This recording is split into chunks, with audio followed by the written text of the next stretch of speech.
And 95.7 The Game, KGMZ-FM and HD1 San Francisco on Odyssey Sports Station and the home of the Golden State Warriors and Valkyries. Always live on the free Odyssey app and now coming to you live from the Laughing Monk Studios. When it comes to hiring a plumber, heating, or HVAC contractor, think Local 38. With non-signatory companies, that low price up front is often just to get in the door. And once the work starts, so does the extra charges. But with UA Local 38 signatory contractors, you know the cost up front. No surprises. And it's not just about the price, it's about the people. Non-signatory shops often cut corners, which means inconsistent work. UA Local 38 contractors invest in their workers with strong pay, real health benefits, and retirement plans. That means experienced professionals who take pride in what they do. Local 38 workers are craft certified and complete a 5-year apprenticeship consisting of 10,000 hours of training. So when someone comes into your home or your business, you know you're getting a trained, vetted professional. For quality, accountability, and peace of mind, choose better. Choose UA Local 38. Plumbers, pipe fitters, and HVACR union signatory contractors. For more information, go to ualocal38.org or call 415-626-2000.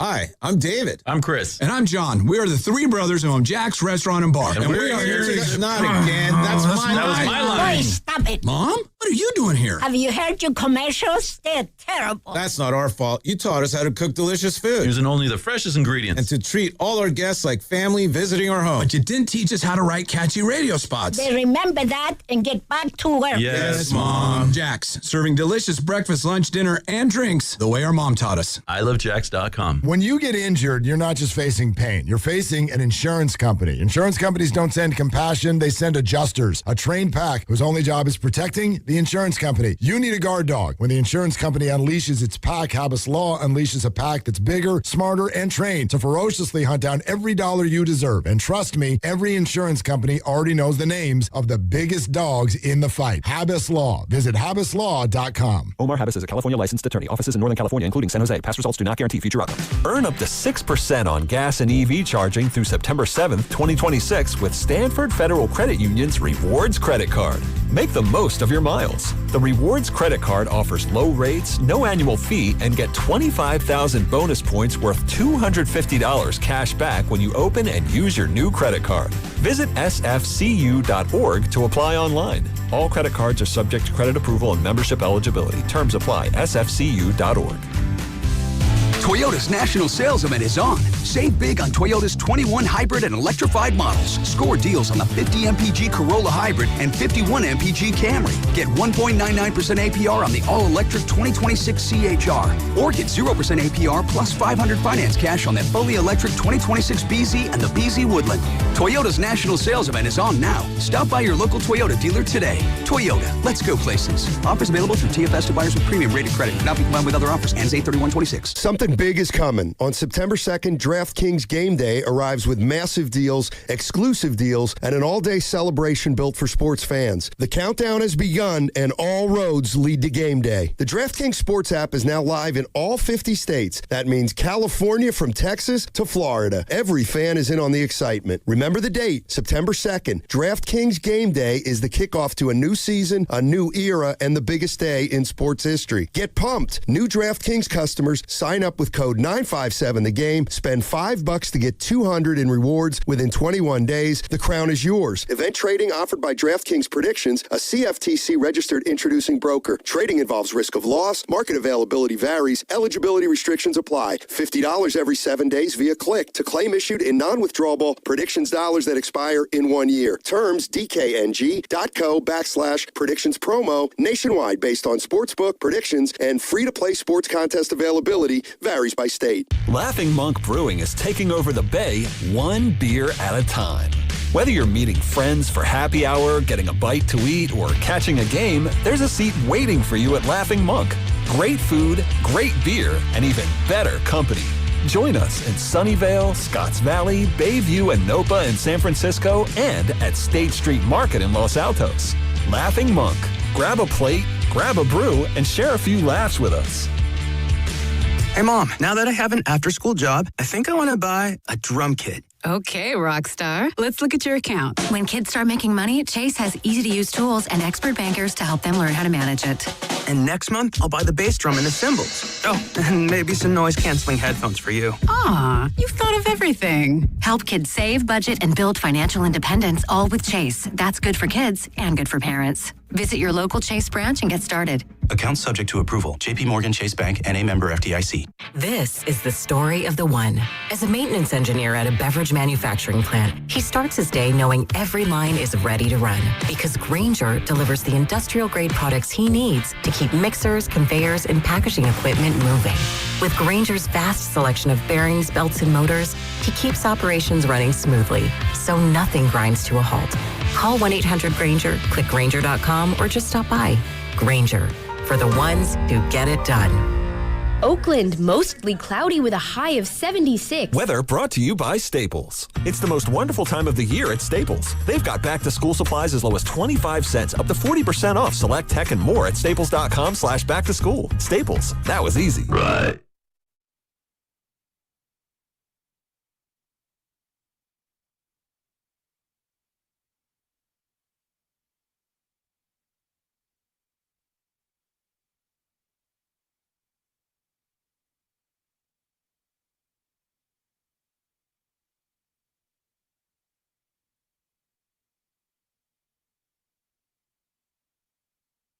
Latisi has it, 4 seconds left. Valkyries, all they have to do is dribble out the clock. Mila Soa has it, and that'll do it. Valkyries win in Minneapolis. They finally slayed the Dragon, 80-66.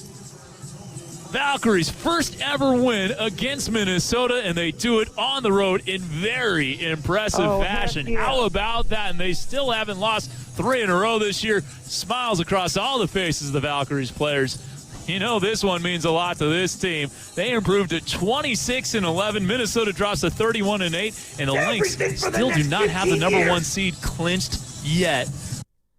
Kevin Dana on the call, 95-7 the game, and no one, Joe Shasky, and I mean no one, beats the Golden State Valkyries 8 times in a row. Let's go, Valks!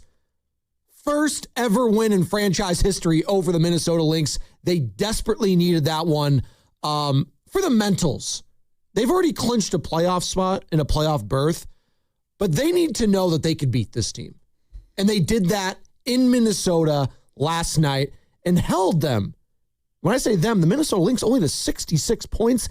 Defense getting it done at the end of the day, and that is what this team has hung their hat on all season long. Defense, defense, defense. And ultimately, I still believe defense wins championships. Yes, you need timely buckets. You need scoring. It's about buckets, right? Isn't that what Moley likes to say to Bonte? And Bonte will be joining us later today, and we'll talk some Valkyries with him. But that was a huge win, I believe. Not so much because you're not going to get the number 1 overall seed. I think the Lynx, they're going to get that wrapped up here shortly. But just knowing you could beat this team if you somehow, some way face them again, because that was their last game in the regular season against Minnesota. And win going away. Yes. So, no, I think it was absolutely an encouraging win for the Valkyries. Pretty excited to see who they end up matching up with.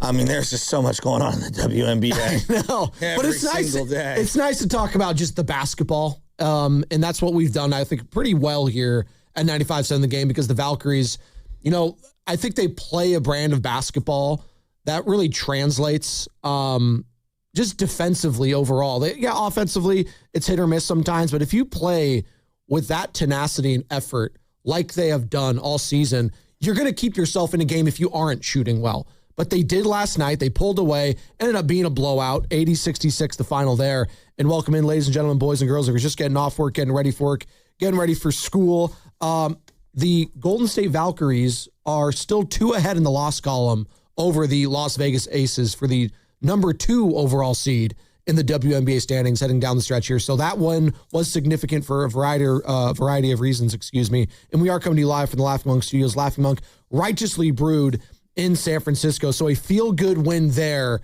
in Minnesota on the road after a little 2-game skid. And you heard it from K-Bone there, Kevin Dana. They have not had a 3-game losing streak. Call him K-Bone. I call him that, K-Bone. Remember that guy, Ken Bone? Once upon a time. You don't remember that? During the Hillary and Donald Trump election year. Yeah, he was the guy that was like asking a question. He was wearing that red sweater, kind of like a burly fellow, if you will, with a mustache. Ken Bone was his name, and a lot of people like dressed as him during Halloween time. So that's why I call anyone with a K in their first name, I call him K-Bone. So there you go. Maybe Kayla Thornton. There you go. Although she didn't, record a point. She played last night. Highest plus minus of her career. Really? Yes. She says that scoring has not been what it was the last, few years of her career, but this has been her highest plus minus. I was going to say last night it was -3. No. Okay. I'm saying the totality. One of the things they said on the broadcast was over the totality of her season this year, this has been her highest plus minus in her entire career. And speaking of the highest plus minus last night in Minnesota, that would go to Janelle Solon, plus 16 off the bench in 28 minutes, 12 points, 5-11 shooting, 5 boards, 3 assists, and again, plus 16 in a 80-66 victory there. We have a lot to get to today. We have a stacked roster on our hands. I mentioned Bonte every Tuesday, 9 o'clock hour for the entire hour, presented by Ceremony Ford, your Bay Area Ford store. And also, it's a Tuesday. That means Brian Baldinger going to be joining us at 7:30. Baldy breakdowns, preseason game number 3. There was some stupid that we had to talk about yesterday, and we're going to have to talk more about it because new details emerged since we've last spoken to the audience in regards to Jed York getting arrested over the weekend in Ohio. And to talk more about that, Mike Florio, Pro Football Talk 820. So Baldy, Florio, and Bonte, stacked football guests. But I also want to talk Giants. And I know. It does feel, the audience, don't worry, guys. I feel you rolling your eyes in your cars like, oh, God, the Giants. Oh, they won 5-0 against the Reds. They're still 25 games under 500. What do you want to talk about the Giants? What we want to talk about the Giants is the fact that they're getting hurt. Every single time I watch them, someone new is getting hurt on this team. And it's a problem. Did you see the theory that's being floated about? You know how the pyramids... Another substation? Oh, God. Did he steal your thunder? Wait, did you say pyramids? Sam, close the mic, dude. Just please. I mean, you're going to pyramids. Dear God. Okay. So you know how the pyramids have those cylinders underneath them, and LiDAR had detected that there might be something underneath? Yes. No. This is factually correct. Remember, I told you, Benny's been all deep in this stuff. We talked about there this. There might be second, third, fourth pyramids underneath and this. I feel like if Benny comes over to your place, you guys could talk about this for hours. Well, anyone can. But quite frankly... No, not anyone. Only you and Benny. There was LiDAR that was, discovered that there's a substation underneath AT&T Park. I'm going to give you... Oh, my God. For a team that's 53 and 78... I don't know if you're serious or not with that cadence in your voice. You could be. 53 and 78. I'm actually going to be at the Luxor this couple days here. They have the pyramid there. So maybe there's LiDAR there. You're going to the Luxor? Yeah. Go. What? Stay away from Excalibur. It's just down the street. Okay, I'll stay away from there. Okay. Bed bugs? What do they got over there? It's a lot. Among other things. Other things. Yeah, so... I won't be in a trailer park, don't worry. I personally believe that this is one of the most fascinating Giants teams of all time. No, I'm serious. If you ask me straight up, would you rather watch last night's team or would you rather watch one of Gabe Kapler's 81 and 81 teams? Sign me up for this year's team. If you put it that way, then yes. It's like watching a car accident in this case. I'd rather look at this. Car accidents are less injury prone. Oh, my God. Joe, listen. Start counting. I want you to count. Okay, I'll try. I lost count. Okay. All right. Clearly, Harrison Bader's out for multiple scooter injuries. Number 1. Okay. Remember Rowan Wick? Number 2. The guy from the Cubs? Exactly. He's out for a long time. No, Rowan Atkinson. Trevor McDonald out. Number 3. For a long time. I know that one. Matt Gage, he's out for a long time. That was tough. Jose Budo to start the season. He's out for a long time. My Budo hurts. Yoel Peguero, he's out for a long time. Yeah. Hayden Birdsong, remember he got hurt at the beginning of the year? Yeah, that sucks. He's out. Randy Rodriguez got hurt last year, but that's carried over to this year. Carson Wisenhunt last night. That's 9. Yeah, we have Brubaker's out right now. Brubaker? Yeah, Barracuda got hurt twice on one play against the wall in Boston. I don't even know how. Not only did his ankle get stuck, his knee buckled. That's 11. Jesus Rodriguez is injured. That's 12. Keaton Wynn's out right now. 13. Susak is currently out basically for the year. 14. Chapman is basically out for 15. the year. Casey Schmidt is basically out for the year. 16. Eldridge has had a hurt wrist for weeks on end, but he's on a bereavement list, so that's good.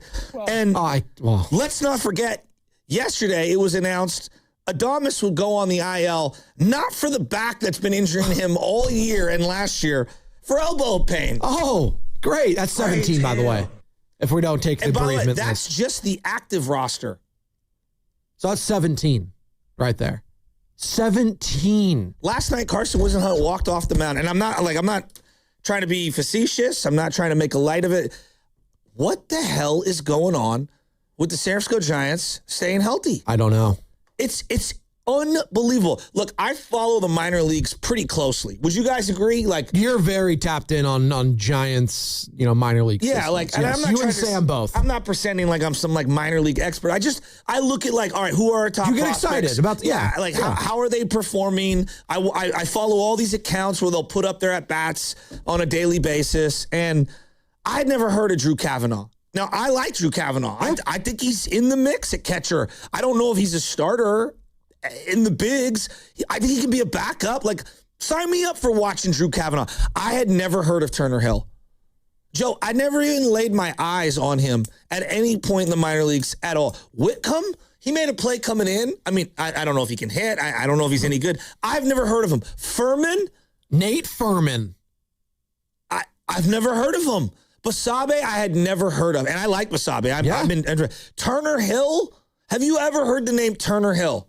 No, it sounds like a cookie company or like a board game company. I mean, he had a huge hit last night early in that game. So I don't know. Like, I know Christian Koss has been with this team for a couple of years, and McRae's kind of bounced up and down and whatever. I mean, Sean Foley was brought in to, be one of their relievers. I don't think he's very good, but whatever. Jason Foley? Whatever. Sean, Jason, Bill. I mean, Foley could walk in here, shake my hand. I wouldn't know who it was. There might be a Sean Foley coming up here. Ryan Walker came back last night. I don't know if you remember that. Yeah. Krug and Kuip were talking themselves into how nasty he is. God bless them. Yeah, the ERA is that's a 6.1, 6.99. As I try to make the case for a 5.68 ERA San Martin, I actually kind of like him. I do. I'm trying to talk myself into a 5.68 earned run average. He's in the mix for next year. Dylan Smith, Carson Seymour. Who are these guys? I like Dylan Smith. We talked to Dylan last week. He was great. Sam and I talked. Yeah, he was great. You know his nickname? So you got a Giant when I wasn't here? His nickname? The Real Deal. I mean, can you be the real deal when you've only been in the bigs for It was from high school, so I'm going to give him a pass, and his mom gave it to him. So we'll give him a pass on that one. You grew up in Houston, by the way. Astros fan. If Michelle started walking around like LJ's the real deal, that's his nickname. I would actually respect that. No, come on. That'd be strong. Come on, dude. The Real Deal. I love that, but LJ you can't let your mom Shasky. give you their nickname. I mean, it's one thing if it's like a family nickname. It's another like the Real Deal. Well, I think because the deal starts with the D, Dylan, Real Deal, Dylan Smith. So, it works. We'll workshop it. Maybe you can figure out one for him. How about that? Just the Giants are just... Dylan is a dragon? That's totally different. Oh, okay. It's a different Dylan. It is almost unbelievable to think that the Giants might be more injured than the Niners. No, I said that jokingly in the chat yesterday. I was like, I'm dead serious. Which training staff do you feel more confident in right now? San Francisco Giants? And you just said 17 of their active players or players you thought were going to be active this year outside of 2 have been hurt, or the San Francisco 49ers that have injuries left and right. A guy just got activated off the PUP list from a torn Achilles this calendar year in George Kittle. Bilateral Achilles tendonitis with Christian McCaffrey. Nick Bosa, we haven't even seen him. Hopefully he's back sooner rather than later. I think it's the biggest unknown of the Niners season. Nick Bosa right now? That feels like the thing that could detonate the year. Well, it feels him, and then I will always have concern with Christian McCaffrey. Just the nature of that injury that he has that is predicated on heavy workloads, like that could pop up at any time. So I went down this rabbit hole. 415 touches in a season. It's a lot. The very next year, there is one guy who had a good year. 26-year-old LaDainian Tomlinson. Yeah, and he's an outlier of outliers. Yeah. I thought it was going to be plus touches. I actually thought it was going to be like Adrian Peterson or something, someone that aged pretty well. LT. LT. And at 05, 06. Okay. God, he was so good. So good. Joe, the workload that he had last year, if he were to have a good year again this year, to say it's unprecedented is actually correct. Well, and they didn't run the ball well either. Like, that was the thing. Like, some of those carries. They weren't efficient. No, they weren't efficient. And some of those carries, you got to think, it was not easy. You're getting pummeled right when you get the ball. They didn't have any holes or significant push with that offensive line last year. You're hoping this year it could be better, and hopefully what you get from blocking from the Mike Evans and this new wide receiver trio, maybe that will help. I've heard a lot of current and former 49ers say that they believe that this wide receiver blocking scheme could help with the run game. We'll see. I have no idea, but I am concerned right now for a couple of 49ers heading into the season that they are going to have to rely on. And look, that'll be a constant theme for the next 4 months. But that's the nature of football too, so I don't want to sound like I'm a warlord. Is that now the nature of baseball? I mean, think about this. Might be. Trevor McDonald. I have serious concerns about his right arm going forward. Jose Budo, same question. Hayden Birdsong, Randy Rodriguez, now Carson Wisenhunt. 1, 2, 3, 4, 5. That's 5 young arms. 5 young arms that basically missed 6 months or more. Now you could say to me, "Oh, that's baseball in 2026." No. Is it? No, that's not. Well, it's a part of it, but that feels a little over the top. No, it's one thing if you can't even develop legitimate starting pitching or a bullpen, because that's been the bugaboo with this team for quite some time. It's the whole team, but specifically the starting pitching. The fact that your only homegrown guy in this starting rotation that you can really have confidence in on a night in and night out basis is Logan Webb, who made his Giants debut how long ago? Was that 7 years ago? Something like that? 2019? Yeah, I can't even remember. Exactly. That's a problem. And then you couple it with when these guys are getting developed, and when you do bring them up, then they get hurt. So that leads me to question, what are you doing in AAA, in single A, in double A with these arms? Yeah, I do have major concerns there. Maybe there needs to be an overall. Maybe, what do you like to bring up? Maybe you need a committee to come in, a separate independent. A blue ribbon committee. A blue ribbon committee like Bud Selig wanted. Maybe you need to have an independent people. What was the one the Dolphins had for the John Martin bullying situation? Oh, my God. Remember that they brought in They brought in all of their luminaries. They're like, Zach Thomas is going to investigate. Zach Thomas? Remember, that's what it was. Oh, my God. It was like Zach Thomas. Dan Marino? Sam Madison. Well, now it's Troy Aikman. He's like the consigliere there. Did you see that? What does Troy have any connections to? It's very odd. Well, it's just like, what does Tom Brady have connections with the Raiders? It's the same thing. He's an owner, I guess. So I say all that to say, it's tongue-in-cheek, but it's not this morning. It's like a legitimate concern. You rattle off 17 names. 17. Yeah, but I will tell you this right now, Joe. Sign me up for another one of these years over an 81-81 Kapler season all day, every day. Can we just have a good Giants team? No, well, I mean, obviously I would prefer that, but you're asking me what's more entertaining on a nightly basis. Watching them blow that game on Saturday in Boston was fascinating. Saw it coming a mile away. When you walk the leadoff, first off, Tony Vitello, if I watch this guy have a reliever, get the last couple of outs of an inning, go sit down, watch the Giants hit awfully, and then go back out there, that has not worked all year. It's a very difficult ask, and he's done it over and over and over. He does it to Dylan Smith the other day on Saturday, and Dylan Smith walks the first guy, so then he yanks him. He brings in Henches, I believe. Henches comes in. What does Henches do? Hits the first batter. Hits him immediately. Saw that coming a mile away. They were going to lose that game 10 different ways. I actually thought that was a great play from Bryce Eldridge, too. It was a good play. You got to make a better throw. They even said, I know, but... Got to make a better throw. God, it was so close. It was so close, though. Its foot was right off the plate. No, but it was a great play by the catcher. But this is why you need to have these reps at the end of the year. I mean, this is why it's so important. By the way, bereavement, is he having a kid? What's going on? His grandfather passed. No, that's when someone passes away. Yeah, gotcha. That's when someone passes, yeah. Oh, that sucks. I apologize. So, no, our thoughts are definitely with him. And, by the way, we are coming to you live from the Laughing Monk Studios, Laughing Monk righteously brewed in San Francisco. It's just an interesting compare and contrast right now when it comes to the training staffs of both the San Francisco Giants and San Francisco 49ers. And maybe some of that energy we like to have for our football team, we should be having for our baseball team. But unfortunately, they're out of sight, out of mind this time of year more often than not because they're not in it. They're not. Even the Cincinnati Reds, who are in 7 games under 500 now, they're technically in it still. And Hunter Green is out for the year. one of their guys. So the Giants aren't alone in having these huge arms go down. They are not. We're going to definitely dive more into the Jed York story, which is still the biggest story here locally of the last 24 hours. There's some more news and notes that came out since we've last spoken about it. So we'll get into it. Again, Brian Baldinger, 7:30. Mike Florio, 8:20. Bonte Hill, 9 o'clock. Oh, in the sound off, 8 a.m. Right on the dot. Every Monday, Tuesday, Wednesday, Thursday, Friday, no matter what, sound off, 8 o'clock, sponsored by Ceremony Ford.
got that one, folks. And he was sitting dead red. Good morning, Bay Area. It's everybody's boy, Zucci, man. And you're listening to the New and Improved Morning Roast with everybody's boy, Joe Shasky, and my boy, Joe Spadoni. What up, Zooch? Dwayne Kuiper on the call. Mike Krukow, NBC Sports Bay Area. Rafi, don't let him get hot. Batting .243 this year. Or else what? Just don't let him. By the way, don't miss the sound off every morning at 8 on the Morning Roast. Call 628-400-9880. That's 628-400-9880 and leave a voicemail sounding off on whatever is bugging you in sports or anything else, and then see if we replay it at 8 o'clock. Again, every Monday through Friday, 8 a.m. here on the Roast. Call and leave a voicemail, 628-400-9880. I wanted to leave one last night because I don't even know this. I've already had most of my coffee because I'm running on like 3 hours of sleep. I had to do a late night pickup from the airport. Nicole, she flew from North Carolina, San Diego, and it was supposed to be to Oakland. Flight got canceled halfway through our North Carolina flight. So I was originally supposed to pick her up at the Oakland airport around like 11. It's like, all right, that's fine. At night? At night. But I live close enough to the Oakland airport. It's like, all right, that's fine. It is what it is with this shift and this job. Like, sometimes you're going to have to bite the bullet. That's fine. But then, yeah, like I said, her flight gets canceled. I was like, all right, well, maybe she'll have to stay overnight. She's with the baby, mind you. So maybe she'll have to stay overnight in a hotel there. I was like, oh, God, all right. So I'm staying up because I'm worrying about it, right? I want to make sure that they're okay. Yeah. And then I get the notification like, oh, no, we got a new flight. It's like, all right, you're going to go to SFO. And the flight's going to land at, whatever it did, 11:45. Well, because they canceled that initial flight, they didn't get her bag in time on this new flight. So she had to wait for, the baggage claim to get put a file in so they could mail her bag, right? She was like fifth in line for that. So I'm circling the drain around SFO at midnight last night. SFO. Yeah. And then I had to drive all the way back. And then I guess Caltrans just figures, hey, it's midnight, so let's do all our road construction. Yeah, so single lane. Yeah, single lane, of course. I actually prefer it. No, I do too, because normally that doesn't bother me. We're all asleep at that time. But it hit me like a truck yesterday. I say all that to say, 3 hours of sleep, but I'm hanging in there. I'm doing well. There's times where But that was what was bugging me. Well, 3 hours of sleep is actually better than 4.5 hours of sleep. What? Because like there's just some like weird thing where you're actually like just a little amount of sleep is better than like, less than your normal accustomed sleep. I'm kind of feeling that right now. I'm not going to lie. You're floating. No, and then eventually you're going to eat and then you're going to go to take a nap and it's going to be the best nap you've ever had. Well, it felt like a nap almost, like an extended one from whenever I fell asleep, like 1 a.m. to like 4:30, whatever it was. So I say all that to say, yeah, if you want to sound off on something like that, you can at 628-400-9880. Do you want to hear from the skipper on Carson Wisenhunt's injury last night? He had to leave after 2 2/3 innings, gave up only 2 hits, a couple of strikeouts and a walk. The latest victim, unfortunately, of the Giants pitching staff to go down. You want me to be honest or? No, I just want you to actually I'm telling you. We're playing the game. Thank you. And yes, Tony Vitello, we hear from him after almost every Giants game. And this is what he had to say on Wisenhunt's injury. Oh, can you pop me up? Wisenhunt's elbow. Well, anytime a guy comes out of the game, you're concerned and also your heart goes out for him because you want to see him follow through with the outing. But more importantly, you just want to see guys stay healthy. But he's got discomfort, obviously, in his pitching arm, the elbow area. So get it looked at tomorrow and see what it says. Is he going to get an MRI or any imaging or anything? Yeah, tomorrow. And I guess we'll find out more today when all of that happens, and we'll relay any of that information to you. Let's be honest, though, here. Carson Wisenhunt, was he trending as a positive for the Giants of the season? He's a 6.49 ERA. I don't want to push the guy while he's down. No. He's been terrible. I can't quantify how big of a loss this is when the guy really hasn't been a gain at all this season for the team. I mean, you get what I'm saying? Where do I want to? I'm trying to be respectful to him without like sounding like a complete jerk. Kicking a guy while he's down. Yeah. No. But I think he is a microcosm of a lot of my frustrations with the farm. And here's where it is. You have failed to develop the young man. Clearly, he has failed to live up to whatever promise whatever rankings that you see online, which may or may not be accurate, whatever.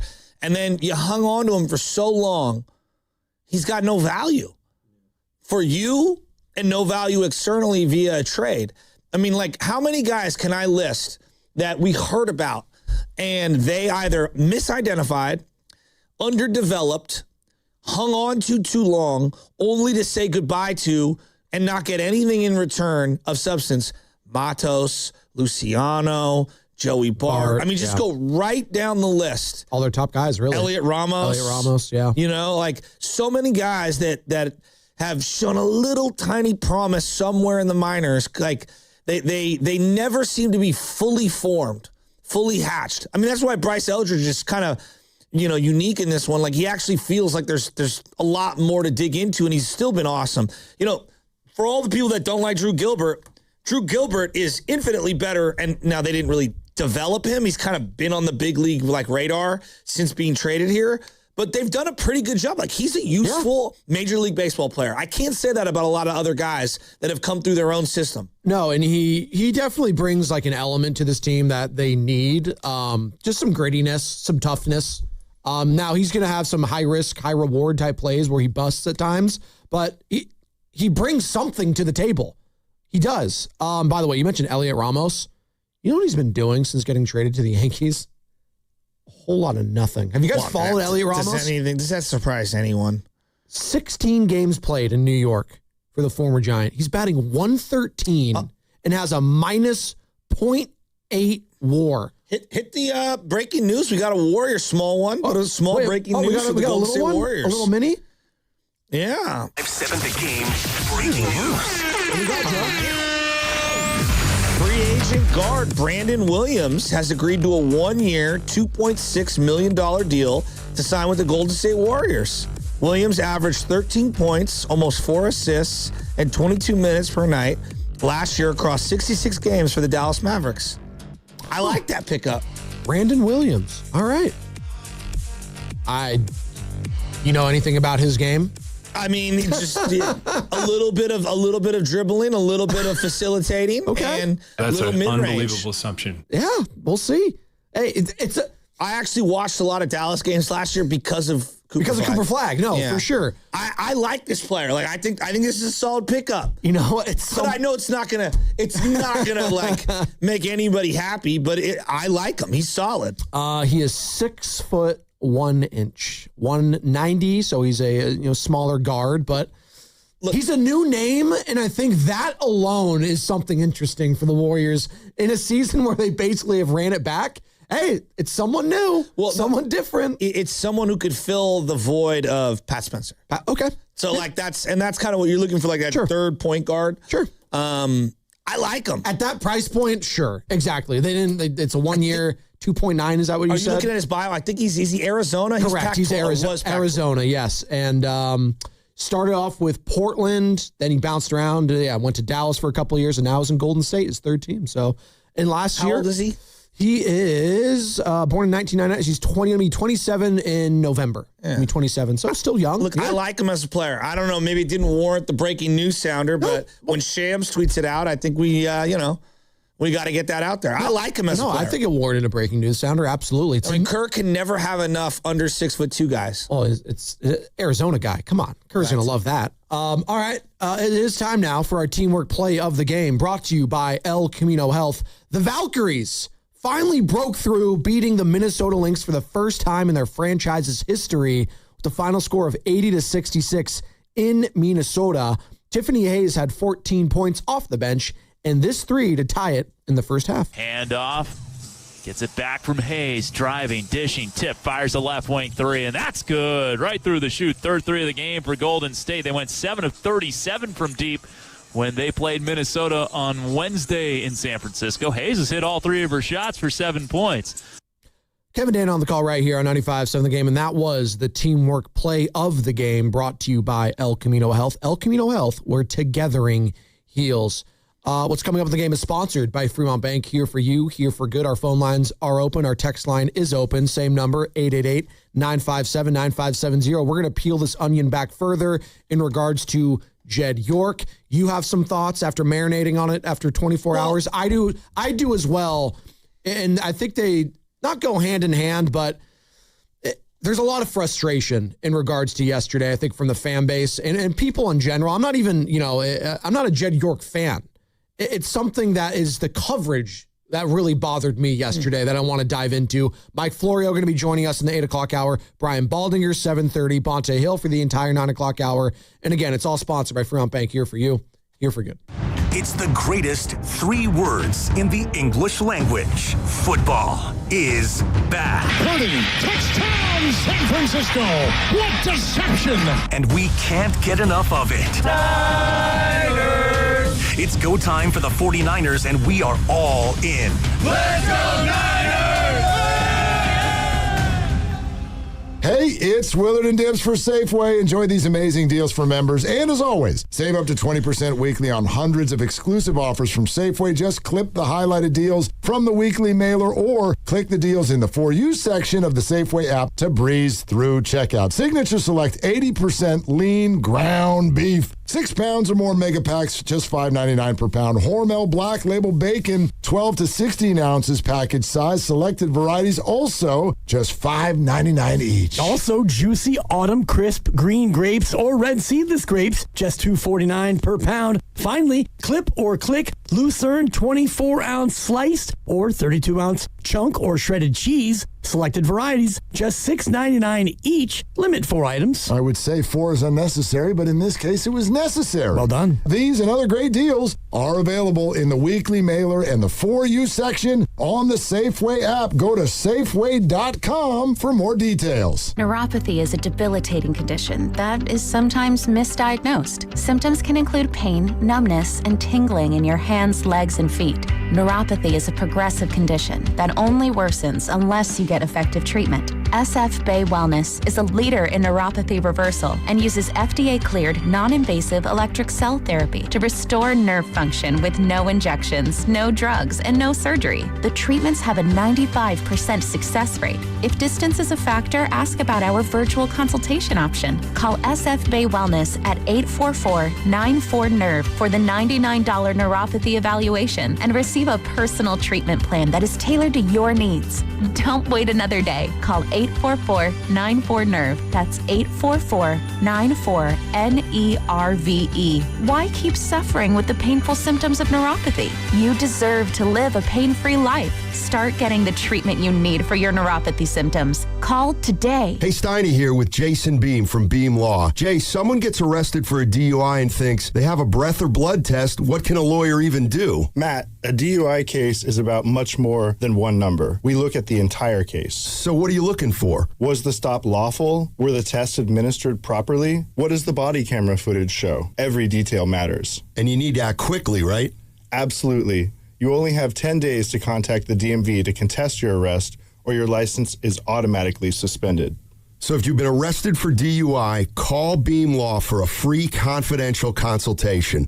Call 415-523-5555. That's 415-523-5555. 415-523-5555 or visit DUILawGuy.com. That's DUILawGuy.com.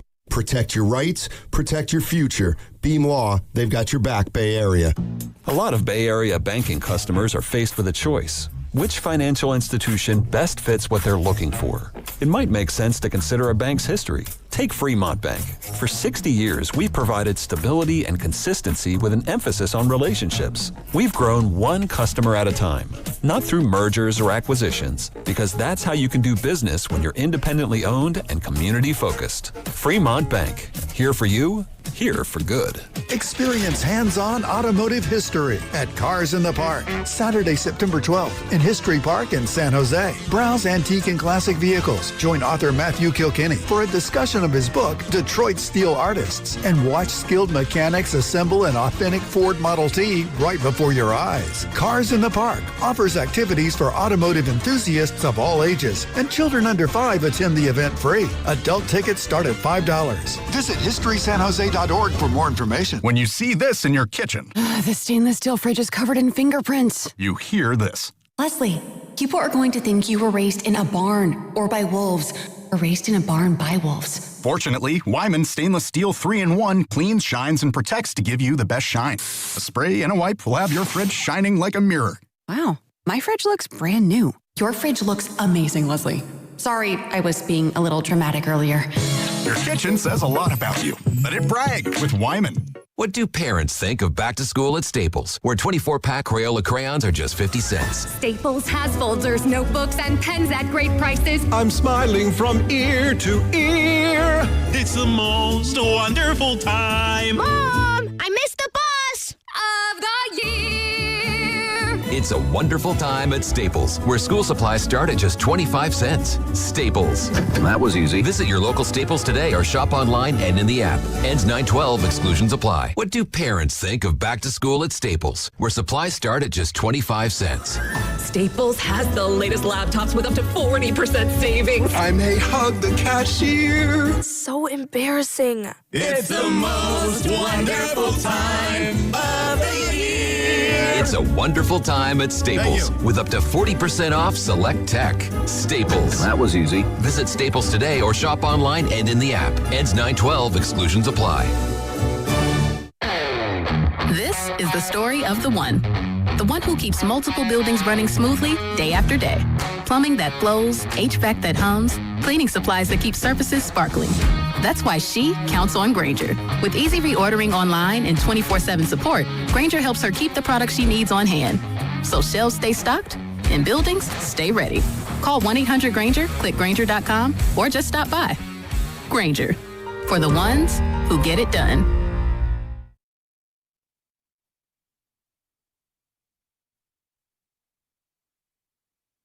Hi, this is Dwayne from Concord. You're listening to the Morning Roast. Spadoni, the Italians love you. Andy Shasky. Shasky, you're pretty cool too.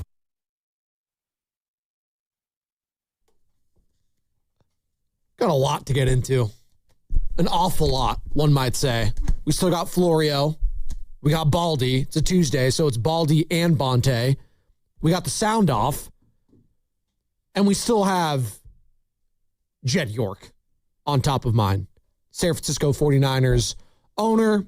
And if you've been under a rock the last 24 hours, Jed York over the weekend in Ohio, where he was raised and born, and I guess he still has a home there, was arrested on suspicion of engaging in prostitution.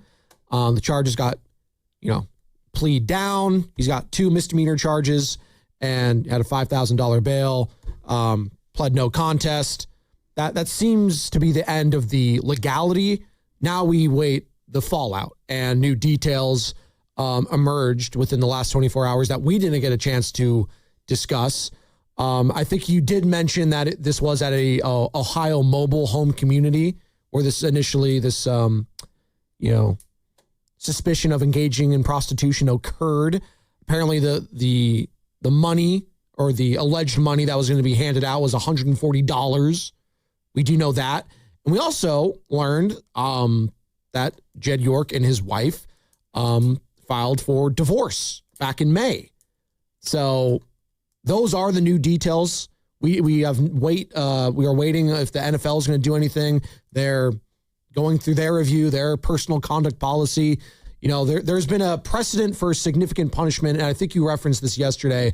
The NFL suspended Indianapolis Colts former late owner Jim Irsay for 6 games and fined him $500,000 in 2014 after his misdemeanor impaired driving case. So that's literally the only thing to go off. That was 12 years ago.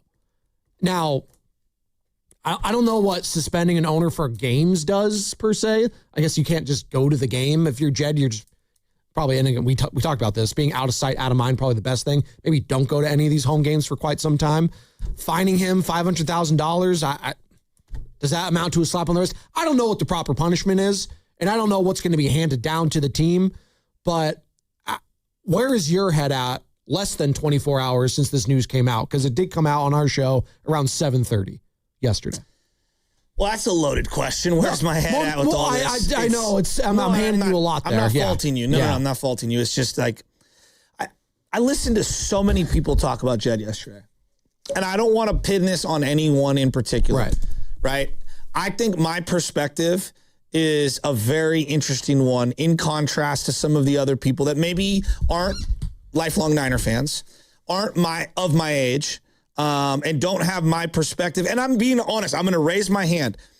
Being a native San Franciscan and a diehard fifth-generation San Franciscan who grew up near Candlestick, I am biased and I am jaded. So I want to make sure that I preface this on the front end. But I think I represent a lot of people. You just described someone like me, who is not a lifelong 49er fan. I did not grow up in San Francisco. We do have a generational gap between us, although we're both at the ends of the millennials. We can disagree. Yeah. But all the things you just said describes me. So we're going to have different viewpoints on this, obviously. Yeah. So, and that's okay. That's great. So yeah. I want to like go back in time. Let's suspend what happened yesterday. Let's just talk about Jed to this fan base. When I was a kid, the Niners were humming in the 80s, okay? All I knew was they were the best or second best or third best or fourth best brand in sports in the 1980s. It's the Lakers, it's the Celtics, it's the Niners. The Yankees were still like, there was a mystique. The A's had really high profile in the late 80s. I mean, these were the gold standards of sports, right? Eddie DeBartolo was viewed as the swashbuckling, like multi-millionaire, we don't even talk about billionaires now. This is multi-millionaire back then. Greatest owner in sports. Cutthroat, will do anything it takes to win. He was the gold standard. Before Steinbrenner was the gold standard. Steinbrenner was like kind of like at this time, not viewed the way we view Steinbrenner now. No. Right? Jerry Jones wasn't in the equation. Nope. All right? So a lot of the people that view Joe Lacob that way currently, right? Younger people that view Joe Lacob as like the man, like imagine all the Joe Lacob stuff with none of the negativity that you have regarding Joe and the drafting and getting involved. In a weird way, you know, like the owner was like mythical. He was like part mobster. You know, he kind of looked like Joe Pesci. Like, I'm being real here. Like, I know we don't want to like cast aspersion if your last name's Italian, but he had an Italian last name, DeBartolo. Him and Joe Montana. They talk ties. They talk about the shared heritage. That was a big deal for Eddie. And he hired one of the most influential geniuses the sport has ever seen. And then they had some of the most sexy rosters in sports. Some of the greatest Hall of Fame talent you'll ever see. So that's the baseline for people my age and older. Is Eddie DeBartolo is the man. All right. When you bring up Jed York to the older Niner crowd, all right, Eddie DeBartolo was trying to build a stadium in San Francisco. I'm going to give you guys a quick history lesson. And in 1997, him and Willie Brown, through some questionable tactics, and I'm just going to leave it at that, found a way to get the city of San Francisco to approve a $100 million deal, to give them $100 million, which at that time, think about what $100 million was in 97. What was it called? Measure I or something? Prop F, G, Prop F, H. it was something like that. Yeah. And they were going to build this big multi-development, mall, and they're going to redevelop Candlestick. Well, around that same time, Eddie was bribing a Louisiana gambling official. Now, it's kind of ironic now that he got kicked out, bribing a gambling official, a senator. Now that everybody's partnered with DraftKings, like the crime 30 years later does not feel as egregious as it did in real time. Right, we have Steiny doing DraftKings commercials with us. It's great. So I want you to think about Joe Lacob losing his team in kind of a bizarre way, and then his sister gets to take over. Yeah.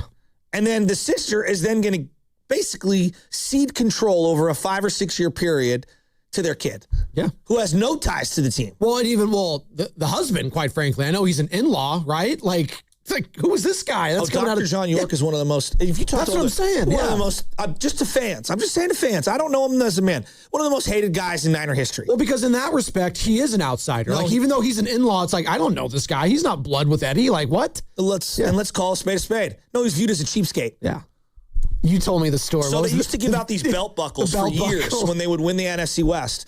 And this is the Old West. You have had one? the Panthers and the Falcons and the Saints in there. And when he came in, they won the NFC West, and they didn't give out the belt buckles. And the players had to pay for it themselves. There were big-time rumors about them putting, vending machines in the locker room to make money off the guys. Now, they kicked the can down the road on the stadium, and they didn't have the money to put up front. And by the time 2006 comes around, Gavin Newsom is the mayor of San Francisco. All right. Now, I have my issues with Gavin. Sure. It kind of starts with the stadium's debacle. Sure. And it takes 2, 3, 4 to tango. Everyone's at fault here. The Niners themselves, I'm talking about the York family, didn't have the money to pony up. The city was trying to extract the greatest deal of all time, which was so dumb and foolish.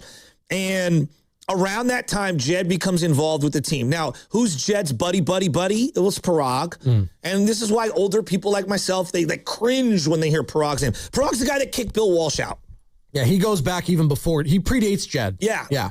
And I want you to think about how would people feel if Joe Lakup's son took over right now as the face. Oh, people would be upset. I want you to think about that. Yeah. All right? Think about that. Now I want you to think about, what if Joe Lakup's sister's kid took over the team? Oh. Furious. I mean, I want you to think about that out loud. Yeah. Think about the way we view Greg Johnson. Oh, yeah. Do we think that he's the self-made man? No. Nepotism. Right, exactly. That's the word. I'm so glad you brought that word up. So when Jed becomes involved in the team, a lot of people, it's like, who is this kid who has done nothing behind the scenes to become the face of the organization? Who is he? Yeah. And this is just my interpretation, and I've said this from the jump, and I'm not trying to kick the guy while he's down. I want to remove yesterday's stuff to how I viewed him for years. On his Twitter avatar from day one, he put a photo of him and his Uncle Eddie on his Twitter avatar as a kid. And where was that photo? Not in California. In Cincinnati. Ohio. Yeah. In Ohio. Because he never lived out here. I always felt like he had imposter syndrome, pretending to be part of the family, the consigliere of his uncle. And he was always trying to tout his uncle's accomplishments. So I want you to, again, think about this. Let's say 10 years from now. Again, this is a hypothetical. Joe Lakup's sister's kid takes over the team and starts putting photos of him and Uncle Joe on the floor and then talking about, we're trying to win our fifth title. It comes across as disingenuous, as can be. That's what it comes across. Like to the average fan like you, the diehard, not even average, like a diehard fan, it comes across as, you guys are really trying to sell me on this that hard, huh? Like stop. Like you're not helping your case. Now, okay, and it's a little different because the Warriors were in Oakland and now they've moved to San Francisco. Right. But let's just say hypothetically, all right, Joe's sister's son was a part of the conglomerate that moved the Warriors out of Oakland, out of San Francisco, and to Santa Clara. Oh, people would be furious. Oh my God, furious. They would lose their minds. Yes. They would lose their minds. And you have to remember this. The Warriors moved west from Philadelphia. I always say this to people. The San Francisco Giants moved west from New York. They came here, yeah. The Oakland A's moved west to Kansas City and then from Philly to Kansas City and then Kansas City to Oakland. And now going to Vegas. Right, and now they're going to Vegas. The only team that was born and bred before the Sharks on the West Coast was the 49ers. Yep. They were the city's team. At the time when they were on the top of the world, the Giants had never won a title. At the time that they were at the top of the world, the Warriors were a complete dumpster fire. All right? So you're taking one of the glamour franchises in sports and you turned it into a Piggly Wiggly. That's what people thought. Yeah. You took a Neiman Marcus brand, a Porsche brand, and you turned it into a Pinto. And then you took it out of its flagship home and moved it 45 miles south and then said, I mean, at least we stayed in the market. And not only that, again, the team that was known for doing everything at the number one height, meaning the top of the top of the charts. Everything was class. We paid first class for everything. We paid the most amount for free agents, everything. You got everyone to sign up for season tickets on the backs of Harbaugh. Yep. That's what they did. I was one of them. They rode the Harbaugh success. To the PSLs you're talking about? Yes. Yeah. And we help fund that, as well as the Yorks. They get credit for that. But the PSLs were a big deal. And then the second you move south, you couldn't wait to stab him in the back. And then these are his words, not mine. Oh. Replacing Tom Sula is just like what the Warriors did, replacing Kerr with Mark Jackson. Or yeah. Meaning Tom Sula replacing Harbaugh. Right. I think you meant replace Mark Jackson with Steve Kerr, but yes, like the audacity to say that when the Warriors had Stephen Curry of all people. Joe, when I tell you some guys will never get over on a certain audience, I'm almost 45 years old. For guys my age who've been going to Candlestick their entire life, whether you thought the stadium sucked and they needed a new one or not, it does not matter. For a lot of people like me who have been Niner fans for their entire life, Jed is a very complicated individual, even if you try to give him the benefit of the doubt. Joe, early on in his tenure, when he was named CEO in 2008, he was the one who hired Singletary after saying, we're going to do a worldwide search. And they hired the first guy they interviewed, who was literally in the locker room standing next to him in Mike Singletary. Yikes. When they started 0-5 in 2010, 0-5 in 2010, he texted Adam Schefter, I guarantee we win the West and make the playoffs. They fired Singletary before week 17 that year. By the way, Tom Sula was your interim coach who won the final game of that year. He did. So before we even get to like yesterday and over the weekend and all that stuff, this guy took one of the most glamour franchises and people just thought that he was an imposter pretending to be, I'm just calling it what it is, pretending to like live off the success of the 80s that he had nothing to do with. And I understand it's his family, but that would be like my nephew trying to take success from my radio career. Yeah. I'm sorry. Doesn't make, yeah. Yeah, like he could be a fan of my work and I could, tutor him and try to get him to, but like you can't, you have to do your own thing. You have to carve your own path. Yeah. All right. There's a lot of imposter syndrome stuff going on here when it comes to Jed and how he has treated the fan base, how he has treated his uncle's success, and how he's tried to link the two. And then we get to the stadium. Whether you think it should be in downtown San Francisco, on the outskirts of San Francisco, in San Mateo, in Marin County, in the East Bay, it doesn't matter. We all acknowledge it's one of the worst stadiums in the NFL for a new stadium. It's inarguable. You don't even have to get to the stadium first. Just go to the location. The location is just in an era where you go to a stadium, there's things to do around it. I'm not going to Great America before the game. And I love Great America. Top Gun, my favorite ride maybe ever. Like, that's the only thing that's there, and you're not, it's closed. Like, what are you doing? Joe, we're giving this guy, for the last decades, we've been giving this guy cartwheels and back slaps like, that a boy. Nah. Shut up and get out of the way. Well, no, that's literally what we've been saying. That's exactly. No. Shut up and get out of the way. When we give credit to the 49ers organization, we give credit saying, hey, Jed, good job staying out of the way. Good job not saying anything. Good job giving your franchise to Kyle Shanahan. Exactly. That's exactly what it was. After you made bonehead decisions to side with Trent Baalke over Jim Harbaugh. He lucked out, right? A broken clock is right twice a day. And he was right that day when he hired John Lynch with Kyle Shanahan. By the way, you are listening to 95.7 The Game, KGMZ FM and HD1 San Francisco, an Odyssey Sports Station to the home of the Golden State Warriors and Valkyries. Always live in the free Odyssey app, coming to you live from the Laughing Monk Studios. Brian Baldinger going to be joining us in about 25 minutes, as he does each and every Tuesday, Baldy Breakdowns. Now, look, I'm not even getting into this weekend. I haven't even gotten there. No. I'm just telling you, like, how this guy was viewed. So I heard a lot of people talk on the radio, and I heard a lot of people put out videos and everything. And I'm just telling you, like, for a segment of Niner fans, they were already out on Jed, and this weekend cemented it. And this is just my opinion. I'm not saying they're going to force him to sell. I'm not saying he's going to be gone for 2 or 3 or 4 years and then he'll slowly work his way back in like a Larry Bear. I'm just telling you, for me and a lot of people that I know, we've already been out on Jed, and all this did was like the cherry on the top of the poop cake. Yeah. That's all it is.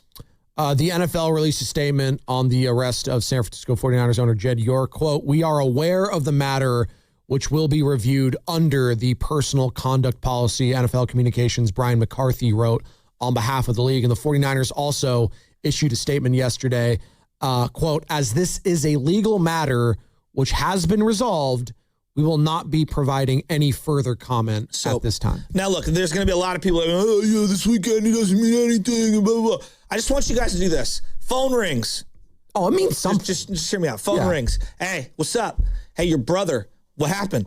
Got caught in a mobile home soliciting a prostitution ring, yeah. And he just had to plead guilty, like, oh, my God. Like, is it the end of the world? No. Like, no. Yeah. But the headline, if your mom called you and said that your brother just had this happen, if, heaven forbid this happened to your son, heaven forbid this happened to somebody or to yourself, You'd be you embarrassed. had to make the shameful phone call to everyone involved, that's the personal side. Yeah. Now, think about the professional side. What if this happened to your boss?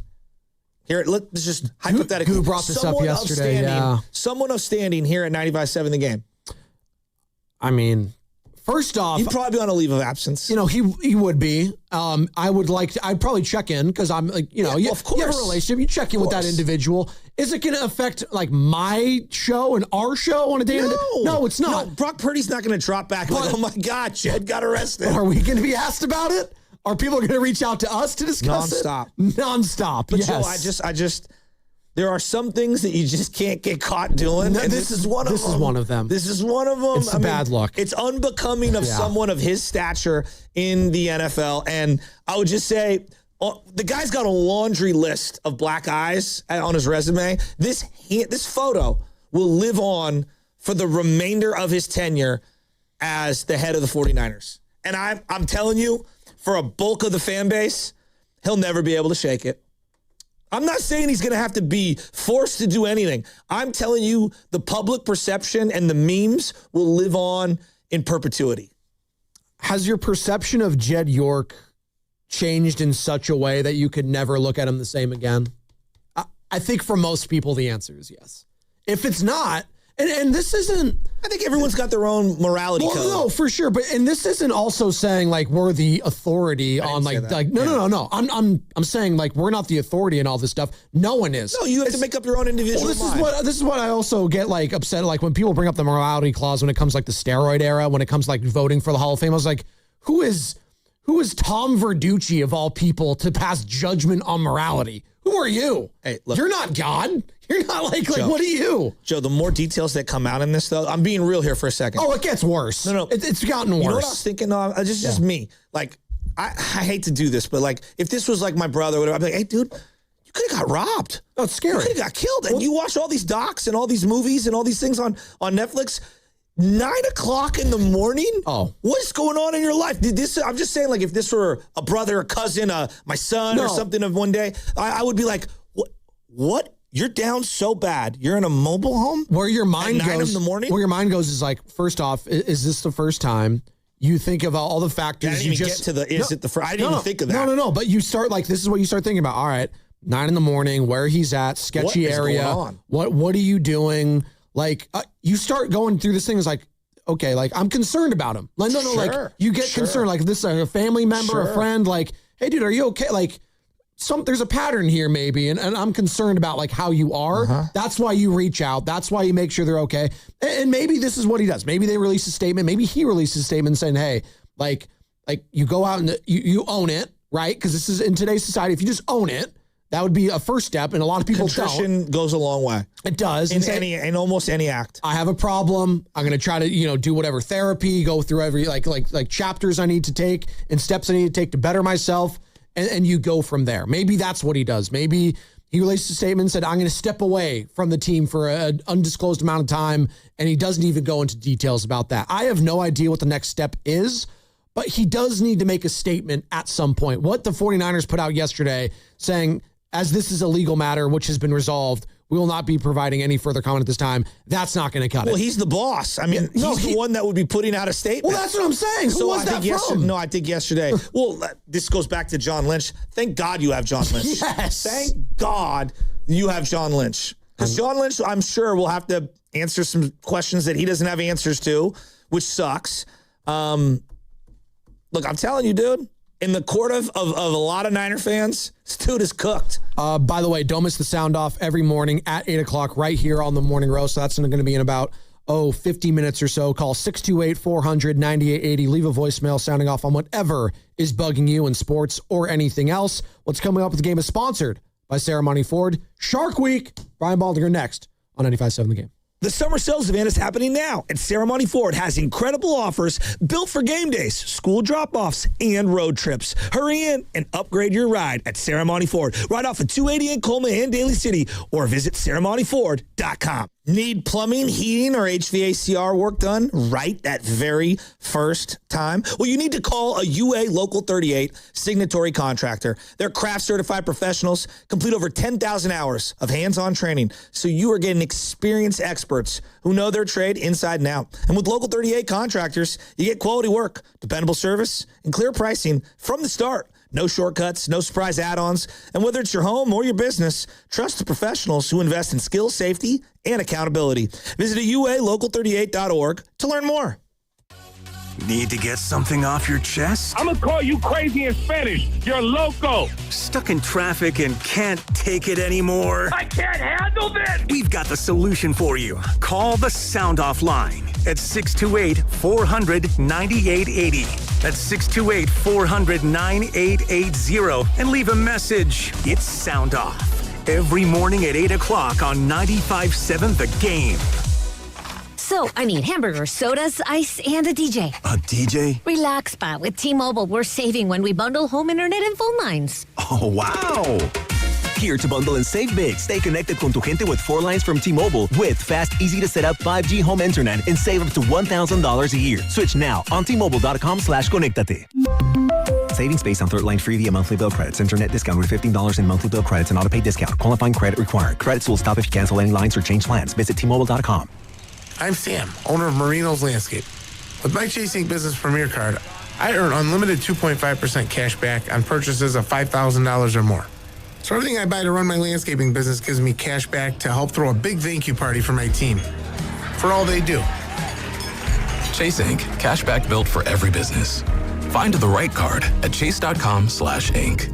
Real business owner compensated for their participation. Cards issued by J.P. Morgan Chase Bank and a member FDIC. Subject to credit approval. Terms apply. Thinking about upgrading your sleep?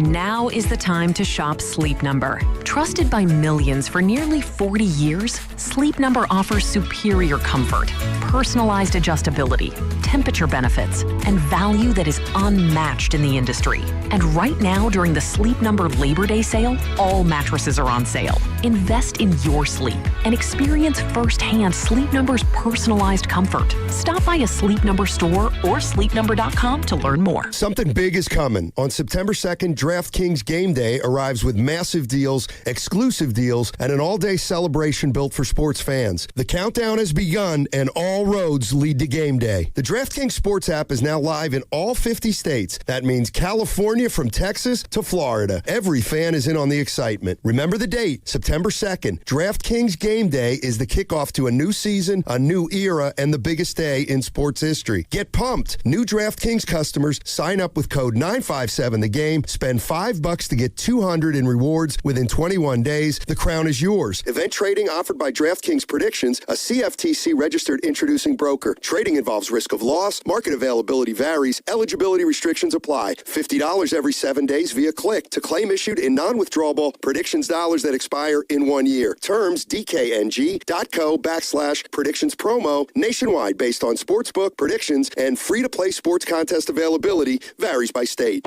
A dark night, a quiet suburb. But for one family, danger lurks just downstairs. Oh, no. That's just my husband getting a midnight snack. Guilty. But We have Xfinity Shield. It has a built-in Wi-Fi feature that detects movement without cameras. well, what they didn't know is that an even bigger threat lurks online. A hacker. Actually, Xfinity Cybersecure protects our connected devices, too. Okay, fine. But what they didn't see coming is that these features are included with our Wi-Fi. We did. Kind of the whole point. Well, this one's not getting a sequel. What if protecting your home and devices could be drama-free? Introducing Xfinity Shield with Wi-Fi features designed to give you peace of mind. Visit xfinity.com/shield to learn more. Xfinity. Imagine that. Restrictions apply. Not available in all areas. Xfinity Internet and compatible equipment required. A Uline. They know going the extra mile takes hard work. For companies pushing to go further, Uline will go the distance with you. 24/7, they answer the phone to get you the shipping and industrial supplies you need. Business can move fast. Unexpected large orders, adverse weather, new safety guidelines, and changing economic trends. Uline works hard keeping 41,000 items ready to ship, minimizing detours on your way to the extra mile. Visit uline.com. Finding great candidates to hire can be like, well, trying to find a needle in a haystack, but not with ZipRecruiter. Its powerful technology actively finds and invites qualified candidates to apply to your job. So while other companies might deliver a lot of hay, ZipRecruiter finds you the needle in the haystack. See why 4 out of 5 employers who post a job on ZipRecruiter get a quality candidate within the first day.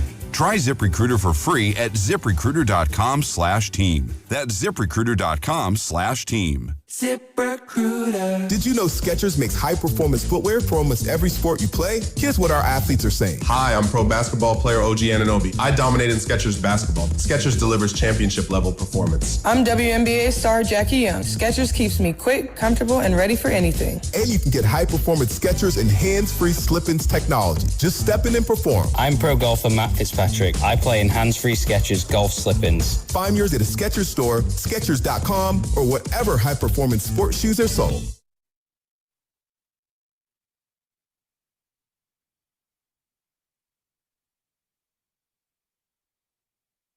Hey, it's Sarah from Alice. Welcome back to the JoJo Show, the morning roast at the game. Hey, Sarah.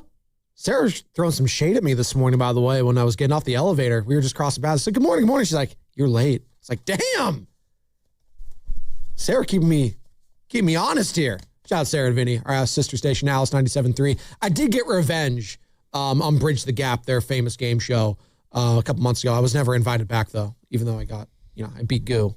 I think it was more about Goo trying to get some salvation, some redemption. Didn't happen. That's okay. We still love you, Goo. This segment, by the way, is sponsored by Fairmont Bank, which is here for you and here for good. Brian Balder going to be joining us in about 10 minutes. Mike Florio in the next hour at 8:20 Pro Football Talks own, and Bonte Hill for the entire 9 o'clock hour, presented by Ceremony Ford, your Bay Area Ford store. Let me ask you a question. Please. And again, this is like devoid of what happened over the weekend. If Joe Lacob's sister got control of the team, because Joe, let's just say I'm playing a hypothetical. Does he have a sister? I don't even know. Oh. But just play with my hypothetical here, okay? All right. He has a business deal that's gone wrong. He gets in trouble for insider trading, and he has to cede his team. Something not related to the NBA. And Joe Lacob's sister gets control of the team. Names her son, who's, let's say he's in his young 30s, controller of the team. And we've never heard of this individual once. And he starts going up there like, when my Uncle Joe ran the team, I knew, when Steph Curry did X, Y, and Z. What would everyone say? They'd roll their eyes. They'd be like, who the hell is this guy? If Joe Lacob's son ran the team, his son himself. It would still be like eye roll, but at least his own son has been a part of the franchise, and you've heard of him. Sure. You've heard, at the very least there. But when I bring up Joe Lacob's son, his immediate son. Oh, people get all uptight. Yeah, they're like, nepotism, he didn't earn this, even though he's been grinding for years. He's meddling, and then you get the M word here, meddling. Yes. He's meddling, they're getting too involved. Let Dunleavy and the scouts do their job. That's where fans' minds go. So again, I think the closest analogy that I can come up with for the younger crowd is, I want you to just think about this. Joe Lacob loses control of his team. His sister takes over. Her and her husband give the team to their oldest son. And then he goes out and starts making all these soliloquies about the golden days that he had nothing to be a part of. Nothing. Yeah. Nothing to be a part of. And then you go through these dark years. You finally have some success. You alienate the coach and the players, fire all of them, and then move the team 45 miles south. That's what Jed York did.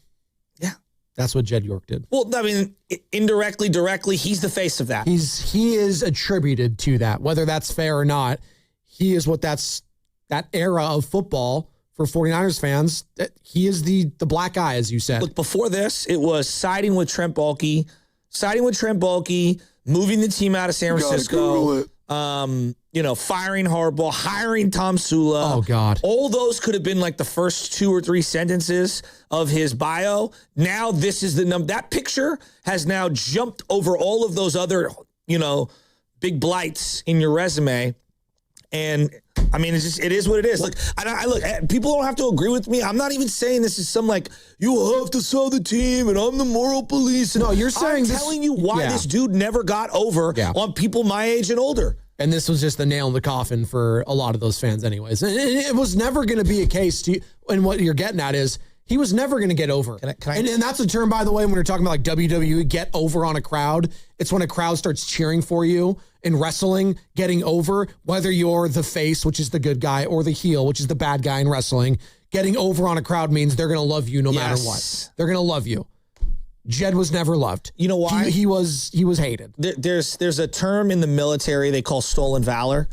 Oh, when someone pretends to be a military man or woman or served in the military and you didn't. You pretended to do something you didn't. Yeah. And there is a feeling from people my age and older that Jed wanted so to be a part of what happened in the 80s and the 90s.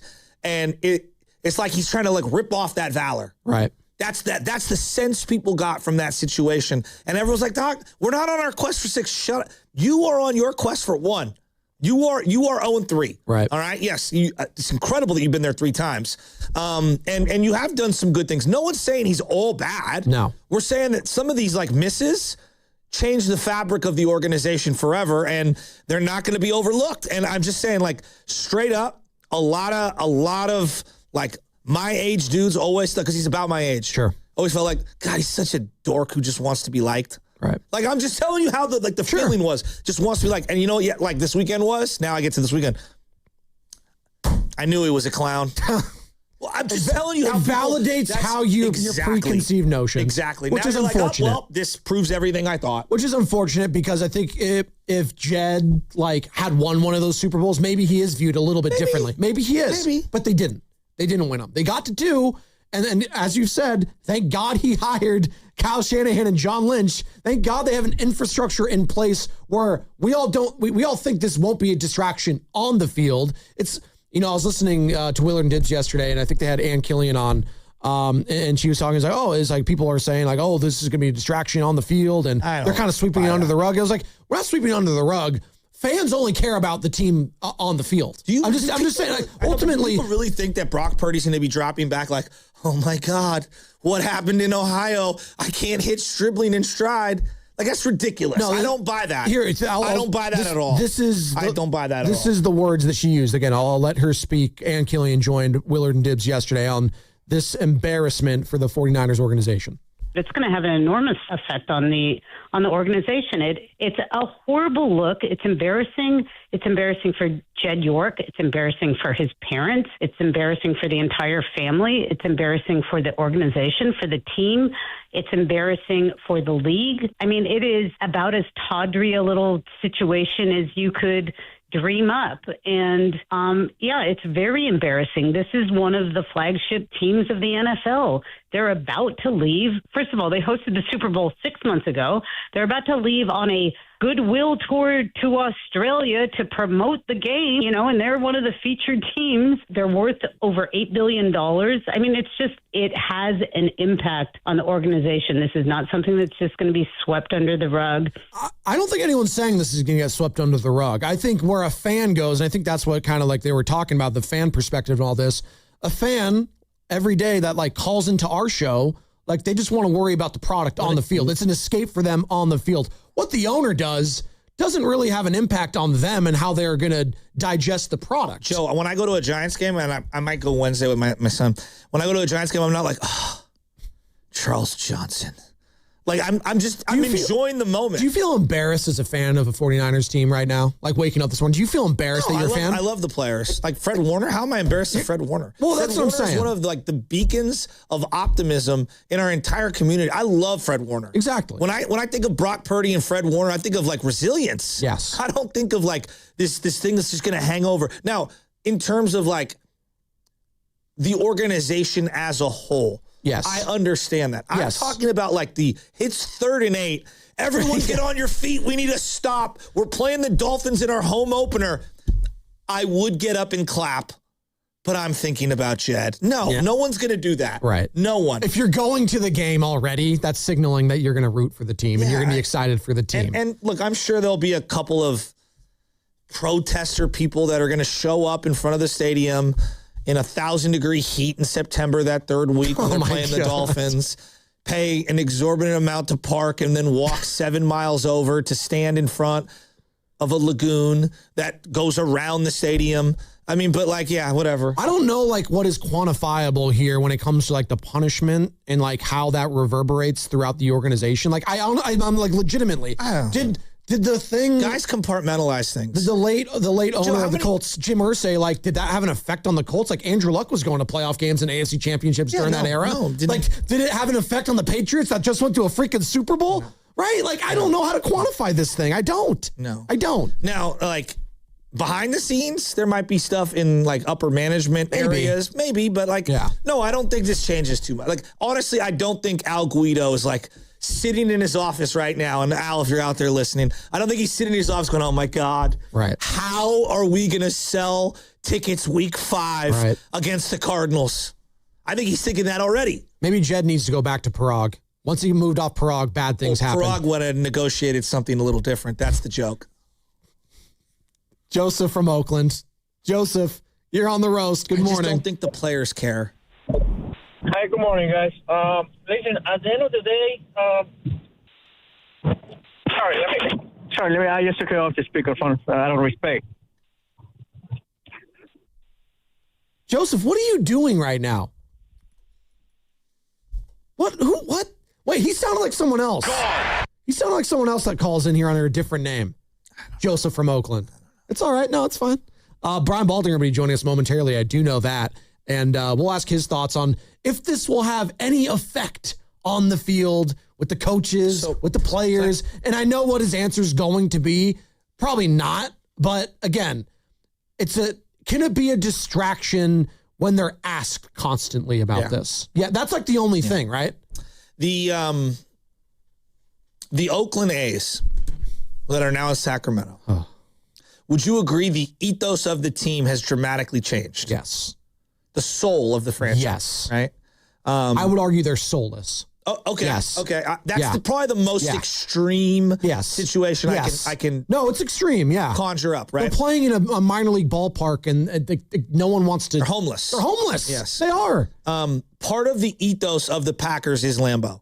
Yes. We've talked about this. I know you and we joke around about stadiums, but I am really interested to see like the Bills like playing in Orchard Park for as long as they did. Like it will be a little different. The Highmark, yeah. The ethos of the Yankees has not been the same since they moved into the new Yankee Stadium. No. Right? It's actually a joke. They make fun of the short porch. The Cubs are the Cubs. And in part, the ethos of the team is Wrigley. Yeah. And that environment. There's a soul. Yeah. Exactly. And look, sometimes it shifts for the better. The Giants were at Candlestick, and there was an ethos of the team at Candlestick. And now being at their stadium currently, it's different. That doesn't mean that they're better, but would you agree there's a soul when you go in there? Yeah. What if the Giants moved 45 miles south and just built the 28th best stadium? People wouldn't be showing up like they are right now, I'll tell you that. It would dramatically change the whole vibe around the team, right? I mean, they're the fan base are different. I don't want to compare them to Miami Marlins, but maybe it would be Marlins-esque. Maybe. Yeah, you don't know. Maybe, I don't know. Yeah. But like leaving Candlestick really did, and again, I'm not here to say that Candlestick didn't need to be upgraded. Of course it did. What I'm saying is that fundamental shift for a lot of older fans, especially North Bay fans, forget the San Franciscans for a second. The amount of people I hear from Santa Rosa, Petaluma, Marin County that refuse to want to drive through the city down to Santa Clara unless it is like a mandatory maximum stakes game. Right. Like you'd be shocked how many people refuse to make that drive. Now, the reverse is, well, how many people are coming from the Valley? And okay, but there are a lot of good fans in the North Bay. It's a good point, and I think that's where a lot of this, hatred's strong, sports hate, just embarrassment, just over with this animosity, I think is the word I want when it comes to the fan base and how they felt for so long about Jed York. And maybe there was a little, with all the memes I saw, coming from a lot of Niner fans, quite frankly. Like, the Niners organization was the butt of a lot of jokes yesterday. And a lot of those jokes came from Niner fans themselves because they didn't like the owner. Like, a lot of them was from what was it, sourdough, sour death Sam, whatever it is, just making fun of the frame. Like, I saw every Niner affiliate, like, almost making fun of the guy. I mean, the memes, I'm not going to lie to you. The memes are incredible. Well, I've already saved like 7 or 8 on my phone. Well, that's the thing. Like, we're laughing about it. Like, there's some seriousness to it when it comes to the family, but like overall, people are laughing about this. And I think that speaks more to just where we're at in society with like serious issues. It's become too laughable. But like, I know in Boston, like Patriots fans, when the whole Robert Kraft stuff came out, like they were like, that did hurt them because they did love Robert Kraft. Like that was a guy that was beloved. That was a guy that fans like actually had, like felt like they had a relationship with. Now there was some, animosity with how it ended with Brady and Belichick, all of that, obviously. So maybe there was like a portion of the fan base that were also making the jokes, but like that wasn't a laughing matter for them. Like that was like serious to them. This almost feels like a laughing matter, like for a lot of the fans. And I don't know if it should be, but it just is. Like, quite frankly, it is. It's going to be hard for him to shake this. I don't think he can. I personally, I in terms of public perception. Yeah, no, that's always going to be there. Like, people are always going to make the jokes. Now, is it eventually going to become like a lesser and lesser of a story? Yeah, it will be, because that's just how life works. Yeah, but I never looked at Jim Irsay. Like, everything that was around Jim Irsay, anything he said, anything he did, I was like, clown show. But now that we're learning, you never really thought of Jed as like this grand figure for the organization. You never thought of him that way anyways. Mm-hmm. So for you, like, it's really, at the end of the day, your perception of him is really not going to change that much. You know what my perception was? Kind of petty, kind of cheap. Exactly. Kind of like fake. Exactly. Yeah. And I would use none of those words to describe our next guest. That's Brian Baldinger. It's Shark Week, baby. Let's freaking go.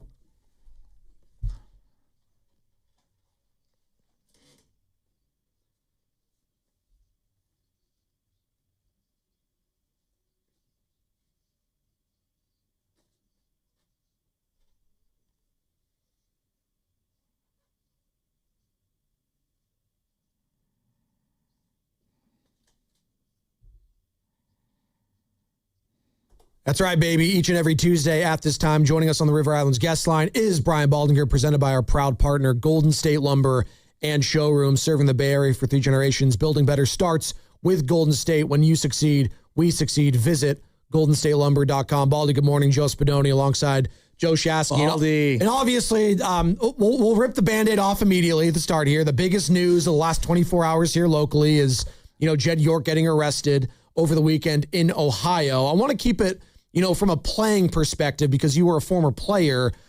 When something like this happens, and this is a little unique because it's from an owner, right? This isn't a coach. This isn't a general manager. This is the top dog. When this happens with an owner, obviously the players are probably going to be asked about it. I'm sure they've been coached on what to say and what not to say. How much of a distraction is this? And is there a tangible effect this can have on a team as a whole? I mean, we have seen some rogue owners do some foolish things that they have to, there's consequences for everybody's actions, no matter who you are. So there's consequences. But ultimately, when San Francisco kicks this thing off in Melbourne, like, nobody's going to be thinking about it. It's in the news. It's everywhere. It's in the San Francisco Chronicle. It's everywhere, right? Everybody's discussing it. And everybody has a pretty strong opinion about it and about Jed and the ownership and the whole thing and what should be done. So that you can't escape that. That's the players hear all of it and they're going to be asked about it. But ultimately, when Kyle takes his team out to practice, it's not going to be discussed. Players aren't. Like, for example, when I was in Philadelphia, we were basically on the basement, and the owners of the team, Norman Brayman, the executives, GM, they were on the 3rd floor. Like, it was just a separation. You have the 3rd floor, that was all upstairs. And that's a metaphor for that's kind of how all teams are. There's teams in this league, you don't even know who the owners are.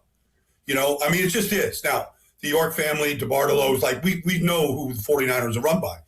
But honestly, some teams you don't even know. To the players, they have to deal with this because they're being asked about it, and they probably feel embarrassed for Jed, and they probably wish it never happened. But ultimately, they're paid to perform by Jed and the family. And so that's what the focus is going to be. It's going to be in between the lines and being a better team than that playoff loss to Seattle last year. Yeah, I agree with you, Baldy. We were just discussing that. I don't think Purdy's dropping back like, oh my God. I would hit Stribling in stride right now, but I'm just thinking about Jed getting arrested. Like, I just don't think that that's reality. There's other news, because I do want to shift to some football stuff here.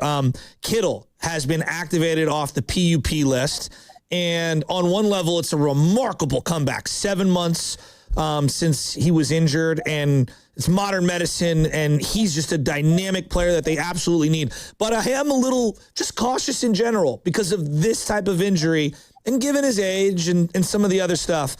When you heard he was activated from the PUP, what did you think?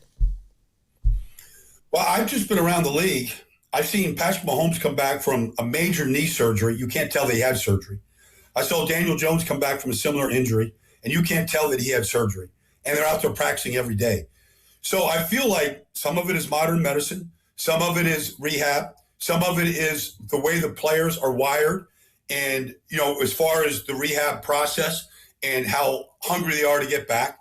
So it doesn't surprise me that George is in that category of the two guys I just mentioned. And you just talk to the trainers, talk to the trainer in Kansas City about what Mahomes did. You know, these guys attack things differently than maybe some of us did in the past. And they want to get back there on the field. So it doesn't surprise me.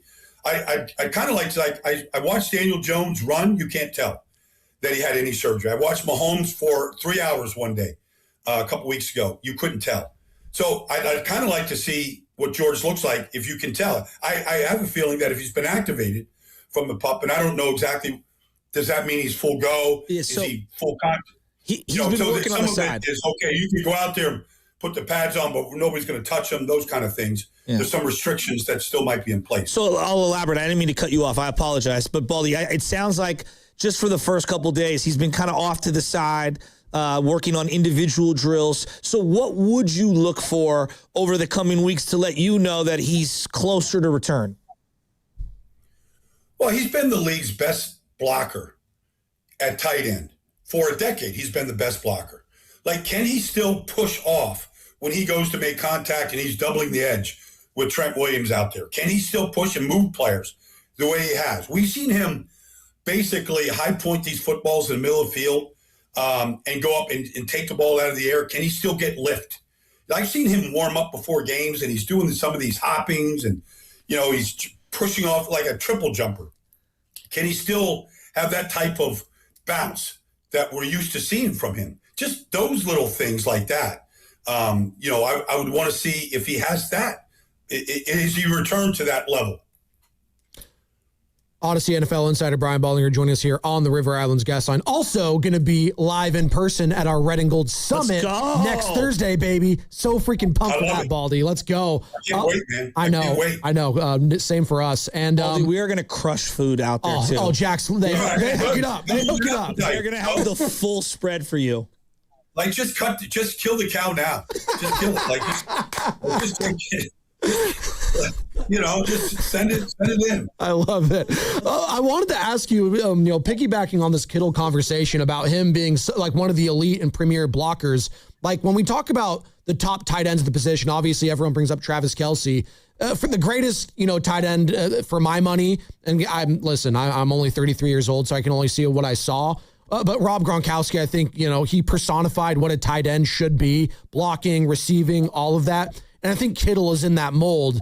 But, coming off this injury, Baldy, should the 49ers and Kyle Shanahan consider maybe like easing off some of that blocking and maybe start transitioning him into more of just a pure receiving threat, just given his age and given, the Achilles injury? Or is that too much of a stretch because of how important he is in the running game? I still think it would be George Kittle if he's not doing that. Like, I just seeing him and Juice, work in tandem together for, the last decade together, almost a decade, whatever it is. This just, I don't know that it would look right. Now, is it the right thing to do? It might be, but I don't think that's how George wants to play. It's a little bit like Aaron Donald down there in Los Angeles right now, not to get off the subject, but Aaron Donald doesn't want to come back and be a part-time player. He doesn't want to be a situational pass rusher. I don't think George wants to come back and be a slot receiver. I just don't see that. That's not who he is. That's not how he played the game. He told me, his dad was an offensive line coach at Oklahoma, right? He didn't get on the field at Iowa, all right, until he could block. That's what they do at Iowa. They block. That before you catch a pass, you got to be able to block the edge. I feel like that's how George wants to play the game. Whether that cuts his career short by a year or two or whatever you might be able to savior, I don't think that's an option right now. Baldy, the game against the Chargers, going back last week, I'm sure you got a chance to break it down. It felt like a lot of the young guys on the Niners offense were finally shining, and they've needed a little bit of pop from some of these young guys. Stribling showcased, Kalon Black showcased, some of the guys from yesteryear, Sincere McCormick, the last couple of drafts, and Jordan Watkins. Tonjes is obviously going to be a factor. Jacob Cowing had the big return. What kind of shot in the arm can these youngsters truly give during the regular season with this older offensive unit? Oh, it's huge.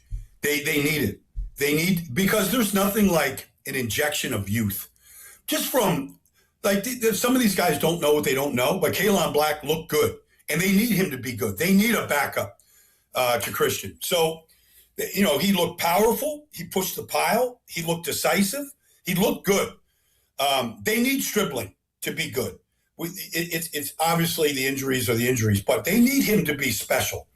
And if you just look at Seattle last year, you look at their left guard and Graves Abel and what he did to him last year and the pop that he gave him. You look at Emanwari and what he did for that defense. You need an injection of youth. It can't just be veterans because of their experience and what they have accomplished in this league. Players need that juice, that rookies and young players, not just these guys that we're talking about, pre-soc, they need these guys to pop and to really help. And there's no better feeling than when you see young guys step up and contribute immediately. And speaking of that, they have a young guy and a rookie, and Carver Willis trying to get some reps over at the left guard spot. It doesn't seem like they know who they want at this point. Maybe they're taking all the way to preseason game 3. They're rotating a couple guys there. Robert Jones, obviously Connor Colby. What do you make of the left guard competition so far, Baldy? And ultimately, who do you think is going to win it? Look, Dominic Pooney was here 3 years ago. And, he was there because of an injury, and he took advantage of it, and they haven't moved him out of the spot. It was a great pick. I think Pooney was a 3rd-round pick. Willis is a 4th-round pick out of Washington. I feel like good. But may the best man win. Now, the problem is that Trent's not out there, and I don't know how much he practices on a daily basis, but you want time with your all-pro left tackle out there. And so how much time can because Colby's played there, so he kind of knows what Trent's like, but you kind of want that thing to be seamless working with him, just on combo blocks and cutoffs and passing stunts. You want time with it. And I don't know that how much time you get because of, just getting Trent ready for the season right now. But regardless, you should be able to focus on that position and may the best man, you want the best 5 out there, period.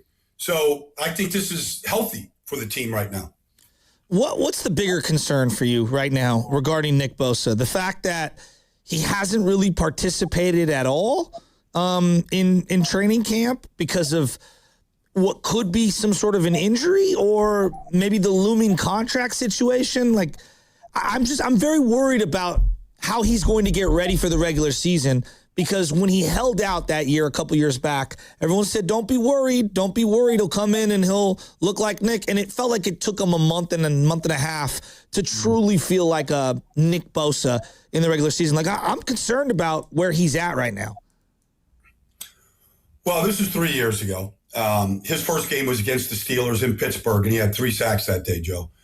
He dominated the game, and so did San Francisco. So, I mean, I part of me says if he's healthy, there's nothing to worry about. These guys know how to play. They know what they need to do.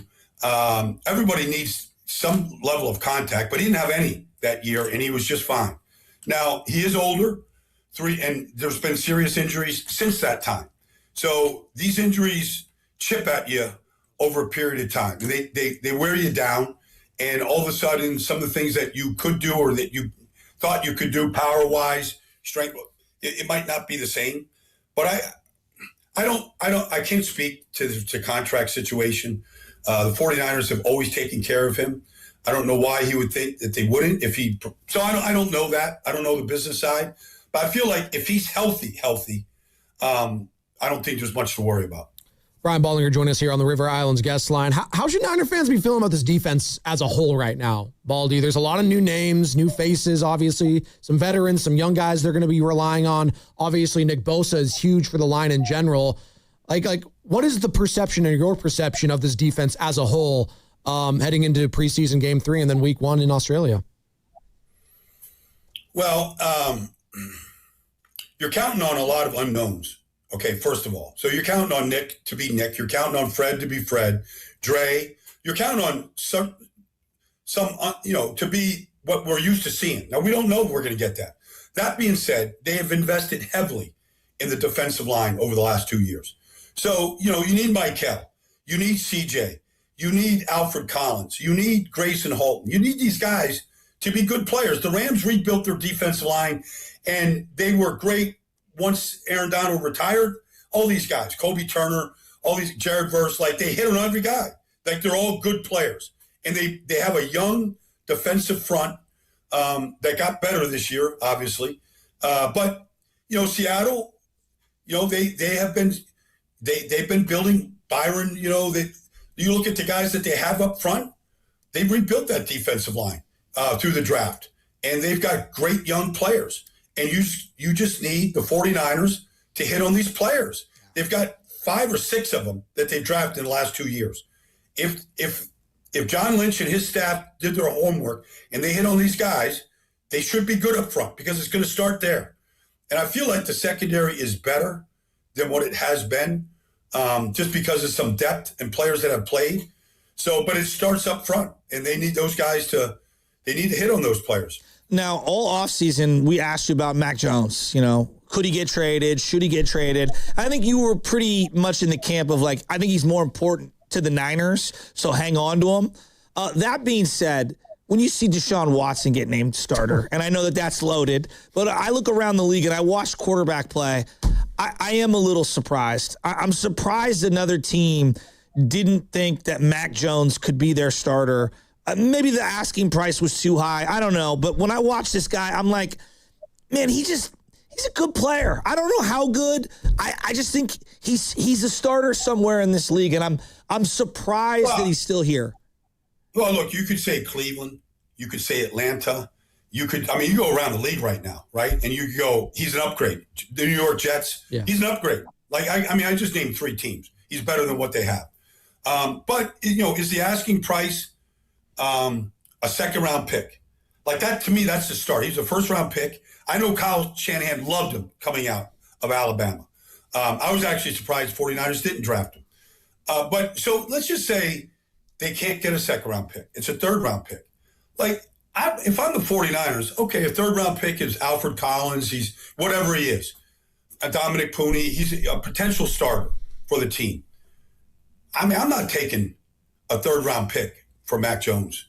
Maybe privately behind the scenes, there was a third-round pick out there. If I'm sitting down with Kyle Shanahan, I'm like, hey, we get a third-round pick for Mac Jones. What do you think? He goes, no freaking way. Yeah. I'm not. Now, if it's a second-round pick, that might change things a little bit. First-round pick, obviously, but yes, to your question, you could plug Mac Jones into a lot of places, including the Miami Dolphins. Yeah. He's better than probably 16 starters right now, and I'm not even going very deep into this conversation. Arizona, who knows?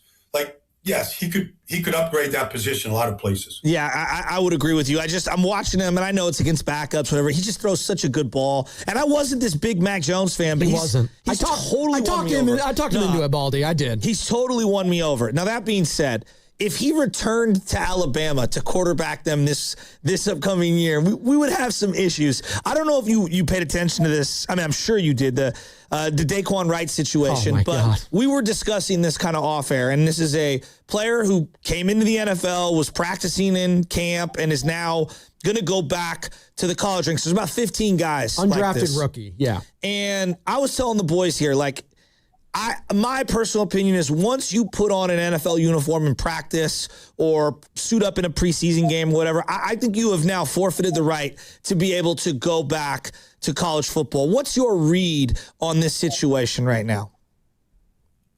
Well, it's not healthy. It's not healthy because, if you're Dan Lanning at Oregon, you're Kirby at Georgia, whatever, and now you have to rethink your roster after you've just spent an entire offseason after the NIL where you only got these guys for a couple of months anyways. And now you have to rethink some positions because you have to. Because if you can upgrade the position, you do. But it's literally becoming fantasy football in some ways. It's the designated hitter. Oh, we'll just take Aaron Judge and we'll put him in our lineup. It's not the way football is supposed to be played. It's not the way it's supposed to be coached. Nobody agrees with it. It just should be exactly what you just stated, Joe. When you leave college football and you put an NFL uniform on, your college eligibility ends. It should just be literally that cut and dry. It should be that black and white. It shouldn't be any other. There should be no other situations about it.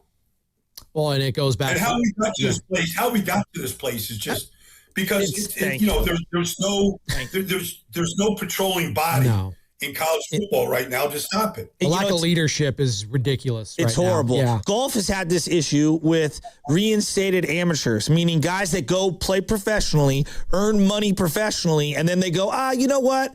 I want to be a reinstated amateur, and then they're now going up against, Johnny Lawyer or whatever, or some 17-year-old kid, and I find it to be absurd. Well, it is absurd, but, the word amateur is gone. Yes. There's no amateur athletics anymore. The NCAA, just think about what it stands for.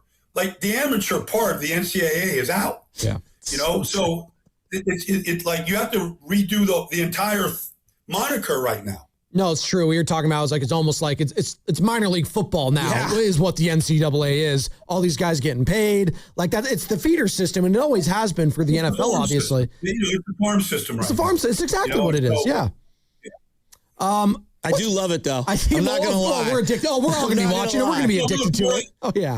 Like college football, the top of the top. We've got 8 teams, legitimately 8 teams in college football that could win the national championship, and maybe we're not even thinking about some others, but Indiana, Miami, Ohio State, Oregon, nobody knows what's going to happen. It is going to be fun to watch on saying the divisions. The Pac-12 joining the Big Ten was the best thing to happen to the Pac-12. I'm sorry to say, but no, it's true. It's putting Oregon and USC and UCLA in that conference right now made that a better conference. Well, and it's funny you say that. It feels like that in the NFL this year, too. I know, the Seahawks and Rams, everyone looking at them as, the juggernauts. But, for a while, it felt like, all right, the Chiefs and who? For a long time. Now it feels like, hey, AFC's wide open. What's the most under-discussed, storyline or team in your mind, Baldy, heading into week 1 here in a couple weeks in the regular season? Well, just take the Minnesota Vikings, okay? 2 years ago with Sam Darnold, they won 14 games. It didn't end well in a playoff game. The offensive line was awful. Sam didn't play good, but they won 14 games. Brian Flores was up for, probably assistant coach of the year. They led the league in takeaways. If Kyler Murray was the number 1 pick in the draft for a reason, the guy's got a dynamite arm. He was a top 10 pick in baseball. The guy's an athlete. Now, he's never played on a team that has this type of talent in Minnesota. He's never played for a coach like Kevin O'Connell. That has a defense coordinator like Brian Flores. It's all set up. And you've got Justin Jefferson wanting to return to being maybe the best in the business. It's set up for them to succeed. The Giants are an interesting team. I just saw them. Like, they dominated the Miami Dolphins in a scrimmage last week. And if those pass rushers, and they're legit, if those pass rushers are in the fourth quarter of a game and the Giants have the lead, like, it's going to be, the quarterbacks are going to be under siege. They just are. This Arvell Reese, you can't take your eyes off the kid. And we're not even talking about him as a pass rusher yet. But you just watch him blow up. You want to run I formation? Like, he just blows these fullbacks up. He makes them disappear. They have real talent, you know, and they got bigger. And they're going to be better coached by a real coach. Like, I think the Giants could come out of the dark ages and compete, especially if Malik Neighbors looks like Malik Neighbors like he did his rookie year. Right, and I guess Harbaugh is saying he's on track potentially to play in week 1. Just got the red jersey taken off. Got the red jersey taken off. That would be significant for them and also for fantasy football purposes. Baldy, great stuff. We appreciate it. See you next week, Baldy. Hey, we'll see you next week in person, man. Jack's Restaurant Bar. Guys. That's be fun, man. You're the best. Yep. We're gonna have a good time, man. Hell yeah. We're gonna eat the entire cow. We're gonna go kill it. We're gonna take it out of the back. Put down Bessie. There you go. While they're cooking it for you. Thanks, Baldy. See you, buddy. There you go. Courtesy of the River Islands guest line, Brian Baldinger. Yes, our Red and Gold Summit is back again for another year. Thursday, September 3rd, live from Jack's Restaurant and Bar in Pleasant Hill. Again, that's important. There's a lot of locations. We love Jack's. They're all over the Bay, but this one is going to be in Pleasant Hill. Willard and Dibbs from 2 to 6, and all the hosts from 4 to 6, getting you ready for another football season. And yes, Brian Balder going to be there in the flesh, which now leads us to the injury report.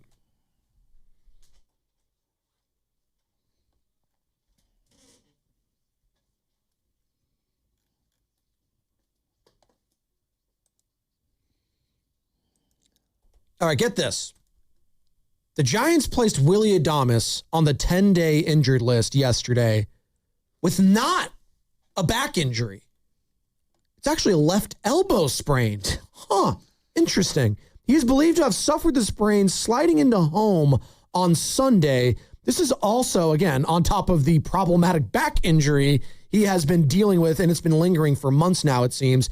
Manager Tony Vitello did not offer a timetable for his return, other than saying that he will need a little bit of time. Well, we got like a month left in the season. It's probably okay if we just shut him down at this point, right? I think it should be. The injury report was brought to you by Boxer & Gerson, Northern California's premier workers' compensation law firm, helping injured workers get their lives back for over 40 years. And you are listening to 95.7 The Game, KGMZ FM and HD1 San Francisco, an Odyssey sports station in the home of the Golden State Warriors and Valkyries, always live in the free Odyssey app, coming to you live from the Laughing Monk Studios. Halfway home here on a Tuesday. Mike Florio, Pro Football Talk, NBC Sports 820. And it is a Tuesday. That means Bonte Hill is going to join us in the 9 o'clock hour for the entire hour, presented by Ceremony Ford, your Bay Area Ford store. So, I don't know. We're going to do our thing sound here off, yes, in a couple seconds here. But just this NFL players going back to college bugs me. I don't know why. It really does. Well, because it reminds me of golf. Golf has this problem, and I'll explain it as quick as I can. Basically, you have these guys that go on to literally have one professional event, even if it's a low-level circuit golf event, and then they ask the USGA to give them reinstated amateur status, okay? And then they go backwards, and then they're fighting against a bunch of 17-year-olds. It's not a level playing field. No, it's not. It's just, I find it to be ridiculous. It is. It sounds like it's something you needed to get off your chest, like we do every day at 8 o'clock with our sound off. I love the beat.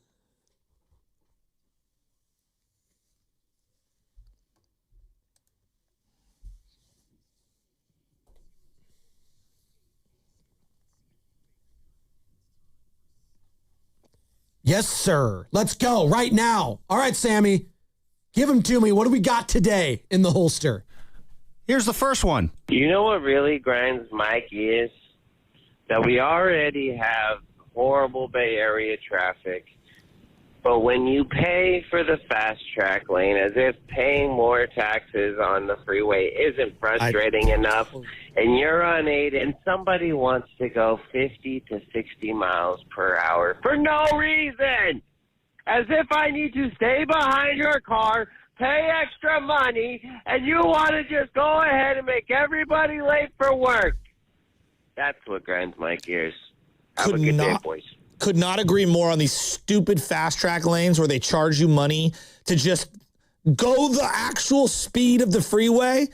It honestly drives me nuts. It's 580 out in like Pleasanton, Livermore. I know there are other stretches. It drives me bananas. What bothers me? $3. What bothers me is occasionally on Fridays, I'll drive down to like Monterey, go visit my family, right? And I have the carpool. I have Benny and Nora with me, or I have Nicole and the baby. I have all of us with it, right? That's 3 or more, then it's free when they're fast track lane. I don't like that it's now required for everyone to have that fast track pass. So like, for example, it should be free for me if I have 3 or more people in the fast track lane, right? Oh, but no, I'll get charged if heaven forbid I don't have my fast track attached there. But I'm doing what you want. Why does it matter if I know if you have the camera? You see 3 people in the car. Like, just to me, it's just California needs to extract every single penny from us at every single turn, no matter what, and it's driving me bananas. I had a couple, mind you, a couple of, and it didn't sync up right away. Like they had some of my 850 that I go through on the Bay Bridge every morning. A couple of them were like past due. Is that what it costs? $850? Yeah, it's $825, $850, right? Yeah. So a couple of them like were past due. Jeez. And I couldn't get my registration.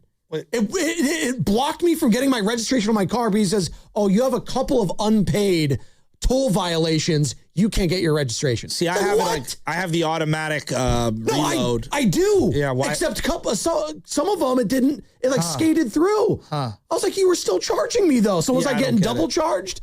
I have a beef with Fast Track. All right, I sympathize with whoever was calling in there. Yeah, I had that happen to me in Miami one time. Went through toll, because there's toll roads, which are like what we have here, except worse because there's more of them. And yeah, I couldn't get my registration one time. It's like, oh, you didn't pay this one arbitrary toll. It's like, God, I hate Florida. Hey, you guys ever heard of 9-ball pool?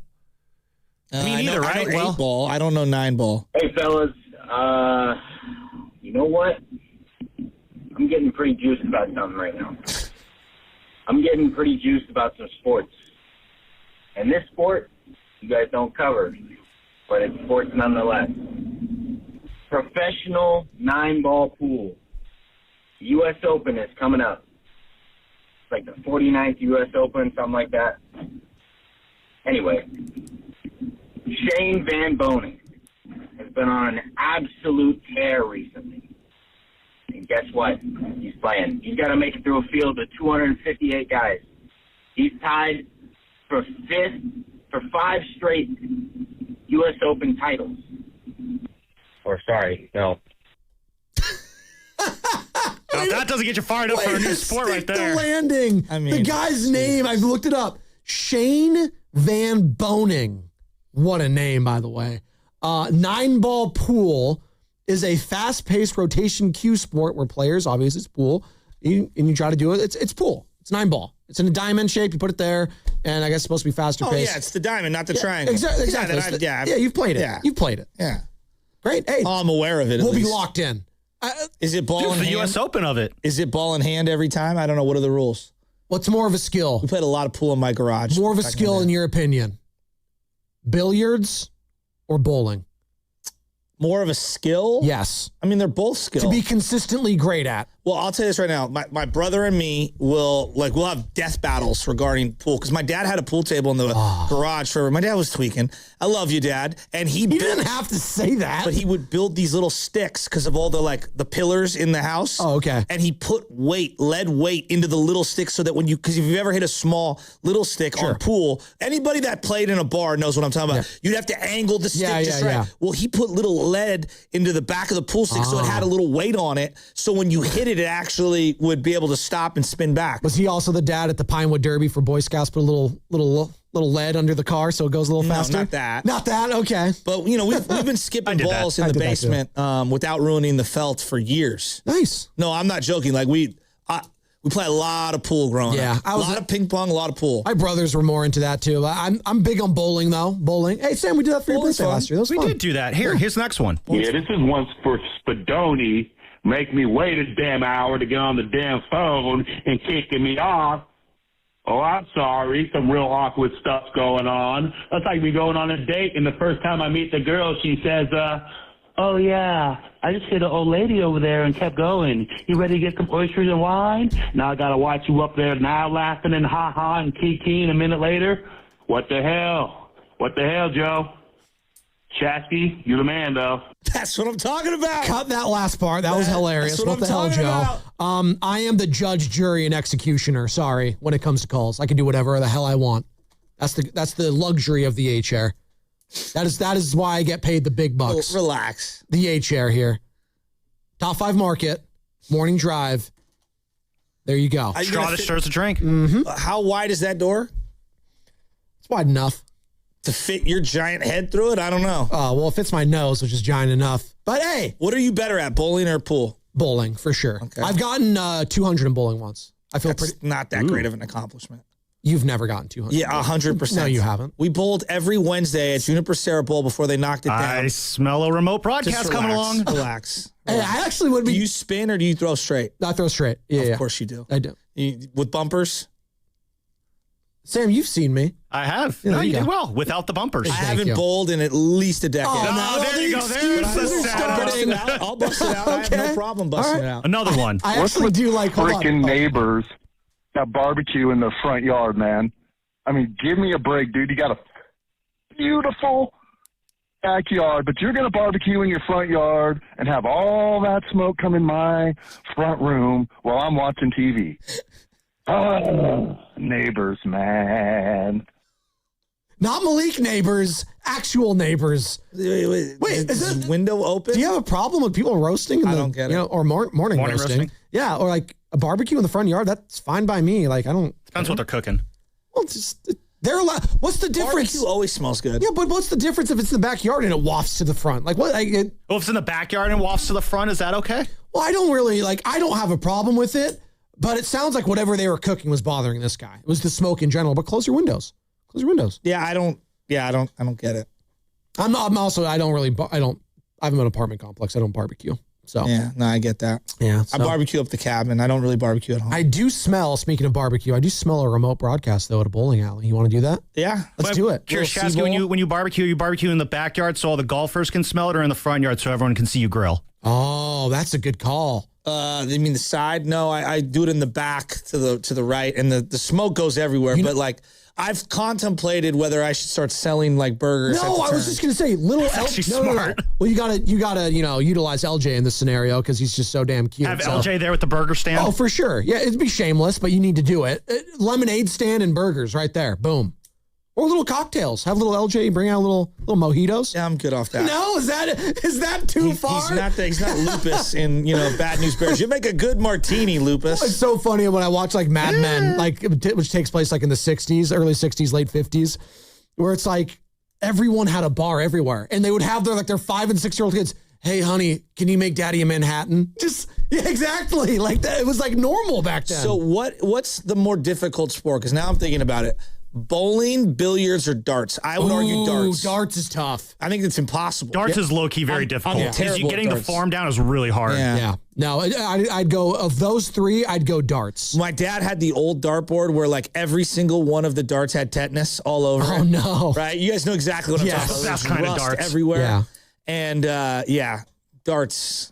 Yikes. They were really popular when we were all kids too, like the electronic dartboard too. That would the magnetic ones too. No, I don't like the magnetic ones, but the electronic ones. We go old school. No. You got to have the metal wiring around it. For sure. But it was still like the normal metal tips, like the pointed ones. Yeah. But it'd be like this, I don't know how to describe it, like a plastic that would in between it, and it would signal and have a scoreboard on there. It was kind of cool. Yeah. But to your point, I'm more of the old cork boards. Like that's what you need. Yeah, for sure. Yeah, where one side actually there's one that's a baseball game on the back. Oh, yeah. See, that was the magnetic one I had. I had the normal dartboard on the front, and on the flip side was the magnetic one. Yeah, the other one was green on the back. I took darts is really hard. I took Benny and Nora to the Alameda. They have this pinball museum there, and this is a bunch of old school pinball machines dating back to 1940s. Like pachinko? Yeah, no, like all of them. Yeah. Oh, to like my uncle's to got modern. a pachinko machine. It's pretty cool. They're cool. Like, and they have this one game from like the 70s. It was baseball. And it's very cool. It's literally pinball, but it's like a baseball version of it. Very cool. Check it out. Yeah, it's very reasonable price too. The Alameda Pinball Museum. I'm now looking at old dartboards. Maybe we need to get one in here. Yeah. No? Someone might throw it at Someone's somebody. gonna get in trouble. There's no way that goes in a good direction. You think Mike Florio's a good dart player? I bet you he's sneaky good at a lot of things. All right, we'll ask him. It's going to be sponsored by Front Bank. Here for you, here for good.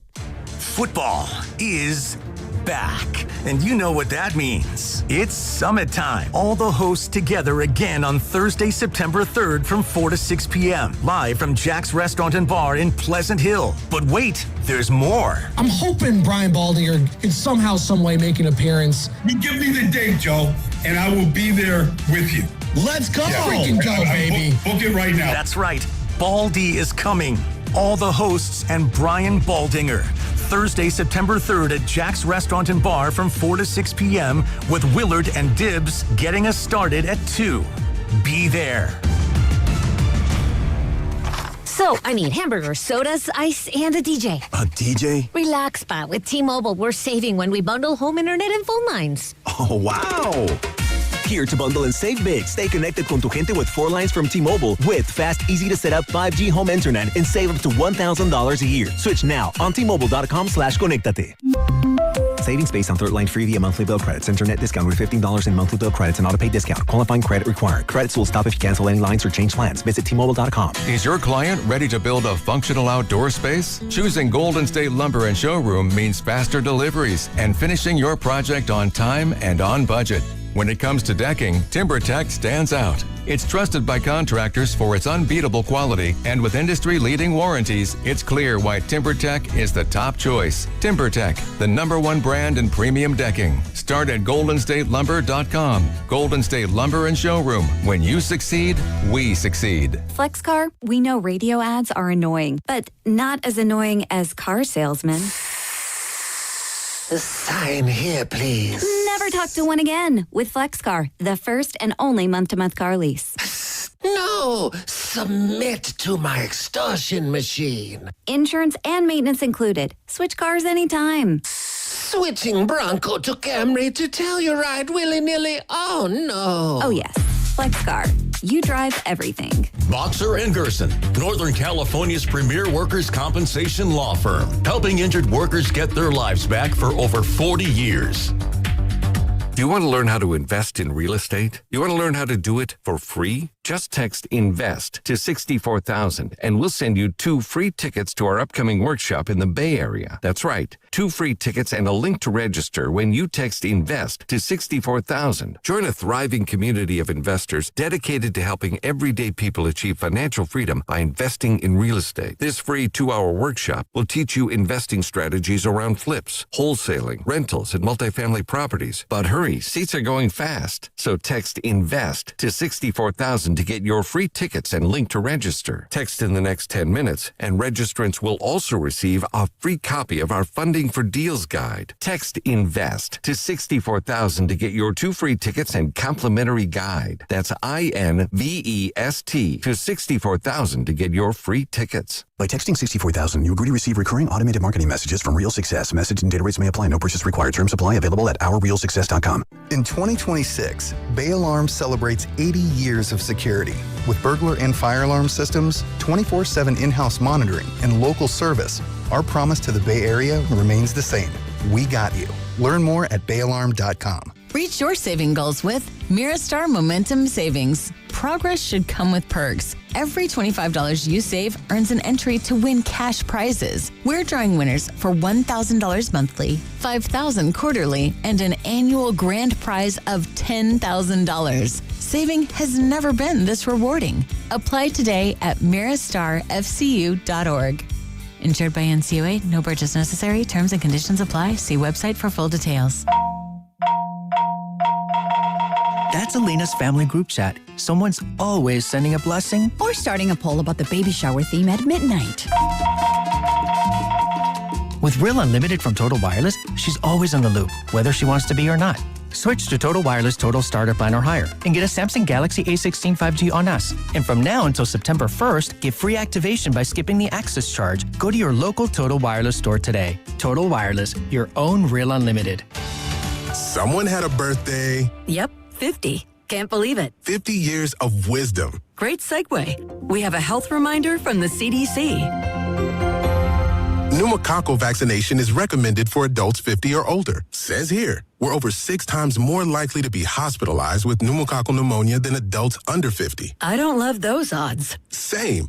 Look what I found. Pfizer's Prevnar 20 is proven to help protect adults against pneumococcal pneumonia and invasive pneumococcal disease in just 1 dose. And millions have already gotten it. Continued approval may depend on a supportive study. Don't get Prevnar 20 if you have a severe allergy to its ingredients. A weakened immune system may lower your response. Common side effects include injection site pain and swelling, fatigue, headache, muscle, and joint pain. For full prescribing information, please call 1-855-213-2138. Visit Prevnar20.com or talk to your doctor or pharmacist. I'm on Prevnar20.com now, scheduling my appointment. Good idea. And happy 50th. Back to school starts now. Get long-lasting battery life on the Dell XPS laptop powered by Series 3 Intel Core so you can work from anywhere. Now starting at $699 with exclusive student pricing starting at $599. Complete your setup with savings on select monitors and must-have electronics and accessories. Limited time deals and free shipping on PCs and more await you at Dell.com/deals. That's Dell.com/deals. Cozy season is ahead, and you'll be spending way more time inside. Is your home ready? Don't worry. With Wayfair, you can upgrade your space without breaking the bank. Score up to 70% off during their Labor Day clearance on furniture, area rugs, mattresses, and more. Plus, surprise flash deals you can't miss. Whether it's one room or the whole house, Wayfair has pieces for every style and budget. Shop Wayfair's Labor Day clearance now through September 7th at wayfair.com. Wayfair, every style, every home.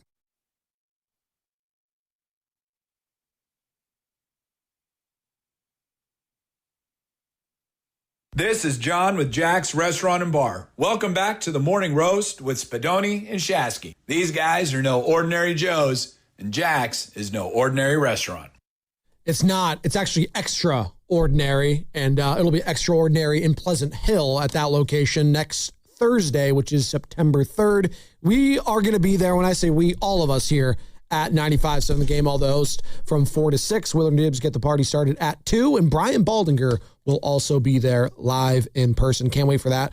And football coverage on 95.7 The Game is presented by Xfinity. Score the most reliable Wi-Fi, one price, 5 years, guaranteed. Xfinity, imagine that. Mike Florio of Pro Football Talk, NBC Sports, is going to be joining us momentarily, courtesy of the River Islands guest line. And I do want to start here in regards to the Jed York, storyline and how it was, or how it was not, I guess I should say, picked up by the national media in a matter of time in which it's kind of staggering.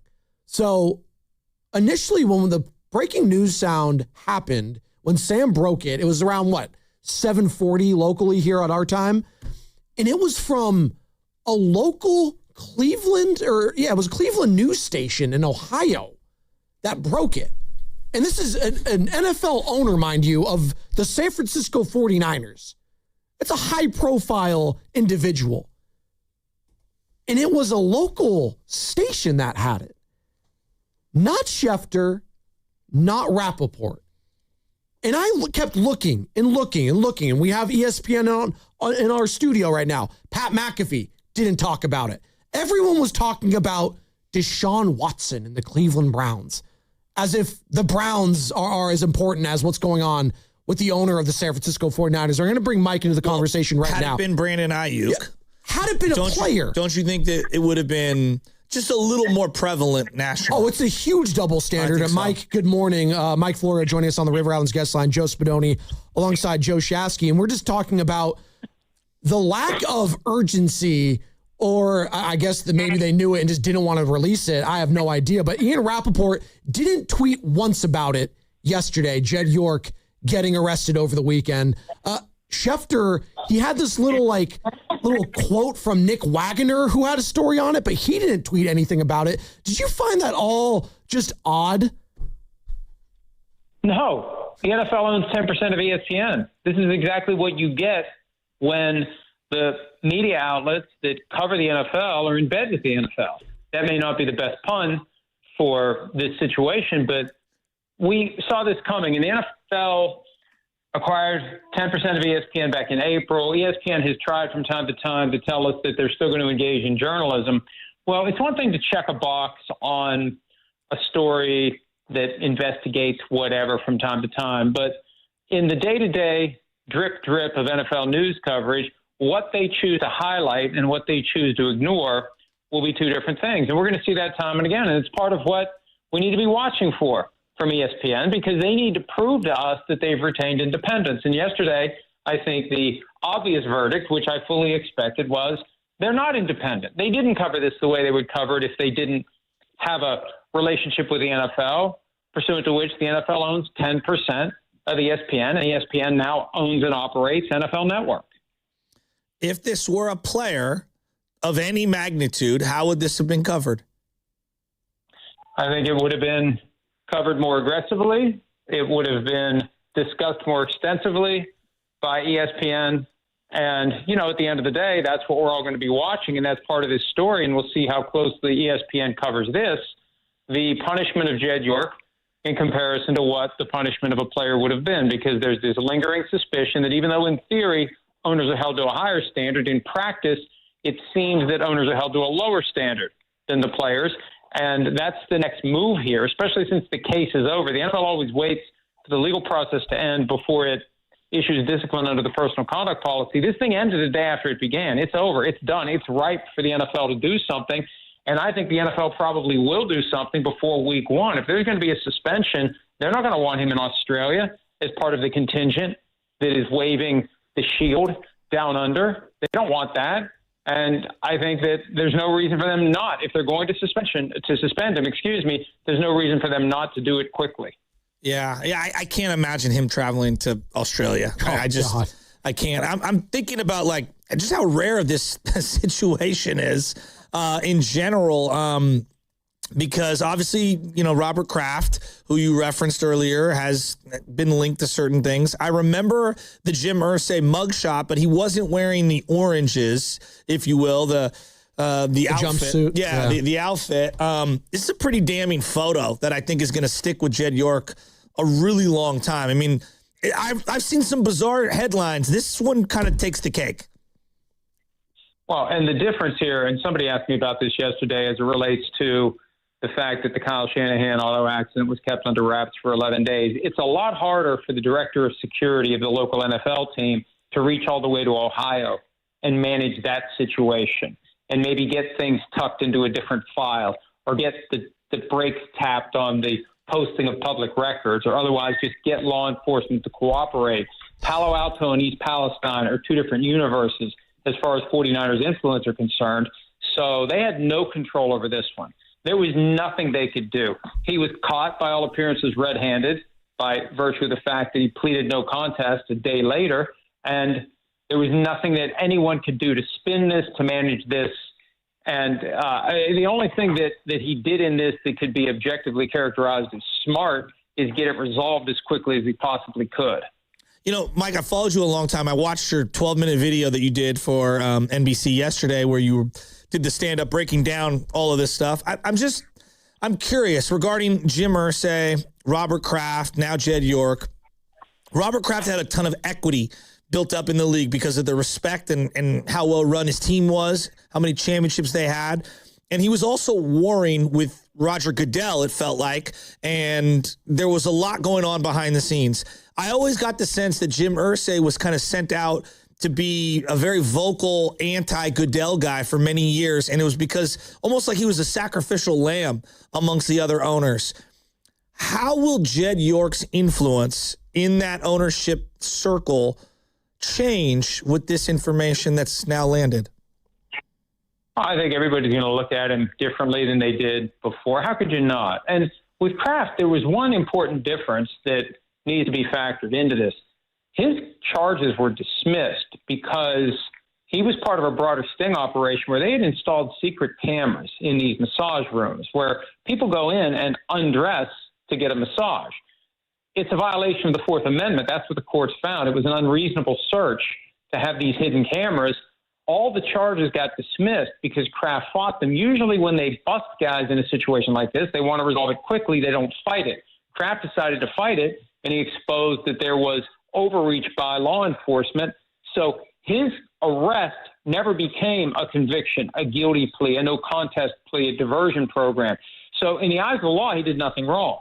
Makes it harder for the NFL to impose discipline. They still could have under the personal conduct policy. There have been players who've been disciplined without any arrest, any charges, even without any lawsuit filed. Ezekiel Elliott got suspended 6 games with no lawsuit, no arrest in 2017.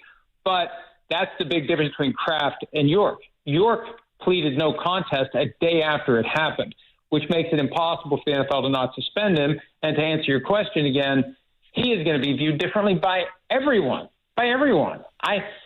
People have been asking me, could he be forced to sell? Hell, he may want to sell after this. I don't know how you come back from this if you're Jed York. Maybe you come back from it by cashing out and disappearing like Dan Snyder did.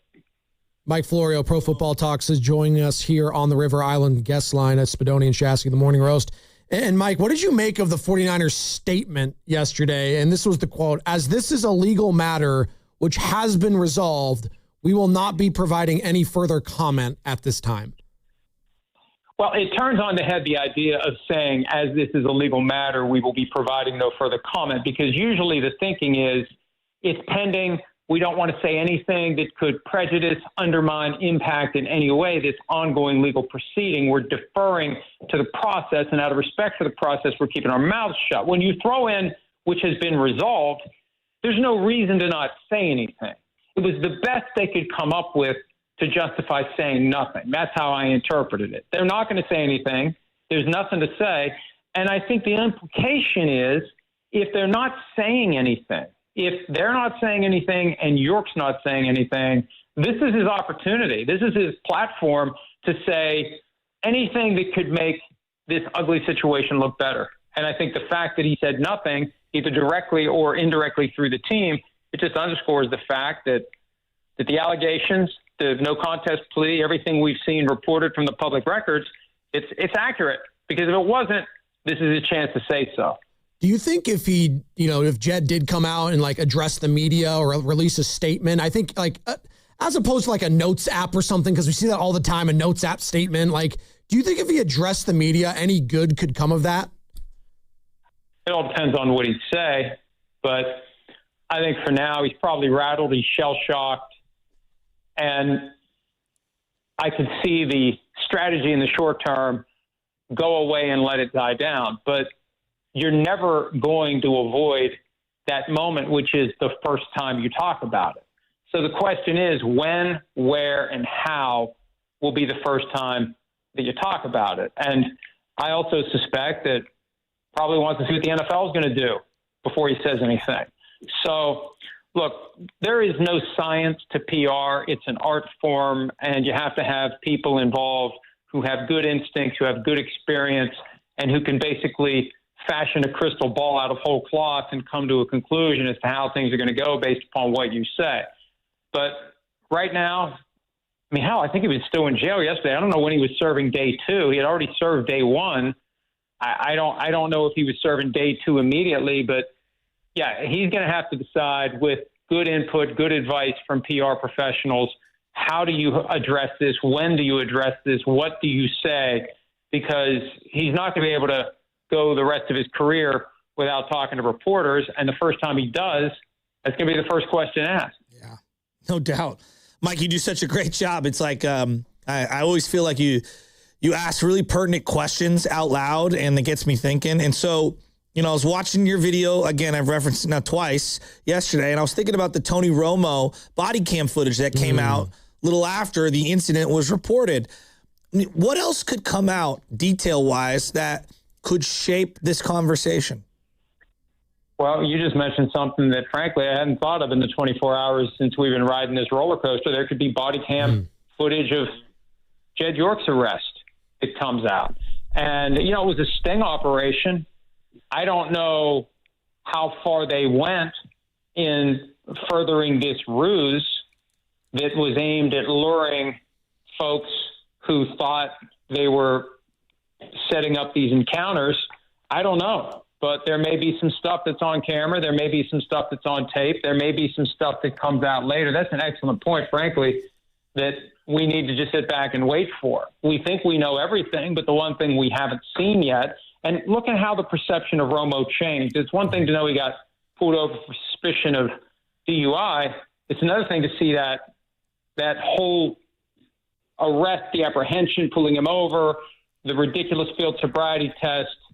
And it wasn't until after that stuff came out that CBS dropped the hammer on him, if that's indeed what they're doing, by putting him on leave. So it could be that Jed's keeping his mouth shut for now because he knows there's a body camera a collection of videos that's going to come out that could make this even worse. Yeah, I mean, my brain always goes to, like, we heard about the Ray Rice situation. Right. And then we saw the video. We heard about Jordan Video Poole. changes everything. Exactly. Even if it confirms what we already know. You know, that's the thing about Ray Rice. We already knew that he had done something in that elevator to render his then fiance unconscious. But it's one thing to know it. It's another thing to see it. And, hey, you know, that's a hell of a point. I should have thought of it. That if there is body camera footage, holy crap, just, you know, fasten your seatbelts and get your popcorn because that's going to hit at some point.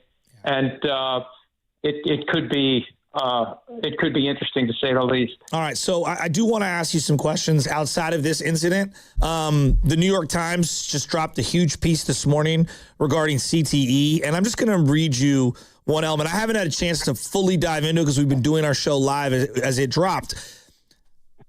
878 players died during this period from 2016 to 2021, and at least 215 of them had CTE. Of the remaining 663, 643 of those players' brains were not studied for the presence of CTE, which means the percentage could be even higher. Wow. I mean, this feels like a massive bombshell. And I'm a Niner fan, and so I watched over the weekend the Hall of Fame stuff. And Roger Craig, you know, basically told the world that he's dealing with a serious condition right now. And he basically admitted in his Hall of Fame speech it's because of football. And he wouldn't have done anything different. And football gave him all of this in his life. And it was very powerful. And I got teary-eyed. And I don't know where to go with this, man. I love watching football. I am complicit in talking about it and earning a living off the back of football. Yet I also understand how violent and how dangerous it is long term. I don't know how we reconcile this as a society and how they reconcile this as a league, Mike. Well, there are so many different issues, and it's a complicated and nuanced situation. The sport is inherently violent. The sport is inherently risky. One of the questions raised by the New York Times in a separate article is why hasn't OSHA gotten involved? They're the federal agency responsible for workplace safety. But this isn't about removing hazards that are preventable and unrelated to the job and doing the job effectively. Doing the job effectively means getting injured, whether it's head trauma, whether it's broken bones, torn ligaments, whatever the case may be. You are going to get injured playing football. The question, I think, becomes at what point, if ever, do we reach a moment where people choose to not play football? And I think, and this is the point we made in the article we wrote about this, if and when they develop a test that will show CTE in the presence of living patients, it still can only be diagnosed in brain tissue from people who have died. If you could ever do a blood test, a brain scan, whatever, and know if you have CTE and what stage it's at, and you're still young enough to play football, what happens then? Will guys who get a positive CTE test stop playing? And what impact will that have when guys who are, by all appearances, perfectly healthy and fit and fine to keep playing start walking away? It's basically the Chris Borland situation times 1,000. Remember when he retired after 1 year? And there's a group of folks in the media who are rooting for and also hoping to be part of taking down this behemoth that is the NFL. That ultimately didn't catch fire. But back at that time, and on the heels of Congress forcing the NFL to take better care of players' brains and take better steps to make the game as safe as it can be, even though it's inherently unsafe, they were dealing with reduced participation at the youth levels. If you would have a mass walkout when guys find out they already had stage 1 CTE and they're going to tap out of the sport, that's when you have to worry long term, are younger players going to not play, and are we eventually not going to have enough high-quality players who choose football? So this is something that's going to play out over time, but the tipping point would be a CTE test that can diagnose it in living patients who can then say, I'm not playing football anymore. I think that's when the findings from today would morph into something that would be a problem for the NFL. Another big story, Mike, and Mike Florio here, Pro Football Talk, joining us on the River Islands guest line. Daquan Wright situation is just kind of crazy.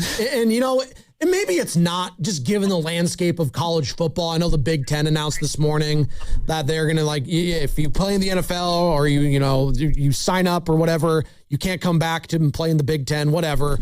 But the fact that a college player could play in a preseason game as a pro and then go back and play at LSU for his old coach at Ole Miss, that being Lane Kiffin, it's just, I don't know. I don't even know if I have a question. Just the absurdity of it all, I think, is just on brand for what college football has become, Mike.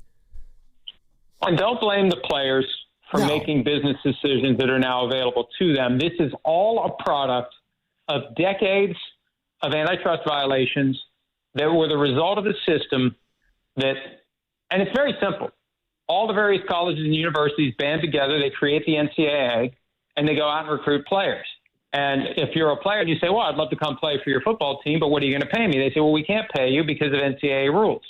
They fixed the price of the labor force for decades, and that blew up. That was exposed, and it took longer than it should have, frankly, to be exposed as the antitrust violation that it is. And now everything they're doing is playing out in this reality where there's nothing they really can do because it is an antitrust violation anytime the NCAA tries to make rules. And in passing a rule earlier this year that players will now have 5 years of eligibility, the players who have already exhausted their 4 and would otherwise get a 5th, they're saying, hey, well, why don't we get one? And that's where this whole thing's coming from. This is the 5th year that a Daquan Wright didn't have available to him when he entered the draft that he has successfully argued he should have had available to him, and that's how he's able to come back. So that's the reality. That's the thing that makes sense in something that seems so nonsensical. And so much of the sky is falling stuff from the conferences and from some of the coaches, you got to remember they're still trying to get an antitrust exemption through Congress. So this becomes performative. Brendan Sorsby, and now this.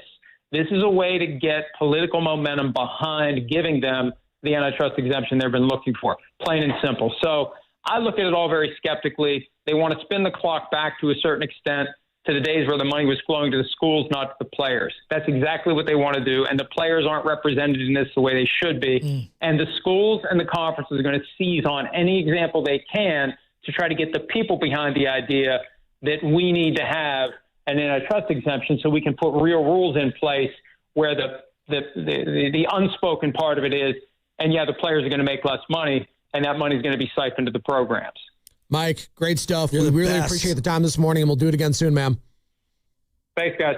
There he goes, Mike Florio, Pro Football Talk, NBC Sports. And hopefully next time we talk with Mike, it'll actually be like, on the field stuff, because he's also really good at that too. But he's super good when it comes to this in-depth, all these different storylines. He's very tapped in, and, to his credit, and you might think, he might be insufferable at times and holier than thou, and maybe a little arrogant. He's good at what he does. He's good at what he does. He's really good. And you know what? He does do some things for the NFL because he does work for NBC, and they are one of their main partners. Yes, Sunday Night Football, obviously, and Football Night in America. He's been a mainstay for that for a long time. But even he was calling out the hypocrisy of the Jed York stuff, and guys like Schefter, guys like Rappaport, nowhere to be seen when it comes to an owner doing it. And he brought up a great point. I brought this up yesterday. The fact that the NFL has a 10% stake in ESPN now, that has to shift how ESPN covers that league. They have to be biased now. Partnerships, whether they're that specific, or like, for example, Warriors in 95.7 Sure. the game. We can't cover them exactly the same way with the unfiltered craziness of someone that has zero partnership with them whatsoever. Absolutely. Right? There are certain things that you have to, I'm not saying you have to change your opinions, but how you phrase things, how you put stuff out. I do think those things matter because they're relationships. Yeah. Being owned in part by them is a legitimate compromise. Now, look, all that being said, Mike, and I love Mike, and we didn't get a chance to bring this up.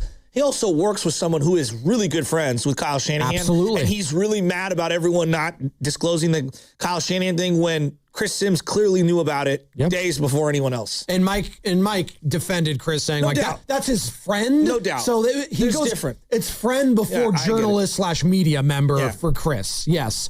By the way, our Red and Gold Summit is back again for another year, Thursday, September 3rd, live from Jack's Restaurant and Bar in Pleasant Hill. Willard and Dibbs get the party started at 2 o'clock, and all the hosts from 4 to 6, getting you ready for another football season. And our very own Brian Baldinger will also be there. Can we dive into this Daquan Wright situation a little bit before we get Bonte at the top of the hour? So a guy that played in the preseason in the NFL is going back to school a la Rodney Dangerfield. I mean, that's kind of crazy. Van Wilder. Sponsored by Fremont Bank, here for you, here for good.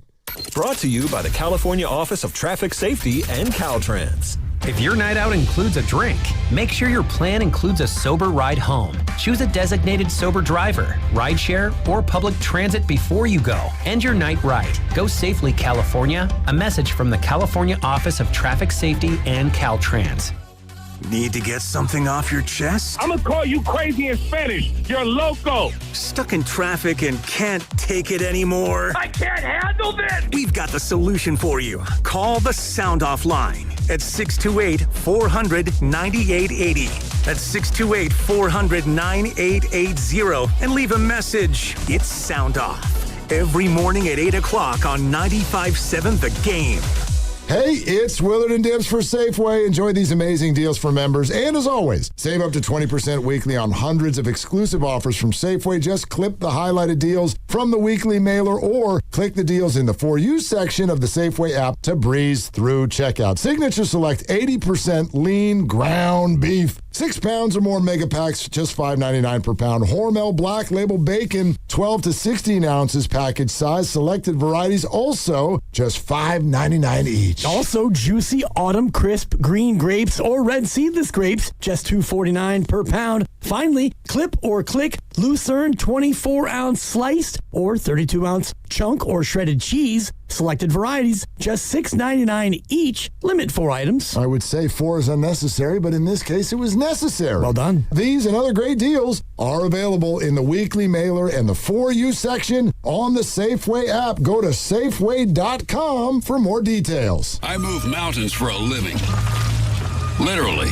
That means I don't carry hand lotion, and when it comes to serious heartburn, I don't mess around with anything but Rolaids Max Strength. Its dual-active formula has 1,500 milligrams of calcium carbonate and magnesium hydroxide that relieves heartburn fast. And the best part? The roll fits right here in my pocket, so I can get back to moving mountains. Rolaids spells powerful relief. 1,500 milligrams is our highest amount of antacid per tablet. Read each label. Use as directed. Keep out of reach of children. What do parents think of back to school at Staples, where 24-pack Crayola crayons are just 50 cents? Staples has folders, notebooks, and pens at great prices. I'm smiling from ear to ear. It's the most wonderful time. Mom, I missed the bus of the year.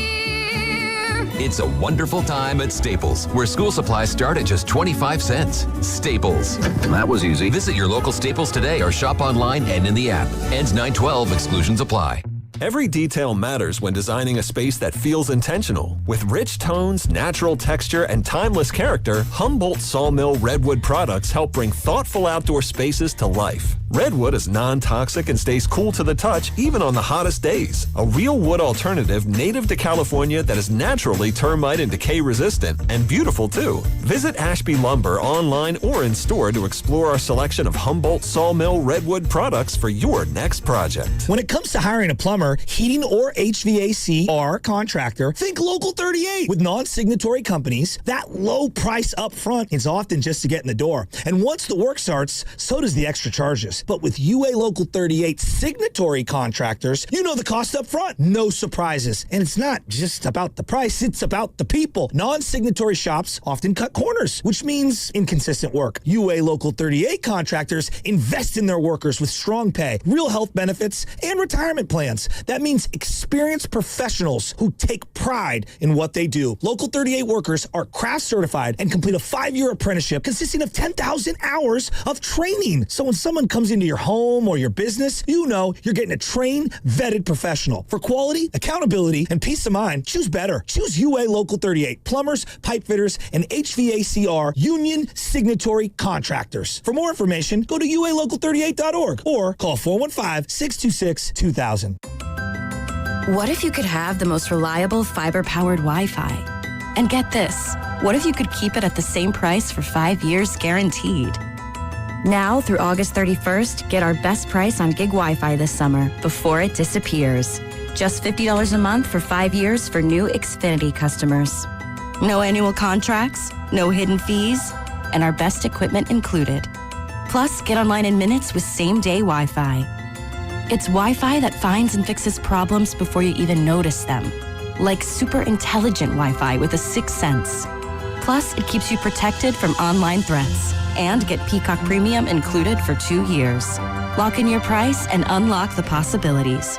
Get it now at Xfinity.com. Xfinity. Imagine that. Restrictions apply. Requires paperless billing and autopay with stored bank account. Taxes and fees extra. Speeds vary. Use of fiber coaxial cable. Learn more at Xfinity.com/same-day Wi-Fi. I'm Bob Burke, founder and chairman of Burke America Parts Group, a family of brands that includes RepairClinic.com, an appliance and HVAC parts solution company that's grown into an international brand. Before AmericanEagle.com, we partially launched a new technology platform developed by another firm. American Eagle helped take our technology to a whole new level with digital marketing, software development, and business insights into our key markets, appliances, HVAC, and outdoor power equipment, and did so both on time and on budget. AmericanEagle.com has the resources, experience, and talent needed to produce solutions. Our new technology platform, developed by AmericanEagle.com, has produced tremendous results with higher traffic, conversion, engagement, and online revenue. If you have any home repairs you need to take care of, check us out at RepairClinic.com.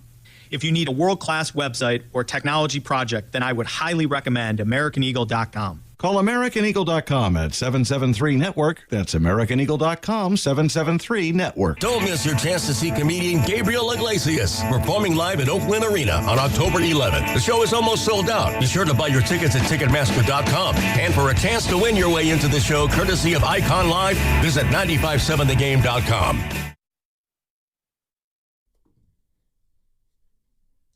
Now, back to the morning roast. Hey, Dunleavy, get on the phone, start making calls, dude. Why you sitting at the desk twiddling your thumbs, bro? With Joe Spadoni. Stop playing with your pencils and playing tic-tac-toe with yourself. Get out there and make some moves, man. Make it happen. Let's go. Let's go. Let's go. And Joe Shasky. Giants, Niners, is on cracking. On 95.7 The Game. Definitely not on and cracking with the San Francisco Giants. The Warriors are making moves. Dunleavy made a move today. Giants won last night.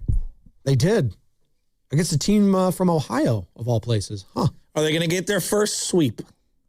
This could be it. They haven't swept a team, and it's almost September. I might take little guy out unbelievable. For the game on Wednesday. I think we're going to go. Well, they got to win today first. No, I just think we're going to go, period. Oh, that's nice. Yeah. By the way, Brandon Williams is the newest Golden State Warrior. If you missed any of that news, that happened, what, 6 o'clock hour? Yeah. Yeah. So Brandon Williams, the newest Golden State Warrior. Was it a 1-year, $2.9 million deal? Yeah. And maybe it was those two performances he had with the Dallas Mavericks against the Warriors last year that, perked the eyes of Dunleavy and Kerr, because I'm going back January 22nd in a Dallas Mavericks 123-115 win in Dallas, 19 points for him and 5 boards, 4 assists on 70% shooting. For Brandon, pretty good. I like him, man. Yeah. He's solid. I think it'll be a solid move. I mean, we'll see. Hopefully, he just doesn't go back to Arizona, though. Maybe that was on the table for him with all this college football stuff. You think he could have gone back after? I'm not making that much over with Dallas and the NBA. Maybe there's a way I can go back to Arizona and play for them in the Wildcats. Yeah, get your head in the game. I mean, what's next? Bryce Eldridge going to Tennessee? Yeah, why not? At this point, the floodgates are open. I mean, we got Daquan Wright, undrafted, gets picked up and he bounces around a couple squads, lands with the Cleveland Browns, and he plays a preseason game. So, look, you're like surprised by this, aren't you? Well, it's like, is this the first time this has happened? No, it's not. Because this has been happening in golf for a long time.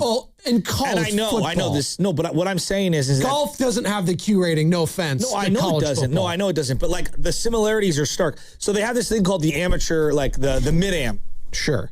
7 of the 8 people that were in the finals, 7 had either won an event, had career earnings over $100,000, or were legitimate professionals turned back to amateurs because they have to reinstate. They have to ask the USGA to become an amateur. And I always thought it was just stupid. Question on that. Corn Ferry Tour is professional. That is professional, if you're right? playing in the DP World Tour, you play in the Latin American World. Those are professional. Even those are recognized by the governing body. I'm not making this up. There is a thing called the Hooters Tour. Okay, that was I don't know if it's still around, but that was a Florida circuit, low professional type of thing. But once you go pro, once you receive you've exhausted your amateur status, in my estimation. No, I am in 100% agreement with you. It's just I'm laughing at the absurdity of the situation. And I'm not blaming Daquan Wright, by the way. I'm not blaming him. Just to give you how extreme this is, all right?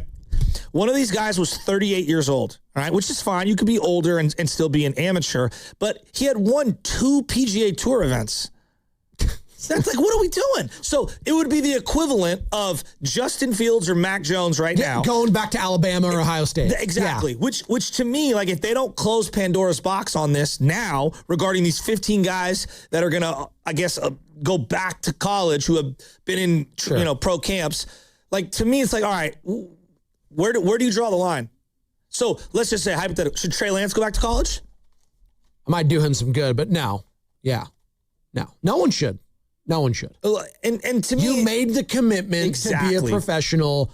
You gave up your rights to be an amateur. Although I hate saying amateur because it is the minor league of football. How about this? College eligibility. Your college eligibility. Okay, that's fine. What if I phrase it out? So, and then the other part is, what about the kid who's 18? What I've seen right now with the transfer portal, the amount of schools that would prefer a transfer portal student who's a little older and they have college footage on, whatever the sport is, more people are going that route in terms of the portal. So there are less opportunities for the high school seniors that are looking for places. And so you just have to close the box on this at some point. I don't have the answer. I legitimately don't have the answer. If you get a degree in high school, then you can't go back. That's the whole point. College, what if you have eligibility? Well, I know with college, there's the whole point of okay, I didn't graduate, so it's fine. I can come back. Or even if I did, hell, didn't Carson Beck have a degree and he played for Miami this past year? Kayvon Black, I think, was a 5 or 6 year player.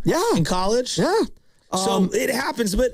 Again, I would just say, once you let this genie out of the bottle, you can't let it back in. Can we have some fun, though, real quick with this? Are we allowed to? What is the professional player? Who is the professional player you would like to see go back and compete in college right now, just for fun? LeBron James. Oh, dude. LeBron, where's he playing? I don't even think it would be Ohio LeBron. State. No. It'd be you want to see Steph go to Davidson real quick? No. Who is it? No. What do you want to see happen? Wemby goes plays for Team X, San Jose State. I mean, could you imagine prime Derrick Henry going back to college? Alabama. Oh my God! Right, that would be CMC back at Stanford. Will Anderson back to Alabama. Miles Garrett going up against an 18-year-old left tackle. Oh my! I mean, how's that even fair?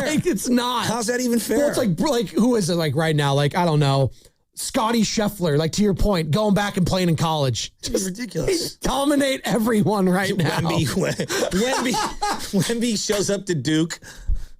Well, that's the thing. He's young enough still. He could theoretically, if he wanted to go to college. So this is the rule that I would have in place. It's one thing to go to the draft and not get drafted and then go back to school. Okay. That I think is allowable. Once you step foot on the practice field, all right, you're forfeiting your college eligibility. That's the way I would phrase it. By the way, make sure you're signing up to become a Game Pass Pro member on 95.7 The Game's YouTube channel. Get access to private AMAs with the hosts like Shasky, myself, Guru, exclusive content from events, and in-depth insights after the biggest games.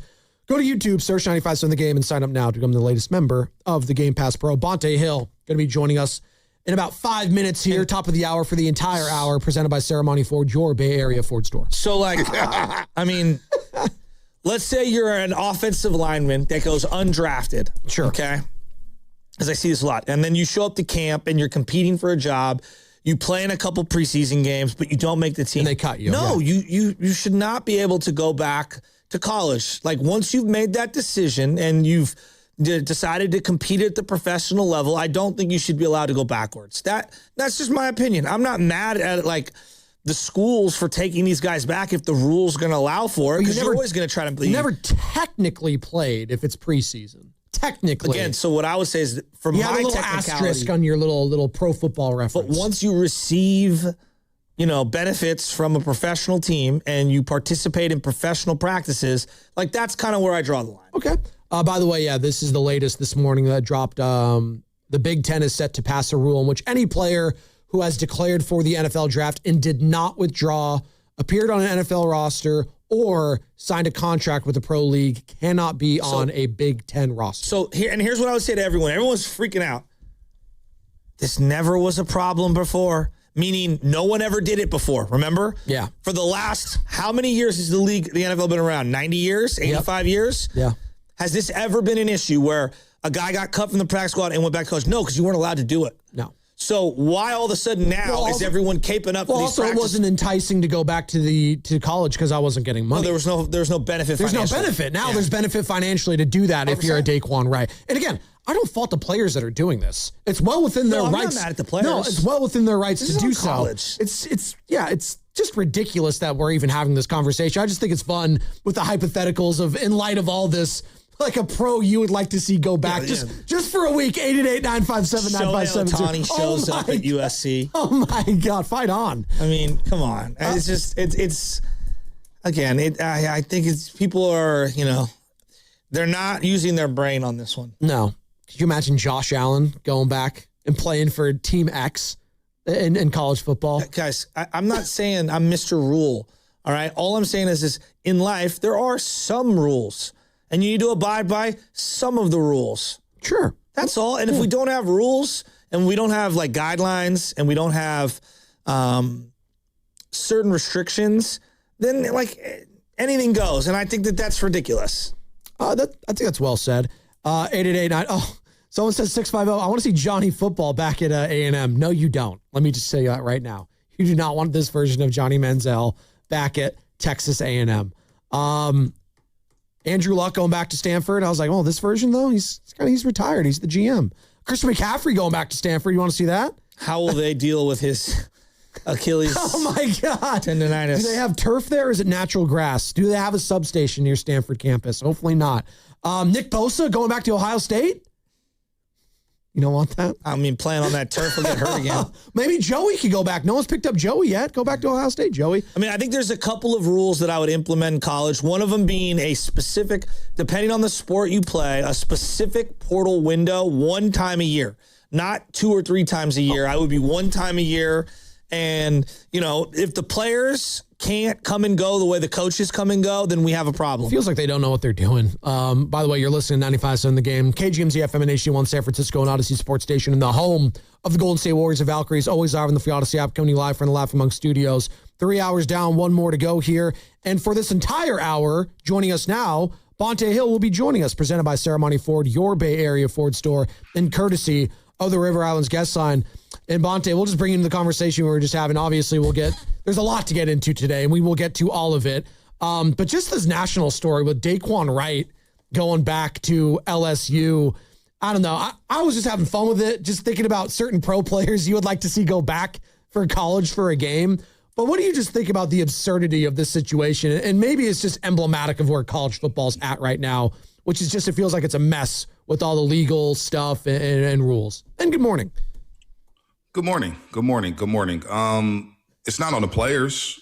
Well, if you're a player and you're not going to make a roster, or if you're going to be a bench player, why not take advantage of the NIL situation to go play big-time college football and maybe improve your draft stock. I got no problem with the players in this situation. It just speaks to the system, the NCAA and all these loopholes for year in and year out. They're the biggest criminals in this whole thing. Like, that's why when I hear Saban talk about we need to come together with a plan, hold on, Saban, you were giving dudes luggages in Tuscaloosa. How the hell is Julio Jones and all these big boys coming to Alabama to play in Tuscaloosa? Barry Switzer in Norman, Oklahoma was doing all kind of cheating. Tom Osborne getting brothers from Florida to Lincoln, Nebraska. So it's the system. Don't blame the players. Don't be mad at the players. I know the messaging is, oh, this player is going back and it's shame. No I'm not one's saying blaming for you the guys. players. I'm saying just nationally. Right. Yeah. This is on the system. Agreed. In NCAA football. So this is what they wanted because everybody's got their hand out making money here. So now you need to fix it. What was your solution? Because I'll give you what I recommended, which was pretty simple. It's like, hey, once you step foot on, if I'm college, right, whatever the body is or whatever the divisions are that want to do it, I know the Big 12 or Big 10, is going to come up with something. Hey, once you start practicing on a practice squad with an NFL team, you probably can't come back and play in our particular conference. That's simple. I think you kind of shut the door.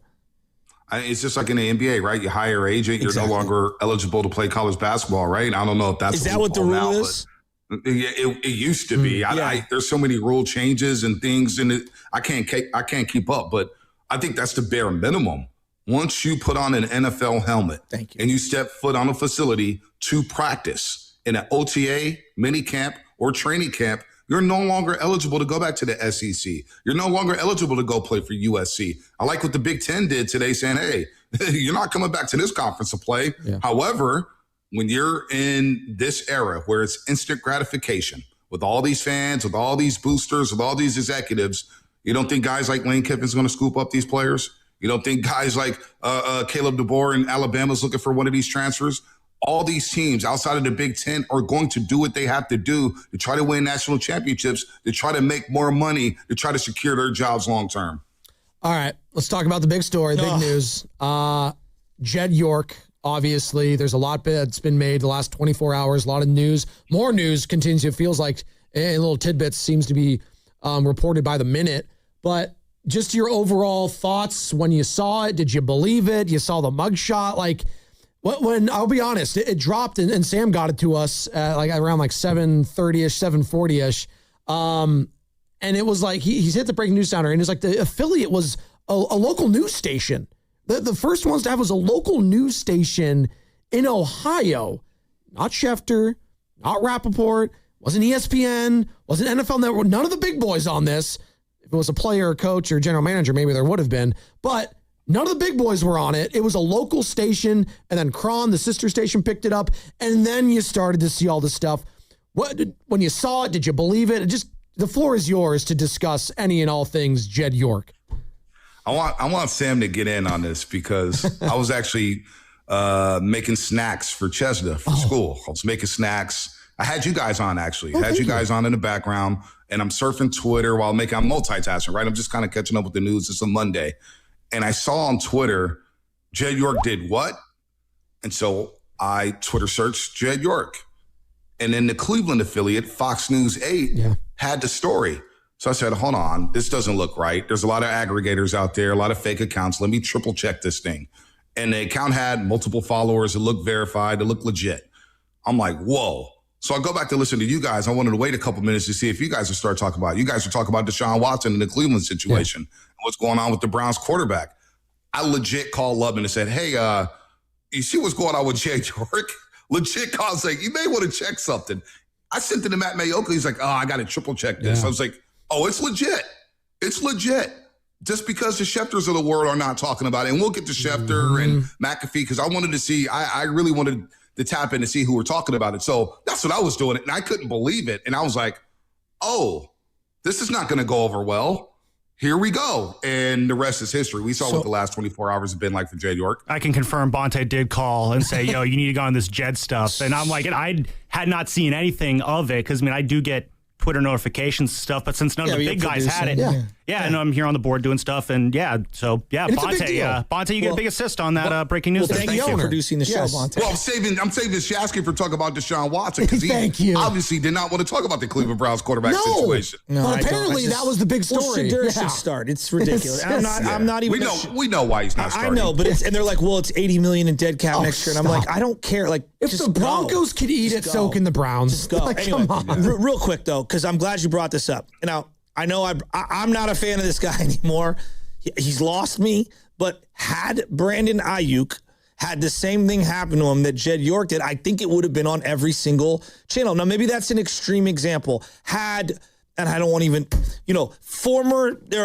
current backup cornerback X. I don't even want to put a name to it because I don't think that's fair.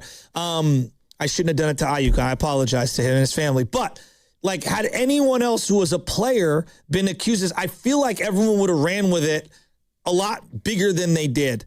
Maybe I'm tripping on that, but it did feel like, let's let the dust settle and let's see what happens. And I don't know. I found it to be interesting how it was reported. Well, Ricky Pearsall almost lost his life 4 blocks from where that studio is right now, and we knew within 3 hours, and it was reported by everybody. Yeah. Ricky Pearsall almost lost his life, and we knew within 3 hours. The accident didn't get reported in 11 days, and we know what it is.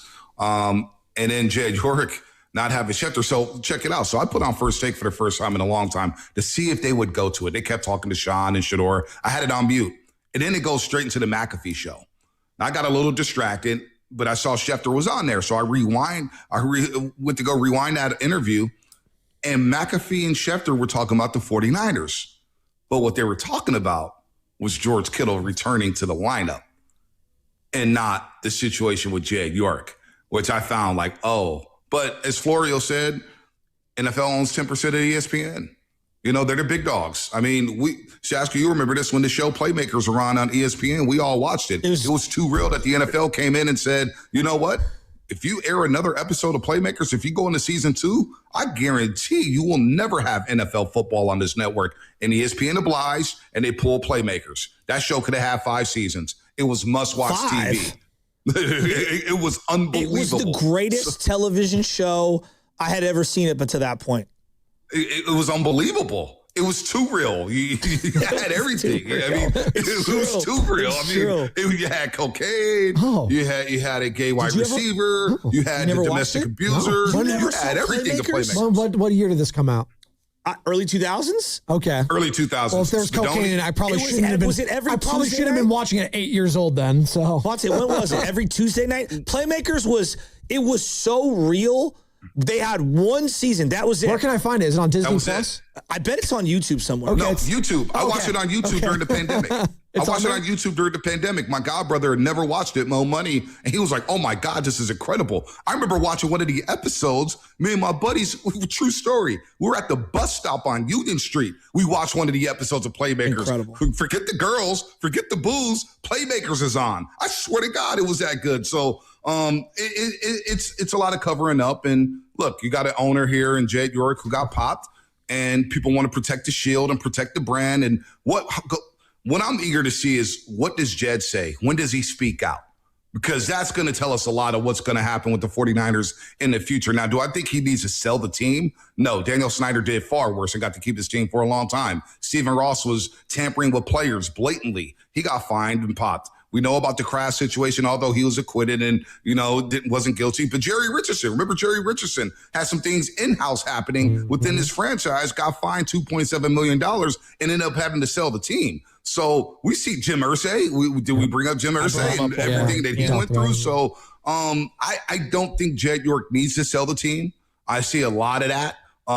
Get the team back to Eddie D. Well, Eddie D wasn't a sweet angel as well. Go look him up. Not only with the gambling situation, but the early 90s at a cocktail bar. I don't need to get into that.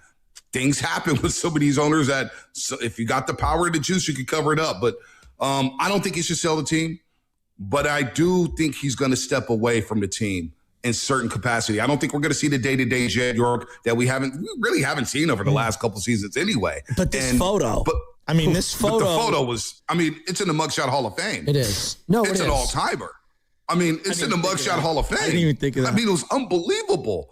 And you're Jed York, and, you know, there's a lot of tricks in this world. We know that. I mean, just that situation, it's mind-blowing that happened to Jed York in this situation and everything that came out. And look, maybe he's going through something. Yeah. Because we found out yesterday that he's trying to finalize a divorce with his wife of 15 years. Maybe he's going through something mentally. Who knows what the hell is going on with Jed York? But I think for now, he's going to step away for a second. But he will have to come speak publicly at some point. A statement's just work. The best step forward. And he may never get, like, here's the thing with the fans.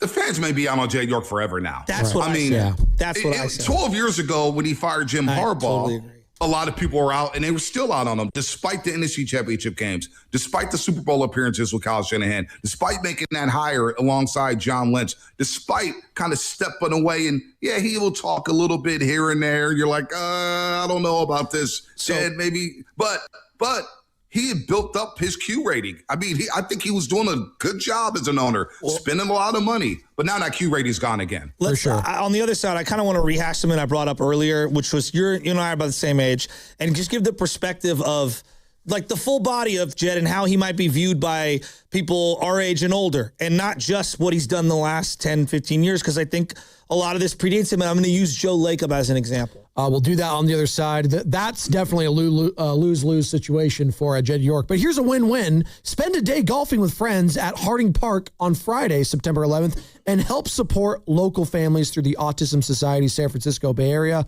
Learn more at pettinellifp.com. Bonte Hill live with us for the entire hour, presented by Ceremony Ford, your Bay Area Ford dealer. And it's all sponsored by the California Office of Traffic Safety. School season is here. Remember your driving ABCs. Stay alert for bicyclists and children crossing. Stop for students getting on or off the bus. Look out in school zones. Follow the posted speed limit. ABC. Go safely, California. A message from the California Office of Traffic Safety and Caltrans. Football season is here, and you know what looks great at your tailgate? Yes, a brand new Ford from Ceremony Ford. The summer sales event is on now, and this offer is built for game day weekends. School drop-offs, road trips, and everything else that life will always throw at you. And for a limited time, you can get the special 0% APR financing for 36 months, plus $1,500 total cash. No payments for 90 days, and a complimentary 2-year Ford premium maintenance plan on some of Ford's most popular models. That $1,500 total cash includes $1,000 in summer sales event down payment assistance, plus $500 for final day mega bonus cash.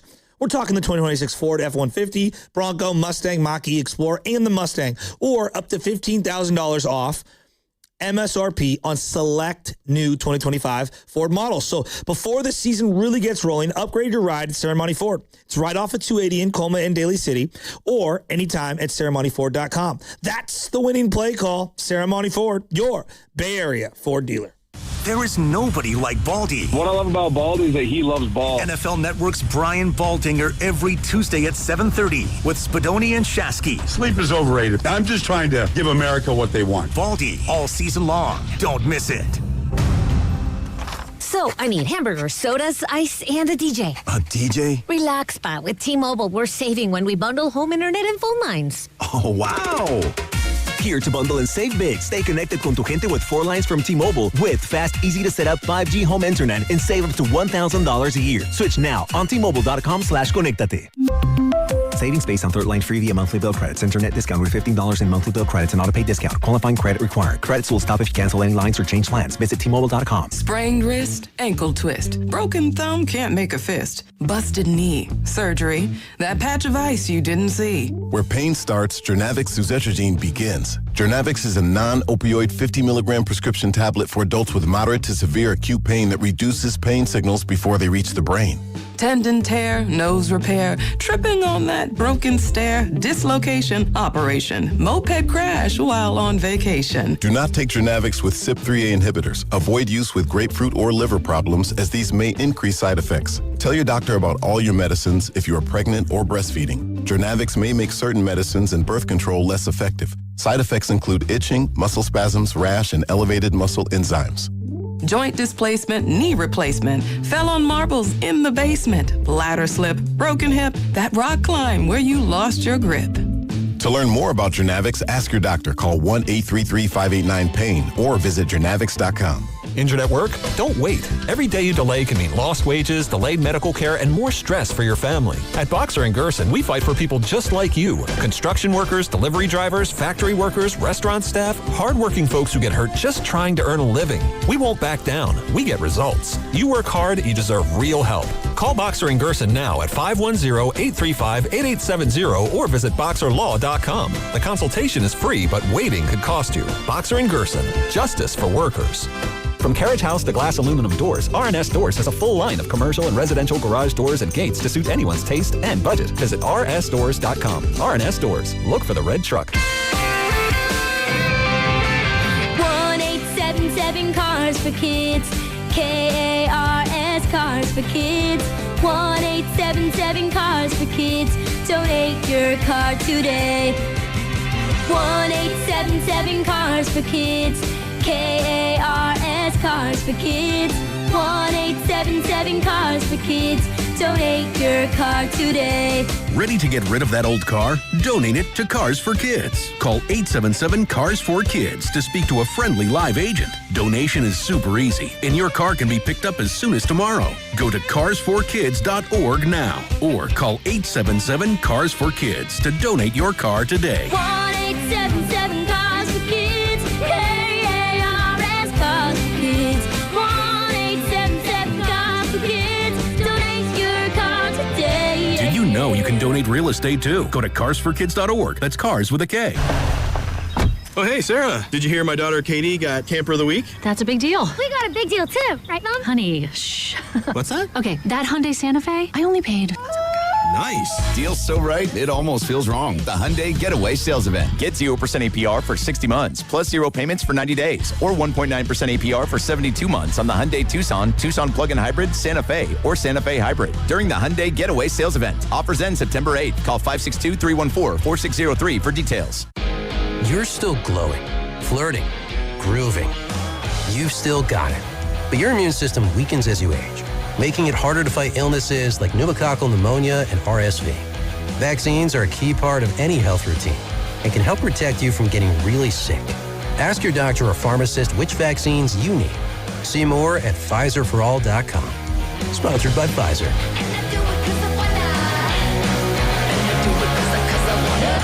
This is the story of the one.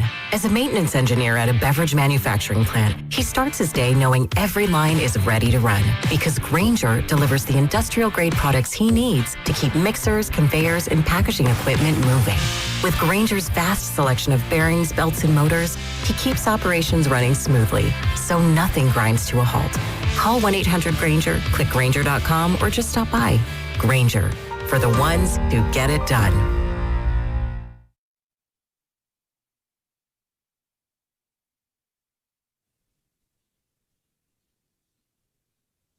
What's up, Bay Area? This is Bobby Price Sr., winner of the 2026 Knockout Challenge. Now back to my boys on the Morning Roast, Joe Shasky and Joe Spadoni on 95.7 The Game. What's up, Bobby? Spadoni. I'll reiterate what I was saying to Bonte in a second here. And he is presented by Ceremony Ford, your Bay Area Ford dealer. So, Bonte, earlier in the show, I don't know if you were paying attention, but I was just trying to I listened to a lot of people yesterday, and you know, you and I have fandom that predates Jed, Denise, Dr. John, kind of taking over the team. And Parag. Parag. And at the beginning of our fandom of this team, the Niners were the gold standard in the late 80s, early 90s. It was the Lakers, Celtics, eventually it would be the Bulls, the Niners. If you want to throw the Washington football team or the New York Giants in there, but the Niners were even better than those teams at that time. They had the best owner in sports. You know, even the Yankees were going through more turmoil at that time than the Niners. The Giants hadn't won anything locally. The Warriors were in the deep abyss, even though, there was some excitement with Run TMC. And he, as in Eddie DeBartolo, was one of the most glamorous, almost like there was a mobster Joe Pesci-like feel and adoration amongst the fan base for him. And when they came into power, the Denise and Dr. John, and then eventually Jed. The only thing that I can come close to trying to compare that to, and I know people have a lot of feelings about Joe Lacob right now that are negative, but the closest analogy I can come to is imagine if Joe Lacob got in trouble for some sort of insider trading, had to give up the team to his sister, and then his sister kind of puts her son at the front of the team. That's going to be a really tough sell to the audience.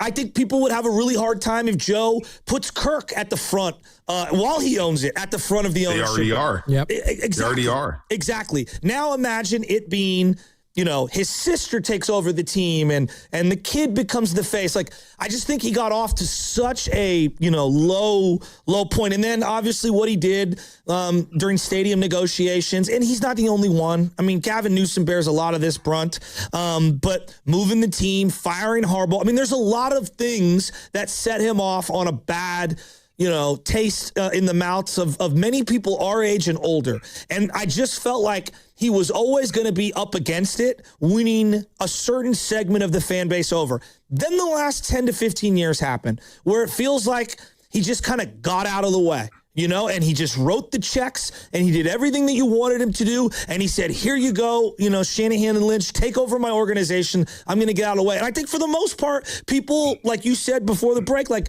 his approval was pretty high. Well, now you have this situation happen. And I think a lot of people, fair or not, are like, here we go. See, I told you I never liked him. And I don't know, man. I feel like he in particular has always had a difficult time selling himself to this fan base. And given all the stuff that happened over the weekend, I don't know if he'll ever be able to recover from this in terms of fandom accepting him.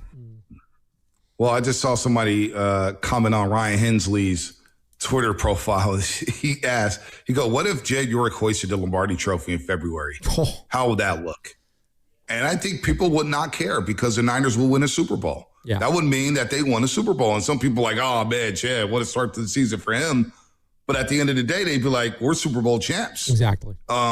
We've forgiven Eddie DeBartolo for a lot. Now, taking it back to Eddie D and why he was so beloved, I think the younger audience just doesn't understand. They just yell, we want Eddie D back. Yeah. We want Eddie D back. Yeah. There's a lot to it.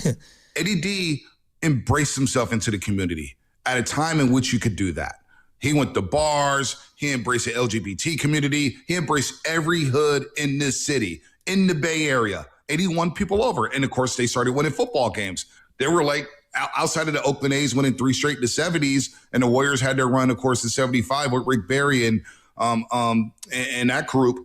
Al Addles coaching that team. Nobody really won here. Mm-hmm. And so the Niners were like the first true dynastic team outside of those A's teams in the 70s. That was the East Bay. The Niners came here and it was the NFL. It was football. And especially at a time when the Raiders left to LA. So the Niners really grasped this market. And so Eddie D won a lot of people over.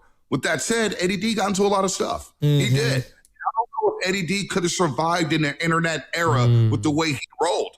Firing coaches in the locker room, breaking TVs. He fired Bill Walsh 2,000 times over his career. You know what I'm saying? To be hyperbolic, but you get the point. He ran Bill Walsh out. Bill Walsh was gone. He was spent because Eddie D rode him. Some people would say he maybe hired the wrong successor. Some people thought that Holmgren should have been the successor instead of George Seifert. I love Seifert, but it's an interesting conversation. I've been arguing this with Grant Cohn. I said, Seifert, you think about Seifert, and I love Seifert, but he never beat Jimmy Johnson when it mattered. And he never beat Mike Holmgren when it mattered. And Mike Holmgren was also from the city, and he was an offensive mind that helped this offense become unstoppable. I go back in time and I do my revisionist history. I'm saying we should have hired Holmgren because once Holmgren went to Green Bay, the Niners couldn't touch the Packers. And of course, when the Niners won that Super Bowl, Barry Switzer was a coach by the time with the Dallas Cowboys. But to your point about Jed, him being a nephew, obviously there were some dark days for the Niners once DeBartolo let go of the team. He gave the team to his sister. It was his choice. The league didn't take the team from him. He gave it to his sister. It was like, you know what? Let me go be a grandpa. Let me go be a father. Let me go travel a little bit. I had my run. Let me step away. So the Yorks took it over, and football wasn't first originally. And then, of course, they groomed Jed to take over this team. Now, the problem with Jed early on was he started talking like Eddie D. when he hadn't built anything yet. And everybody's like, wait, you're right in the coattails of your uncle. You didn't win no Super Bowls. Eddie D, Carmen Policy, Bill Walsh, John McVay, they all won those Super Bowls. And, of course, they're great players on the 49ers. So Jed was talking when he was texting Schefter, hey, we're going to win it in NFC West despite starting 0-5. They were like 0-7. He's like tweeting Schefter saying we're going to win a division. So he started talking. And then you get the Harbaugh. And the way that went down, a lot of people sided with Jim Harbaugh, and you doubled down by hiring Jim Tomsula. It was a train wreck. But to his credit, he rectified that. He got off of Tomsula after 1 year, went to Chip Kelly. Another disaster. You know what? I'm going to cut bait. I'm getting off of Chip Kelly too. After 1 year, he didn't wait. And you got Shanahan, you got Lynch, and look at the Niners now. So, but nobody will give him credit for that. They will always look for ways to kind of needle Jed York because he's not Eddie D. He's a different personality. He's a Notre Dame guy. You know what I mean? And has he been able to embrace himself in this community? Not really, because the Niners left San Francisco and went to Santa Clara. And that's been a disaster, if we're being honest. I'm glad you brought that up. I think the other thing is he's the face. Fair or not. You know, Gideon Yu helped coordinate as well, and he's no longer in the picture. And Gavin Newsom bears some of this brunt as well. I mean, he's the face of why they're not in the city and why they built that particular stadium in that particular part of the Bay Area. And there are a large segment of people. I'm a season ticket holder. I go to these games. It's a pain in the neck to get to, but I have fun when I go to the games. But the reality is there are a lot of people that will never forgive him for that. No, they won't. And it is a nightmare getting down there. I have season tickets too. And when I go to the game as a fan, when I'm not in the press box, I leave at the end of the third quarter because I don't want to sit in the parking lot for an hour and a half. I just don't. I would rather watch the fourth quarter and get home in 30 minutes on my cell phone. It is a nightmare getting in and out of there. So, but he is. And look, what happened over the weekend, him getting popped, whether you like it or not, prostitution, whatever the case may be, $140, and you're clicking on ads, it's embarrassing. It's an embarrassing look for the organization. It's an embarrassing look for Jed York. I don't know how the owners will look at him moving forward, but here, I heard from some former players yesterday, and they said, look, Bonte, the only way this is going to be a distraction is if they open up the season 0-3, 1-4, I don't think it's a distraction. 1-5. Like the only thing that the coaches are thinking, we got to deal with this. Exactly. All right, let's just get back on the practice field and play. Well, once they get to Melbourne, Australia, it's business, and it's time to kick the Rams' ass. That's all it is. It's not like for like the same, and I don't want to, shoehorn this guy in there because he wasn't charged with anything and he didn't do anything illegal. But it's similar to Mike Vrabel in that in New England. If they start off like 0-3, 0-4, all the chatter's going to be at the Rossini stuff. Yeah, but that's all that's going to be. And they just went to a freaking Super Bowl. But the difference, though, I think this is important. Well, no, he didn't get charged with anything. I want to be there every day in front of the media every day. For sure. Everything.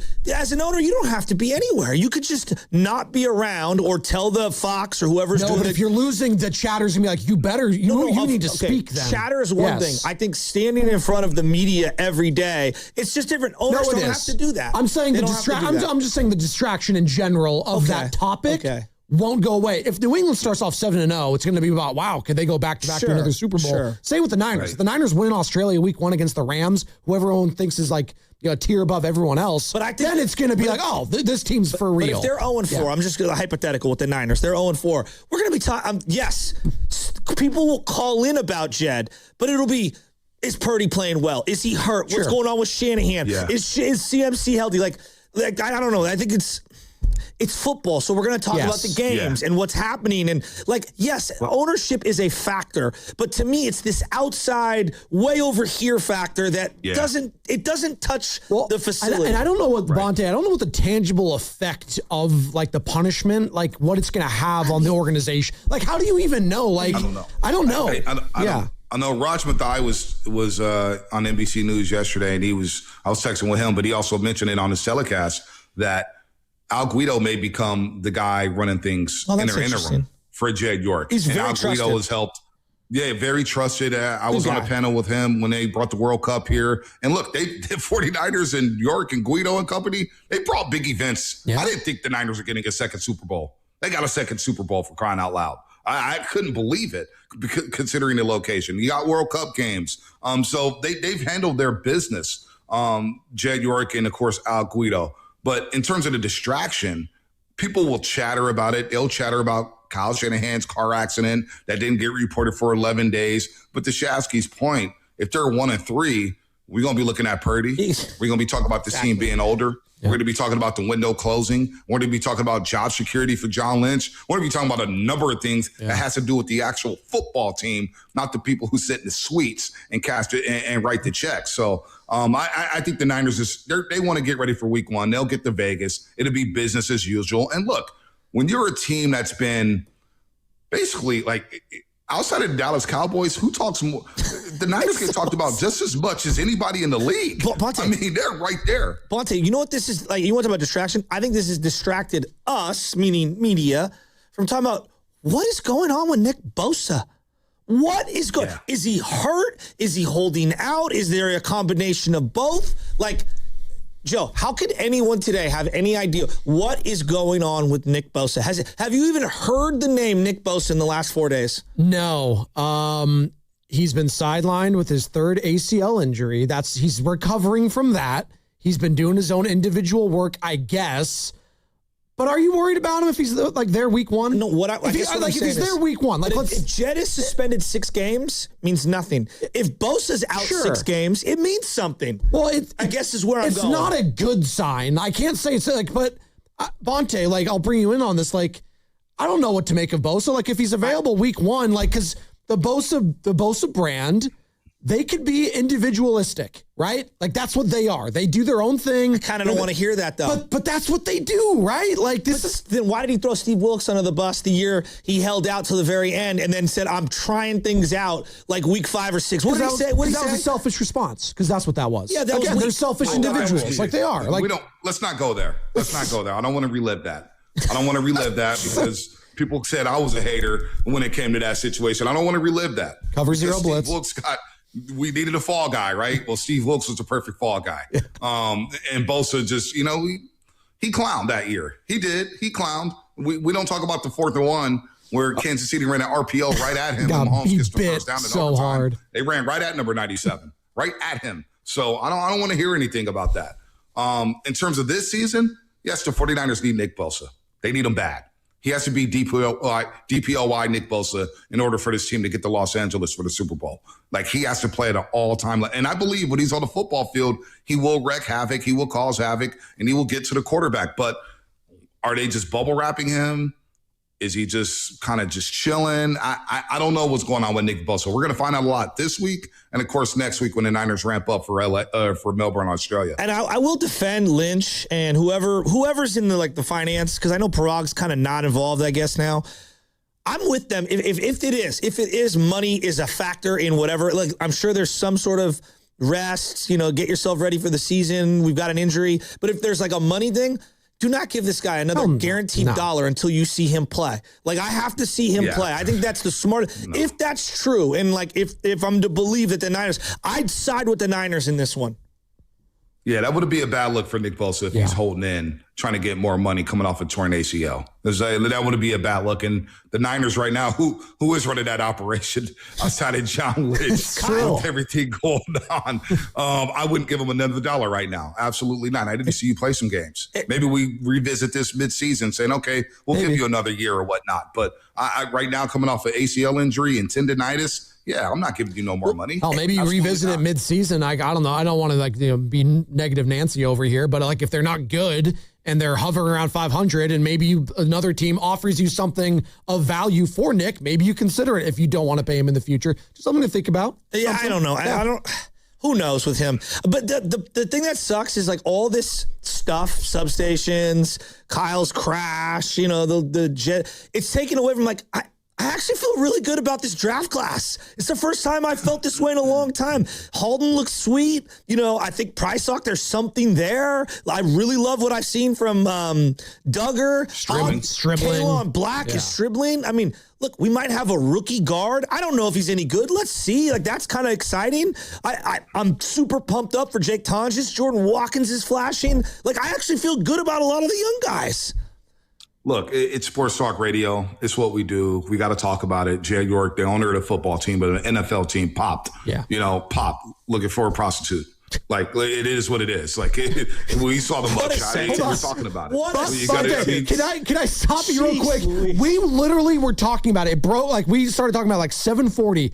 We had a caller call in About an hour and a half later, Benzo, he's like, yeah, I just think we need to stop talking about this. It's been too much. It's been too long. I was like, it's been not even 2 hours. He's like, we need to talk about the on-the-field stuff. I was like, dude, this is a big deal, whether you like it or not. Like, we need to talk about it. It's unbelievable.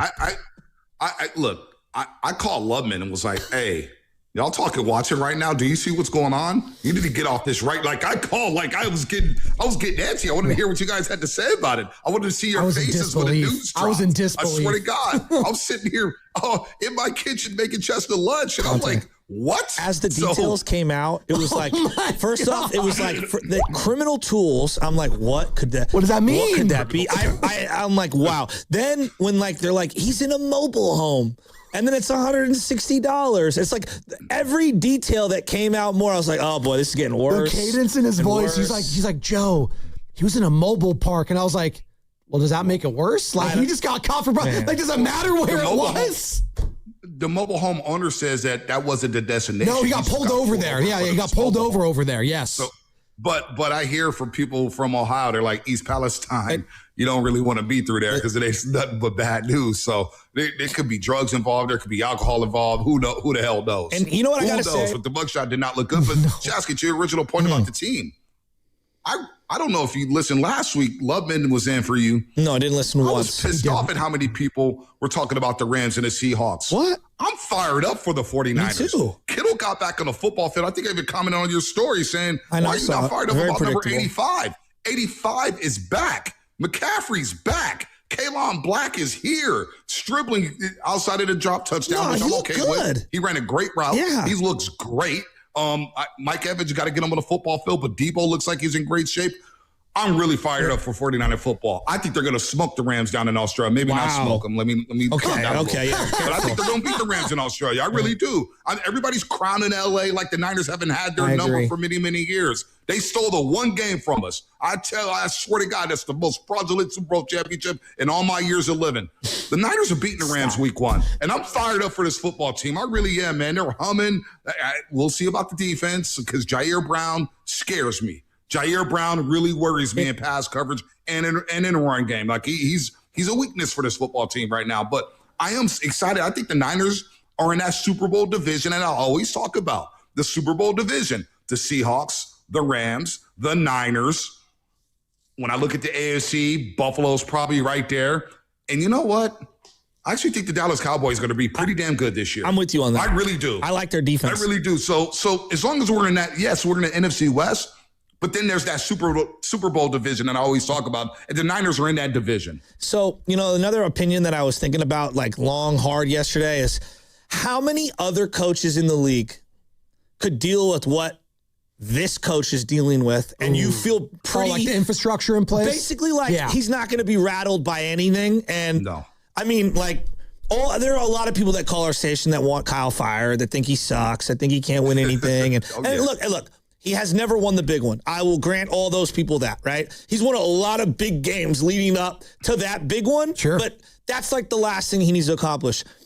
How good do you have to feel about your head coach to where I'm not worried one iota about him being unfocused regarding everything that's happening around? I know when they go to Australia, this dude's going to be so locked in on play calling. Yeah. Like, how many coaches in the league could truly not waver up like an inch? Only a handful. A couple. It's Andy Reid, McVay. And then, I got to give McDonald credit just because maybe I'm I'm a sucker for Hard Knocks. And I know you are, Bonte. I love everything about McDonald, what he's doing up there with the Seahawks. Like, he just has them buttoned up. They're loose. Like, they buy in. It's not like the Legion of Boom at all. Not a lot of egos up there. But to your point, it's Lynch and Shanahan for me too, which makes it so special because both those guys, and John Lynch in particular, are so presidential and is so professional about how he goes about things. Like, all the other noise, it's not going to be a thing come week 1 in Australia, of all places too, after that 18-hour flight. By the way, I looked at the Seahawks schedule, and they might walk into the number 1 seed. They got so many home games. All their big games are basically at home, it feels like. We'll get there with Seattle, I'm sure, at some point this season. But no, Shanahan, look, they started 3-6, I believe, in 2021. The sky was falling. Shasta and I were doing shows. The sky was falling. I mean, that's when the whole sorry-ass 49ers came out, and we kept playing that cut from the Arizona game when Colt McCoy looked like Roger Staubach, and they blitzed the Niners at Levi's. They were 3-6, and they ended up in the NFC Championship game. All right, this guy lost Trey Lance in week 2. Later on, Jimmy Garoppolo had to go to Brock Purdy as a rookie, and we're thinking, yeah, this season's over. And they end up in Philadelphia with a chance to go to the Super Bowl. So, no, Shanahan's not going to waver. They're going to be buttoned up week 1. And you don't think he wants that game? Like, this game is personal on so many levels. I'm going to hype it up right now because, number one, the Rams are so sorry they don't have any damn fans in L.A. They had to petition with the NFL to not only go to Australia, but make sure the Niners are there with us so we don't have to play another road game at SoFi Stadium. So you don't think Shanahan and the rest of the organization is ticked off that they got to fly all the way to Australia just to kick the Rams' ass? Well, so be it. We'll kick your ass in Melbourne, Australia, come back home on an extended bye week, and then beat up on the Miami Dolphins. So it is what it is. It is personal with those guys. I'm telling you, Shasky, last week I was fired up. Everybody's talking about the Rams this and the Rams that. There's this big old gap between the Niners and the Rams. Screw the goddamn Rams. Screw them. All right? We act like the Niners ain't go down there with the scabs, with the backups, and beat their ass at SoFi Stadium. They lucky even got that close, for crying out loud. I can't wait for week 1, man. I can't. So that's why, yes, Shanahan will have these boys button up, and they'll be coming back home with a victory over the LA Lambs. Screw them, dude. Let's go to some of the phone lines. This guy, Neil from Virginia, Bonte, has been hanging on tight. Okay. Apparently knows about a connection with East Palestine Brass and Jed York. What's up, Neil? Okay. Hey, how y'all doing, man? Thank you for being patient. How are you? How does a guy in Virginia have this info? I'm very interested to hear this. I actually came from Florida, and I've got connections with the family of Corey Jones, Anquan Bolden's cousin, that was kind of the genesis of the whole Colin Kaepernick thing. And, while doing a little bit of investigation, I found out some connections with Denise DeBartolo and Donald Trump and all that other fun stuff. But actually, the whole DeBartolo family is not the DeBartolo family, but the York family is from near about 20 minutes away from East Palestine. Yeah, Youngstown, Ohio. And East Palestine, about 2.5, 3 years ago, was the site of a major train derailment.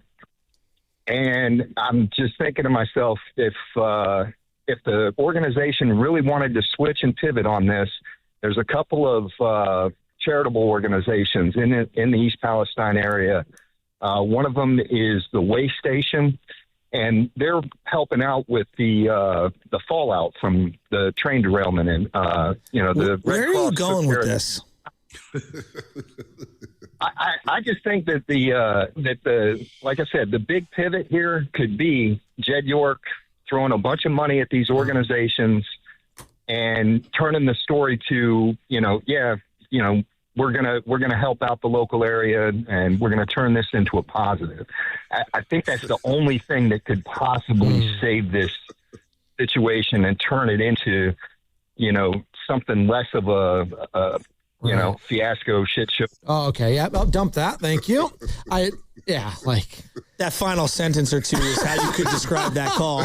Oh my God. Even when you talk about Jed, it's something that it turns into just awfulness. He said that he had specific knowledge on the connection of nothing. It was just like the entire. He's like, I know this guy who's this guy's cousin who's from here, but I'm in Virginia, but he's in Florida. But this happened in East Palestine, Ohio. What was that? I think we were all. He waited on hold for like an hour to say that To say what? Say that. Whatever that was. I'm not blaming you, Sam. I didn't even know there was a Palestine outside of the Middle East. Quite frankly, I didn't know there was one in Ohio. Right, Monte? When he saw East Palestine, I was like, I thought that was only in the Middle East. I didn't know there was one in Ohio. God. East Palestine. Not West. Jed was in the Gaza Strip. Far East. God. Spit it out at $40. LinkedIn. Oh my God. I thought he was going something. I thought he was going something with there until he wasn't. He had nothing. The finest of mobile homes. The greatest place. Just ridiculous. This entire thing. The memes, I will say, man. All time. Comments, the memes. I'm like, let me make sure I like none of these. Let me make sure I don't reply on Instagram. There's one that has 49er Boys Night Starter Pack. Dude, And my manager at NBC yesterday calls me, or he texts me, Dave Person, he goes, hey man, I got a little worried. Your name was trending on Twitter. I'm like, what'd I do? And it was Rob Bonte, that California attorney governor. The attorney. Yeah. It was like, what did I say? Well, he was supposed to do something yesterday regarding television, the cost of television. Anyway, yeah, that's the other TV Bonte. No. He's the attorney general or something like that. Isn't it Brad He's the attorney general. Bonta? Yeah. And my NBC, he was like, yo, I like freaked out. You were trending in the midst of this Jed York stuff. I'm like, what's going on? I was like, I didn't do anything. I didn't tweet. I just sent you a couple memes that have been floating around. Yeah, and of course. Let me know if they're any good. That's where we're at in society. Yeah, I may have already seen them. I mean, the phone has been flooded. Yeah, I see that. Yeah, I see the starter pack. The 49er starter pack's pretty good. I see the starter pack. I don't know if it's going to be a topic of discussion next Thursday, September 3rd at the Red and Gold Summit, Bonte, from Jack's Restaurant. I'm surprised there hasn't been one Filmo Slim reference. Oh my God. Oh, there has been. Oh, I saw. What's the former wrestler, the Godfather? The Godfather. He had the he had his little girls, whatever, whatnot. Yeah, exactly. I don't know if we're allowed to say that, but he just did. So was it him it's and ironic Val too. Venus? The Niners are playing it. It's ironic the Niners are playing in Vegas this week too against the Raiders. Like I know we had it in the they're also playing. The Giants are playing a team from Ohio and right Mr. now too. Escort, Mark Davis. Yeah, well, Mark Davis, he's not married, doesn't have any kids. You know, he's lives life a little different. He donated $25 million to a children's hospital yesterday in Vegas. Good for him. Smart look. He did. Go figure. Well, that was a great look yesterday. He was smiling ear to ear with that $25 million check. But seriously, honestly, like on a personal level, when it comes to Jed, I know the jokes are flying and it's not a good look. Kids. It's embarrassing for Jed. Yeah. It's embarrassing for the organization. It's embarrassing for his family. It's embarrassing for his kids. What are you doing, Jed? That's what I'm saying. You're Jed York. I know. You're Jed York. You don't need to be there. Like you're Jed York. There are other ways to go about your business without going to East Palestine. So personally, I hope he does get some help. Personally, I hope he could get back because I don't root for people to lose. No. Man. I'm too old for that, man. I want everybody to win and have fun in life, man. I don't root evil on anybody, but he's got to figure something out. And when he does step up to the podium, because the statement's not going to fly in this market, he's going to have to speak in front of the media. He's going to have to get those questions from the Ann Killians, from the Matt Mayokos, from the Grant Combs. He's going to have to get those questions. I think he does a sit down. He might. A controlled environment. That would be good. No, I do it with Raj Mathai. Yeah. Do it with Raj. Are you his agent? I basically, nobody's like Raj, man. Hey, Raj is like the president, dude. I know. I swear to God, I get imposter syndrome when I'm around him, dude. Huh? He sits courtside at Warrior games. Trust me, I know. Speaking of the Warriors, they made a move, Bonte. We got a new guy, Brandon Williams. I like Brandon Williams. Y'all laughed at me 2 weeks ago when I said Mark Stein was talking about this last wave of free agency and Brandon Williams. And get the audio. Y'all laughed at me. I said Brandon Williams took the Warriors twice last year. No, he did. We brought that up. He did 2 games. Or something he did. He played well against them. So y'all laughed. Brandon Williams not a bad pickup off the bench. I'm just saying. He's the third point guard though. In Golden State, that's fine. In a Mavericks loss, he did drop 26 on 9 of 12 shooting with 3 boards and 3 assists. So there you go. Malfi Leon scored 14 last year. Guy played 31 games. He had like a broken elbow or something too. Hey man, I heard you gassing up Brandon Williams. You said you like to pick Nada. I come on here and like the guy. You want to start hating. He likes him as a Pat Spencer replacement. Don't do that. Pat Spencer replacement. He likes him as. Well, Pat Spencer, Phoenix. Spadoni, we got to figure out a way to make Shasky happy. I am happy. I'm trying Kittle got on the practice field. He goes, I don't know. He said, like, here's the thing with George Kittle. Can we talk about this for a second? If he's ready to go week 1, let him play. He was fully healthy last training camp. Fully healthy. He was. Hamstring popped in the second quarter in Seattle. Yeah. So this whole play it safe thing, the guy can get hurt on any given play. No one is saying that that's not reality. What we're saying is that this organization, that injury, and the last 2 years, like they have a track record of return to play a little early, and it ends up, kind of damaging that guy's year. I'm fine with Kittle playing week 1. Personally, it's for me, it's the age and the injury, and he's getting older. I'm okay with easing up a little bit with the blocking and just making him more of a receiving threat. That's I don't think that's like crazy talk. Look, man, these guys are different. They're different. They're built different. They're different. I mean, these guys are super freaks. You know what I'm saying? And I'm not talking about in the sheets. I'm talking about on the football field. These guys are superhuman. All right. So get your heads out the gutter here.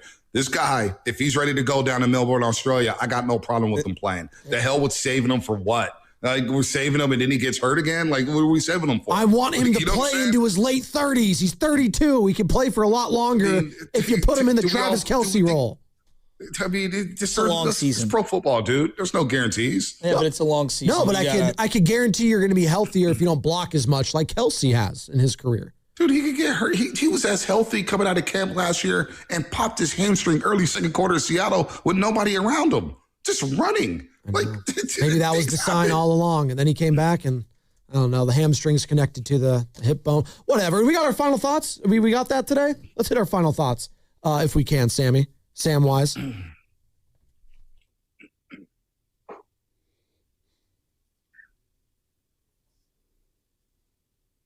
Rams are frauds to me. I even though they won the damn Super Bowl, they were frauds that year. Damn it. Final thoughts, gentlemen. What do we got?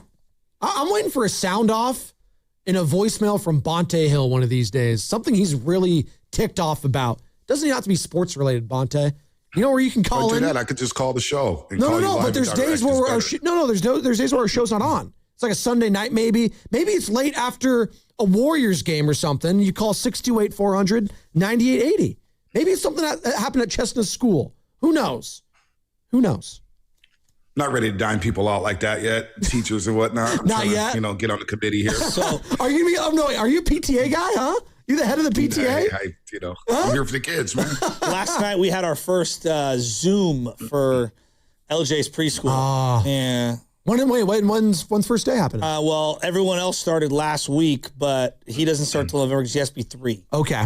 So, it was just a little dip into the toe. How you feeling about that first drop off, huh? Getting emotional. No, it's going to it's going to be emotional. He needs it. No, you're going to feel it when you let go that day. My son is out of his mind right now, and he needs to go out into the world and play. And of course, there'll be a little bit of emotion because it's a step. Yeah, but it's a big one. He needs it. No, they all need it. Like social. We need it. No, everyone needs it. There's a reason why we're happy back to school. Thank God. Just wait until they don't want to go to school. Well, that's and they give you hell for putting on their clothes and not want to leave the house. And then you have to take toys away, and then it's a nightmare. Trust me, it's a blessing that they're going to school, and it's a blessing to be a father. But boy, these kids make it tough sometimes. Well, you'll learn. You got the number 2, Bonte, so you'll learn this too. Like Benny, probably like Chestnut, like they don't want to go. Like they'll have the temper tantrums and whatever. The second one, Nora. I drop her off, deuces. I see my friends. Oh, I see like the play kitchen over there. I could be. It doesn't matter. She is tunnel vision. She's like a horse in the Derby when she gets dropped off at school. She is good to go. So it's kid specific. So maybe the first one will be challenging. The second one will be easier. You never know with these things. You never know. Yeah. There you go. Is that it? What do you got, Bonte? I think that was Shasky's. Do you have anything? Your final thought? The Giants. Let's just go with the Giants. Denver's going to end up walking into like 30 home runs, 30 plus, and nearly 90 RBIs. 210 strikeouts. Ugly April. And he's going to end up getting his number. So I don't want to trade Devers. I'm going to build off that bat. Eldridge, Devers, your power from the left-handed side. I don't care. I don't care what it looks like. I could roll with Devers any day of the week. But boy, this team is bad. This team, I don't think they're going to sweep a team this season. I don't think they're going to win 4 straight. I got to do 5 games this weekend, and they find different ways to lose. Like, it's comical how bad they are. Yeah, but I kind of find it way more entertaining than an 81-81 Kapler team. Oh, real quick. Oh, absolutely. I told you, if you're going to be bad like this. Yeah. Where you can Basabe cutting off Koss and then not throwing a runner out at first base. Like, if you're going to be bad, that's why you guys are laughing at me with the White Sox. It's good to be this type of bad. Oh, for sure. At least be entertaining. Cotto got hurt twice on one play. Shout out to Valkyries. Valkyries, massive win over the Minnesota Lynx last night, 80-66. First win against the Lynx of franchise history. Big for the Mentals, especially if they face them again in the playoffs. Thank you, Bonte. We'll do it again next week. Thank you, Shasky. Thank you, Baldy. Florio, and all of you, Sam, Chase. Steiny and Goo next. Fremont Bank here for you, here for good. Need to get something off your chest? I'm going to call you crazy in Spanish. You're loco. Stuck in traffic and can't take it anymore? I can't handle this. We've got the solution for you. Call the Sound Off line at 628-400-9880. That's 628-400-9880 and leave a message. It's Sound Off. Every morning at 8 o'clock on 95.7 The Game. Hi, I'm David. I'm Chris. And I'm John. We are the three brothers who own Jack's Restaurant and Bar. And we are here to... Not again. That's my line. That was my line. Boy, stop it. Mom? What are you doing here? Have you heard your commercials? They're terrible. That's not our fault. You taught us how to cook delicious food. Using only the freshest ingredients. And to treat all our guests like family visiting our home. But you didn't teach us how to write catchy radio spots. They remember that and get back to work. Yes, Mom. Jack's, serving delicious breakfast, lunch, dinner, and drinks the way our mom taught us. ilovejacks.com. I move mountains for a living. Literally. That means I don't carry hand lotion, and when it comes to serious heartburn, I don't mess around with anything but Rolaids Max Strength. Its dual-active formula has 1,500 milligrams of calcium carbonate and magnesium hydroxide that relieves heartburn fast. And the best part? The roll fits right here in my pocket, so I can get back to moving mountains. Rolaids spells powerful relief. 1,500 milligrams is our highest amount of antacid per tablet. Read each label. Use as directed. Keep out of reach of children. What do parents think of back to school at Staples, where 24-pack Crayola crayons are just 50 cents? Staples has folders, notebooks, and pens at great prices. I'm smiling from ear to ear. It's the most wonderful time. Mom, I missed the bus of the year. It's a wonderful time at Staples, where school supplies start at just 25 cents. Staples. That was easy. Visit your local Staples today or shop online and in the app. Ends 9/12. Exclusions apply. A dark night. A quiet suburb. But for one family, danger lurks just downstairs. Oh, no. That's just my husband getting a midnight snack. Guilty. But We have Xfinity Shield. It has a built-in Wi-Fi feature that detects movement without cameras. well, what they didn't know is that an even bigger threat lurks online. A hacker. Actually, Xfinity CyberSecure protects our connected devices, too. Okay, fine. But what they didn't see coming is that these features are included with our Wi-Fi. We did. Kind of the whole point. Well, this one's not getting a sequel. What if protecting your home and devices could be drama-free? Introducing Xfinity Shield with Wi-Fi features designed to give you peace of mind. Visit xfinity.com/shield to learn more. Xfinity. Imagine that. Restrictions apply. Not available in all areas. Xfinity Internet and compatible equipment required. When it comes to hiring a plumber, heating, or HVAC contractor, think Local 38. With non-signatory companies, that low price up front is often just to get in the door. And once the work starts, so does the extra charges. But with UA Local 38 signatory contractors, you know the cost up front. No surprises. And it's not just about the price, it's about the people. Non-signatory shops often cut corners, which means inconsistent work. UA Local 38 contractors invest in their workers with strong pay, real health benefits, and retirement plans. That means experienced professionals who take pride in what they do. Local 38 workers are craft certified and complete a 5-year apprenticeship consisting of 10,000 hours of training. So when someone comes into your home or your business, you know you're getting a trained, vetted professional. For quality, accountability, and peace of mind, choose better. Choose UA Local 38. Plumbers, pipe fitters, and HVACR union signatory contractors. For more information, go to ualocal38.org or call 415-626-2000.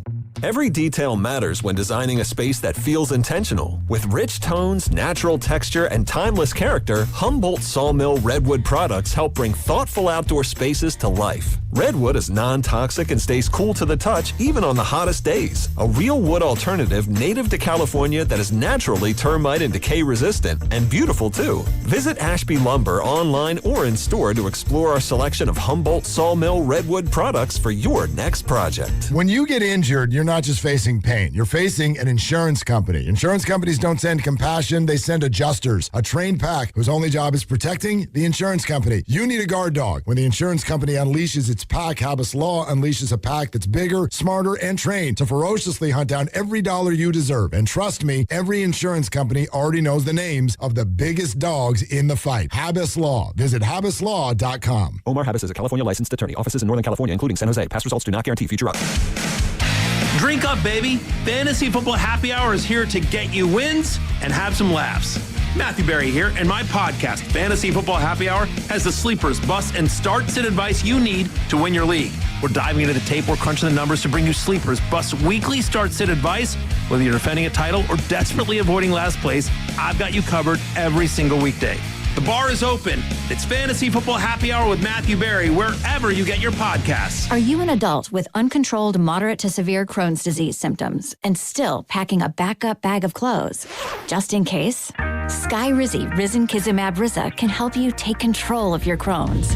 Feel significant symptom relief, including less abdominal pain and fewer bowel movements at 4 weeks. Plus, Skyrizi is proven to help people achieve remission and visibly improve damage of the intestinal lining. Individual results may vary. Skyrizi is a prescription injection medicine. Don't use if allergic to Skyrizi. Serious allergic reactions, increased infections, or lower ability to fight them may occur. Before treatment, get checked for infections and tuberculosis. Tell your doctor about any flu-like symptoms or vaccines. Liver problems leading to hospitalization may occur when treated for Crohn's. Ready to take control of your Crohn's? Ask your doctor about Skyrizi, the #1 prescribed biologic in Crohn's disease. Control is everything to me.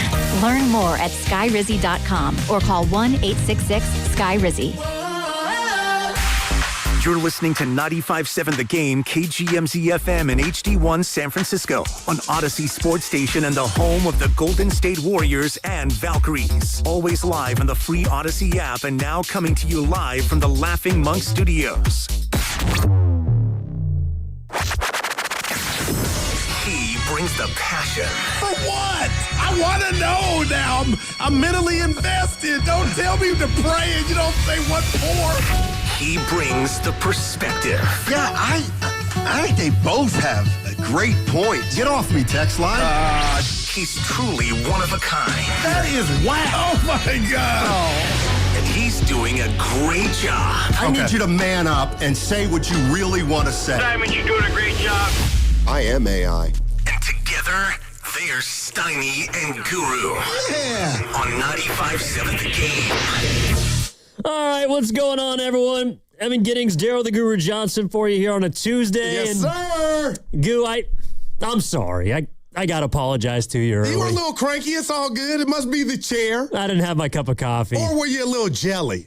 I gave Lubman a compliment one-on-one. That wasn't the problem. Oh, and then you go, you don't have to announce, you're Steiny, you don't have to announce when you give somebody a compliment. So Goo walks in and, the door's open. Salespeople are out there trying to work in silence.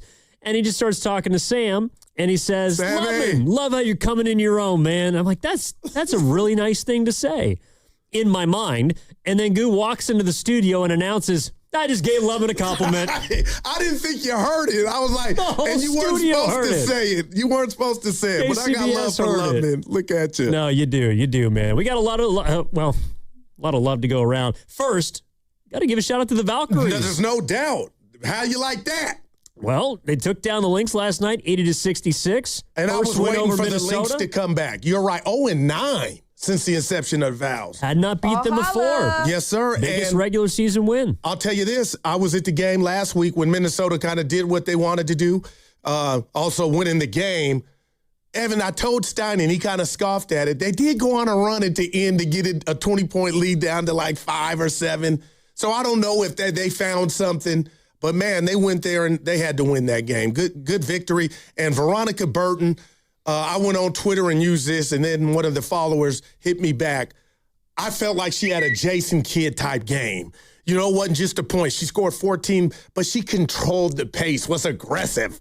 So good for the Valves. Well, I think she had 5 steals against Olivia Miles. Man, Olivia was frustrated. They held Minnesota to their lowest point total of the season, 66. Best team in the WNBA. You know what they call that? Let's see if you got your thinking cap on. Valcatraz. Oh, my man. Valcatraz was in full effect in the Midwest last night. How about Kenny and I? We're good now. Yeah, we'll see. Yeah, I've never been mad at him. It's just only, the New Yorker. It's only 2 minutes in. We got it at 10:02 again today. But yeah, that show starts at 10. I got you. Not Monday and Tuesday. Kenny, how you doing? I'm doing all right, boys. I'm ready for today. And the air is today's going to be good. Yeah, it's thinner than yesterday. We don't got jail jumpsuits. It's different.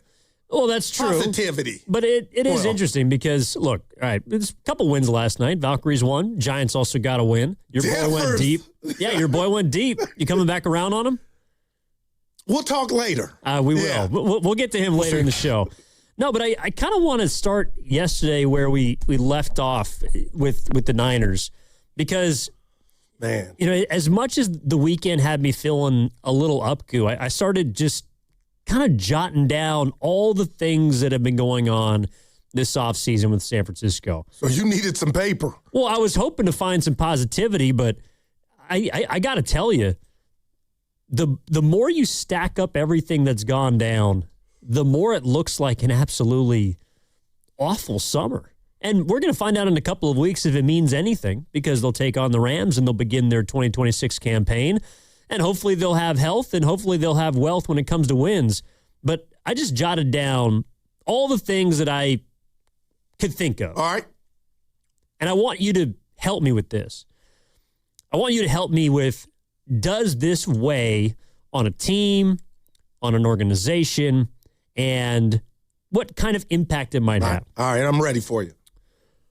Here are the 6 storylines from the summer that I came up with in order. Jed York's arrest from the weekend.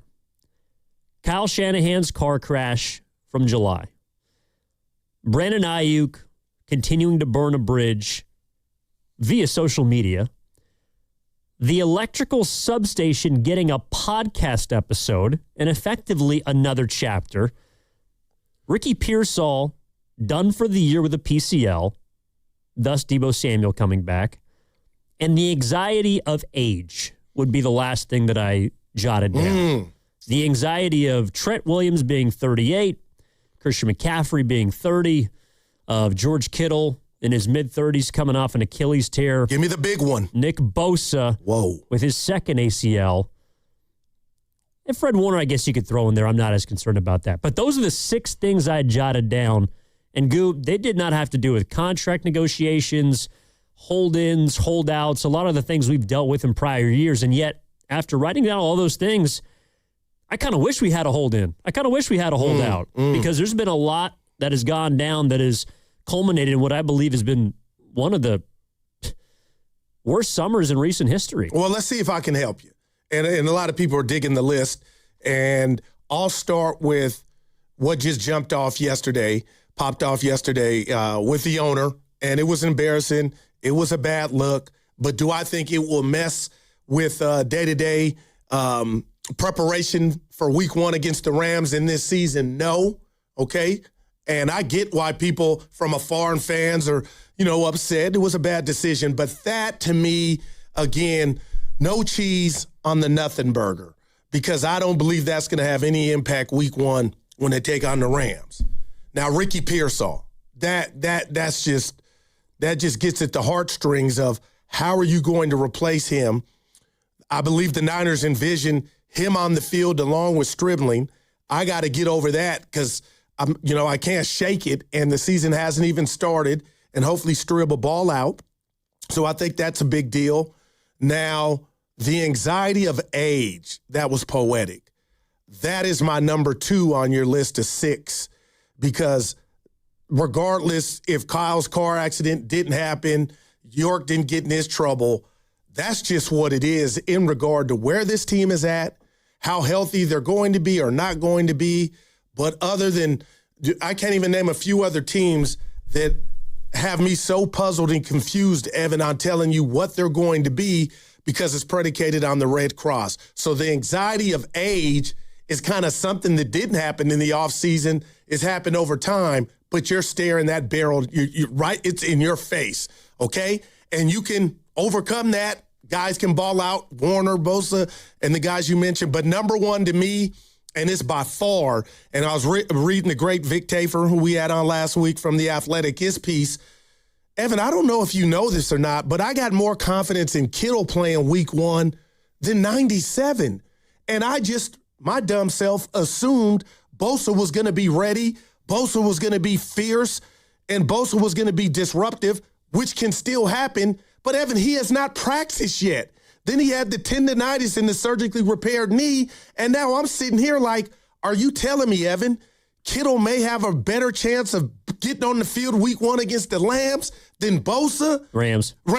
Oh, I called him Lambs, but man. But Evan, tell me that's not a concern. That's my number one. This D-line needs Bosa. Yeah, and if Nick Bosa's not on the field in week 1, they might be the Whams because you spell it with a W and not an L. Nice. So I think that Nick Bosa is absolutely a huge storyline.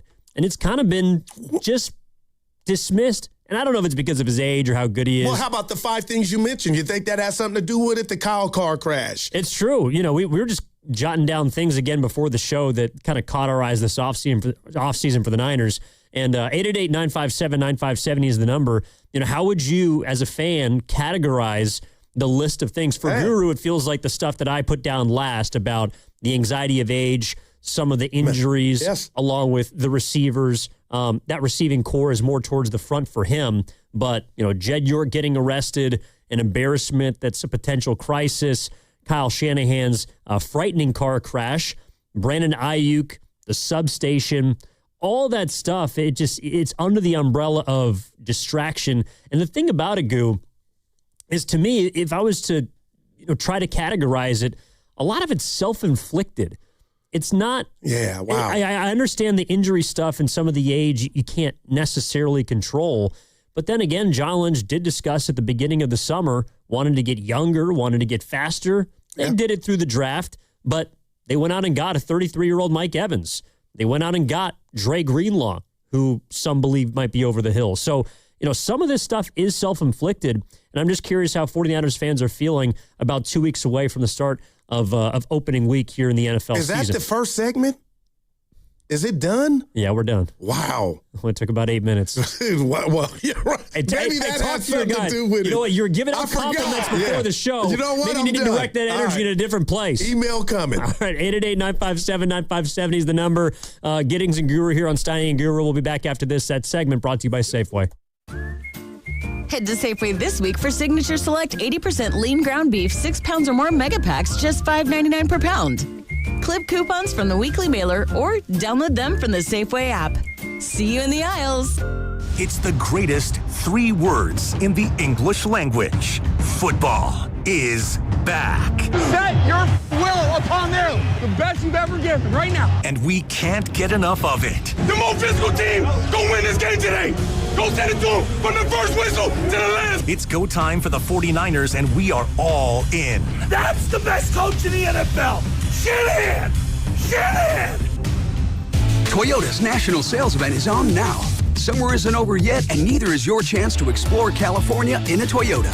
Get 3.99% APR plus $500 finance cash on 2026 Tacoma SR5. Or get 2.99% APR on 2026 Tundra. Time's running out to take advantage of Toyota's national sales event before summer ends. Visit your local Toyota dealer today. Toyota, let's go places. Offers available through TFS to buyers with premium rated credit. Cannot be combined with other offers. Cashback offer excludes Tundra TRD Pro. Ends 8/31/26. Do you want to learn how to invest in real estate? You want to learn how to do it for free? Just text INVEST to 64,000 and we'll send you 2 free tickets to our upcoming workshop in the Bay Area. That's right, 2 free tickets and a link to register when you text INVEST to 64,000. Join a thriving community of investors dedicated to helping everyday people achieve financial freedom by investing in real estate. This free 2-hour workshop will teach you investing strategies around flips, wholesaling, rentals, and multifamily properties. But hurry, seats are going fast. So text INVEST to 64,000 to get your free tickets and link to register. Text in the next 10 minutes, and registrants will also receive a free copy of our funding waiting for deals guide. Text INVEST to 64,000 to get your 2 free tickets and complimentary guide. That's INVEST to 64,000 to get your free tickets. By texting 64,000, you agree to receive recurring automated marketing messages from Real Success. Message and data rates may apply. No purchase required. Terms apply. Available at ourrealsuccess.com.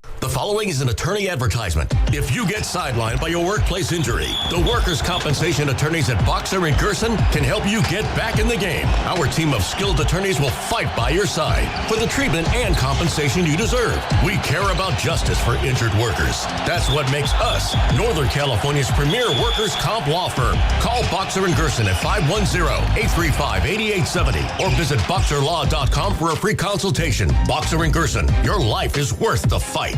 This Labor Day, save 30% on everything at Lazy Boy. Everything, because after doing it all, nothing resets you like a Lazy Boy recliner or kicking back on your Lazy Boy sofa. From workday to wind down, it's comfort that never quits. Don't miss the Labor Day sale, 30% off everything. Visit your local Lazy Boy today. Life is about growth. It's about challenging ourselves, pushing boundaries, and seeing what we're capable of. The Violet and Black know better than anyone, continuing to break records, rewrite expectations, and show us what's possible. And that spirit doesn't stop at the buzzer. At Sequoia Living, older adults continue to grow, learn, discover new passions, and challenge themselves every day. Because getting older doesn't mean standing still. It means there's always another goal, another adventure, another reason to keep going. Sequoia Living. Never stop growing. Learn more at sequoialiving.org. Ragnar the Terrible is interviewing at a big bank. Let's listen. Everyone, this is 5th century warlord Ragnar the Terrible. He killed it in his first interview. Not literally, but close. Ragnar, what would you do if a customer complained about high loan rates? I make video presentation.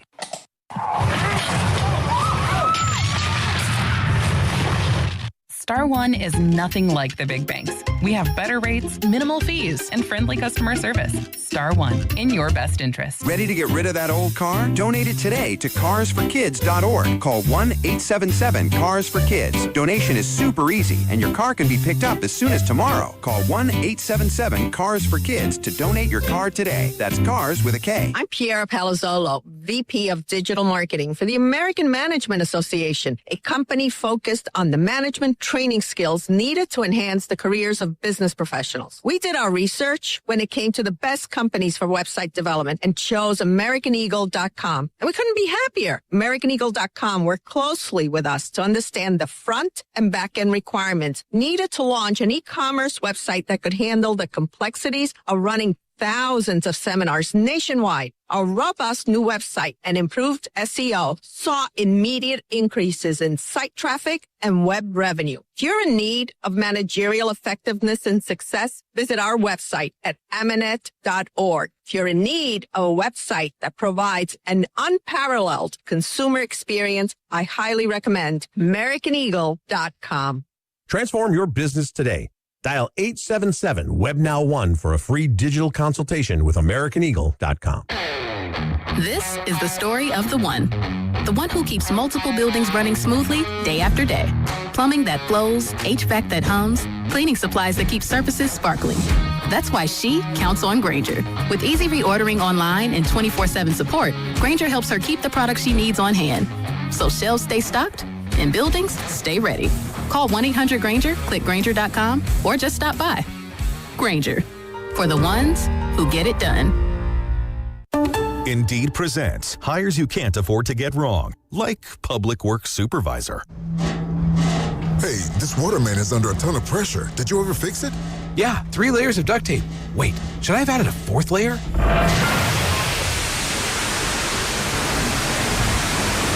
This is a job for Sponsored Jobs. This is what happens when you don't sponsor your job on Indeed. Next time, get matched with quality candidates with Indeed Sponsored Jobs. Visit Indeed.com/hire now and sponsor your job today. Don't miss your chance to see comedian Gabriel Iglesias performing live at Oakland Arena on October 11th. The show is almost sold out. Be sure to buy your tickets at Ticketmaster.com. And for a chance to win your way into the show, courtesy of Icon Live, visit 957thegame.com.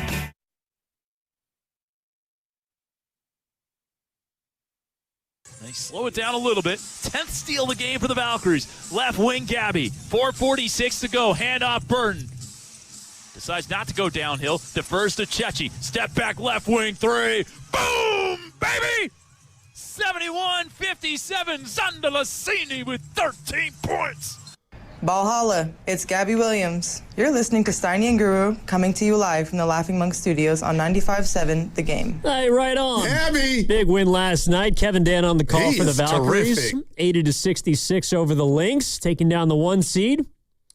Prevented them from actually, I think, securing the 1 seed, but look.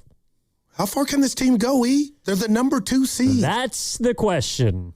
They got the Valcatraz going for them. The Valkyries can absolutely compete for a title this year. And There I is no did not think doubt. that I'd be saying that on August 25th, about 4 months ago. I can tell you that right now. Man. Yep. Right now, that's the West. I didn't do it all. I was just looking at who they play for. But if they get with Minnesota, that would be like conference finals. Yeah. Being the 1-2 seed, man, it is going to be electric, whoever they play. And then they only had that one measly game last year at home in the playoffs. But, man, you talk about the execution and what you want when you have an expansion team. The Warriors, Joe Lacob, they have knocked it out to park, E. Well, look, they're ahead really of have. schedule. Nohema Niennen, their general manager, we talked to a few weeks ago, right before, I believe it was the trade deadline, put together a nice squad, and, yeah, they absolutely got action this season. Also, before we get back to the 49ers, and again, 888-957-9570, Giddings in for Steinmetz alongside Goo. Warriors made a move. Yeah, I thought I got to do it. Breaking news. Go Warriors! Yeah. Yeah. Go Warriors! Brandon Williams is officially a Golden State Warrior. 1 year, $2.6 million. Now Warriors! Now you can get off Dunleavy. Evan, what if I told you I like the player? I wish he was taller and, a wing, but he's another ball handler they need.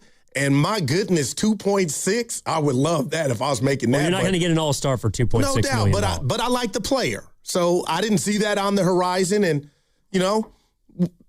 Warriors made a move. I like him. Played 66 Create his games own last shot. year for the Mavericks, averaged 13 points. Yeah. You know what? I think that a lot of Warriors fans, including yourself, like him. Go ahead, Evan. No, it's the chair. He hurt the Warriors last year. Well, who didn't? But, yeah, I give you that. He had 30 on Christmas. He did. He had another 19-point game later in the year. Their first acquisition of this offseason. I know. Yeah. Yeah, so you guys can stop saying the Warriors haven't made a move now. And he got those 13 points in 22 minutes. So he was he was putting it up. He knows what to do with it. Yeah, apparently he can score. So, again, he's the guy who fills out the last roster spot effectively for the Warriors. So they signed Brandon Williams. And we'll be keeping an eye on the Warriors later in the week because they got a pretty big date on Saturday, August 29th. So that's when it is. That's when Steph Curry is extension eligible. So. I'll be at the Roots Nas concert, courtesy of my man, Evan. Yeah, Shoreline? Yeah, I ain't been there in a while. Well, we were just talking about things we got going on this weekend, and you saw Mount Westmore last week. 40 Water, Ice Short, Cube, Short, Snoop, tons of legends. Not 5, not 6, not 7. And I forget who I was talking to about Questlove yesterday, but he's a legend. It kind of jogged my mind. I'm just thinking, yeah, the Roots are in town. Nas is going to be there. And Black Thought. You and I talk about it before the show, and I said, you can take my tickets. Because where are you going? Well, I'll be in Oakland. East Oakland. Yeah, I'm going to see J. Cole on Saturday. So we both got action. That's dope. J. Cole, man. We both got action. Mm-hmm. All right, Goo. Talking about the San Francisco 49ers and kind of how to describe the summer that they've had. So I gave you a list of the things that I jotted down in no particular order. And I don't know if you want to rank them or just kind of lump them all together, but to me, the Jed York arrest would be at the top of the list for me just because he's the owner. Second would be Kyle Shanahan and his car crash. Maybe the way that it was reported leaves it towards the top of mind just because there was an 11-day absence between the actual accident and the first report. Then you get into Ricky Pearsall and the question of Mike Evans under the umbrella of age and anxiety for the Niners. McCaffrey, Williams, Kittle, and then Nick Bosa. And if you want to throw the substation story in there, you can. It's kind of just got another chapter at this stage. But all of that, and Brandon Ayuk, I'm not sure if I mentioned that already. All of that together, how would you sum up what the summer's been for the San Francisco 49ers? Wow. I'm definitely not going dysfunction. That's way too strong. So let's just get that out the way. Accidents and mistakes do happen. And when I say accidents, that's Kyle Shanahan. And I thought that was the one that could follow them into the season because we thought maybe he wouldn't be available for the plane ride, the game. And then you talk about Forster as the interim and what would that look like? Wouldn't you think right now, Evan, it's safe to say that Kyle's going to be there week 1 on the sideline for the 49ers calling plays and being the head coach? I think be safe to say that. Yeah, absolutely. So I feel like the timing component is why I have that not at the top. Okay, so I got, I'm going to go 1, anxiety of age, 2, Pearsall, 3, I don't want to say it. I'll go Ayuk. Mm-hmm. And the reason I'm going Ayuk and what he was doing, praise hell. Because you're going to feel the loss regardless of what Stribling does, and you don't have Pearsall. But all that he was doing, and he had his 15 minutes of fame, it's over. But what if I told you now, when I saw those videos, and I did smile and the cheeks raised, the bottom line is it's a reminder of what you don't have.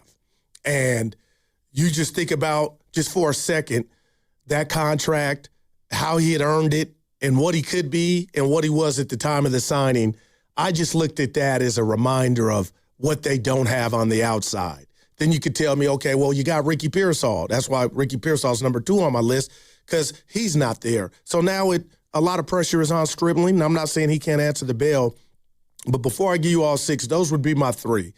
The anxiety of age, anxiety of age, Bosa, and Brandon Ayuk. Do you think I got Ayuk too high? No, I think it's basically a reminder of what you don't have at the receiver position. That even with Stribs, you had to go replace. Yeah, I mean, I don't know. They might have gone and got Stribling anyways. It sounds like they were very high on him going into the draft, and they found their guy. But I do believe a big reason they drafted Ricky Pearsall is because they knew they were going to have to move on from Deebo Samuel. And one of the reasons they may have decided Stribling was their first overall selection was because they knew they're going to have to move on from Brandon Ayuk. So you sign Mike Evans, Christian Kirk, if you want to include him, you bring back Deebo, and it's because of what you don't have, either because you messed it up or they went off the deep end, or because a guy got hurt. No doubt. And who was it Friday, if you can help me, Evan? No, I don't need your help. Wes Oakland Holloway called in and came down my road because I used this word on Ricky Pearsall when he played. And I want to revisit that. And Kenny, let me know what you think. My 2 guys. Do you have a problem with me calling Pearsall when he was on the football field? I know he didn't get any touchdowns. I thought he was dynamic in a sense. I saw him make long plays down the field, and unfortunately it was a tease. But, man, I just think had they had, now Ayuk and Stribling, how scared the Rams or Seattle would be. 888-957-9570 is the number. Let's get out to the city, or stay in the city, I should say, and talk to Jay. Hey, Jay, what's going on? Good morning. How you doing? How you guys doing, fellas? Hey. Awesome. Hey, I saw Goo at the corner store up on Montgomery the other day, man. Shout out Goo, man. It was good to see him face to face. But hey, I want to talk about the Jed York thing, man. And even the Kyle Shanahan thing. Look, man, I've been part of multiple organizations, and not sports, but other ones. And when you have your 2 major leaders going through things that they did, right? I mean, and Shanahan, it's up for debate whether it was his fault. It sounds like it was. It was a cover up. And then Jed York gets caught, pretty much doing one of the worst things you could possibly do. Next time the Niners are in Atlanta, and they're in Magic City, they're going to stay out extra late. The leaders set the tone, right, of the organization. And I think, man, the 49ers right now have a pretty bad HR problem at the top, right? And this isn't just some middle management thing. This is the top. And I think that's going to have ripple effects in the team going forward, right? Think about it, right? If you're a rookie on the team and you're out one night and you have the decision to go home at 2 a.m, or you have the decision to stay out for a couple more hours, you're probably going to think to yourself, well, my leadership team isn't that responsible, so I might as well just stay out. That's the kind of tone they're setting internally, man. So I don't know. I think it's bad. I think this is a really bad look. I think it's going to have effects on the Niners this season, big time. But hey, thanks for the love. I remember seeing you, man. You came up and showed love. Yeah. Well, I got to ask, what were you doing at the corner store on Montgomery the other day? Getting the flume. right over there.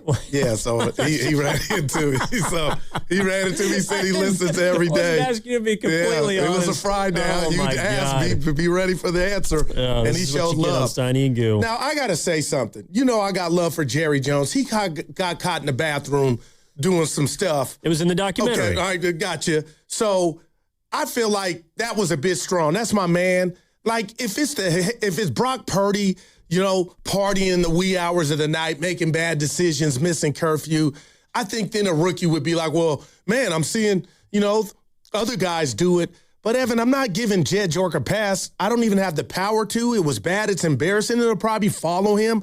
But I don't think the owner, who's not there every day, putting on pads, traveling with the team like that, I just don't think that trickles down to where one of these youngsters would be like, well, the owner made a bad, and I could be wrong. The owner made a bad decision, so I'm going to do it. If it was one of my teammates, you know, a leader, then I think you might have something. No, but it's the owner of the team, and I understand where people wonder how that's going to have an impact on out routes or third down percentage. Yes, yes. But when you talk about your organization as being one of a higher standard, you know, winning with class and culture being a big part of what separates the San Francisco 49ers from any other team in the NFL. Right.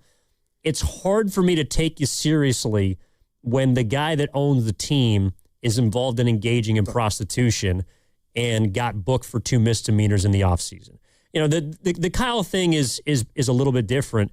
And I don't think, to the caller's point, that a player who's out in a particular city is going to be thinking about what the owner's doing when he wants to go home or decide to send it until 4 a.m. Right. Like, that to me is maybe more of a micro thing. But absolutely, players are wondering what the Niners stand for right now. You know, what are the San Francisco 49ers about? Because I just gave you several things that have happened this summer, just in one offseason, that may lead you to believe that this, again, higher standard that they hold themselves to is not actually there. And you could be saying, hey, that's naive. I don't know why you'd believe that in the first place. This is professional sports. The NFL stuff happens all the time. But stuff like this hasn't happened to the Niners in recent memory to me. Yeah. And it's all becoming undone, particularly at a fragile time in the franchise's place, because we don't know how much of a window they have open. And that's a big question for me. So, like all of this precedes, in my opinion, a pretty important season, because I think that with Shanahan and Brock, you do have 2 pillars in place, but you're going to have to decide if you're John Lynch or down the line, whoever makes these choices, they're going to have to decide which way they want to send the 49ers. Do we want to still try and go for it by acquiring this veteran, you know, sort of experienced talent? Or do we want to put it in reverse and try and strip some parts down? So again, this is a really important year, not just for the Niners to try and, you know, win some games. No, it's real. But it could decide the next few years in terms of the franchise's direction, and that all is after the owner gets in trouble and gets arrested. Yeah.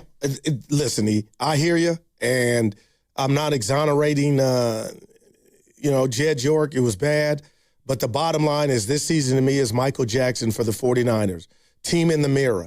You're going to really, truly find out how close you are, E, or how far you are off from competing with Seattle and the Rams, who I think are going to be a problem. Let me ask you this, because you brought up this list.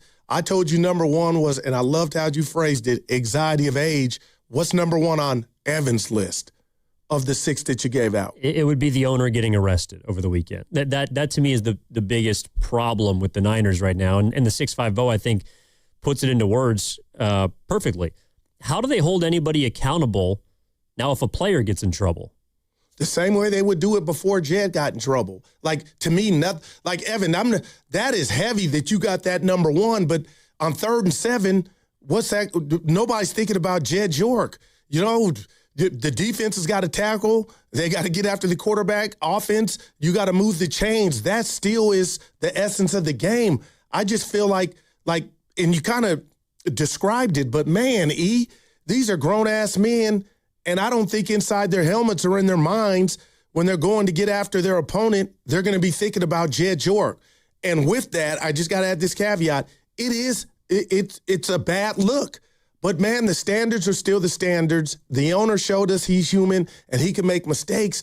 I just don't think there's going to be a free-for-all now where players are getting in trouble left and right. Since 2019, that Super Bowl trip, I feel like the Niners off the field have been pretty damn good. So, people take vows, and for better or for worse, and infidelity left and right in our country, and some spouses give that person or those persons a second chance. We do it in life all the time when people put themselves in situations that are embarrassing and are wrong. But I just don't think that that number one, like if you tell me, Evan, you're saying that's the number one storyline of the offseason, like it supersedes Kyle's car crash, I'll give you that. But as far as this being an opponent for the team not to be ready or prepared, like I would fight against that. Well, the biggest problem for the football team is that they're the oldest team in football. That's why I had anxiety of health. Yeah, I mean, look, if we're like I just ran some numbers this morning.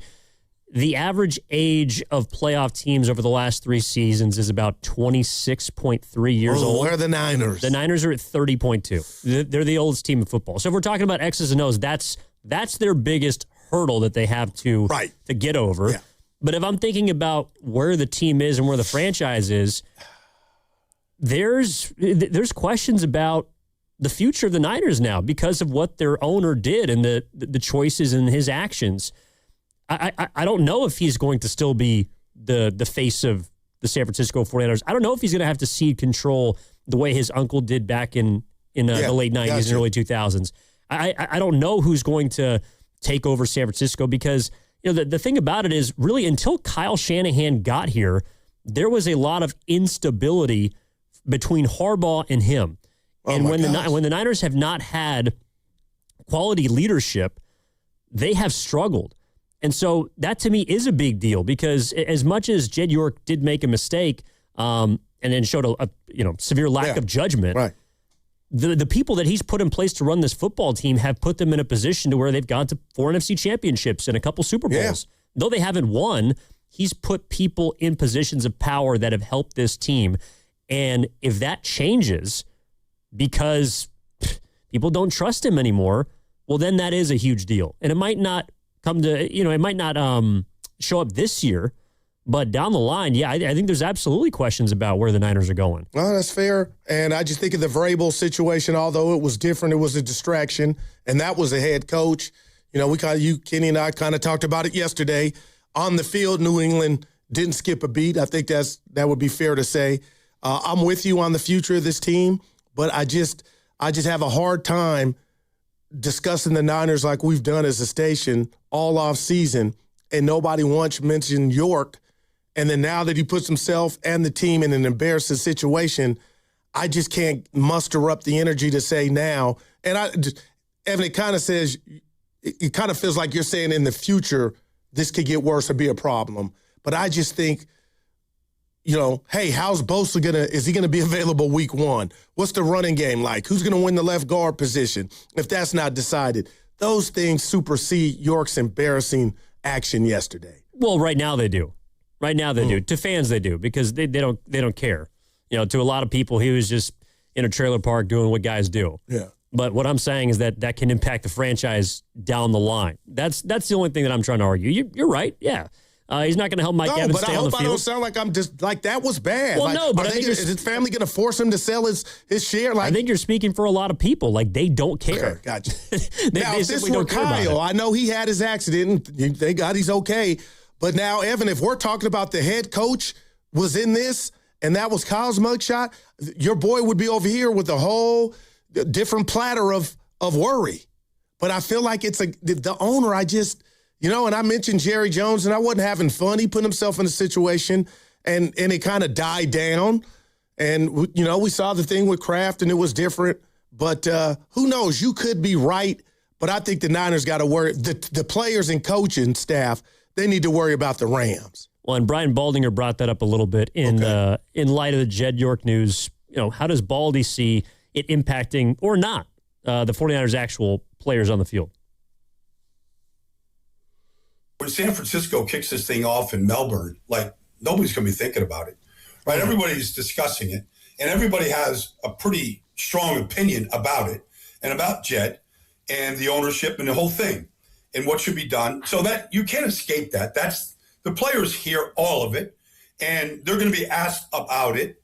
But ultimately, when Kyle takes his team out to practice, it's not going to be discussed. Players aren't. Like, for example, when I was in Philadelphia, we were basically on the basement, and the owners of the team, Norman Brayman, the executives, GM, they were on the third floor. Like, it was just a separation. You have the third floor, that was all upstairs. And that's a metaphor for that's kind of how all teams are. There's teams in this league, you don't even know who the owners are. To the players, they have to deal with this because they're being asked about it, and they probably feel embarrassed for Jed, and they probably wish it never happened. But ultimately, they're paid to perform by Jed. That's what the focus is going to be. It's going to be in between the lines and being a better team than that playoff loss to Seattle last year. No, man, I agree. Point well taken. Yeah. Point well taken. I don't know. My point is just simply, I think that ownership is something we don't care about in the immediate, but you've seen what difference ownership makes just up the street at Chase Center. Yeah, no doubt. When they went from Steve Cohen to Joe Lacob, within 5 years, they had a championship. And I know that not everyone wants to give Joe Lacob all the credit, but the Warriors were a joke under the previous ownership. Yeah, great timeout. Yeah, that's what they were. So I do think if that's potentially at risk, I think that is a big deal. I don't know. Maybe it's just me. And I know we got the rest of the week to get down, so we got time. But I am curious to just get your temperature on, Evan, do you think this team is a playoff team? Or are you like, Goo, I need to see who's available week 1, week 2, week 3? Michael Williams, when's he coming back? What are they going to look like defensively under Raheem Morris? Or do you feel like in your gut you got a strong sense of how good you feel this team can be? Because I'm just, I need to know if Bosa, what's going on there? I wonder how much the Niners are hanging on. Or if they're a team that is just going to be healthy this year and watch out. Everyone is going to go back to being who they were in 2022. See, and that's why two of my favorites. I just don't think, and I think you backed me up when I brought this up to you when Stoney was on vacation. It's kind of symbolic to me that the Niners had help wanted signs for Greenlaw and Debo, because normally when you part with a player, the progression is you got somebody to take their place. But the fact that you had openings, I just wonder if Greenlaw and Debo in a Niner uniform could tap in and be what they were on their best day as a Niner. Well, they're going to have to if this team is going to realize its potential. You need Greenlaw from 2023 before he tore his Achilles. You need Debo Samuel from a couple of years ago, well, more than a couple of years ago, because he was on his way out. But Guru's biggest right now, storyline from the summer is the anxiety of age for the San Francisco 49ers. Is that the way that you're feeling? You got Ayuk, the substation, Ricky Pearsall's injury, McCaffrey, Bosa still hasn't returned to practice yet. The age of Williams and Kittle, Jed York, Kyle Shanahan's car crash. How would you categorize this summer, and what sort of is top of mind for you as a San Francisco 49ers fan? 888-957-9570 is the number. I see you, Steve in Santa Rosa. We'll get your call on the other side. That segment was brought to you by Ceremony Ford. We're back after this on Stein & Goop. The summer sales event is happening now, and Ceremony Ford has incredible offers built for game days, school drop-offs, and road trips. Hurry in and upgrade your ride at Ceremony Ford, right off of 280 in Colma and Daly City, or visit ceremonyford.com. Need to get something off your chest? I'm gonna call you crazy in Spanish. You're loco. Stuck in traffic and can't take it anymore? I can't handle this. We've got the solution for you. Call the Sound Off line at 628-400-9880. That's 628-400-9880 and leave a message. It's Sound Off. Every morning at 8 o'clock on 95.7 The Game. Something big is coming. On September 2nd, DraftKings Game Day arrives with massive deals, exclusive deals, and an all-day celebration built for sports fans. The countdown has begun, and all roads lead to Game Day. The DraftKings Sports app is now live in all 50 states. That means California from Texas to Florida. Every fan is in on the excitement. Remember the date, September 2nd. DraftKings Game Day is the kickoff to a new season, a new era, and the biggest day in sports history. Get pumped. New DraftKings customers Sign up with code 957TheGame. Spend $5 to get $200 in rewards within 21 days. The crown is yours. Event trading offered by DraftKings Predictions, a CFTC registered introducing broker. Trading involves risk of loss. Market availability varies. Eligibility restrictions apply. $50 every 7 days via click. To claim issued in non-withdrawable predictions dollars that expire in 1 year. Terms dkng.co/predictions promo. Nationwide based on sportsbook predictions and free-to-play sports contest availability varies by state.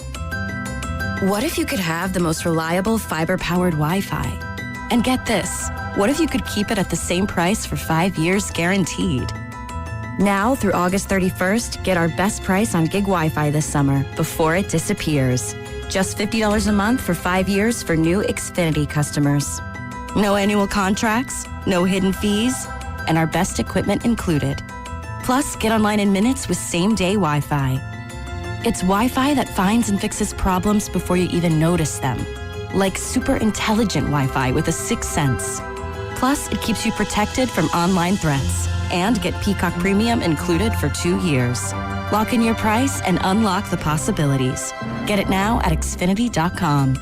Xfinity. Imagine that. Restrictions apply. Requires paperless billing and auto pay with stored bank account. Taxes and fees extra. Speeds vary. Use of fiber coaxial cable. Learn more at Xfinity.com/same-day Wi-Fi.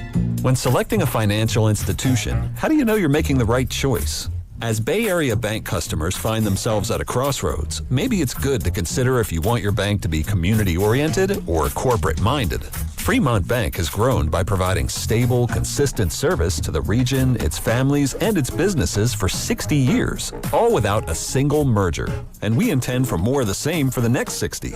Fremont Bank. Here for you, here for good.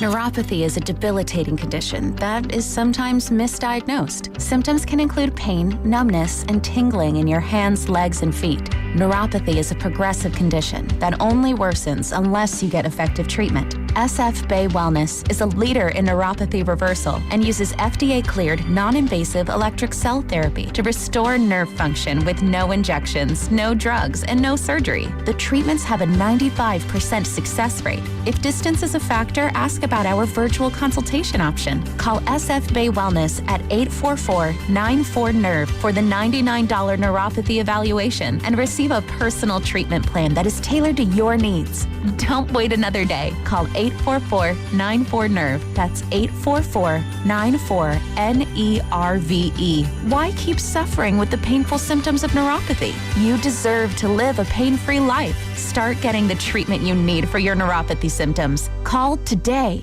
Every detail matters when designing a space that feels intentional. With rich tones, natural texture, and timeless character, Humboldt Sawmill Redwood products help bring thoughtful outdoor spaces to life. Redwood is non-toxic and stays cool to the touch even on the hottest days. A real wood alternative native to California that is naturally termite and decay resistant and beautiful too. Visit Ashby Lumber online or in store to explore our selection of Humboldt Sawmill Redwood products for your next project. Hey everyone, Boomer Esiason here. If anyone knows about diehard sports fans, it's me. I get to live and breathe the excitement of the season all year long. Now for advertisers, that passion matters. It's exactly why sports radio performs for brands. People who listen to sports on radio via streaming or on sports podcasts are nearly 3 times more likely to consider a brand that supports their favorite team. So if you are interested in reaching sports fans, we have the playbook for you. Check out our comprehensive ebook, State of Audio, Sports Fandom. Check out stateofaudio.com. Carpal tunnel syndrome, heart failure that doesn't improve with common medicines. These are some signs and symptoms associated with ATTR-CM, or the cardiomyopathy of ATTR amyloidosis, a serious heart condition with symptoms that get worse over time. Amvuttra, vutrisiran, is a prescription medicine given by a healthcare provider that treats ATTR-CM in adults to reduce heart-related death, hospital stays, and urgent visits. In a clinical study, Amvuttra was proven to help people live longer and have fewer heart-related hospital stays and urgent visits over 3 years compared to placebo. Amvuttra lowers the amount of vitamin A in your blood, which can affect vision. Other side effects include pain in the arms or legs, pain in the joints, and shortness of breath. These are not all the possible side effects of Amvuttra.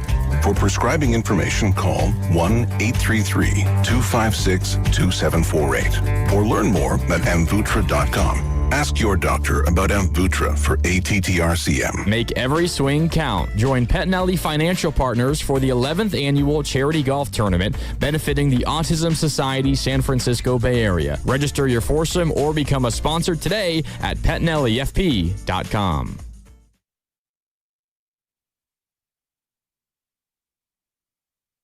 Handoff. Gets it back from Hayes. Driving, dishing, tip, fires a left wing three, and that's good. Right through the chute. Third three of the game for Golden State. They went 7 of 37 from deep when they played Minnesota on Wednesday in San Francisco. Hayes has hit all 3 of her shots for 7 points. Oh, holla. It's Tip. You're listening to Steiny and Guru, coming to you live from the Laughing Monk Studios on 95.7 The Game. Thanks, Tiffany. Yay, yay. 14 points in 18 minutes last night on an 80-66 win for the Lynx. Kevin Dan on the call, right here on 95.7 The Game. Couple of fun things we got coming up. I swear we'll get away from some of the serious stuff in a little bit. We got a game called, well, not really trademark, but we stole it, but we're going to play our own Who We Play For. It's great. Coming up at about 12 o'clock. And then there was something else I wanted to get your thoughts on. Oh, this was it. Okay.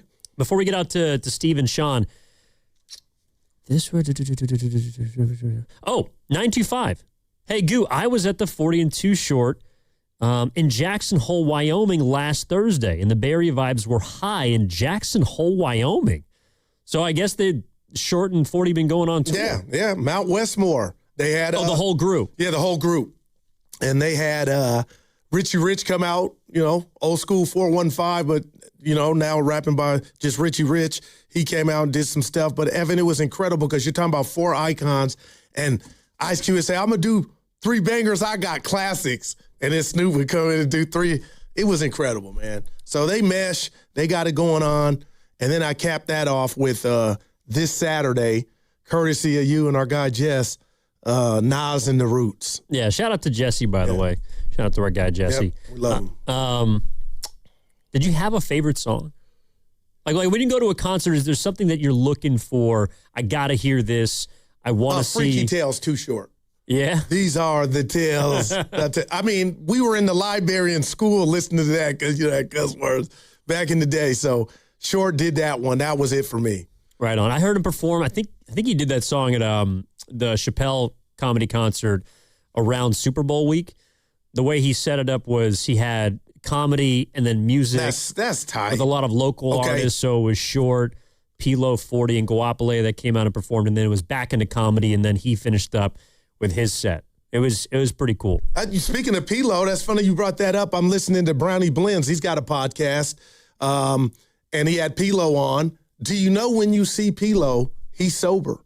No drink, no smoke. I was like, man, more power to you. Oh, really? Yeah. Wow, good for him. He's high off life. I said, damn, if I had that. He's a pretty creative dude. Yeah. No doubt about it. All right, Giddings in for Steinmetz alongside Guru here on Steiny and Guru, 888-957-9570. Let's get out to Santa Rosa and talk to Steve. Kick us off in the segment, Steve. How you doing? It's Too Short, baby. Just ain't no snitch. Yeah, Steve here. What's up? Hey, first off, I want to say I'm a truck driver. I've been doing this for almost 40 years. So I listen to the radio every day, 8 to 10 hours. And I think I'm a pretty good judge of what's going on the airwaves. This station's really cool. You guys are, you stay on topic mostly with sports because that's what this is. It's sports talk. That's my fault. Then, the entertainment gets in there a little bit, but that's good. You can't just pound on the same thing. The LeBron thing was getting old, but now that's past. Now, my thing is I'm with Guru on this. The 49ers football team that's on the field is fine. They are a solid team. There's a lot of ifs, ands, or buts. But you know what? The other teams in the league have to worry about injuries, too. Injuries now in pro sports really are a big factor for all of them because you can't just replace top-tier guys when they get hurt, and they get hurt, especially in football. If the Seahawks lose one of those guys on the front line, on their defense, what's going to happen to them? What about the Rams? What if the quarterback goes down for the Rams? The 49ers have a good organization and a good leadership. The owners, look at the owners in the NFL. Look what the idiot for the Raiders did to them. And now finally it seems to me that somebody kind of pushed Davis aside and got some football people in there to, level that ship out, I hope. But, the owners, I don't care about that. I care about what's on the field. The other thing I wanted to say is the media, because I told you I listen to a lot of radio. The media today basically is garbage. It's total garbage. It's so much garbage that it's, not even worth listening to. I listen to you guys, very entertaining, very informative on the games, and you're honest. You're giving it to me just like we're sitting in the stands watching the same game and we're talking about what we're seeing. The thing I can't stand about, one of the biggest things that bugs me about the media, and especially the baseball writers, Barry Bonds has been treated like he's the devil reincarnated because he supposedly did PEDs.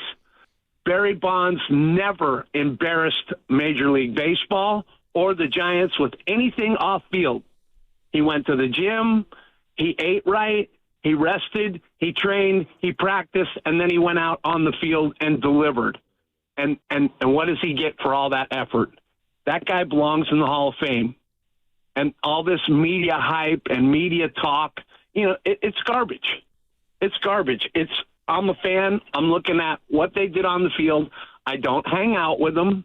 I don't know what they do in their personal life. I don't want a selfie with them. I turn on the TV. I watch the game. I want to see them perform. The Giants too. The Giants, I think, are getting a bad rap. The offense, at first it was a mess. It was terrible, but now they've turned around. Yeah. And they've made changes, and they're putting up runs, but we don't have any pitching.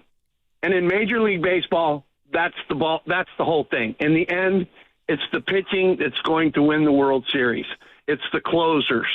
It's not so much the starters. It's the middle relievers and the closers that dictate the championships now. And we don't have that. We don't have that. That's what we need. I think if the Giants get a solid closer and a decent setup guy with the starters they got, they can compete. And then, the injury thing. Look what happened to the Dodgers. They lost one of their top relievers. It hurt them. Yeah. No doubt. Thanks for the call, Steve. A lot there. Yeah. Also, I'll take it from we'll get to the Giants a little bit later. The Barry Bonds, he should be in the Hall. So should Pete Rose. That's just me. If I were president, that's what I would do. I'm going to judge you what you did on the field. And both of those dudes should be in the Hall of Fame. Yeah, I mean, I think it's a little. I got you. It's a little different with Pete Rose than it is for Barry Bonds, but I said what I said. I know. Pete Rose isn't being kicked out because he wasn't a great player. He was so good, though, Evan. Charlie Hustle, man. Yeah, wow. He was awesome. He was you guys did a name game, right, last week for social media. You went down the list of MVP, contact, power, speed, and I think Steiny's player when he was asked about contact was Pete Rose. Yeah, that was dope. And what made it better is Pasta went and got a highlight of everybody we mentioned, so that was sick to see. Now I got to ask you where the Rich Aurelia came from for contact. Not that he wasn't a great player. Yeah, a good shortstop. I liked him, and he did lead the league in hits. But really, 2002. You want to know the origin? Hey, you always tell the truth. So Pasta's got the camera all in my face. It's during the break. We're doing the show. Evan, what if I told you guys? Thank you. Still had the camera. I just blacked out. Looked up at the TV. I needed an answer. And Bonte, there was a rerun of the NBC Sports Bay Area Giants postgame, and it was Bonte and Aurelia. And I said, I can't use Bonte. And there was Richie, my guy. And I said Aurelia because I went and fade to black. I'm just going around in circles.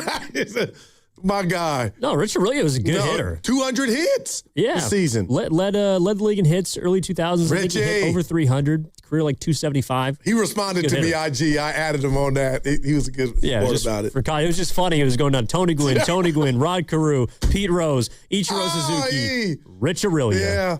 Right. Commenters had some fun with it. The other part that Steve brought up, and we appreciate the compliments, I do got to say, anytime you're comparing an owner to Mark Davis, I'm not sure that's where you want to live. Like the Raiders under Mark Davis I got you. Have not been known as a quality, high-class organization. It's been a joke. Yeah. To be honest. So again, does that impact the field? Not necessarily, but then you look at a large period of time, you say, well, what's wrong there? They haven't really been winning games. They haven't had great GMs. They haven't had great head coaches. Maybe a couple, years here and there where they've been competitive. If you're comparing yourself to the Mark Davis-led Raiders, I think there's an issue. That's all I'm going to say on the ownership front. Let's get back into it with the fans at 888-957-9570. Sean is in Palo Alto. Johnny. What's up, Sean? How you doing? Hey, guys. I really enjoy your show, and all of you guys, you do a great job. Just like the previous caller, man, I listen to you guys whenever I can when I'm in the car. And I'm a Rams fan. I've called in from time to time, big Rams fan. The first thing is that the 49ers are the team that gives me the most anxiety when we play. I don't care about Seattle. But when the Rams and 49ers play, you can take what the Rams have on paper and throw it out the window. It's just going to be an ugly, slug, hard, physical fought game, just like last year when you guys went into SoFi and had everybody hurt. Throw all that out the window. That's going to work itself out on the field. But also about Kyle Shanahan, that is not a big deal. I mean, it's a big deal because he got hurt, and if he has to miss time from the organization, from that perspective, it is. But the guy did nothing malicious. We all make mistakes. We're all on our phone sometimes when we shouldn't be, and it's not any of our business about that. There was no maliciousness or anything like that at all. And it's unfortunate because he got hurt, but the guy's solid. He's a great coach. Who are you going to get to replace him? Nobody. And so that's all. No big deal. It happens all the time to people. As far as Jed York goes, he should call Robert Kraft up, and maybe those guys can figure out a better plan, because I think it's a story and whatnot, especially that. But when it comes down to it, most owners, yes, they can ruin a team, but they're not the ones running the team and making football decisions. There's other people in place. Basically, at the end of the day, those dudes are writing a check, and they get on camera once in a while and smile and show off, whatever it may be. But not very many owners know football. Like back in the day when Al Davis did, he was a coach. Jerry Jones even knows a little bit, even though he's Jerry Jones. But that's really all I wanted to say. I appreciate you guys. You get me fired up as a Rams fan sometimes, and so do the callers. But I really like you guys, and I appreciate you. That's all I got. Thanks for the call, Sean. Appreciate that, man. Yeah, look, I mean, hopefully it's just a blip on the radar. But so, Gu, for you, of the guys that we discussed that are going to be kind of the, I don't know if it's the biggest difference makers in that class of age that we talked about. Like who's the guy that stands out to you? That I'm more worried about? Yeah. Oh, it's not even close. And again, it's Bosa. And it's Bosa because there's a possibility he could not be ready for week 1. If he's back week 2, nothing to see here. But there is something to see here, because when he was upright and healthy, he had 10.5 and 9.5 sacks in 2 seasons back to back. And again, for the average D lineman, that's sufficient. That's okay. But when you're getting a Benjamin, shout out Ice Cube, that Bosa's getting, and now you're looking around your defensive line and you brought in OC, and he's not actually, he can stop the run and get after quarterback, but he's not Reggie White. So it starts and ends with Bosa, Evan, and I just starting to wonder, is it going to be fair if I start adding on to Bosa's birth certificate by these injuries, these chronic injuries to the knee and this knee tendonitis? Like, that can age a guy. You can be 21, but if you're dealing with something serious, I mean, are you really 21? Are you 24, 25? So to me, it's not even close. And Vic Tafer's piece about him basically not practicing, and there's 3 practices left. They got a game this week, and then it's go time next week. Like, damn, Evan, slap me or throw some water on me right now and let me know, am I overreacting, or is my panic, because that's what it is right now until I see otherwise, would you say is validated? No, I think the biggest question they have to answer on offense is how many of their older guys can stay on the field. And for their defense, it's can they get after the quarterback? Because Nick Bosa is coming off a second ACL, still has not practiced yet. Mykel Williams is still out from his knee surgery. Yeah. Bryce Huff is retired. So you're left with Osa Odigizua and a lot of unproven talent on the defensive line. I think that's absolutely fair. Yeah. He retired. He's done. So, and you already weren't a team that got after the quarterback a ton last year. So is that all going to be on Raheem Morris? I don't know. They need Nick Bosa more than they have in prior years, and he can't get on the field right now. And that's what's so, what word am I looking for? I'll shout out San Francisco. It's so foggy when you watch preseason games, not only, Evan, because who's not out there, but then you're watching like, okay, hey, this looked good. That was a great play. Okay, bang, boom, bam, against the Chargers. But then all that really matters is, will that translate, on Sundays when it's real time? And, Evan, I want you really to put on your teacher hat. Steiny, it's like pulling teeth in a root canal for this. But you and Kenny, give me a grade for this analogy. And this is just my Niner analogy. As you age in life and you get to 56 and 60 and 70, your hair turns gray. And it's symbolic that you're getting over. Already got some. I can't see them, so you're winning. And you can't beat it, even if LeBron, Beijing. I'm just saying, you get gray. It's symbolic that you're older, you're mature, you're growing, you're changing. And I just feel like since the Niners Super Bowl trip in 2019 and is demonstrative, is successful, is physical, is mean, is innovative, as the Niners have been since that Super Bowl that has not culminated in a chip, I get frustrated for them because it was so mean that they should have one.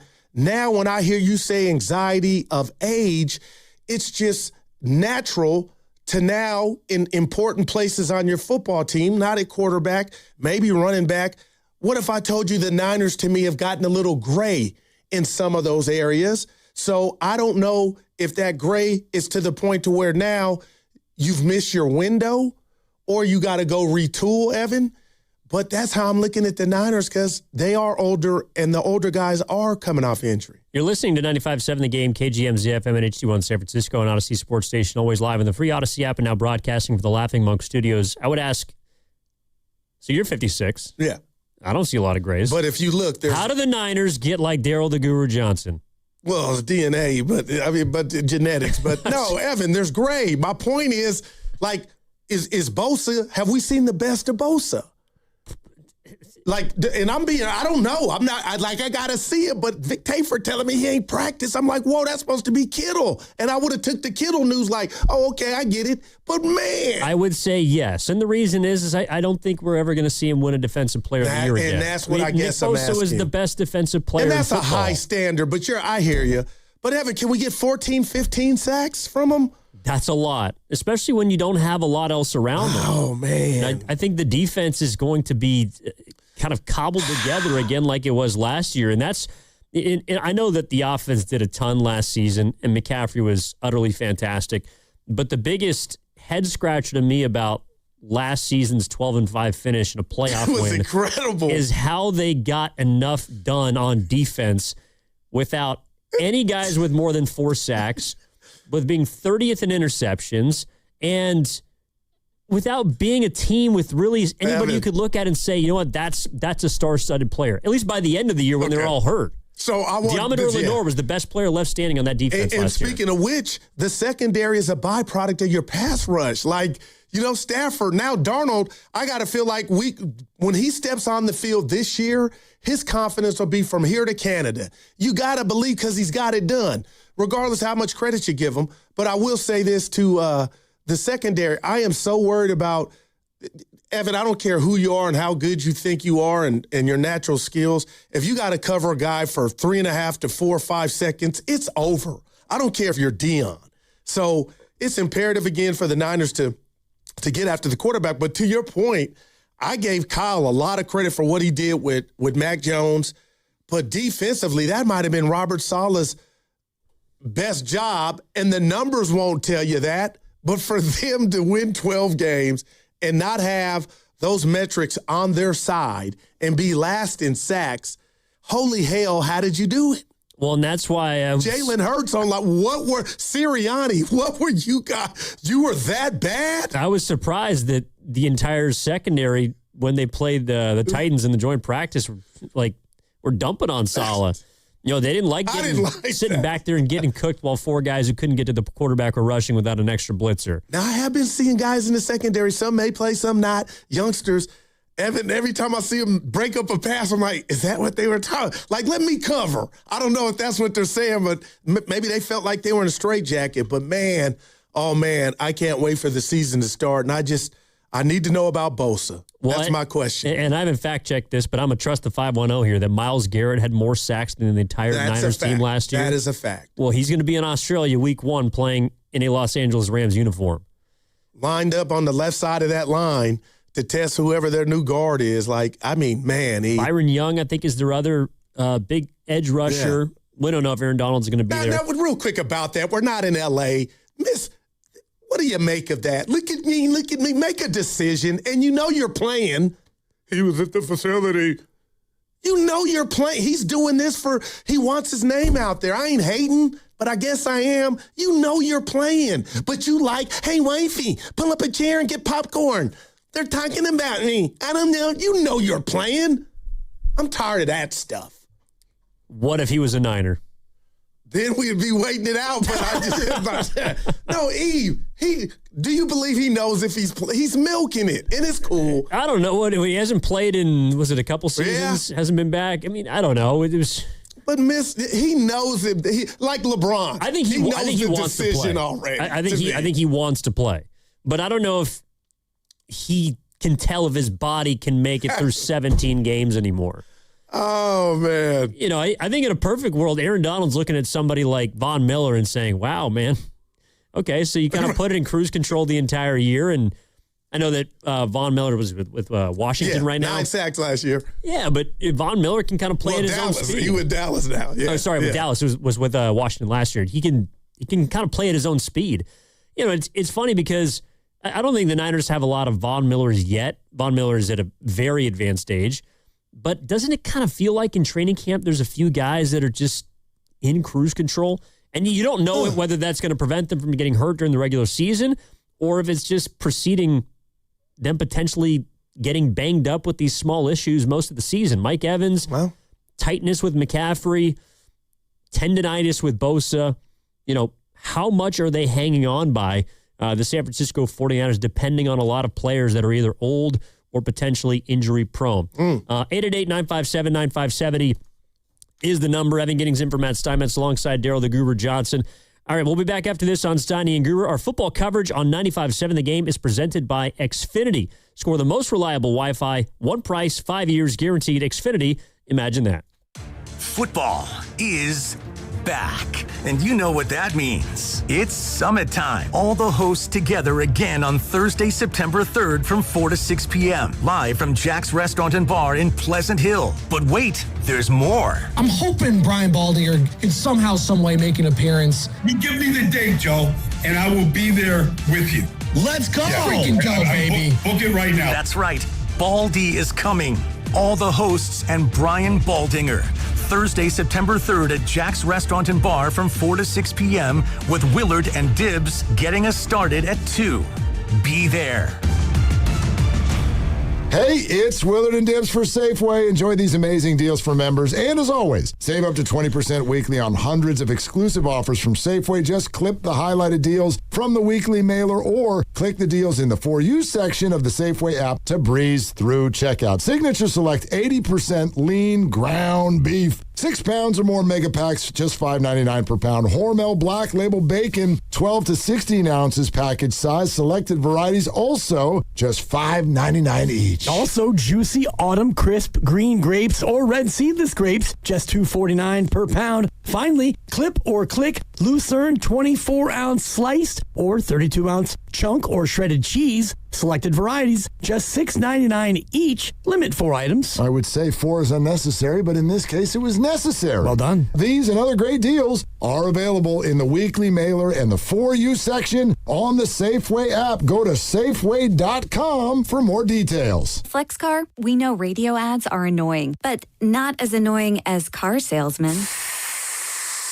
Sign here, please. Never talk to one again with FlexCar, the first and only month-to-month car lease. No, submit to my extortion machine. Insurance and maintenance included. Switch cars anytime. Switching Bronco to Camry to Telluride willy-nilly? Oh, no. Oh, yes. FlexCar. You drive everything. I felt a jackhammering pain in my jaw. Like someone sawing my bones. Barbed wire in my shoulder. Like a cattle prod in my hip. Like I put my foot in a blender. Pain is different for everyone. But where pain starts, Journavx suzetrigine begins. Journavx is a non-opioid 50-milligram prescription tablet for adults with moderate to severe acute pain that reduces pain signals before they reach the brain. Before those signals tell the brain to feel like I punched an angry beehive. And pain reduction can finally begin. Do not take Journavx with CYP3A inhibitors. Avoid use with grapefruit or liver problems, as these may increase side effects. Tell your doctor about all your medicines if you are pregnant or breastfeeding. Journavx may make certain medicines and birth control less effective. Side effects include itching, muscle spasms, rash, and elevated muscle enzymes.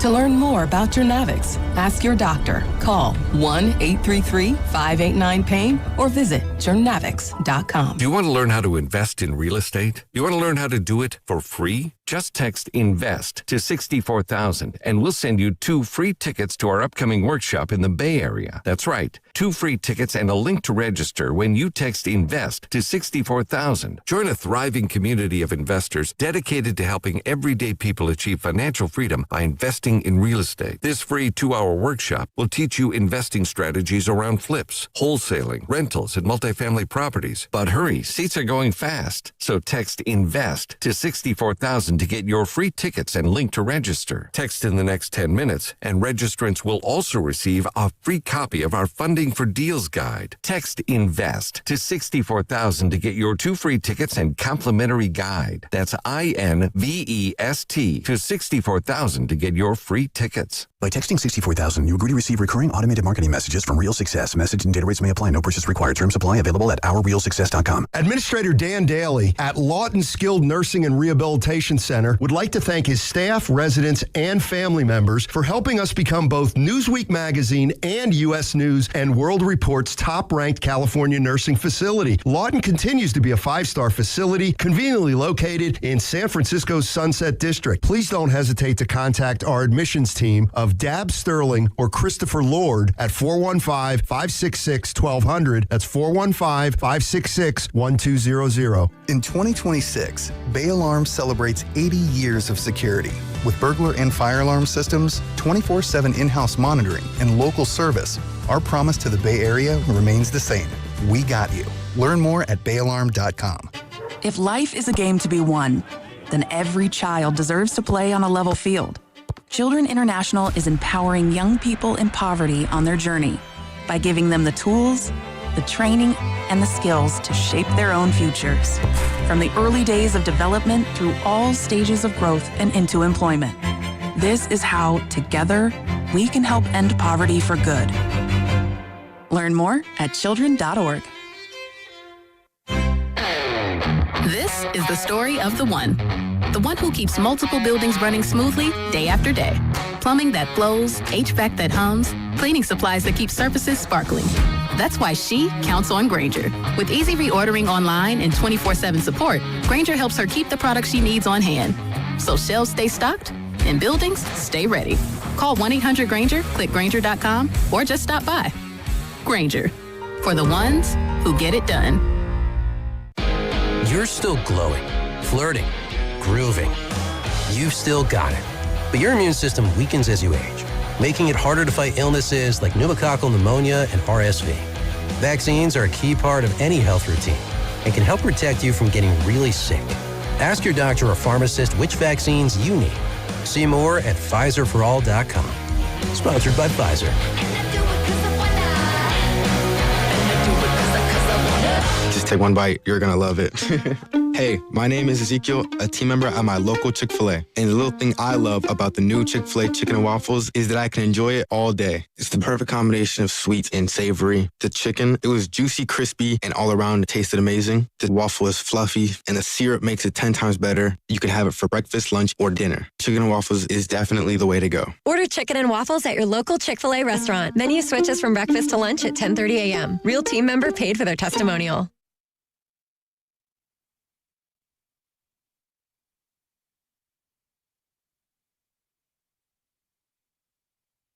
Hey, it's Joe Shasky, and football season is here, and that means Baldy, Brian Baldinger, every Tuesday, 7:30 all season long. Baldy! Now back to Steiny and Goo, who always bring that heat. Well, at least most of the time. Thanks, Shasky. What happened to the wet spit that fire? Well, the real? Yeah, the real. I think that's a different okay. a different rejoin. We got some bad news, E. Yeah, we did. Want to tell them? Dolly Parton passed away earlier this morning in a statement released by, I believe, her nephew. 80 years old. 80 years old. Yeah, rest in peace, Dolly Parton. Now, I was impressed. You and Kenny were, it sounds like, and I got to be careful, because I remember 9 to 5, one of the greatest movies that she was in. What was it? The Best Little Whorehouse in Texas. I remember that one. And you guys were more, I don't want to speak for you, but you were more on her music than the movies, huh? Like you guys were naming off. I was like, man, but I remember Steel Magnolia, all that stuff, man. Well, I mean, there's Chase who's in the back just came in and was like, I couldn't name a song off the top of my head. I said 9 to 5, and you automatically know that. Everyone knows that song. It's just some simple ones. So I mean, that was just Jolene for your information. Go. That was just Jolene. Jolene. That's the song we came back with. Oh, okay. The one that you just played. Yeah, Jolene. Yeah. Yeah, look, I mean, she had like 10 Grammys. Man. It was one of the original progressive country singers, and is just iconic. Yeah. In many ways. Have you ever seen the movie, her and Sly Stallone, The Rhinestone? I haven't. Oh, Kenny? I haven't. That's a great. I've seen clips, and that movie looks terrible. Hey, she just passed. Come on. No, not because of her, because of Sylvester Stallone acting like a cowboy. 1980, I believe it was 4 or 5. Yeah, people are chiming in. Jolene was the first time she topped the country charts in 1974. Wow, man. Dolly. I Will Always Love You was also a big one that became a hit for Whitney Houston. That's how I read. I was just going. I know that from Whitney, but that was Dolly. Song. Wow. That was her song. Rest in peace, First Queen. female country artist to have an album sell over 1 million copies. Wow. Yeah, rest in peace to Dolly Parton. All right, 888-957-9570 is the number. Giddings in for Steinmetz alongside Goo. Leroy is in Oakland. Lee. Thanks for hanging on, Leroy. How you doing, man? What's going on? I'm doing all right, Evan. I'm doing all right. Boo, what's up with y'all, man? Oh, to hear that about Dolly, man, that was man, that just took my little thunder away, man. Because I was born 1970, Goo, Yes, sir. And we know. I remember. I think the last time I sat and watched something with Dolly, she had did a duet with Queen Latifah called "He's Everything." Oh, so guys, check that out. Okay, it's a nice duet, man. So real quick, lifelong 49er, man. Been a 49er fan since 1978, and so it's good to hear some of the things that the fans care about, the media cares about. I know the Jed York story is in, but a lifelong 49er fan who is me. I got my top 5. Y'all asked earlier of, how is the season so far, top 5 things. And Bosa didn't make the list. Jed York didn't make the list. And Shanahan didn't make the list. So here's 5 and up. Number 5, getting Debo back was big, man. If nothing but for the culture, it was good getting Debo back. Number 4, man, the 49ers, they still don't know how to draft offensive linemen, man. That's a concern for me. I mean, everybody loves Stribbling at pick number 33 in the second round. I do too, Goo, Evan. So far he's good. But, man, offensive lineman Chase Bicentis was sitting right there. And Arizona swooped him up at number 34, and he's ready to plug and play now. And I think, Goo, he's going to be a big part of Jeremiah Love's success, all right? Okay. Number 3, the health of Kittle. That's good. Looks like he's going to be ready. Then the health of Purdy is number 2. That's good. It looks like he's healthy. And then number 1, my big concern, who's going to back up Christian McCaffrey? Because the way he plays, the way Shanahan uses him, man, I just don't expect to see him the whole season. And we're going to need a solid backup because Shanahan likes to run the ball. That's going to be a lot of his offense. So that's my number 1. Hey, Leroy, before you leave, Evan won't know this reference, but Thursday, get ready for season 3, baby. Beauty in Black is back. Netflix. Oh, I can't wait. Yeah. I can't wait. And speaking of that, hey, you and Evan, man, y'all ebony and ivory, man. Shout out to Stevie Wonder and Paul McCartney. Y'all doing a great job. Thanks, Leroy. Appreciate the call, man. Lee. If you were going to sell me on that show, because I got to be honest, I don't know anything about it. If you're going to sell me on that show. Tyler Perry creation, and it has everything, sex, lies, murder, everything that's on TV now. But it's pretty good, man. All right. Maybe one of those series, Evans, to where you say, why am I watching this? But it's just entertaining.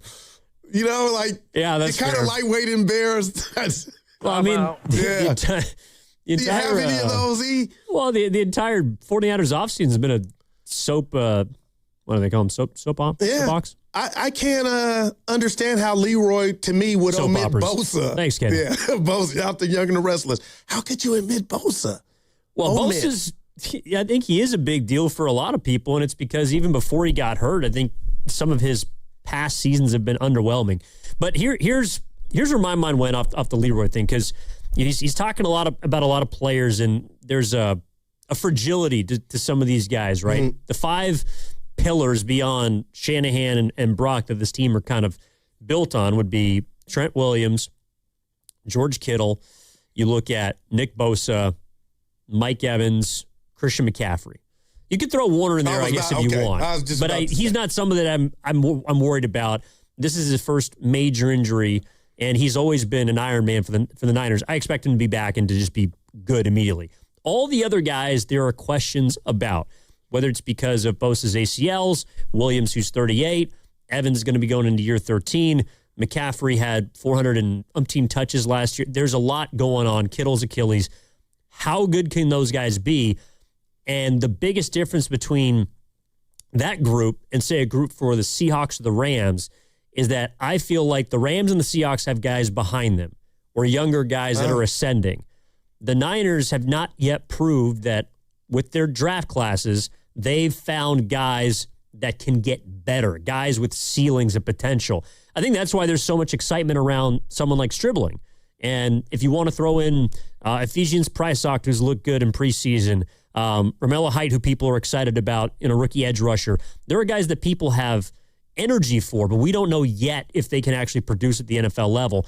Meanwhile, you look at a team like the Seahawks, don't have to go down their draft history. They've been fantastic. Yeah. The Rams are associated with a bunch of top-tier talent, the Staffords, the Nakuas, the Adams, but you look at their defense, Braden Fisk is going to be in his 3rd year. Kobe Turner is 4th. Byron Young is 4th. Baller. Those are 3 starters on the defensive line alone that they've drafted in the last 3 seasons or 4 seasons. So to me, it's like the biggest gap, the reason for the big gap between the Niners and the 2 teams in front of them is not just the Myles Garretts and the the Jackson Smith and Jigabas, the best players. It's also the guys behind them, the lesser-known starters that have been found in the draft. Now, what if I hear you loud and clear, and it sounds like you're describing depth, and, that's what enabled the Rams to get to the NFC Championship and obviously Seattle to win the Super Bowl. But what if I told you we get to see more Alfred Collins,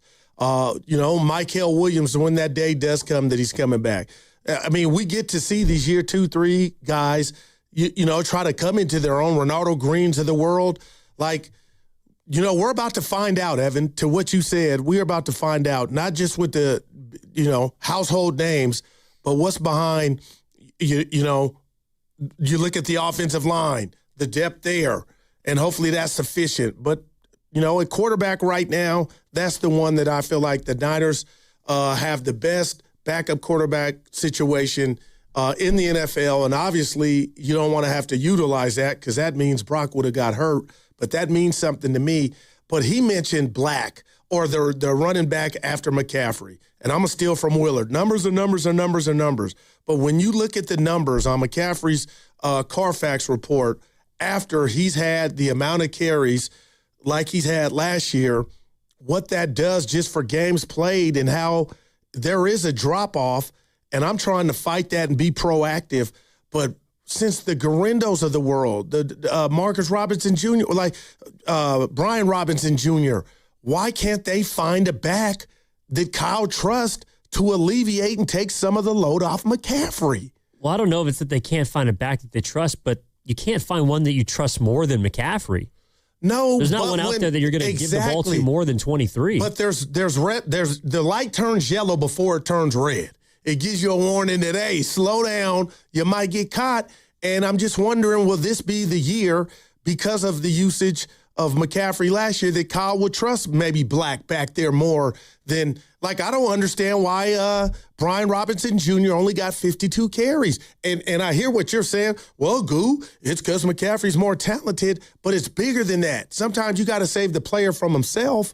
And I just feel like we've been waiting for Garindo. We've been waiting for the next, not star, but the next back that Kyle will trust. And I feel like we haven't seen it. But wouldn't last season prove that you can't approach games like that? I mean, in what way? Well, McCaffrey had the most touches he's ever had his entire career last year. Yeah, okay.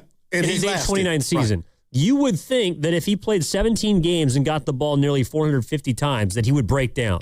Okay, well, he didn't. Well, that's why I'm saying, do you try So I don't think you can go into this year just expecting that. So there's no load manage at all for McCaffrey, because we've seen the Niners with leads, and he's still in there. Well, there's going to be in practice. He had tightness and sat out 15 days. But not in the games, I'm asking you. You feel like... If he's active on Thursday night against the Rams, I expect him to touch the ball as much as is necessary for the Niners. Until the game script plays out the way it does. But it's like, if McCaffrey's out there, Kyle Shanahan's going to use him. Well, that we know. But after last year's 400-plus touches, I'm like, man, I get what you're saying, Evan. Yeah, the Cadillac made it on the trip, but then what about when you take another trip? Are you gonna, use it like you did last year, or is there any kind of plan to where, look, and I get what you're saying, he's probably your best offensive player, but man, you kind of want to protect him from himself a bit. I get, you know what I mean? It can't be 400-plus touches, can it? Well, I don't led the team in receiving. No, I would bet that McCaffrey doesn't play more than 14 games this year, just because his track record is what it is. But I'm saying that if he is out there, you have to use him like he's the horse from last season, because that's the best way to win football games. And I mean, I don't know, maybe they adjusted because Mike Evans can catch the ball a bit more. You got a better wide receiver. Yeah, you have better weapons to use. So last year you had to depend on McCaffrey. Man. But if you're Brock Purdy or Mac Jones and Christian McCaffrey is next to you in the backfield, you're going to give him the ball. Yeah. Because he's the best playmaker that they have on that offense. And it doesn't matter if he's 30 years old. They may run him into the ground this year. We got to say it in the unit or in the streets. Sounds like you're saying just ride till the wheels fall off. That's what they do.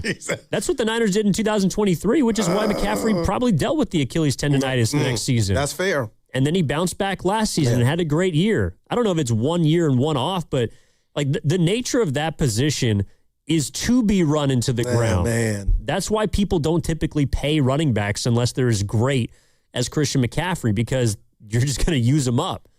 So, look, if Christian McCaffrey's got one great season left in him, then the Niners will be better off for it. But to me, the usage rate is something they have to to find out about. And maybe that's why you could laugh, but maybe that's why they thought Stribling was something that could help, stretch the defenses and not have McCaffrey as your leading receiver, because that's a pounding too. Well, here's Brian Baldinger from the Morning Roast talking about something that we've kind of danced around, the idea of getting younger. How can they do that? Oh, it's huge. They need it. They need, because there's nothing like an injection of youth. Like some of these guys don't know what they don't know, but Kalon Black looked good, and they need him to be good. They need a backup to Christian. So, he looked powerful. He pushed the pile. He looked decisive. He looked good. They need Stribling to be good. It's obviously the injuries are the injuries, but they need him to be special. And if you just look at Seattle last year, you look at their left guard and Graves Abel and what he did to him last year and the pop that he gave him. You look at Emin Wari and what he did for that defense. You need an injection of youth. It can't just be veterans because of their experience and what they have accomplished in this league. Players need that juice, that rookies and young players, not just these guys that we're talking about, pre-soc. They need these guys to pop and to really help.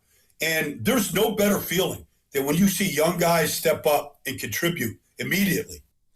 I mean, look, you ain't mad at him. Well, you think about the first 2 preseason games. What's everybody hyped about? The youth. Stribling. Yeah. And he hasn't played a single snap in an NFL regular season game. But just from the preseason, people are pumped because this guy looks like he's explosive. He looks like a playmaker. And that's what they need. In addition to, McCaffrey and Kittle, they need a young guy to break through. That's what to me is what is holding this team back from being seen in the same class as the others in their division, the Rams and the Seahawks. Interesting. And to me right now, you didn't ask, but I'll share it. If you were to say, Goo, who's their most promising young player right now, would you have a problem if I said it's the quarterback, Brock Purdy? Because I still consider him young, and he did it. He took the baton and, did what he did, got paid. But would you have a problem? Would you say he's more seasoned? But I look at him in that position like, man, they're so good at that position. But it's bigger than just him. Well, I would probably – I think Brock Purdy's graduated for me. I don't think because he's going into year 5, year 4 as a starter. I think he's established. And it's funny, people have not really brought up Brock Purdy a whole lot this offseason.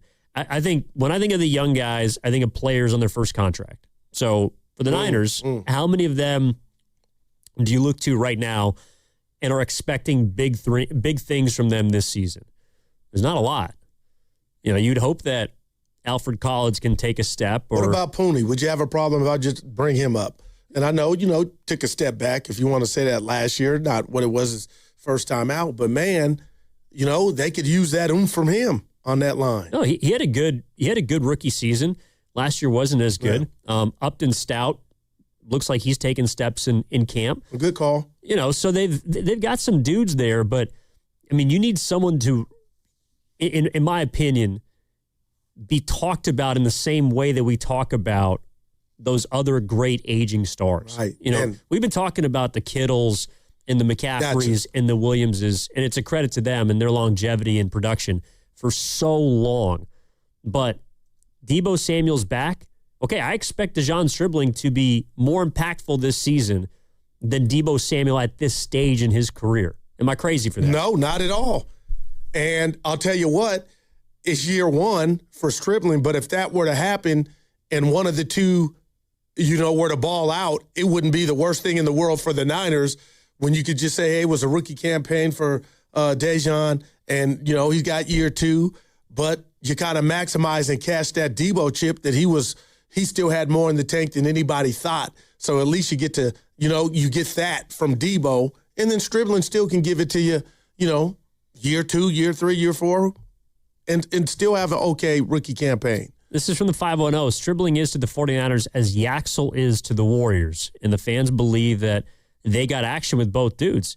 Yeah, that's fair. I mean, Yaxel had a great summer league, but you still got to see it in an NBA regular season game. And that's what blew me away when you came up with the great question about the youngsters in the Bay. And Eldridge, you pointed out, was the only one that actually had, faced, pro players. He's got the biggest sample size. Exactly. Yeah. These two dudes, it looks good, but none of them have counted. Not yet. 10-inch hands or 10-inch hands. 6'9", 240 or 50 for Yaxel, that's going to follow you. You know what I mean? That's DNA. So I'm excited about those from both guys. Well, but that's why from what I've seen from Stribling, of the three, he excites me the most. And part of it is because the Niners just haven't had a great young receiver emerge since Well, Ayuk. I got to give him that, and that's why it's just sad. It just is. What's happening with him? Yeah, what happened? Just the fact that they paid him, and I know there was some uncertainty and blah blah blah. But like Evan, I can honestly tell you, outside of Antonio Brown, and I believe it's concussions or CTE that he accumulated, long ago, and it played out. That was sad. But for Brandon Ayuk to be this young, get paid more than I thought the team was going to give him, and then get mad and get hurt, and then do what he's been doing, is quiet on the set here lately. Like, Evan, if we just sat back, how uncanny is that? Well, you take a look at Ayuk, who's gone off the deep end. Well said. Hopefully it comes to conclusion at some point. But he hasn't even sent in a letter. He don't want to play. I don't know what he's doing, and I don't really care. But the fact of the matter is that's production that the Niners don't have on the field. They won't have Pearsall this season because of the PCL. So those are your two. I'm trying to think of other players that have emerged from a younger cat. Yeah. Ayuk is in a different class than Pearsall because he was a second-team All-Pro in 2023. I mean, it wasn't as if he wasn't legit going into his contract Big catch against the Packers in the playoff game. Pearsall's been good when he's on the field, but we haven't seen it for a full season.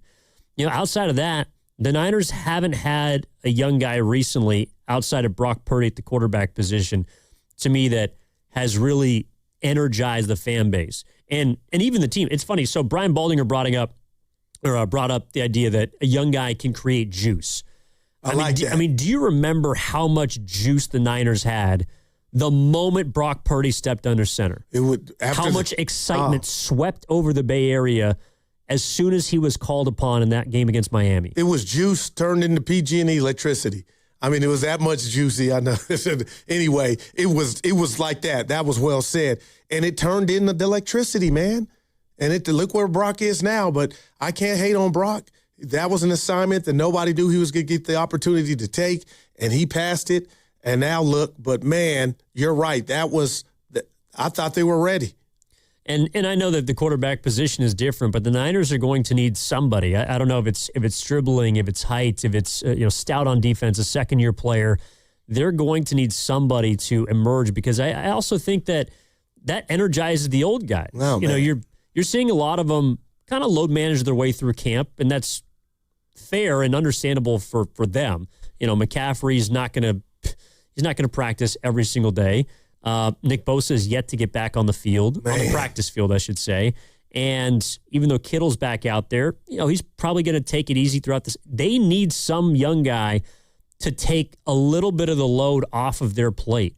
To me, that's where the Niners are in a bit of danger and why I think they're hanging on right now until someone else steps up. And that's why I think Stribbs is the leader. It sounds like you agree, the leader in the clubhouse going into this season. I think so. All right, 888-957-9570 is the number. How are you feeling about the San Francisco 49ers right now? As they get set, they got about 3 more practices before they head down to Australia, and then 2 weeks away effectively from their first game against the Los Angeles Rams on September 10th.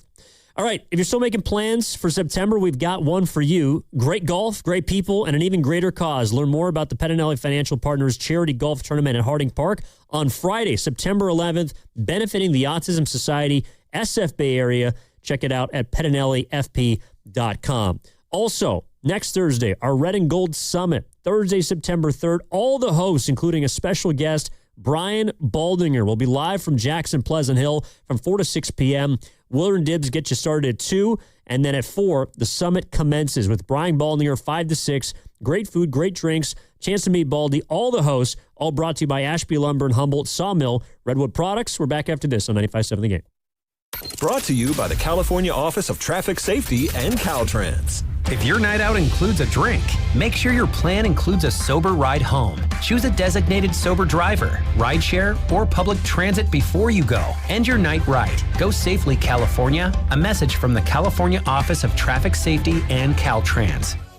Need to get something off your chest? I'm gonna call you crazy in Spanish. You're loco. Stuck in traffic and can't take it anymore? I can't handle this. We've got the solution for you. Call the Sound Off line at 628-400-9880. That's 628-400-9880 and leave a message. It's Sound Off. Every morning at 8 o'clock on 95.7 The Game. Something big is coming. On September 2nd, DraftKings Game Day arrives with massive deals, exclusive deals, and an all-day celebration built for sports fans. The countdown has begun, and all roads lead to Game Day. The DraftKings Sports app is now live in all 50 states. That means California from Texas to Florida. Every fan is in on the excitement. Remember the date, September 2nd. DraftKings Game Day is the kickoff to a new season, a new era, and the biggest day in sports history. Get pumped. New DraftKings customers sign up with code 957TheGame. Spend $5 to get $200 in rewards within 21 days. The crown is yours. Event trading offered by DraftKings Predictions, a CFTC registered introducing broker. Trading involves risk of loss. Market availability varies. Eligibility restrictions apply. $50 every 7 days via click. To claim issued in non-withdrawable predictions dollars that expire in 1 year. Terms dkng.co/predictions promo. Nationwide based on sportsbook predictions and free-to-play sports contest availability varies by state. Toyota, the MVP of MPG. With class-leading MPG and more hybrid models than any other brand. Toyota, let's go places. Breaking MSC stem cells and exosomes for whole body rejuvenation, hair loss, ED, and chronic pain are available in the U.S. at Balanced Medical Solutions, the Bay Area's premier anti-aging, hormone, weight loss, and sexual health clinic. Stem cells are amazing because they replace damaged cells, helping regenerate the skin and organs at the cellular level. Patients report looking and feeling younger, and they have helped patients with stubborn cases of ED. Book an evaluation now for only $99. Call 510-679-3300 or visit balancedmedicalsolutions.com. Hi, I'm Richard Estrada with Atco Pest Control. What's bugging you at home? You can grab a spray or set a trap, but real pest control starts with identifying the source of the problem and keeping them out of your home. Atco has been servicing Bay Area homes since 1985. We take the guesswork out of it so you can move on. Go to atcopest.com. Trust Atco for the solution. Ragnar the Terrible got a job at a big bank. Let's listen. So what's it like being a 5th century warlord? Same as big bank. We conquer and extort gold from conquest. Huh. We just lower our customers' deposit rates and raise their fees. And if they argue, put on their floorboards and crush while dining. So smart. Star One isn't like the big banks. We think banking should be pain-free, with lower loan rates, higher deposit rates, and friendly customer service. Star One, in your best interest. Right now is the perfect time to head to Saramonte Ford. Huge selection, big savings, and straight up great deals. They've got a lineup of brand new Fords ready to roll. Trucks, SUVs, and hybrids, all priced to move. Whether you're buying or leasing, Saramonte Ford makes it easy, fast, and stress-free. So don't wait. Stop in person right off 280 in Colma or online 24/7 at SaramonteFord.com. That's SaramonteFord.com. Saramonte Ford, your San Francisco Bay Area Ford dealer. 1-877 Cars for Kids. KARS Cars for Kids. 1-877 Cars for Kids. Donate your car today. 1-877 Cars for Kids. KARS Cars for Kids. 1-877 Cars for Kids. Donate your car today. Ready to get rid of that old car? Donate it to Cars for Kids. Call 877-CARS-4-KIDS to speak to a friendly live agent. Donation is super easy, and your car can be picked up as soon as tomorrow. Go to carsforkids.org now or call 877-CARS-4-KIDS to donate your car today. 1-877 Cars for Kids. KARS Cars for Kids. 1-877 Cars for Kids. Did you know you can donate real estate too? Go to carsforkids.org. That's cars with a K. Finding great candidates to hire can be like, well, trying to find a needle in a haystack, but not with ZipRecruiter. Its powerful technology actively finds and invites qualified candidates to apply to your job. So while other companies might deliver a lot of hay, ZipRecruiter finds you the needle in the haystack. See why 4 out of 5 employers who post a job on ZipRecruiter get a quality candidate within the first day. Try ZipRecruiter for free at ZipRecruiter.com/team. That's ZipRecruiter.com/team. ZipRecruiter. This is the story of the one. As a maintenance engineer at a beverage manufacturing plant, he starts his day knowing every line is ready to run because Grainger delivers the industrial-grade products he needs to keep mixers, conveyors, and packaging equipment moving. With Grainger's vast selection of bearings, belts, and motors, he keeps operations running smoothly, so nothing grinds to a halt. Call 1-800-GRAINGER, click Grainger.com, or just stop by. Grainger, for the ones who get it done. San Francisco, cloudy with a high of 71. Weather brought to you by Staples. It's the most wonderful time of the year at Staples. They've got back-to-school supplies as low as 25 cents, up to 40% off select tech and more at staples.com/back-to-school. Staples, that was easy. Oh, but he cheated. He took PEDs. So what? They want their money. They don't care who you are. Now, back to Steiny and Guru on 95.7 The Game. All right, shout out to our guy Steve in Santa Rosa. Goo, I want to ask you this. And by the way, in about 10 minutes, we'll have our former 49ers who we play for game coming up at 12 o'clock. Can't wait, baby. I can't either. I'm going to go 0 for 2, but anyway, I'm going to have fun with it. I got 8 guys who used to play for the 49ers in recent years. I separated them by difficulty. The guys I think you're going to get down to some tough ones. All right. So we're going to figure out if you can find out who we play for. And you have a list for me? Yeah, but I only had 3. Oh, okay. Yeah, my bad. No. You're all good. All right. I want to see if Ken can get some of these too. Yeah, Kenny. Get Chase in here also. Real quick, our buddy Carter texted us, said we forgot a Dolly Parton song. Islands? Yeah, he texted me too. How does that go? Islands. I'm not gonna lie, I don't know that one. Can you help us? Islands in the sun. Da da da da da da da da da. A banger? They did what's his name? Old Dirty. And oh, come on. Was it Maya? Yeah. They did like that where we can love. I gotta check it out. Yeah. Dolly and the caddy on the way home. Oh, got to. I just have her movies. Wait, I thought you were in a rental car. No, I didn't get it. I gotta wait. What happened to the caddy? The paperwork's slow. I'm still in it. Driving with no But I thought the car needed some help. No, it's just no, Evan, I got a dent in the back. Oh, okay. And then I got no mirror driver's side. So I'm out here, dude. You never know how much you licked in that thing until it's gone. Evan, I'm rubbernecking like, man. What are you laughing at? I just want you to be safe, man. I just want you to be okay on the road. I believe you. Okay, that's sincere. Well, I noticed, you're driving a little slower now, so that's a good thing. Got to be safer. Well, actually, I'm not. When I'm on the freeway, I'm in the fast lane, so I don't have to use that mirror, if you know what I mean. Islands in the Stream is the full name of the song. Islands? Yeah, and it's Ghetto Superstar was with the Old Dirty and Maya song. All right. Was he chewing? Same tune. Thanks for chewing the real blue chew. Oh, yeah, thanks for chewing on chew. My bad. Man. All right, Goo. Let me ask you this about the Niners. You think they're hanging on? Or do you think they're primed? Now, when you say hanging on to what? An opportunity to win it all? No, well, some people might consider them a contender. Like, if you assume health for this team, do you think they can contend? I think they can make the playoffs and do what they did last year, win a game.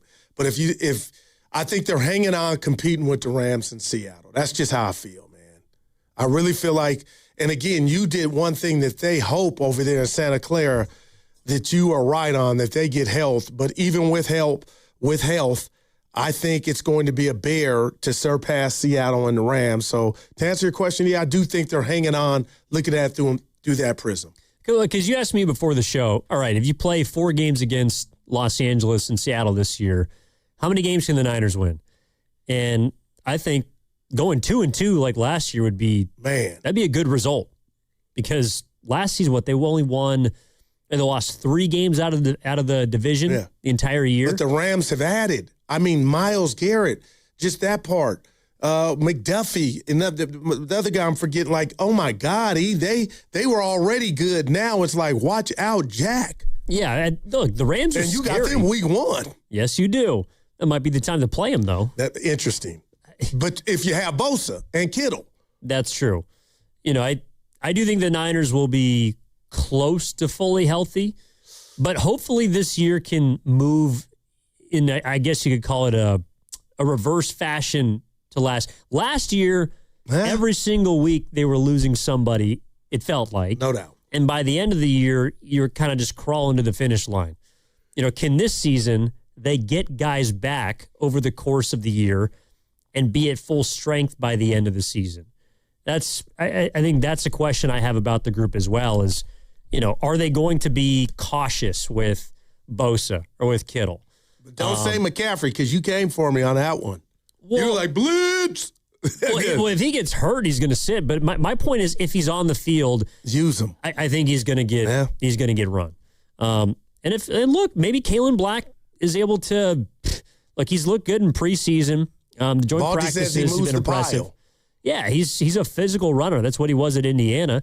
I think people just had a problem with where he was drafted, no doubt, more than the actual player itself. But maybe the Niners are right. The other part about it too is they haven't given us a ton of confidence that the choices they made in the draft are the correct ones. So if, let's say, the Philadelphia Eagles or the Seattle Seahawks made a selection of Kalen Black in the 3rd round, and a lot of people had him as a, 5th or 6th round grade, to me, those front offices get the benefit of the doubt because they've hit on guys in the draft. Where if you're the Niners, I think a lot of fans read, oh, you reach for this guy, you reach for that dude. Well, this kind of fits because nobody really has popped over the last few seasons from our rookie classes. They have a chance to correct that. Yeah, but Kyle, to that point, Kyle's his own, and I got to give him credit here, genius in the sense that when you just, and for the sake of this discussion, I'll just talk about the receivers. Brandon Ayuk, I was like, who the hell? What the hell? Ricky Pearsall, same thing, Now, you can fight me, and I'm not trying to start a fight because I understand Niner fans out there like those are 2 misses, Goo. And I'm not saying they were wins, but if you could take a step back, it's kind of nuanced, and say those dudes popped in regard to Kyle saw something that could translate to the NFL. And I know my guy West Oakland Holloway won't let me live down the Pearsall being dynamic, but when Pearsall was healthy, he made plays. So it kind of, I was like, oh, okay, Kyle, you keep that benefit of the doubt because I saw what you saw in the young dude. Couldn't stay healthy. And the same with Ayuk, and I bring that up because Stribling might be the next, and he might be the best of them. Well, I think the problem is they kind of need him to be. I mean, that's the other part. They need him to be special. Let me ask you, last season, from just the offense, who were the guys that you thought provided the most juice when they were on the field? Because I think you just mentioned one of them. Yeah, Pearsall for sure. Yeah. And that's why it was so just frustrating that he wasn't out there. Obviously, McCaffrey. And you're going to laugh. What if I told you Tonjes? Well, it's funny you say that because Tonjes, 26 years old, Pearsall, 25 years old. You might even throw Sky Moore on there as 25. I hated these guys. I'm just saying, special teams, they had some of the most explosive plays from Sky Moore last year. Christian McCaffrey, his longest carry last season was 41 yards. His longest play from scrimmage last year, I think, was 41 yards. His longest reception was 39. Like, they don't have, even among their old players, a guy who can still break one. And how about Mike Evans? Because he can beat one-on-one coverage, but where do you have him on your, like, I can see it right now, but I'm not saying he's Randy Moss or Jerry Rice. Well, I don't think of Mike Evans as a deep threat anymore, but he's hopefully going to be a guy that can help you make contested catches. And he can get behind dudes, though, yeah. Well, he's big enough to go up and get it. The 50-50 balls, like, that's his thing to me. And that's going to give Brock Purdy a different dimension. But it's funny, like, I think of Stribling as being more of a game-breaking player than Mike Evans. No, and that starts week 1 against the Rams. He's that young, what did Baldy say, juice? But this is what he's supposed to do. Real quick, #random. Mm-hmm. How many touchdowns on the year for McCaffrey last year, if you have it? 17 total. Damn. 10 rushing, 7 receiving. Damn. Yeah. Wow. Juwan Jennings and George Kittle were the next two. Juwan Jennings, well, actually, I don't want to say he's a part of our game coming up. But yeah, oh, man. Yeah, and then Juwan Jennings. George Kittle had 7 in 11 games. He was Purdy's number 1 red zone target, and kind of has been. What if I told you another hashtag random? It bothers me in a way that it's not a big deal. Why do I hate Stribling wearing 15? It's like because I just think I default to Jennings and his great catches, great hands. But I'm like, youngster, you're supposed to have your own number. We get it like it's a difficult situation. You're going. It's just me. Are you going Jaden Daniels on? Well, no, he's not. But you said maybe he wore 15. Number 5. Can't wear number 15, dude. I mean, no, I'm not that. It's just. With all due respect to Juwan Jennings, that number can go to somebody else. No, it can't, and it did. But I kind of wanted Stribling to have his own, And I guess he's like, "Ooh, I got 15." But would you want him to wear 88? How about Single? Didn't you say he was 1 in college? Well, Debo's back. Oh gosh, yeah. No, I forgot. Oh well. Well, yeah, Debo's 1. Did Ken say he was number 1 in college? He was number 1 in college and number 7, I believe, in high school. So I don't know who number 7 is. Yeah, 50. I get it. It's just me. I like it. He's forging a new path. There you go. For the 925, it's fair asking about what Pearsall's done. Confused about the assertion that he's dynamic. He was dynamic when he was on the field against Seattle Week 1 last year. The problem is he just isn't on the field enough. Man. Speaking of George Kittle, before we get to our game at 12 o'clock, Brian Baldinger was asked, was he activated too early? Only 8 months between the point where he tore his Achilles and potentially is on the field against the Rams. Here's what Baldy had to say. Well, I've just been around the league. I've seen Patrick Mahomes come back from a major knee surgery. You can't tell they had surgery. So I feel like some of it is modern medicine. Some of it is rehab. Some of it is the way the players are wired, as far as the rehab process and how hungry they are to get back. So it doesn't surprise me that George is in that category of the 2 guys I just mentioned. And you just talk to the trainer in Kansas City about what Mahomes did. These guys attack things differently than maybe some of us did in the past. They want to get back there on the field. So it doesn't surprise me. I kind of I watched Daniel Jones run. You can't tell that he had any surgery. I watched Mahomes for 3 hours one day a couple weeks ago. You couldn't tell. So I'd kind of like to see what George looks like if you can tell. Wow. And we'll be able to tell, We should be. I mean, that's why I felt. Just about when. Well, I felt better about Kittle than I did about Nick Bosa. No doubt about it, and especially now that I, read that Tafer piece in The Athletic, man. And I know a lot of people were, talking about it's not a big deal with this tendonitis or Dr. Pangea, on Twitter. Like, this is to be, I'm not speaking for him, this comes with that, surgery. And I'm like, okay, but you don't want to get anything that's arthritic or like the tendonitis that Dibbs always talks about that comes of age. It's going nowhere. It's with you for life.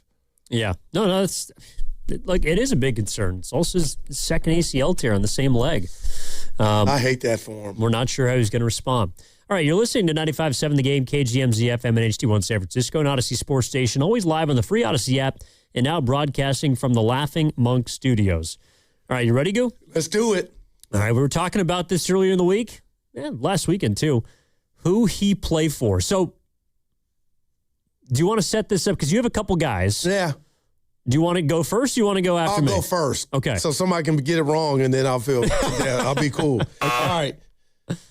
I probably gave you a layup. No. Okay. Not yet. But this guy was a former safety for the Niners. His name is George Odom. Safety. Well, I do know who George Odom is. I do not know who he plays for. Does he play for... You're going to guess it already. The Saints? Great guess. I'll give you 3 guesses. No. The Jags? No. The Cardinals? No. Great try, Evan. The Houston Texans. Wow. With D'Amico Ryan. Oh, yeah, that's true. I just started guessing old coordinators for the Niners. Why do I feel good like you got it wrong first? All right, I'm ready for you. I don't know if that was a layup. Oh, my turn now? Yeah. Oh, well, I'm going to start easy. I kind of mentioned him before as we were talking about it. Juwan Jennings. Oh, come on, E. Where does he play? Come on. Like, I don't like that. That hurts my brand. Well, they're supposed to be easy at first, and then I want a more difficult one. Well, where does he play? I want him Minnesota. There you go. Yeah. Okay, the Vikings. Guru can read. I'm not going to give you the hardest one first. All right, Leonard Floyd. Leonard Floyd is an Arizona Cardinal. I got him Chicago Bears. Oh, he's on the Bears now? Yes. Oh, my God. Right. Hey, Kenny, double check that for me. Leonard Floyd. I got him on the Bears. The way you said it, I was like, I got it wrong. I think he was on the Cardinals He was on the Cardinals last season. Oh, Okay. All right, give it like the Juwan Jennings. Like, come on. All right, what about Charvarius Ward? Oh, T. Ward is in South Beach, Miami. He is not. He's on the team that he was, I think he was on last year, too. The Indianapolis Colts. Damn. Yeah. We're not doing very well out of the gate here. I'm in trouble. You got more than me. All right, so Give me one more, yeah. All right. Javon Kinlaw. Niners legend. I know he was with Washington, but he's not with Washington because you wouldn't have asked me. Or am I? Evan, I'm going to Minnesota. He's with the Vikings. He is still with the Washington Commanders. So do I get half a point? Well, you knew where he was. Yeah. Yeah, I'll give it to you. All right. Let me get one more in before we go to your final one. Because I got 4 randos at the end here. See, and that's what I did. I had 2 randos for you. That's all I did was 2. Well, I started looking at a couple teams, and these are all from within the last few years. So these guys are still in the league. Boy, the chat's getting it wrong, too. Javon Hargrave. Well, that would put him. Former $80 million signee by the San Francisco 49ers. I'm going to say he's in Miami. He is in Green Bay. That is just sad. I didn't know that. I didn't play Madden this year either. When I looked it up, I had no clue that he was a Packer. Dude, why do you keep saying Miami, man? They're dumping everybody. Oh, man. All right. Do you want to get your last one out of the way? Go ahead. No, I'm saying, you have your last player. Is it D. Winters? What? You looked at my list. No, I didn't. I just assumed. D. Winters. He's on your favorite team. He's a Cowboy. He's a Dallas Cowboy. Damn. I didn't like that. I had Kenny on that one. Yeah, that was the one that. By the way, D. Winters technically was the fastest player in the Niners last year, so they got older and slower. No, you got Stribling now, but you're talking about at that position. Yeah, I'm saying with Dre Greenlaw. Hey, how were the Niners at the? He wasn't the greatest linebacker. But let's talk about after Warner, since we're talking linebackers, and after Greenlaw. What do the Niners have that excite you? Like, I feel like it's up for grabs. I know Nick Martin has a pulse, but I'm just like, man, when is somebody going to pop after those two? For the San Francisco 49ers? Well, they got Duggar.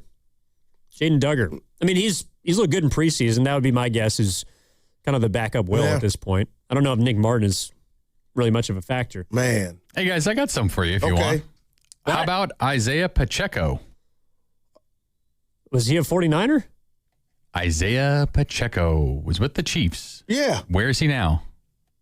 Okay. I guess I'm sorry. Yeah, we're doing randos. I'm going back to rando. I have 4 more from the Niners. Okay. I'm so sorry. Isaiah Pacheco. I don't know. The Dolphins.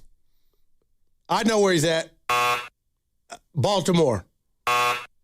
The Chargers. Green Bay. Bears. I know Kenny. Where to go? Detroit.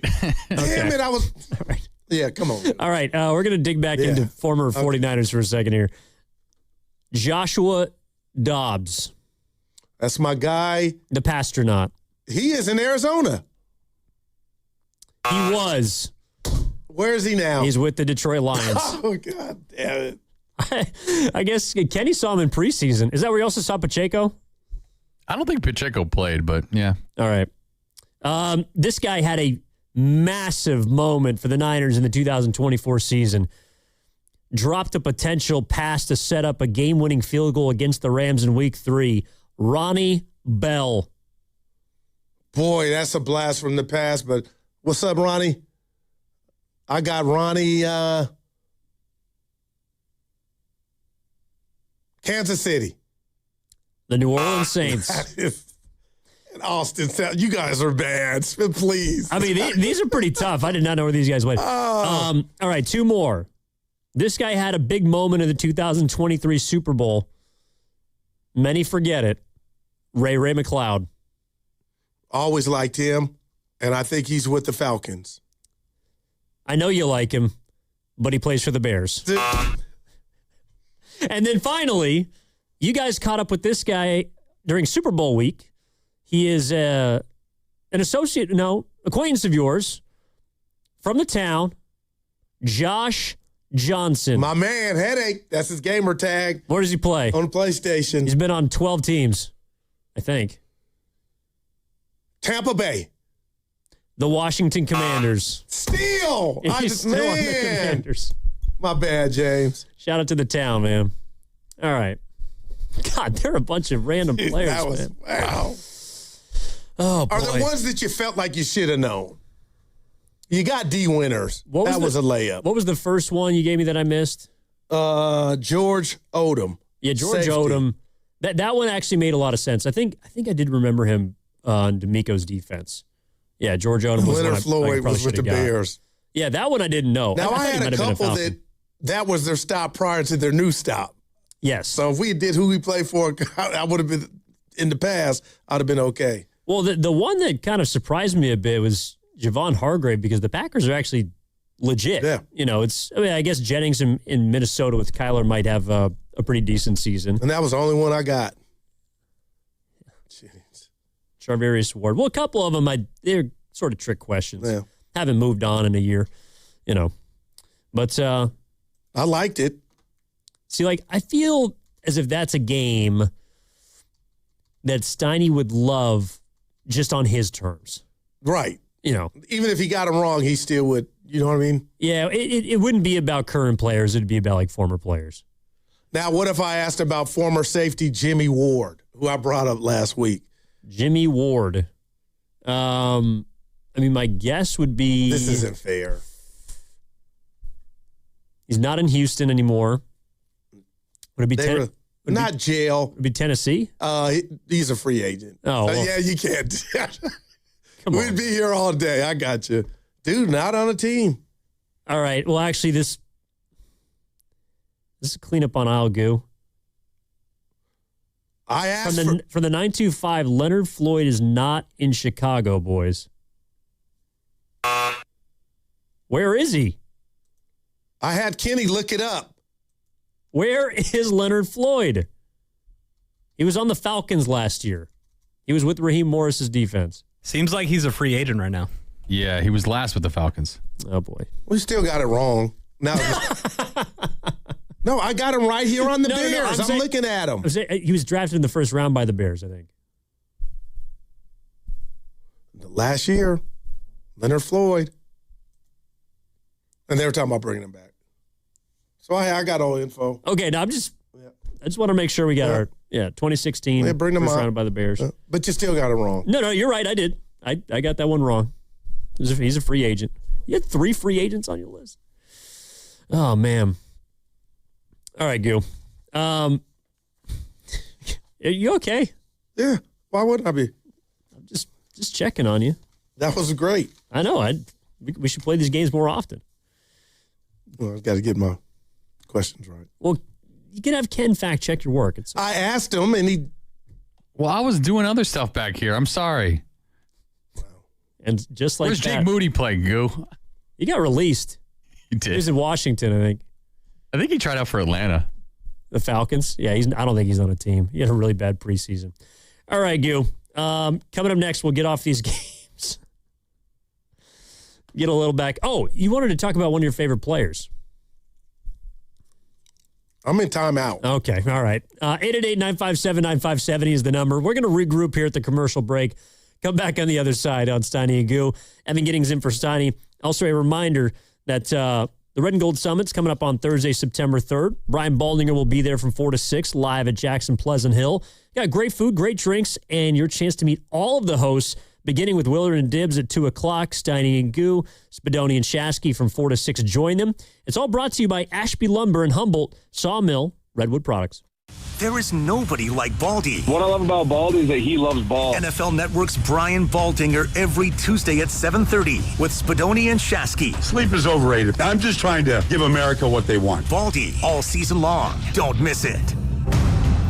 There are things the insurance company hopes you never find out, like how quickly they try to close your case, how they look for anything you say to use against you, and how the first offer is almost never the full value of your claim. Because the faster they settle, the less they have to pay. That's not a coincidence. That's their strategy. So before you call them back, call Beam Law. From the first call, they'll take over. They handle the pressure, the negotiations, and the legal fight so you don't get pushed into a decision you can't undo. Beam Law has recovered millions for clients across the Bay Area and has been named Best of the Bay by SF Weekly 4 times. So if you've been injured or lost someone due to someone else's negligence, don't wait. Call Beam Law now at 415-523-5555. 415-523-5555. That's 415-523-5555. Or visit hurtinthebay.com. That's hurtinthebay.com, because it's not whether you get knocked down, it's whether you get back up. Beam Law, they've got your back, Bay Area. Lawton Skilled Nursing and Rehabilitation Center is a 5-star facility located in the Sunset District of San Francisco and in close proximity to our preferred partner, UCSF Medical Center. At Lawton, you're in good hands with world-class nurses led by a well-known and UCSF-affiliated medical director in Dr. Darby Clayson. Contact Administrator Dan Daly at 415-566-1200. That's 415-566-1200 for any additional information. Pump up the volume. Business moves fast. Orders roll in, deadlines close in. When you ship with USPS Ground Advantage, you can keep up with confidence. Every package stays in our secure network from dock to door. And with nationwide reach, dependable tracking, and upfront affordable pricing, you get built-in peace of mind. You run the business. We run the routes. Visit USPS.com/Ground Advantage to learn more. When I hit my 50s, I felt like things were slowing down. This is Sandra's Metamucil story. I started taking Metamucil for digestion, but had no idea it would impact so much more. Not only did Metamucil help me feel more regular, but my heart health saw the benefits too. Metamucil. One simple routine, 4 health benefits. Digestive health starts here. Go to Metamucil.com for more details. A dark night, a quiet suburb. But for one family, danger lurks just downstairs. Oh, no. That's just my husband getting a midnight snack. Guilty. But We have Xfinity Shield. It has a built-in Wi-Fi feature that detects movement without cameras. well, what they didn't know is that an even bigger threat lurks online. A hacker. Actually, Xfinity CyberSecure protects our connected devices, too. Okay, fine. But what they didn't see coming Is that these features are included with our Wi-Fi? We did. Kind of the whole point. Well, this one's not getting a sequel. What if protecting your home and devices could be drama-free? Introducing Xfinity Shield with Wi-Fi features designed to give you peace of mind. Visit Xfinity.com/shield to learn more. Xfinity. Imagine that. Restrictions apply. Not available in all areas. Xfinity Internet and compatible equipment required. Every detail matters when designing a space that feels intentional. With rich tones, natural texture, and timeless character, Humboldt Sawmill Redwood products help bring thoughtful outdoor spaces to life. Redwood is non-toxic and stays cool to the touch even on the hottest days. A real wood alternative native to California that is naturally termite and decay resistant and beautiful too. Visit Ashby Lumber online or in store to explore our selection of Humboldt Sawmill Redwood products for your next project. I think we should have an open relationship. Yeah, I was thinking the same thing. Let's definitely do that. With our cars. Oh, Flex Car. Yeah, that's what I meant too. Flex Car is the first and only month-to-month car lease. Swing from a Wrangler 1 month to a Prius the next. Flex Car. You drive everything. It's game day. Are your moderate to severe Crohn's disease or ulcerative colitis symptoms keeping you from the action? Skyrizi, risankizumab Riza, could help you get back to the game. Skyrizi is proven to help people feel significant symptom relief, achieve remission, and visibly improve damage of the intestinal lining. Skyrizi is a prescription injection medicine for adults. Don't use if allergic to Skyrizi. Serious allergic reactions, increased infections, or lower ability to fight them may occur. Before treatment, get checked for infections and tuberculosis. Tell your doctor about any flu-like symptoms or vaccines. Liver problems leading to hospitalization may occur when treated for Crohn's or ulcerative colitis. Control is everything. Ask your doctor about Skyrizi, the #1 prescribed biologic in Crohn's and ulcerative colitis combined. Learn more at skyrizi.com or 1-866-SKYRIZI. It's time to get everything you need for the job from one partner. No more juggling vendors. We've got your entire job supply covered. Supply the entire job with job lot quantities of everything you need, from flooring to roofing, with access to thousands of products not available in stores. More products mean more colors, sizes, and finishes, so you can get exactly what you need to get the job done. Learn more at the Pro Desk, the Home Depot Pro. It's about time. Hey, it's Brew. Between my radio show, filming content, editing videos, and trying to stay connected with family, reliable Wi-Fi isn't really optional anymore. I just need it to work. That's why I like that with Xfinity, you get the most reliable, fiber-powered Wi-Fi with the best equipment at one price for 5 years, guaranteed. No contracts or commitments. Plus, Xfinity makes getting connected simple with same-day Wi-Fi so you can get online in minutes. Restrictions apply. Not available in all areas. Use of fiber or coaxial cable. Learn more at xfinity.com/same-day Wi-Fi. Xfinity. Imagine that.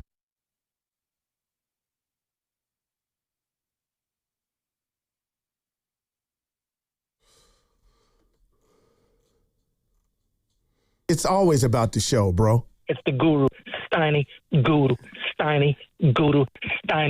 show. Let's go. All right, Evan Giddings in for Matt Steinmetz alongside Daryl the Guru Johnson. Steiner. A couple things to update you on. The Warriors did indeed make a move earlier today when they signed Brandon Williams to a $2.6 million deal. The Golden State Valkyries got their first ever win over the Minnesota Lynx last night, 80-66. The Giants even got a win, 5-0 against the Reds last night. Against Devers their ace, by deep. the way. Yeah.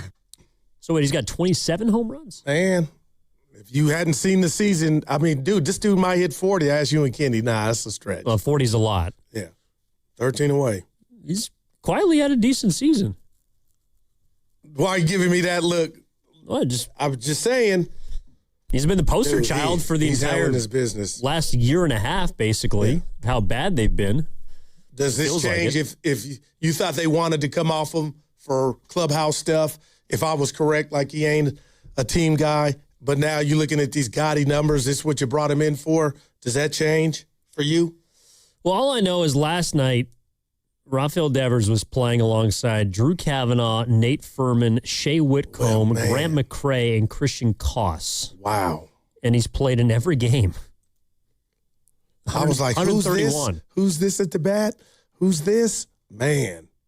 And they won. Yeah, I mean, they won a game. I got you. They're still absolutely. They just got swept. I hear you. Well, look, they're a terrible baseball team. They're 53-78. But man, I do think that Devers, it's kind of funny. Like, this is about the time where people, and understandably so, have just tuned out. Like, they're not interested in what they're doing. But in a weird way, it feels like Rafael Devers is using this time to settle in. No doubt about it. And 27 bombs. I'm like, when it's all said and done, for the people who didn't see, you would be like, well, he's not the problem. And I'm just watching him. And right now, he's raking, man.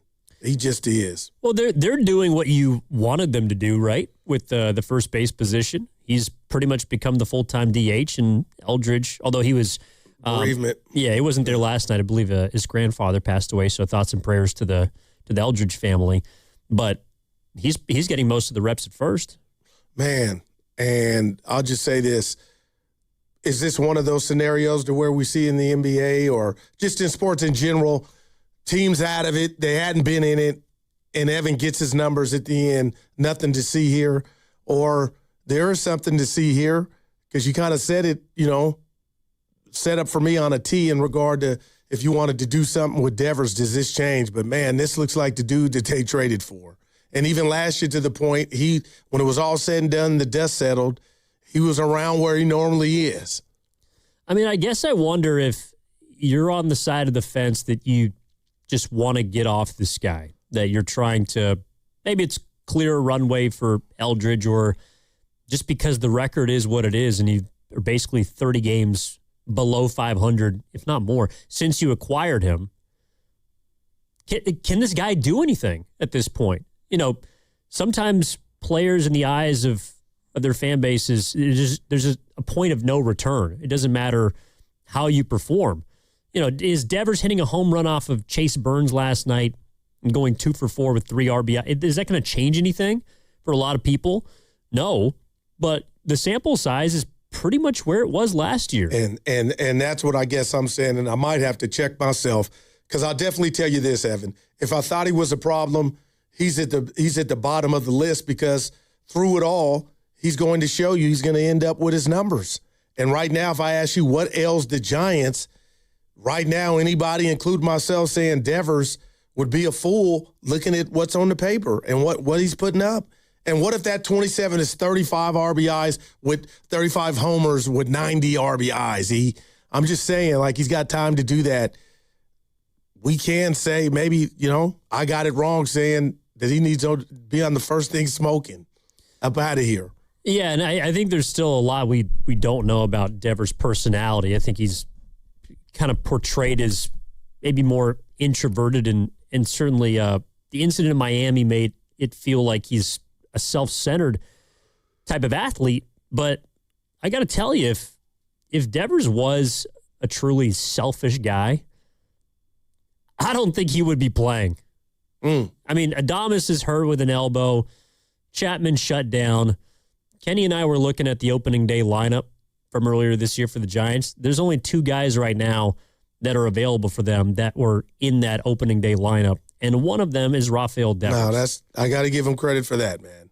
And you're right. He could have called the dogs off, but he's putting up his numbers. And now I'm like, damn, Evan, if you tell me they could get a king's ransom for Devers and this team doesn't think they could compete next year and Buster gets another opportunity to build the bullpen or go out and get some arms, I'm not saying Cy Young arms, but, I mean, where are they now in your mind? Or do you look at this if you're in the Giants front office and say, give me a do-over, I'm going to try to get some more starting pitching and fix this bullpen, but what Devers is doing, are you like, we got a chance offensively, or are you so far? Because, dude, I didn't recognize more than half the lineup last night. Yeah, and they won the game. But that's not reality, yeah. No, but that team is not going to compete. A team with those kind of guys just can't. It can't happen. But I'm like going into next year when guys, you got your Chapmans back and Adameses. I mean, look, I don't know what they want to do with Adames. I think he is more of a problem to me than Devers, though, just because he's not a very good shortstop. I don't think he hits well enough to make up for the other deficiencies in his game. For Devers, if he's going to become a full-time DH, his value diminishes a bit, but he's the best hitter in your lineup. Yeah. For some people, that's not good enough. But I just think it's interesting that, at about the time when people stop caring, and who knows, pressure's off, he's going out there, he's swinging freely, he is available every single day, and maybe the pressure being off him has allowed him to, I think he had a 900 OPS in August. He's got 5 home runs now in the month of, in the month of July, he had a 900 OPS. He's got 5 home runs here in the month of August. It's like, if he ends up with 32 home runs, the RBI numbers don't mean as much to me because the offense around him is not very good. Right. But he's got a 810 OPS, which is about what he had last year with the Giants in the 91 games he played. He's exactly the same guy offensively. Like, that to me is not a problem. You traded for him to be ideally better, but damn, he's been heating up. He's your best bet. That's why you're trying to sit here and solve problems in August for next season. It's tough to do, but I don't know if getting rid of Devers is going to lead you down a quick path. And I was to the top. And I was panicking as they continue to lose games. And I I said it was personal and it was my opinion, but I put a lot of stuff, Evan, at his doorstep about what's wrong with this team and why they're 53-78. But man, it seems like I'm being unfair. And this dude is doing exactly what you talked about. The numbers on the back of the baseball card. And last year they were 81-81. And I'm just saying, you thought maybe they had an opportunity, but this year is different. But maybe sometimes the best move is not to make a move at all. And I know Buster said they took calls on every player. I wonder if that's changing his opinion about, you know what, we got problems here, but Devers ain't one of them.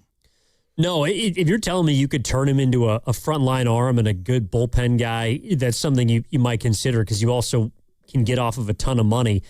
It's interesting watching teams sometimes that are completely out of it and trying to figure out what to make of it. Because that's what they are right now. The Giants are, I think, a bottom 4 team in baseball in terms of their record. They're 25 games under 500. People are probably wondering why they're even getting time on the radio. But Devers, in spite of all of that, is still going out there every single night. And to me, that's worth, to me, in a way, that's his job, yes. But again, if he's somebody that really is all about Rafi, I don't know why he would be playing right now. Him and Jung Hoo Lee don't have to be in the lineup. I mean, hell. I mean, that's their job, though. You got to love ball, right? Yeah, but you could fake an injury. Yeah. You could ask for a day off. It's like, you were the one who brought up the relationship between Vitello and Devers, and if it's untenable going into next year, it's like, is that something that still bothers you, or you worry about at this stage? Well, if he keeps this up, Devers, and this is what I thought he was and why I got so excited when he came in the first place, like I would choose him over the manager. You know what I mean? That's where this thing is headed in regard to his numbers this year and what he is. But if I got that wrong and my intel was wrong and there's nothing going on with him and Vitello, and at some juncture I'm going next year, you start over. I mean, this dude, you just said it, is your best hitter, Evan, and it's not even close right now. Power, ability to take walks, and I know he's striking out, 144 on the season, but that's baseball this year. Like, I am blown away he didn't kind of tap out.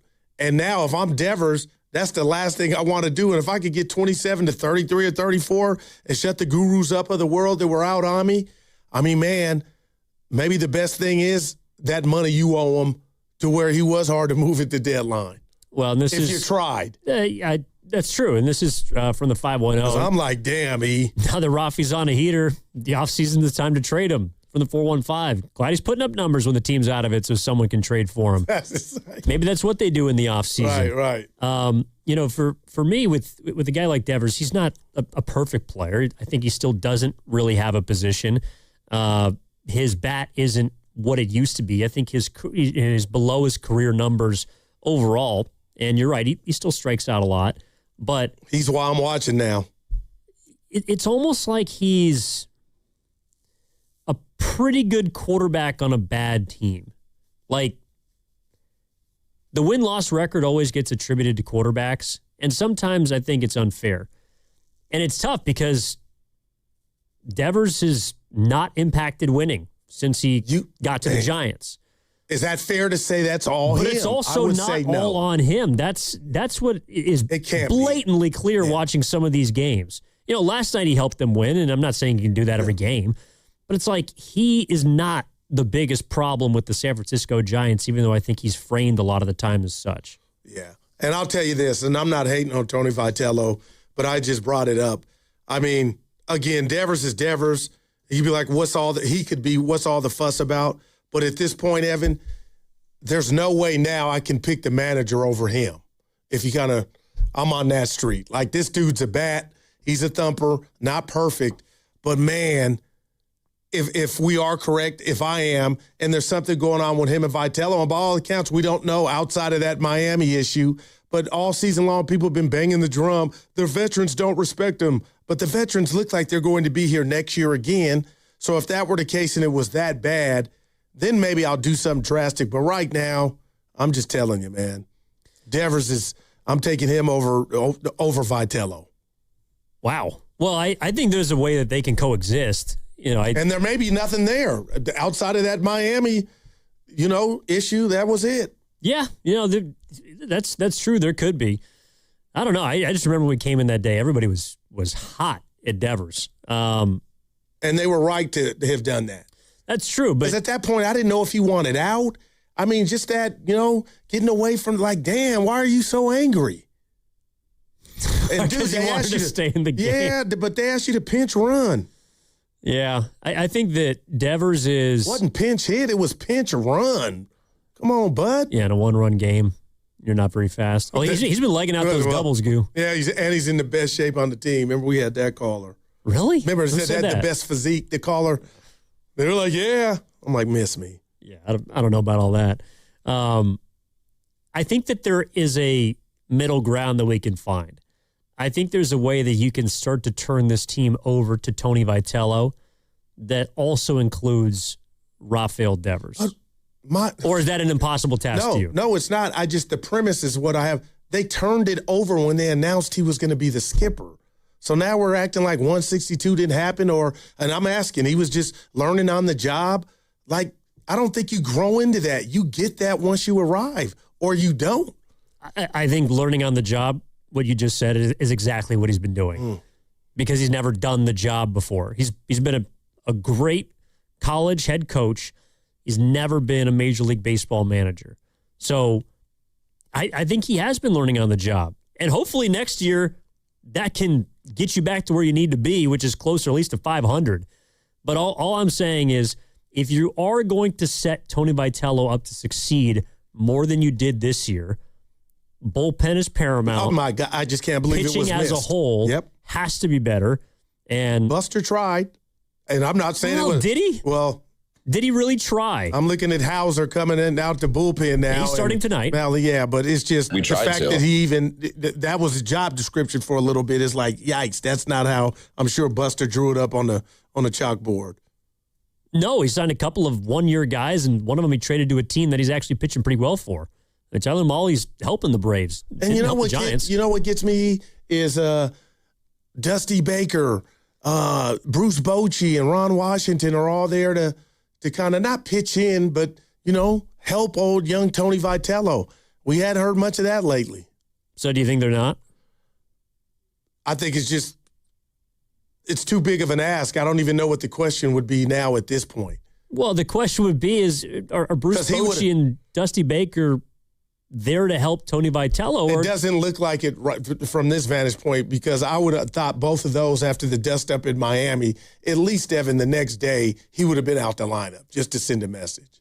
I mean, I don't think that's their job, though, to step in and say, this is what I would do.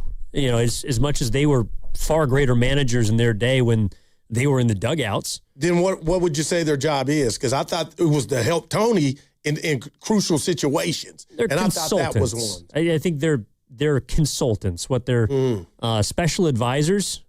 And that's exactly what they are. When they're asked to provide their input, they do that. But I don't think Bruce Bochy and Dusty Baker want to involve themselves in the day-to-day. I don't think they want to get in between Rafael Devers and Tony Vitello. That's not their jobs anymore. They've been there. They've done that. They've won championships. But I'll admit this. You could put this on my tombstone, man. I had this team winning 90 games. See, that was bad. Because they might lose that or more. Well, they will lose 90 games. Yeah. The question is take it to the bank. They might lose 100 games. Wow. This was from earlier. This was from last week. Actually, Ken just gave me this piece of sound. This is from Dylan Smith, who closed out the game last night. Was talking about his relationship with Rafael Devers. Yeah, I feel like our relationship is pretty special. I mean, we hang out quite often. We talk about the game of baseball. We talk about the highs and the low moments of what goes on in this game. Every day you're not going to have your best stuff, but how do you come prepared the next day, to come out there and be better and to handle the situation better. And I feel like talking to a hitter that's been in these moments for years, and that's been a really good ball player, I feel like you learn from those players, and it helps you as a player grow up with your mental side and with your playing ability. So it sounds like he's helping. Well, that's not bad. I like that. We'd like more of it, and maybe that's just running rampant through the clubhouse, but awesome to hear. Well, I don't think it's running rampant. Otherwise, they might be playing a little bit better. But, look, I'm just saying that this guy is, been kind of killed in this town since he's gotten here because they haven't won games. And some of it could be his, mine was lack body of language, communication. man. Yeah, body language, that's fair. Now, would you admit that that's gotten better?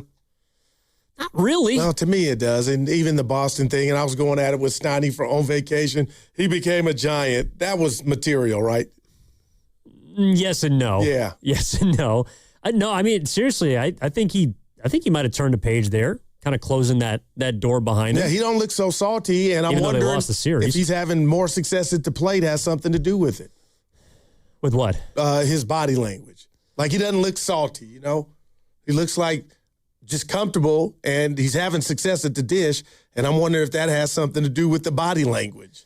Well, I think that Devers has always, even when he was in Boston and on those good Red Sox teams, I always looked at him as like the little brother of that group. You know, Xander Bogaerts was a veteran in that clubhouse on the infield.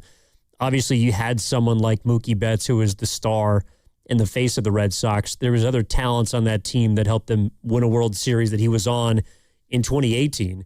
But now with the Giants, he has to be the man. And I'm not sure he responded well to that when he first got here, or maybe at the beginning of this season. But now there's no pressure on him. So that's why I think he looks settled more than anything, is because all the expectations of him to step in and take this team to the next level, no one expects that anymore. Yeah, at the beginning of the year, I'm not saying you were alone, but like a 90 win or 85 win expectation. Man. There were people who thought that. Hey, you won 81 last year. Yeah, and it's clear that that's not attainable. And you only had him for what, 91 games? Yeah, he hit 20 home runs. He's basically putting up the same numbers he has this year. No, but I'm just talking about the calculus that went into, okay, you got him for 162. This lineup, you know, one batter helps the next. You see different pitches. None of that manifested offensively. Well, offensively, they haven't been horrific. I mean, their pitching staff has completely fallen apart, and now they're all injured. So, yeah, that's why you're throwing guys out there like, who's my guy? Shea Whitcomb, Nate Furman. Who's my guy? Turner Hill was hitting cleanup last night. These are all players that, whoa, Pops is no of his ass. I'm like, man. Nobody knows. You know, so against legitimate talent on the other side. I don't know, Good. It's just, to me, I think it might sound crazy to some people. They're like, who cares? But I think Devers he's settling in. I'll give you that. I'm watching it, and now I want him a part of. So what do you do moving forward when you hit the reset button and you go shopping if you're Buster Posey? Well, I think you imagine next year's lineup as Rafael Devers as your full-time designated hitter. Eldridge and at Bryce first. Eldridge is at first base. You start there. Those are the first two things I think you can pencil in for next season. And Adames is short and Chappie at third. I am not so sure Adames is on the Schmidt team next at third. year. If I had my way, Adames would be gone next year. Chapman's an interesting one because when he's healthy, he's still a decent player. But I can't count on him being healthy anymore I think he's in his mid-30s. So he's tore stuff off the bone, man. Well, and that's why, again, if you're turning this team over more towards the younger talent and towards Vitello, I think that there's a place for Devers. I don't think that long-term there's a place for Willie Adames and Matt Chapman. But we'll see. That's just me. 888-957-9570 is the number. We also got some updates from training camp I want to get into for the San Francisco 49ers. Dre Greenlaw, George Kittle, both on the side today at the last practice of training camp. Again, they got the Las Vegas Raiders coming up on Thursday, so they're going to head off to Vegas. Also, Mike Evans, Christian Kirk, Dom Pooney, Kyle Juszczyk, Curtis Rourke among those on the side for the 49ers practice. Also, no sign of Nick Bosa. And I think that's where I want to go next. Like, how big is that for the San Francisco 49ers? How big is Nick Bosa? Or is people just assuming that the best days of him are done? That 97 just can't do it anymore. And the Niners in their defense are going to have to figure out how to operate without a former All-Pro talent. All right, 888-957-9570, again, is the number. Evan Giddings in for Matt Steinmetz alongside Daryl the Guru Johnson. Hey, I do want to remind you guys, not just the Red and Gold Summit next Thursday, September 3rd, but there also is going to be an opportunity for autographed items in addition to the great food, great drinks, and your chance to meet Brian Baldinger along with all the hosts. It's from 4 to 6 p.m. live from Jackson Pleasant Hill. Again, autographed items also included, so show up. There's great prizes, some great food and great drinks at Jack's in Pleasant Hill from 4 to 6 p.m. Our Red and Gold Summit on Thursday, September 3rd, all brought to you by Ashby Lumber and Humboldt Sawmill Redwood Products. The summer sales event is happening now, and Ceremony Ford has incredible offers built for game days, school drop-offs, and road trips. Hurry in and upgrade your ride at Ceremony Ford, right off of 280 in Coleman and Daly City, or visit ceremonyford.com. Something big is coming. On September 2nd, DraftKings Game Day arrives with massive deals, exclusive deals, and an all-day celebration built for sports fans. The countdown has begun, and all roads lead to game day. The DraftKings Sports app is now live in all 50 states. That means California from Texas to Florida. Every fan is in on the excitement. Remember the date, September 2nd. DraftKings Game Day is the kickoff to a new season, a new era, and the biggest day in sports history. Get pumped. New DraftKings customers sign up with code 957TheGame, spend $5 to get $200 in rewards within 21 days. The crown is yours. Event trading offered by DraftKings Predictions, a CFTC registered introducing broker. Trading involves risk of loss. Market availability varies. Eligibility restrictions apply. $50 every 7 days via click. To claim issued in non-withdrawable predictions dollars that expire in 1 year. Terms dkng.co/predictions promo. Nationwide based on sportsbook predictions and free-to-play sports contest availability varies by state. Need to get something off your chest? I'm gonna call you crazy in Spanish. You're loco. Stuck in traffic and can't take it anymore? I can't handle this. We've got the solution for you. Call the Sound Off line at 628-400-9880. That's 628-400-9880 and leave a message. It's Sound Off. Every morning at 8 o'clock on 95.7 The Game. I'm still going for it. Even with higher stroke risk from atrial fibrillation, an irregular heartbeat not caused by a heart valve problem. In a clinical study, Eliquis apixaban reduces stroke risk and has less major bleeding than warfarin. Don't stop prescription Eliquis without asking your doctor. Stroke risk may increase. Eliquis can cause serious and potentially fatal bleeding. Don't take if you have an artificial heart valve, abnormal bleeding, or antiphospholipid syndrome. While taking, you may bruise more easily or bleed longer. A spinal injection increases blood clot risk, which may cause paralysis. Get medical help right away for unexpected bleeding or bruising, or back pain, tingling, numbness, muscle weakness, or incontinence. Aspirin products, NSAIDs, SSRIs, SNRIs, and blood thinners increase bleeding risk. Tell your doctor about planned medical or dental procedures. Learn more at Eliquis.com or call 1-855-ELIQUIS.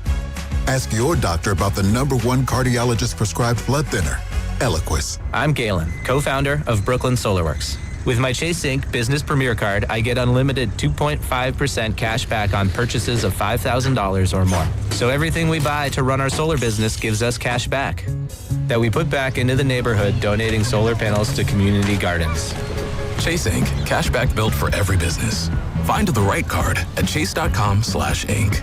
Real business owner compensated for their participation. Cards issued by J.P. Morgan Chase Bank and a member FDIC. Subject to credit approval. Terms apply. Hi, I'm David. I'm Chris. And I'm John. We are the three brothers who own Jack's Restaurant and Bar. And we are here to... Not again. That's my line. That was my line. Boy, stop it. Mom? What are you doing here? Have you heard your commercials? They're terrible. That's not our fault. You taught us how to cook delicious food. Using only the freshest ingredients. And to treat all our guests like family visiting our home. But you didn't teach us how to write catchy radio spots. They remember that and get back to work. Yes, Mom. Jack's, serving delicious breakfast, lunch, dinner, and drinks the way our mom taught us. ilovejacks.com. When it comes to hiring a plumber, heating, or HVACR contractor, think UA Local 38. With non-signatory companies, that low price up front can quickly turn into added charges once the job begins. But with UA Local 38 signatory contractors, you know the cost up front. There's no surprises. Local 38 professionals are craft certified and complete over 10,000 hours of training, so you know the work is done right. For quality, accountability, and peace of mind, choose UA Local 38. Learn more at ualocal38.org. In 2026, Bay Alarm celebrates 80 years of security. For the Bay Area, that means local service including burglar and fire alarm systems, 24/7 in-house monitoring, and custom security designed to work with business operations. Bay Alarm has real people rooted in your community looking out for your business. After 8 decades and 3 generations of family ownership, our promise is still the same. We got you. Learn more at bayalarm.com. This August, American Vision Windows lets you pick any 2 offers. Free expert installation, free sound package, free upgrade to Sun Matrix. We pay your tax, or no interest and no payments for 18 months. Get your project done before fall with your choice of savings. Visit AmericanVisionWindows.com or call 888-347-0711. That's 888-347-0711. New customers only. Restrictions apply. Call or see website for details. Offer ends August 31st, 2026. New Game Plus with Oxy makes your laundry smell incredible and fights stubborn smells, like the ones your dog Biscuit brought into your freshly made bed last night. But you washed that all away with Game, and now you're drifting asleep to the scent and sound of waves. Ah, no, that's the dog licking your ear. Biscuit. It just might be our greatest scent ever, now with odor-fighting power. New Game Plus with Oxy. Sniff the difference. This is the story of the one who keeps multiple buildings running smoothly day after day. Plumbing that flows, HVAC that hums, cleaning supplies that keep surfaces sparkling. That's why she counts on Grainger. With easy reordering online and 24/7 support, Grainger helps her keep the products she needs on hand. So shelves stay stocked and buildings stay ready. Call 1-800-GRAINGER, click Grainger.com, or just stop by. Grainger, for the ones who get it done. Don't miss your chance to see comedian Gabriel Iglesias performing live at Oakland Arena on October 11th. The show is almost sold out. Be sure to buy your tickets at Ticketmaster.com. And for a chance to win your way into the show, courtesy of Icon Live, visit 957thegame.com.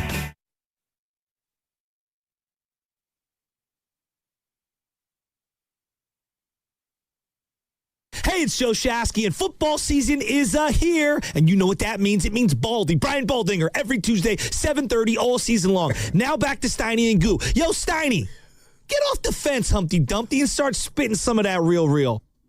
That's the one I was waiting for. You can't tell me Butch is not a former rapper. I know he spit some bars and ciphers. That's the one I was in his waiting life. for. There's no doubt. That real, E. Yeah, it's whatever that means. Being a little cat. Well, the real is, am I putting too much on the Bosa situation? Like, I'm not. He has to be a beast. Well, he's the person that you are most worried about, correct? Yeah. He surpassed Kittle. And is it just because he's still out? Yeah. Because he's not on the practice field? Right. Vic Taver said he hadn't practiced. Well, he's and not then out there again today. tendonitis popped up in the same surgically repaired knee. This is the last practice before they get on the road to Las Vegas to play the Raiders on Thursday, their final preseason game. Nick Bosa is not practicing. And the biggest question that I have about the Niners and their, again, kind of top-heavy, fragile talent is it's 97. It has to be. Because I also, and I know that Robert Saleh did a fantastic job with the Niners defense last year. I mean, man. And got about every ounce of magic it could out of a group that was broken, young, inexperienced. I don't have that same faith in Raheem Morris yet. I know that he is a talented defensive play caller. Right. I know that he's obviously got head coaching experience, was a leader of the defensive unit of the Rams that was good before his stop in Atlanta. I know he's a smart guy, but what if he gets dealt the same hand that Robert Saleh was last year, I don't have the same confidence that he can just wave his magic wand and this defense play out of its mind the way it did at times last year. Well, and I get all that. I feel it. But the bottom line is at least he's got 54 back, and that's Fred Warner, green dot, Raheem Morris, that is. And I just assumed, Evan, and again, I hope I'm wrong, and I hope Bosa's out there week one and has a fantastic season. But, man, 2021 he had 15.5 sacks, followed that up 18.5, and then 10.5, 9, and then obviously getting hurt last year with 2. And we're just talking about, can they hang on? You're asking me those questions. You're in a division with 2, if not 2 of the best teams in football. And you look at what they have, both of those teams in the Rams and Seattle at their disposal. And we're talking about the Niners defensive line that after last year, last in sacks, you kind of want to make some noise and get after it. And I'm just sounding the drum of, okay, are we really going to think he's not going to practice? and partake in the preseason, which I get. But man, what have we missed in regard to the possibility? Here we go. It's Thursday. Everybody's watching. The Niners, let's get it. Show us where you're at. And then 97 not be a part of that. I would be shocked. And then petrified on what that means for him on a personal basis.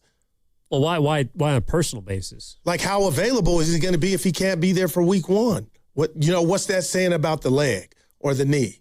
Well, it means he needs more time. And it means that after tearing it pretty early in last year's season, that his timeline is not the same as George Kittle's. That George Kittle... And I guess I'm learning that. And by the way, I think I said before the break that he was seen on the side. On our 95.7 The Game social channels, was videoed running routes. George Kittle was. All right. Yeah. Well, that's a good thing. All right, but here's Kyle Shanahan, who just spoke at the podium moments ago, addressed a myriad of subjects, including kind of the big one from the weekend, and the owner, Jed York. And here's what Kyle Shanahan had to say. I got to talk to Jed the last 2 days and today. Obviously, it's a very tough situation. I mean, views for the organization going forward is the same as usual. I mean, there won't be any difference in that. But I know it's extremely fresh. I think it's a very, very personal situation. I got a lot of respect for Jed. I got a lot of respect for Danielle. Their family does mean a lot to me. So I'm like, with it being this personal, I'm trying as hard as I can to keep it that way. So there's Kyle Shanahan talking about the owner. That he cares about respect. Yeah. Well, yeah. I mean, Kyle Shanahan also, it's not exactly the same thing. But Shanahan also dealt with a lot of personal stuff this offseason, having gone through his car accident, and I'm sure the aftermath of that, and, basically taking ownership for what went down, phone dropped. And, I think that this organization in many ways is glued together by Kyle. Like, before Kyle Shanahan got here, it was largely in disarray. People were not thinking about the Niners as the crown jewel of various sports. And I think Kyle Shanahan took them from that spot to now where, Kyle Shanahan's is taken up for the owner. I think they have a good personal relationship. This is going to be his 10th season. Kyle Shanahan he has almost as many playoff wins, not Super Bowls, but he has almost as many playoff wins as Bill Walsh.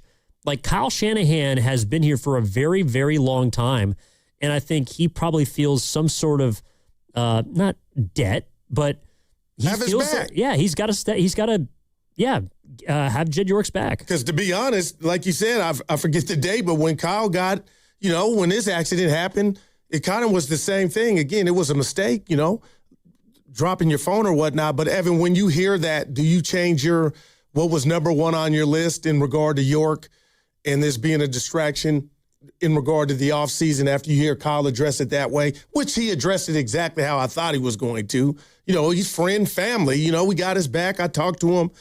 Not much more to say after that, but you talked about giving Kyle that I called it a hell of a compliment by keeping this thing together. He's the glue. Do you feel more relieved now about the whole Jed York situation kind of being, something that could not tear away at the team, but outside of a bad look, I don't know how it's going to have a bad impact on the field, especially led by Kyle. I mean, I think Shanahan's a big reason as to why it's not going to impact much, and why this won't have a huge effect on the football team. Here's Kyle Shanahan, more from the head coach of the 49ers, who, again, earlier today after practice was asked about Jed York and his arrest this weekend. Here's what he had to say about how things will continue to go. No, it's the same as always. I mean, Jed has been as good as it gets since I've been here on letting the football people make football decisions. I mean, Jed always wants to be informed and a part of things, but Jed has been exactly what he said he would be and letting us make those decisions. And he always wants to know about them and stuff. And whether he's here in the building or a text away or on a phone call, that doesn't change anything. So it sounds like, I mean, again, this is Kyle Shanahan. I don't think this was in his job description, but he's being tasked right now with doing some damage control. Speaking about what's going on behind the scenes, and he's telling you we're just going to keep moving forward. Nothing changes. Yeah, and I'll say this. I do believe he has a real relationship with York. Obviously, York hired him, but the bottom line is, Evan, you could say all the dog and pony stuff you want at work, and I love everybody, and I got this relationship with Evan, but you really never truly know how real it is until somebody's in a situation that they didn't put themselves in, that happened to, they stumble upon. But right there is Kyle Shanahan having his brother's back, and I'm calling Jed his brother in this case, and you could tell he's sick for him. But after that, what do you do if you're Kyle? But what he said, it's not going to change our everyday, how we prepare for this season and game moving forward. And then will Jed York be away from the team, I'm assuming to start the year? I mean, it's been like that this summer anyways, with him being out in Ohio and things like that. So there'd be no difference right now. He hasn't been here for training camp. Status quo from Kyle. And then this is on how players will potentially deal with answering questions about the owner of the 49ers. Yeah, I think you got to always be smart when you have situations like that, just not make it more, not make yourself a part of it. But that's what these guys deal with their whole careers. I mean, they got cameras in them all the time. They got cameras in their face right after games when they're not feeling right or something very emotional could have happened. When dealing with, I feel something like this is actually easier for them than some of the stuff they have to deal with in the heat of battle with things more personal to themselves. I think that this is where the 49ers should feel fortunate to have Kyle Shanahan and John Lynch, because if they were not as well-versed in the NFL world, not just because of their experience, with the Niners themselves, but just John Lynch is a player, a Hall of Fame talent, now obviously a general manager. Kyle Shanahan growing up in the game and being a coordinator from the time that he was in his early 20s now to where he's going on a 10-year head coach. I think this would be a little more difficult to handle. And I think that their ability to not make this go away, but to forge on highlights just how good they are at the other things outside of football, and go again at how fortunate the Niners are that those are the two men in charge. Yeah, and I'll say this to that, Evan. I feel like that's their job description. And, this is a situation. He definitely, Kyle, didn't open Pandora's box. And why would he do that? But the bottom line was that was like, State of the Union from the president or anybody on the president's staff saying we got it under control, and I do believe that. But, Evan, tell me if I'm wrong or being nosy. I assume Jed York, just as owner, is here in the Bay Area all the time. Him in Cleveland, it sounds like that's been for a while. I thought that was odd. Now, you can say, Goo, why is that odd? But the team that he owns and practices and does their thing getting ready for the seasons in the Bay, I don't know how long he's been in Ohio. I thought that was odd. Well, Shanahan just said basically Jed wants to be kept abreast about what happens, but he's pretty hands-off. So maybe that's the way he likes it. It's like, hey, I'll be out there for games and I'm happy to let you guys kind of run the show. But I think Jed probably learned from his early time being involved, especially during the Harbaugh years. It's like maybe it isn't always the best to be just in the mix with everything. And it doesn't sound like that's who he is. It sounds like he does want to stay out of sight and out of mind. And it sounds like also that's how the relationship has worked best. And that's how I'd want it to be if I were a coach is, the owner, don't meddle. Just handle your business. Let me know, if what I need, can you help me with that? But, Evan, I just got to say something because you said, he's well-versed, Kyle. But I got to believe, and I got to be careful here, that wasn't easier for him to do, Kyle. But the fact that he was in some, we'll call it hot water, or people had questions about his situation, he kind of just went through that. Obviously, different subject matters. But, man, I thought he handled that smooth. We got it. It won't affect the team, and we keep moving. You're listening to 95.7 The Game, KGMZ FM and HD1 San Francisco, and Odyssey Sports Station. Always live on the free Odyssey app and now broadcasting from the Laughing Monk Studios. We started the show talking about some of the things that have made this a difficult, maybe for some, borderline disastrous offseason for the Niners. The owner, the car accident, Ayuk stuff, the anxiety of age with the Niners. But when you hear Kyle address that issue with Jed York and, kind of just shoot everything down, talking about his players and reminding them that they don't want to make themselves a story the way that Jed York kind of did. Like, and Kyle, to that matter. Well, yeah, that's true. Yeah, Kyle Shanahan. I mean, I think he also did a pretty good job diffusing his own situation, right? He was the one who said, actually, this was wrong. I was at fault. All the reporters in the office to give him that. Yeah, and people can think what they think, and, there's always going to be speculation involved, but he did his best to diffuse it. I think the Niners are trying to diffuse this Jed York situation. Does that give you more confidence that this does just go away? It does, in the sense that I don't want to give out flowers, because that's too strong. But why I told you when we started the show, was this a big deal? In my world, I didn't think it was a big deal in regard to what's going to happen between the coach and the players. And that was before we heard that sound, but that's, Evan, why I kind of felt that way, because Kyle said it. It's real, it's possible, and I guess with a situation like this and his, you can't be fake. You got to just kind of tackle it, be real, and move on.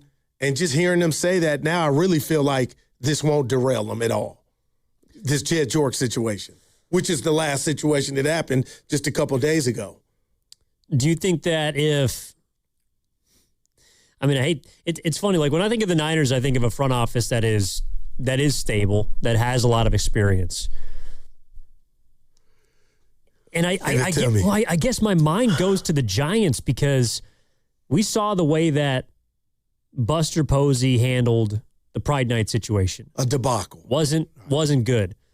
You're seeing the way that the Niners are pretty much just shooting down any thought that their off-season issues, of which there's been a litany of, will become a distraction. I just think it's interesting comparing the two organizations and thinking about the way that they've handled them. Like, the Giants have not done a good job. And the Niners, it feels like well, let me ask you this, Scoop. Do you think that some of the off-the-field stuff that the Giants have had to answer for has impacted their play on the field?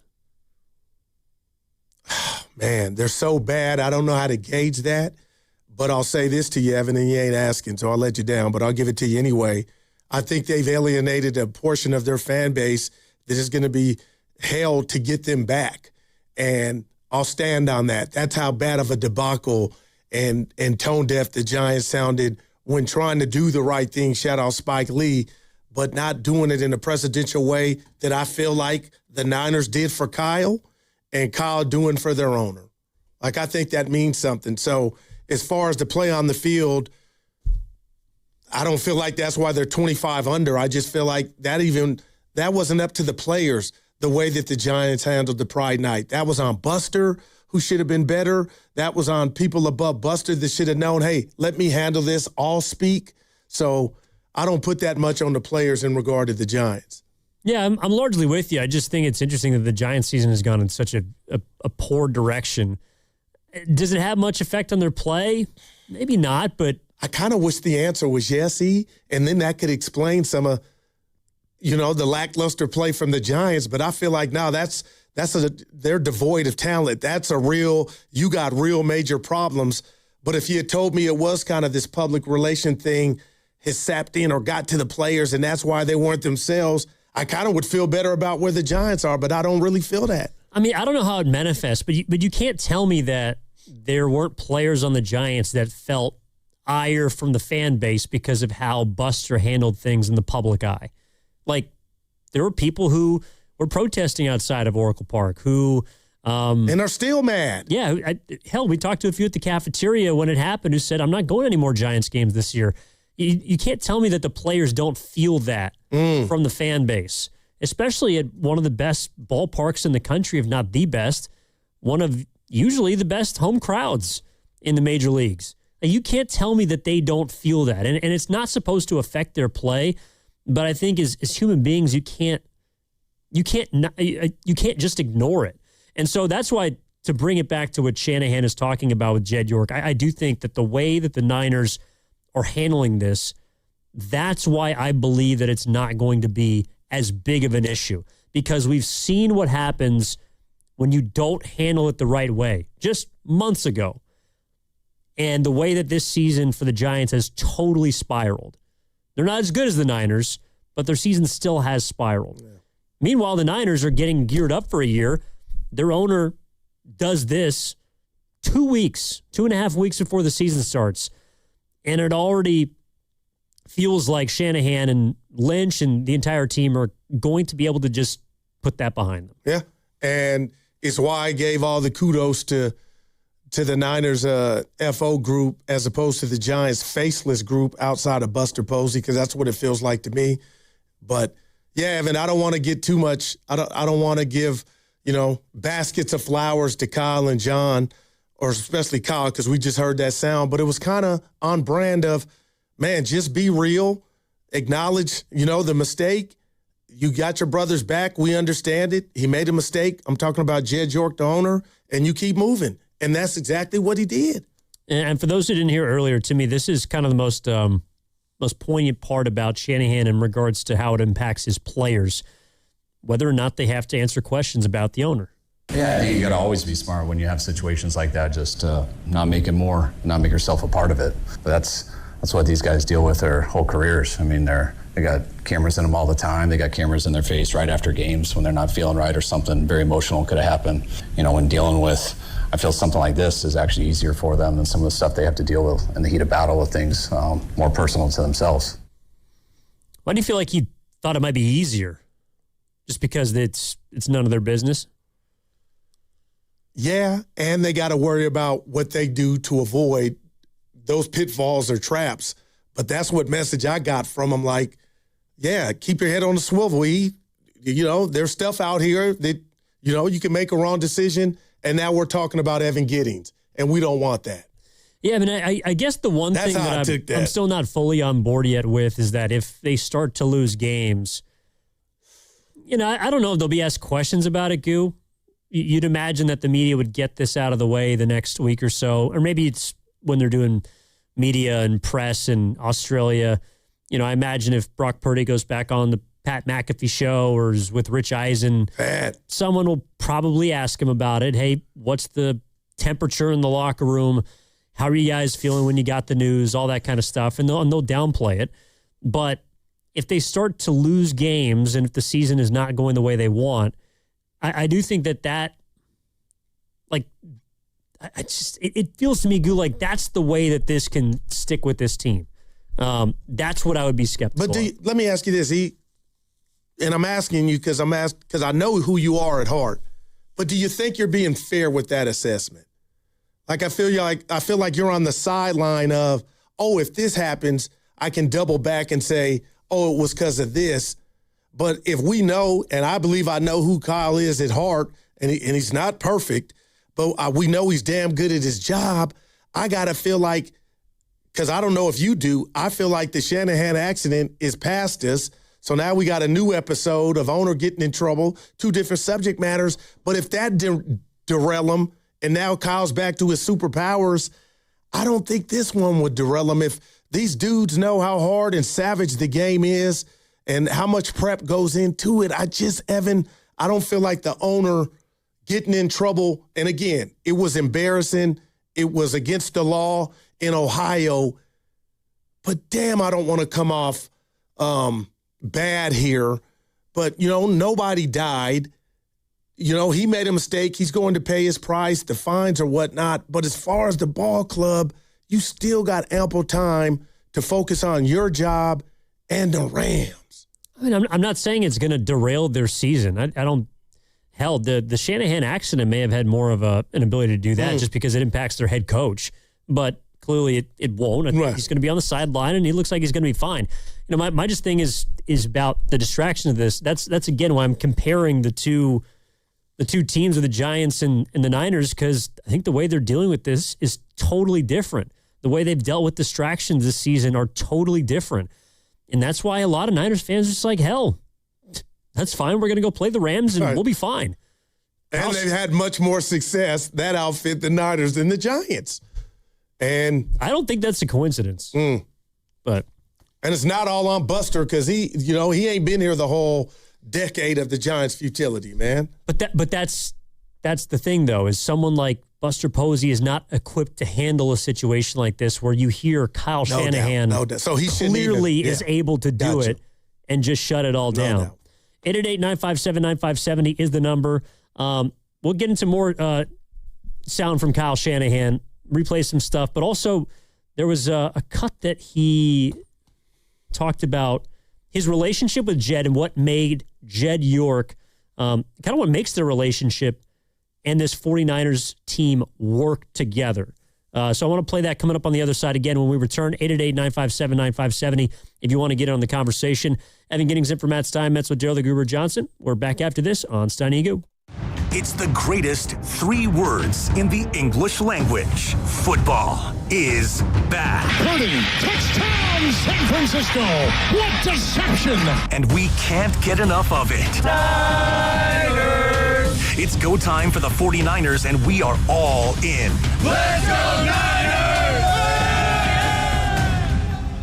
You only get one shot at this. One chance to handle your injury case the right way. One chance to get the compensation you actually need. And one chance to protect your future. And once you make the wrong move, you don't get a do-over. Sign too early, it's final. Say the wrong thing, it's recorded. Take a low offer, you can't go back. Before you make any decisions, call Beam Law. They'll step in immediately, guiding you, protecting you, and making sure every move is made with your best outcome in mind. Beam Law has recovered millions for clients across the Bay Area and has been named Best of the Bay by SF Weekly 4 times. If you've been injured or lost someone due to someone else's negligence, don't take that risk. Call Beam Law now at 415-523-5555, 415-523-5555. That's 415-523-5555, or visit hurtinthebay.com. That's hurtinthebay.com, because it's not whether you get knocked down, it's whether you get back up. Beam Law, they've got your back, Bay Area. We all hear the radio ads about the IRS. They tell you to be afraid, to be scared, and they try to frighten you into calling.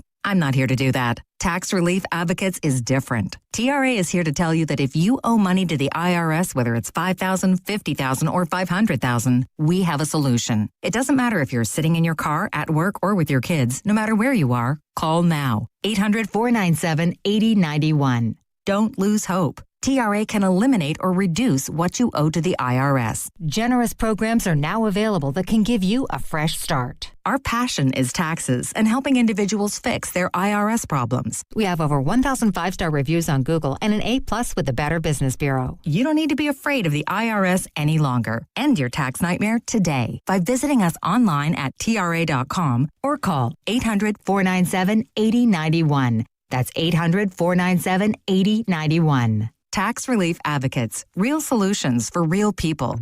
Every detail matters when designing a space that feels intentional. With rich tones, natural texture, and timeless character, Humboldt Sawmill Redwood products help bring thoughtful outdoor spaces to life. Redwood is non-toxic and stays cool to the touch even on the hottest days. A real wood alternative native to California that is naturally termite and decay resistant and beautiful too. Visit Ashby Lumber online or in store to explore our selection of Humboldt Sawmill Redwood products for your next project. Do you want to learn how to invest in real estate? You want to learn how to do it for free? Just text INVEST to 64,000 and we'll send you 2 free tickets to our upcoming workshop in the Bay Area. That's right, 2 free tickets and a link to register when you text INVEST to 64,000. Join a thriving community of investors dedicated to helping everyday people achieve financial freedom by investing in real estate. This free 2-hour workshop will teach you investing strategies around flips, wholesaling, rentals, and multifamily properties. But hurry, seats are going fast. So text INVEST to 64,000 to get your free tickets and link to register. Text in the next 10 minutes, and registrants will also receive a free copy of our Funding for Deals guide. Text INVEST to 64,000 to get your 2 free tickets and complimentary guide. That's INVEST to 64,000 to get your free tickets. By texting 64,000, you agree to receive recurring automated marketing messages from Real Success. Message and data rates may apply. No purchase required. Terms apply. Available at ourrealsuccess.com. Hey, Dan Dibley here. Baseball season is in full swing, and there's no better place to be than Kalshi,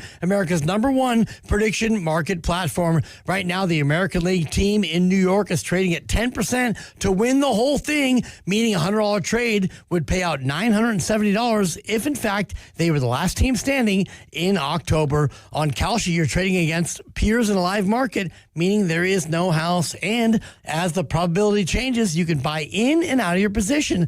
Download the Kalshi app and use code DIBS, DIBS, and get $20 when you trade $20. KALSHI. Kalshi, trade on anything. 18 and over only. Restrictions and eligibility requirements apply. Event contract trading involves risk and may not be suitable for all investors. Kalshi products are not available in all jurisdictions. Prices, values, and available markets may differ from those mentioned. For more information, go to kalshi.com/regulatory. This hour is brought to you by Chase Inc. credit cards. Earn on everyday business purchases with Chase Inc. credit cards. It's cash back built for every business. Compare options and see details at chase.com/inc. If life is a game to be won, then every child deserves to play on a level field. Children International is empowering young people in poverty on their journey by giving them the tools, the training, and the skills to shape their own futures. From the early days of development through all stages of growth and into employment. This is how, together, we can help end poverty for good. Learn more at children.org. It's time to get everything you need for the job from one partner. No more juggling vendors. We've got your entire job supply covered. Supply the entire job with job lot quantities of everything you need, from flooring to roofing, with access to thousands of products not available in stores. More products mean more colors, sizes, and finishes, so you can get exactly what you need to get the job done. Learn more at the Pro Desk, the Home Depot Pro. It's about time. It's 5 o'clock. Your employees are headed home, but you're still updating spreadsheets, switching between software, and wondering where the day went. There's a better way.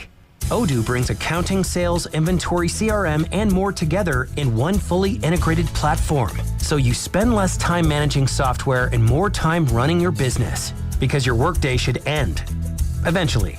Try Odoo free at odoo.com. That's ODOO.com. Make every swing count. Join Pettinelli Financial Partners for the 11th annual charity golf tournament benefiting the Autism Society San Francisco Bay Area. Register your foursome or become a sponsor today at PettinelliFP.com.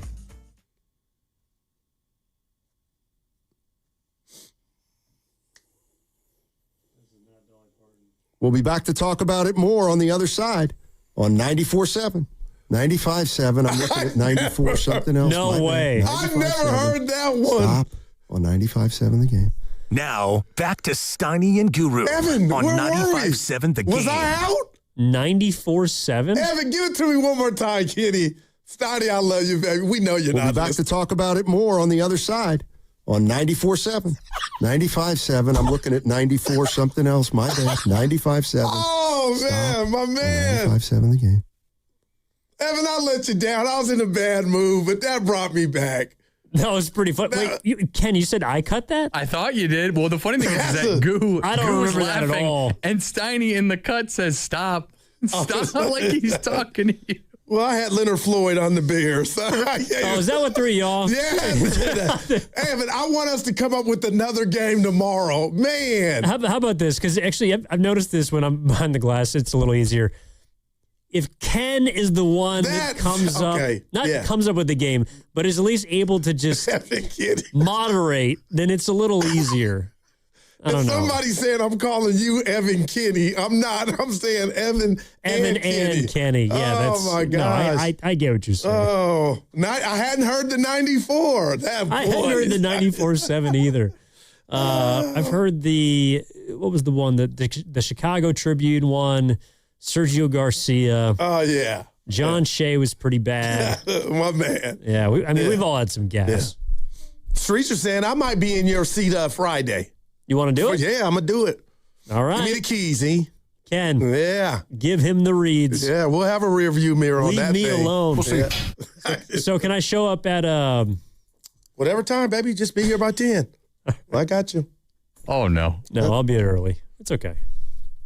Did you see Marcy this morning? She texted me. I was like, I hope Evan got in there. Yeah, I've been doing them every single day. Okay. All right. Yeah. No, she texts me on the side and What says, did you talk about today? What did we talk about today? Oh, so I guess there's some Disney panel that's been giving out characters to each football team. So like the Disney character for the San Francisco 49ers is Stinky Pete from Toy Story 2. Because he's a minor, like a 49er. Anyways, this is what we talked about on Live. No? You never seen Toy Story? No, I haven't. So Stinky Pete. Buzz Lightyear? No. Woody? Is it worth going back to watch? Not ringing a bell? No. I didn't see it. Well, that's fine. Did your kids ever see it? Well, Tinkerbell. That's old school Disney. Tinkerbell. That's Peter Pan, right? Yeah. Look at my man. Good stuff. Yeah. I don't think they were on a football team, but Woody was a Dallas Cowboy. So, okay. Anyways, we transition off of that. Okay, and did you have something to add? We can't hear you, bud. You got to turn your mic on. You never seen Toy Story, Goo? No. At all? Seen The Toy with Richard Pryor. Oh, good movie. Yep. Never seen that one. Jackie Gleason. You've never seen that? No, never seen The Toy. Yeah, Richard Pryor. All right, I'll watch The Toy if you watch Toy Story. How about that? I will do it. Okay. Will I like it, E? Seriously? Yeah, you will. All right. Don Rickles is in it. That's my guy. Yeah. Yep. Voice of Mr. Potato Head. Although he wasn't given to a team. It's my favorite character. He was personally. great in Casino. Yes, he was. Yeah, that was. He was. I need guys like that on my squad. Shout out, Ginger. Yeah. All right. Back to Kyle Shanahan, who again was asked about a bunch of stuff post-practice. The last one the Niners had before they get set for their final preseason game against the Raiders. That'll be on Thursday. Much of it, of course, was about Jed York and can kind of help us get an idea of how much of a distraction or not that this is going to be for the Niners. And we left off with Shanahan talking about how the players can deal with it. Well, let's just get right into it. Is this going to affect football? Kyle? My view is, as the coach, does it have an effect on us as a team? And that's what I continue to answer on. From a football standpoint, it has no effect on us. I mean, as far as what we do day to day, what we talk about, and hasn't been mentioned in a meeting today, it doesn't have to do with what happens on the field. Everything outside of there, I think you guys can judge that better than me. I just, again, how many times I got to tell you guys, hey, was this embarrassing? Was this bad? Was it against the law? Check, check, check. But, man, I just have because it's the owner, I just have a problem that, trickling down to where guys are going to be thrown off or not be able to prep. So that's why I really believe he believes that as well, Kyle. I think this is the reason why it's not going to have an issue for the 49ers. And it is because of Kyle Shanahan, and it's because of his relationship with the owner. I think Jed York has been a hands-off guy, and here's how Kyle described their relationship. What people speak highly of and how this is ran, I think it's ran from a complete football standpoint. I think that's what's refreshing here. We have a building that doesn't, I've been a lot of places, but sometimes, there's a bad article and you got to answer to people who aren't involved in football about how you feel about your defense coordinator. You get a punt blocked and there's bad articles and you got to answer to people about firing your special teams coach. Someone gives up something or they got to get a bad PFF grade and you got to answer to non-football people about who you're starting. I think that's what people love about this place. Jed's trusted over the football to people who are involved in football, and players feel that. I've been in too many other buildings where things do trickle down, and when they trickle down and things don't fully make sense, that wears on players also, more than anything. I think here it's pretty black and white for them. They know it's always football decisions. Everything's always been football decisions, and because they know Jed's put us in charge of making those. I think that's, to me, why this won't have any impact on the team, because Jed York doesn't involve himself with the football team. If he was a hands-on owner the way... Let's say Jerry Jones. Who got in trouble a couple years ago in the bathroom. Like, that was a real thing, embarrassing. But, Dallas, it didn't derail the play. I don't think it hit the players to where, we didn't have the greatest season. It was because of that. No, but I do think that Jerry Jones having his fingerprints on the team, it's more of a distraction. But because Jed York is largely in the background... And Kyle Shanahan, I think, is the first guy that most people associate with the Niners right now. I'm with you. And I think he was on the hot seat, if you want to call it that, just from, people from the public eye where he put himself in a situation and damn, it feels like it's over. I think again, he didn't break he didn't break the law. I got you. But I mean, Well, I don't think it ever really started when it came to football, but I mean, my point was if you just put it under the umbrella of all the other things that have gone on this offseason, to me, there's just been a lot that the Niners have had to deal with that's been self-inflicted. That issues and mistakes or lack of judgment that's preventable. You know, is it going to manifest itself on third down? It may not, but I think it's because Jed York leaves Kyle Shanahan to his own devices. He leaves the team to their own, and that's why they're able to run without him, essentially. And this guy's been rough on me today, and I love the rough people. But Giants forever. I want to read this to you. You tell me what you think, because you played ball. You're not an athlete or a true competitor if you think this affects the players. It won't. The owner situation. But you kind of just elaborated on why you think him being hands-off makes this easier to be a non-story. Yeah, and I think it also makes it easier for Kyle Shanahan to take ownership of the team. You know, he's like, Jed York, what did he say, leaves the PFF grades. Yeah. He doesn't leave to the non-football people. He puts it in the hands of decision makers that know what to do. He leaves the defense to the defense coordinator. He leaves the offense to Kyle. He leaves personnel and roster decisions, assuming to Shanahan. He lets people that he's hired do their jobs. I think that's how it should go, man. I think that's generally a good sign of a good boss. Mm-hmm. It is. I've had I don't know, like on the fly. How many bosses have you truly had to where you were around them every day, like you are Nahegan here? Oh, well, I've had probably more than a lot of people my age, because at one point when I was moving around the country after college, I worked for a different minor league baseball team or sports entity every 6 months for 4 years. So I probably have had close to 15 to 20 bosses. So you got experience. Yeah, and not all of them are good. And you got Nahegan you ain't got to share it on those rankings. Yeah, he's towards the top. Yeah, he's at the top of mine. I've had some real ones, some ones I love, some I was like, my God, some that made me grow that I couldn't stand, and then later you leave them like, oh, that's what. But we got a good one here. So do you prefer the hands-on or hands-off type of approach? I don't like the middleman. If I'm doing something, come to me, and that's what he does. So with Nahegan, I feel like if something's going on that I need to fix, there'll never be that lack of communication. He'll be on your phone or you'll be in his office. I like that. Hands-on. That's what I call it. Not some bosses let stuff fester and then 3 months down the road, I meant to tell you were. What? Like, if you would have told me this and been real with me, maybe this could have been fixed or rectified by the time we're just now, I'm finding out, as employee that it was doing, something was off. That makes any sense. Yeah, no, I mean, I would describe it as feel. It's, I don't know, in baseball there's 5 tools. I was always told that the 6th tool is feel. How many did you have? Feel for a situation. Feel for when to step in. Feel for when to step away. That's the key, man. That to me is the hardest thing to figure out as an employer, general leader of people. And by the way, no one's saying that Jed York is a good guy because he's a hands-off owner. He obviously made a huge mistake, and it's embarrassing, and it's going to be a stain, as we talked about yesterday. But I think what Kyle is describing is their working and professional relationship, which has no bearing on Jed York, the person. That's the way that he likes it. That's the way that's allowed the 49ers to run best in recent years. And that's why they're going to be able, as a football team, put this behind. Yeah. I'm with you. Now, I asked you how many tools of baseball of your playing really did you have? For me? Yeah. If we're being real. I mean, that's why I'm doing this.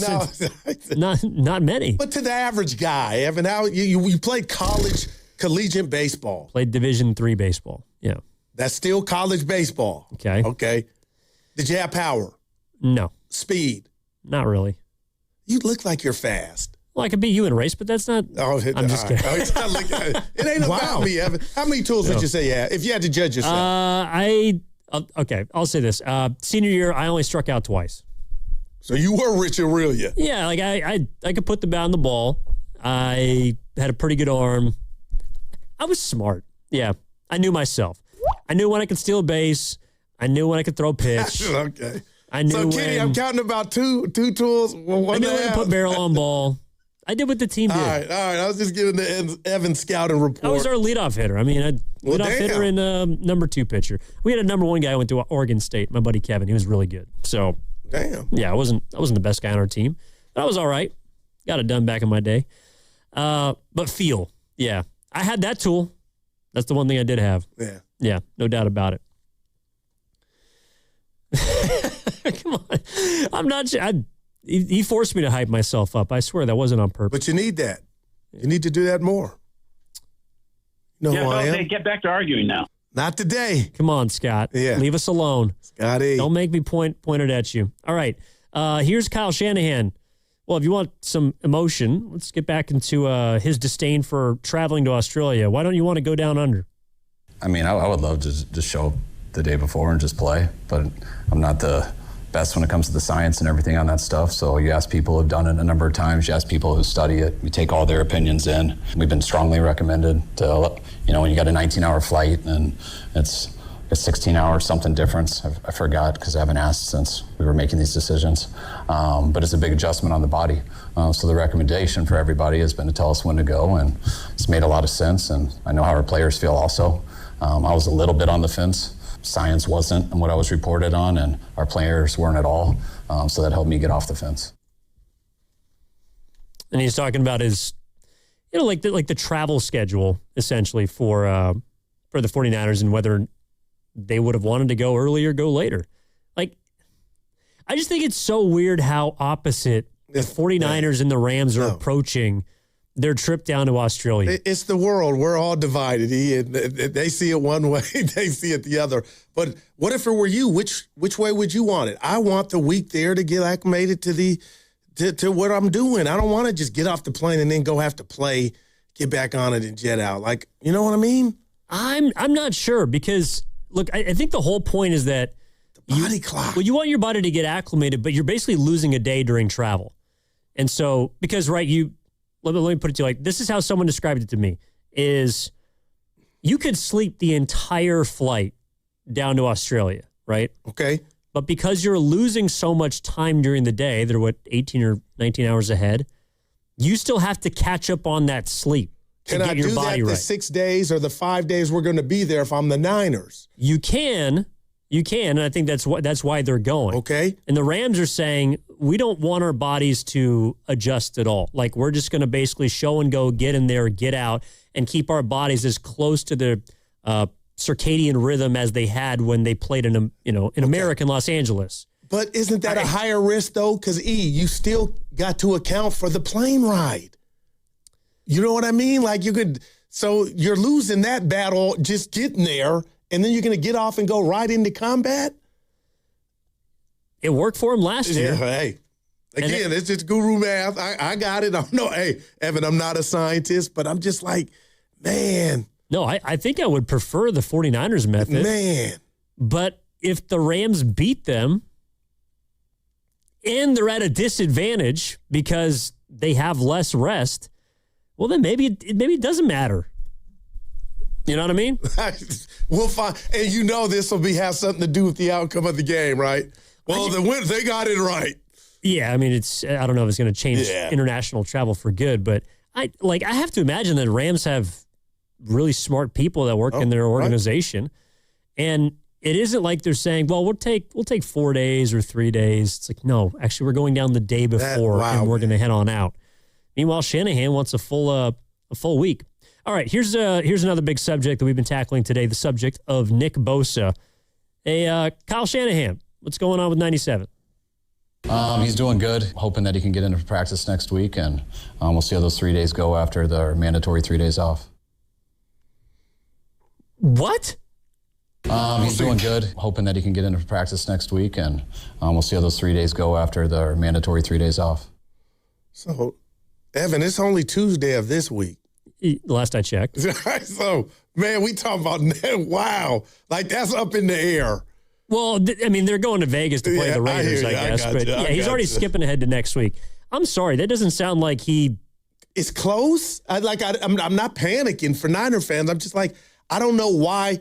Everything I've been reading, I guess, on the Athletic, the Examiner, the Chronicle E, I assume Bosa was ahead of Kittle. I just thought that was like, oh, yeah, Bosa's ready to go. And we had people on, oh, yeah, he's doing this or that.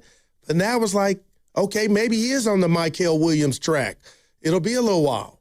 Yeah, I mean, their injuries are different, ACL versus Achilles, but just not there for week one, you know? Look, I didn't feel confident a few weeks ago when Nick Bosa hadn't logged a full participation in practice that he'd be available week one against the Rams. I feel more strongly now. I feel like every time Kyle Shanahan talks about it, I think I feel more confident that Nick Bosa is not going to be on the field against the Rams. And you know what? To that point, and this for the gamblers in the back, shout out Prize Picks. But damn, Evan, you told me before the show, I believe the line's 2.5, you know, if you're into the spreads and gambling. But my goodness, I can tell you McDuffie's going to be out there for the Rams. Nakua, Myles Garrett, their new toy, Stafford. Those guys are going to be there. And if we're being fair, we got some question marks in regard to who's going or not going to be out there for the Niners and their big names. Kittle and Bosa. I think he's the biggest one right now. To me, Nick Bosa has officially jumped George Kittle as the biggest concern heading into the beginning of this season. I ain't mad at you. You know, George Kittle is very important to the run game, to what they do in the passing game. In the red zone, he was Brock Purdy's #1 red zone target last year. He's huge. There's no doubt. But if this defense is going to resemble any form of its former self, Nick Bosa, he doesn't have to just be out there. He's got to be that. He's got to be Nick Bosa. Man, I call that the Whopper, 2 patties. Like, yeah, there's 2 scoreboards. You just being healthy to be out there, and then what are you compared to, you know, what Kenny was talking about when he was DPOY and was putting up monster numbers.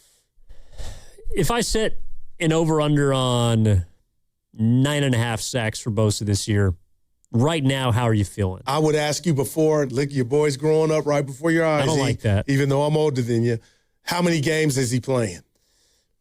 That's not the point. Yes, how many games? That's not the point. But we'll say 17. No, I don't think he's going to play 17 games. That means he's got to be he's got to be on the field against the Rams.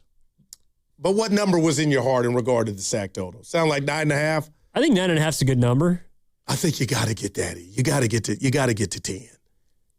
And even some might be like, what's going on with that? That's a reality. But I would lean under.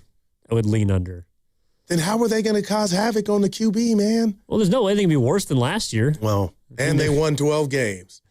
That's what I'm saying. It's if they don't have a guy like who's 107 for for the sacks, Giants, man. And maybe some of that's just going to be Raheem Morris. Yeah. There's someone on the text line saying, you know, why not give Raheem Morris the same benefit of the doubt you gave Saleh? I mean, I haven't seen Raheem Morris run a 49ers defense. Well, we know the secondary's happy that Morris is on the scene as opposed to Saleh. Yeah, they're happy now. And exactly. But if you get no pass rush, man. Maybe I'm weird. It was weird to me. That was super weird. You won 12 games and you're mad because... Wow. Come on, man. And now, with that, Evan, I felt like they were kind of insinuating, we were getting passed on because he had us in there. I couldn't be myself. That's why I thought it was week 2. But we'll see. Ken is telling me that the official number for Nick Bosa is 10.5. So I thought it'd be 9.5. And I would take the under. Real quick, here's another update. This is on Mike Evans, who was on the side today. It's kind of been in and out, more in precautionary manner during practice. And I think he was listed as a quad, but Shanahan had a different update. Yeah, Mike had his groin is tight, hoping to get him back next week also. So over the weekend, it was a quad, and now Shanahan is saying it's his groin that's keeping him out, so he'll be back next week. I mean, he wasn't going to play against the Raiders anyways. I got it, E. But, you know, today it's grown. Does that thing flare up in 2, 3 weeks, 4 or 5 weeks? So I'm not going to panic. I'll just wait till week 1. And again, you're right. It's a preseason game. Nothing to see here this week. But, man, you know, you want stuff like that kind of out the way, and that's why the sport is so hard. It doesn't work that way, right? You never know. Well, Mike Evans, it's tough because he's been a model of consistency. No doubt. His Carfax is entire great. Career up until last year. You are correct. But is that the beginning of the end, or is that just a blip on the radar? That's what he has to prove this year. And I will say, I understand why they're just kind of taking it easy with him in camp. But there's been a lot of nagging injuries with Mike Evans, and that's something that tends to happen to players who are older. Yeah, wow. It's not just one big one, although a lot of Warriors fans are thinking about Jimmy Butler. I think it's usually just a lot of small stuff. All right, we got the crossover coming up next, brought to you by Bay Alarm. Evan Giddings in for Matt Steinmetz alongside Daryl the Guru Johnson. Willard and Dibbs coming up next on the other side. That segment was brought to you by Safeway. Head to Safeway this week for Signature Select 80% lean ground beef, 6 pounds or more mega packs, just $5.99 per pound. Clip coupons from the weekly mailer or download them from the Safeway app. See you in the aisles. Need to get something off your chest? I'm gonna call you crazy in Spanish. You're loco. Stuck in traffic and can't take it anymore? I can't handle this. We've got the solution for you. Call the Sound Off line at 628-400-9880. That's 628-400-9880 and leave a message. It's Sound Off. Every morning at 8 o'clock on 95.7 The Game. In 2026, Bay Alarm celebrates 80 years of security. With burglar and fire alarm systems, 24/7 in-house monitoring, and local service, our promise to the Bay Area remains the same. We got you. Learn more at bayalarm.com. Football season is here, and you know what looks great at your tailgate? A brand new Ford from Ceremony Ford. The summer sales event is on now, and this offer is built for game day weekends, school drop-offs, road trips, and everything else life throws at you. For a limited time, get special 0% APR financing for 36 months, plus $1,500 total cash, no payments for 90 days, and a complimentary 2-year Ford premium maintenance plan on some of Ford's most popular models. That $1,500 total cash includes $1,000 in summer sales event down payment assistance, plus $500 final days mega bonus cash. We're talking the 2026 Ford F-150, Bronco, Mustang, Mach-E, Explorer, and the Mustang. Or get up to $15,000 off MSRP on select new 2025 Ford models. Before the season really gets rolling, upgrade your ride at Ceremony Ford, right off of 280 in Coleman, Daly City, or anytime at ceremonyford.com. That's the winning play call. Ceremony Ford, your Bay Area Ford dealer. Injured at work? Don't wait. Every moment counts. You may be entitled to medical care and financial compensation, but time matters. The attorneys at Boxer & Gerson are here to protect your rights and fight for the treatment and support you need. Boxer & Gerson have helped thousands of people across Northern California who were hurt on the job. Don't wait. Don't guess. Get answers. Call Boxer & Gerson today at 510-835-8870 or visit boxerlaw.com for a free consultation. Boxer & Gerson, your life is worth the fight. Neuropathy is a debilitating condition that is sometimes misdiagnosed. Symptoms can include pain, numbness, and tingling in your hands, legs, and feet. Neuropathy is a progressive condition that only worsens unless you get effective treatment. SF Bay Wellness is a leader in neuropathy reversal and uses FDA-cleared, non-invasive electric cell therapy to restore nerve function with no injections, no drugs, and no surgery. The treatments have a 95% success rate. If distance is a factor, ask about our virtual consultation option. Call SF Bay Wellness at 844-94-NERVE for the $99 neuropathy evaluation and receive a personal treatment plan that is tailored to your needs. Don't wait another day. Call 844-94-NERVE. That's 844-94-NERVE. Why keep suffering with the painful symptoms of neuropathy? You deserve to live a pain-free life. Start getting the treatment you need for your neuropathy symptoms. Call today. So, I need hamburgers, sodas, ice, and a DJ. A DJ? Relax, Pa. With T-Mobile, we're saving when we bundle home internet and phone lines. Oh, wow! Here to bundle and save big. Stay connected con tu gente with 4 lines from T-Mobile with fast, easy-to-set-up 5G home internet and save up to $1,000 a year. Switch now on T-Mobile.com/conectate. Savings based on third line free via monthly bill credits. Internet discount with $15 in monthly bill credits and auto pay discount. Qualifying credit required. Credits will stop if you cancel any lines or change plans. Visit T-Mobile.com. Need a plumbing, heating, or HVAC contractor? Choose UA Local 38 Signatory Contractors. Craft certified professionals with over 10,000 hours of training deliver quality work with no surprise costs. Visit UALocal38.org. This is the story of the one who keeps multiple buildings running smoothly day after day. Plumbing that flows, HVAC that hums, cleaning supplies that keep surfaces sparkling. That's why she counts on Grainger. With easy reordering online and 24/7 support, Grainger helps her keep the products she needs on hand, so shelves stay stocked In buildings, stay ready. Call 1-800-GRANGER, click Grainger.com, or just stop by. Grainger, for the ones who get it done. At Uline, they know firsthand the road to success is an uphill climb. Uline started in the family basement, and through hard work is now North America's most trusted shipping and industrial supplier. They get what it means to have the support of reliable, hard-working partners. So they keep 41,000 items ready to ship. Whether your company is still in a basement office or expanding cross-country, Uline will be there on your road to success. Visit uline.com.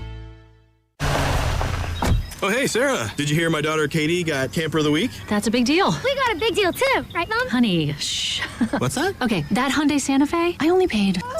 Nice. Deal's so right, it almost feels wrong. The Hyundai Getaway Sales Event. Get 0% APR for 60 months, plus 0 payments for 90 days, or 1.9% APR for 72 months on the Hyundai Tucson, Tucson Plug-in Hybrid, Santa Fe, or Santa Fe Hybrid. During the Hyundai Getaway Sales Event. Offers end September 8th. Call 562-314-4603 for details. Finding great candidates to hire can be like, well, trying to find a needle in a haystack, but not with ZipRecruiter. Its powerful technology actively finds and invites qualified candidates to apply to your job. So while other companies might deliver a lot of hay, ZipRecruiter finds you the needle in the haystack. See why 4 out of 5 employers who post a job on ZipRecruiter get a quality candidate within the first day. Try ZipRecruiter for free at ZipRecruiter.com/team. That's ZipRecruiter.com/team. ZipRecruiter. Don't miss your chance to see comedian Gabriel Iglesias performing live at Oakland Arena on October 11th. The show is almost sold out. Be sure to buy your tickets at Ticketmaster.com. And for a chance to win your way into the show, courtesy of Icon Live, visit 957thegame.com.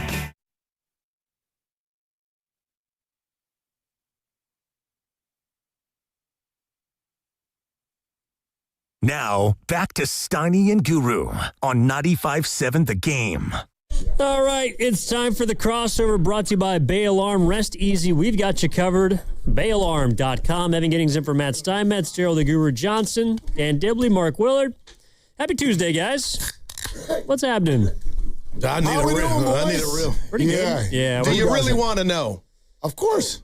I don't think the time that we've worked together, Evan, you don't know where I'm going here. It's been a while. That I've ever had this confession. Shout out Usher. But I have had a bad show. Like, yeah. Stop. Yeah. Hey, no, Dibs. I'll just not get stuff wrong. This just will. I've had a I'll report just this part of it where they played a game and it was fun. It's 12 o'clock. Straight up noon. I'm in the car. They played a game, and Goo had Ken fact check, and then Ken apparently was too busy to fact check. So Goo had 2 items, and he got one wrong, and Evan's like, Goo, no big deal. Are you all right? And Goo goes, I'm on a timeout right now. It was you can't be on a timeout. Yeah, You called a timeout on yourself.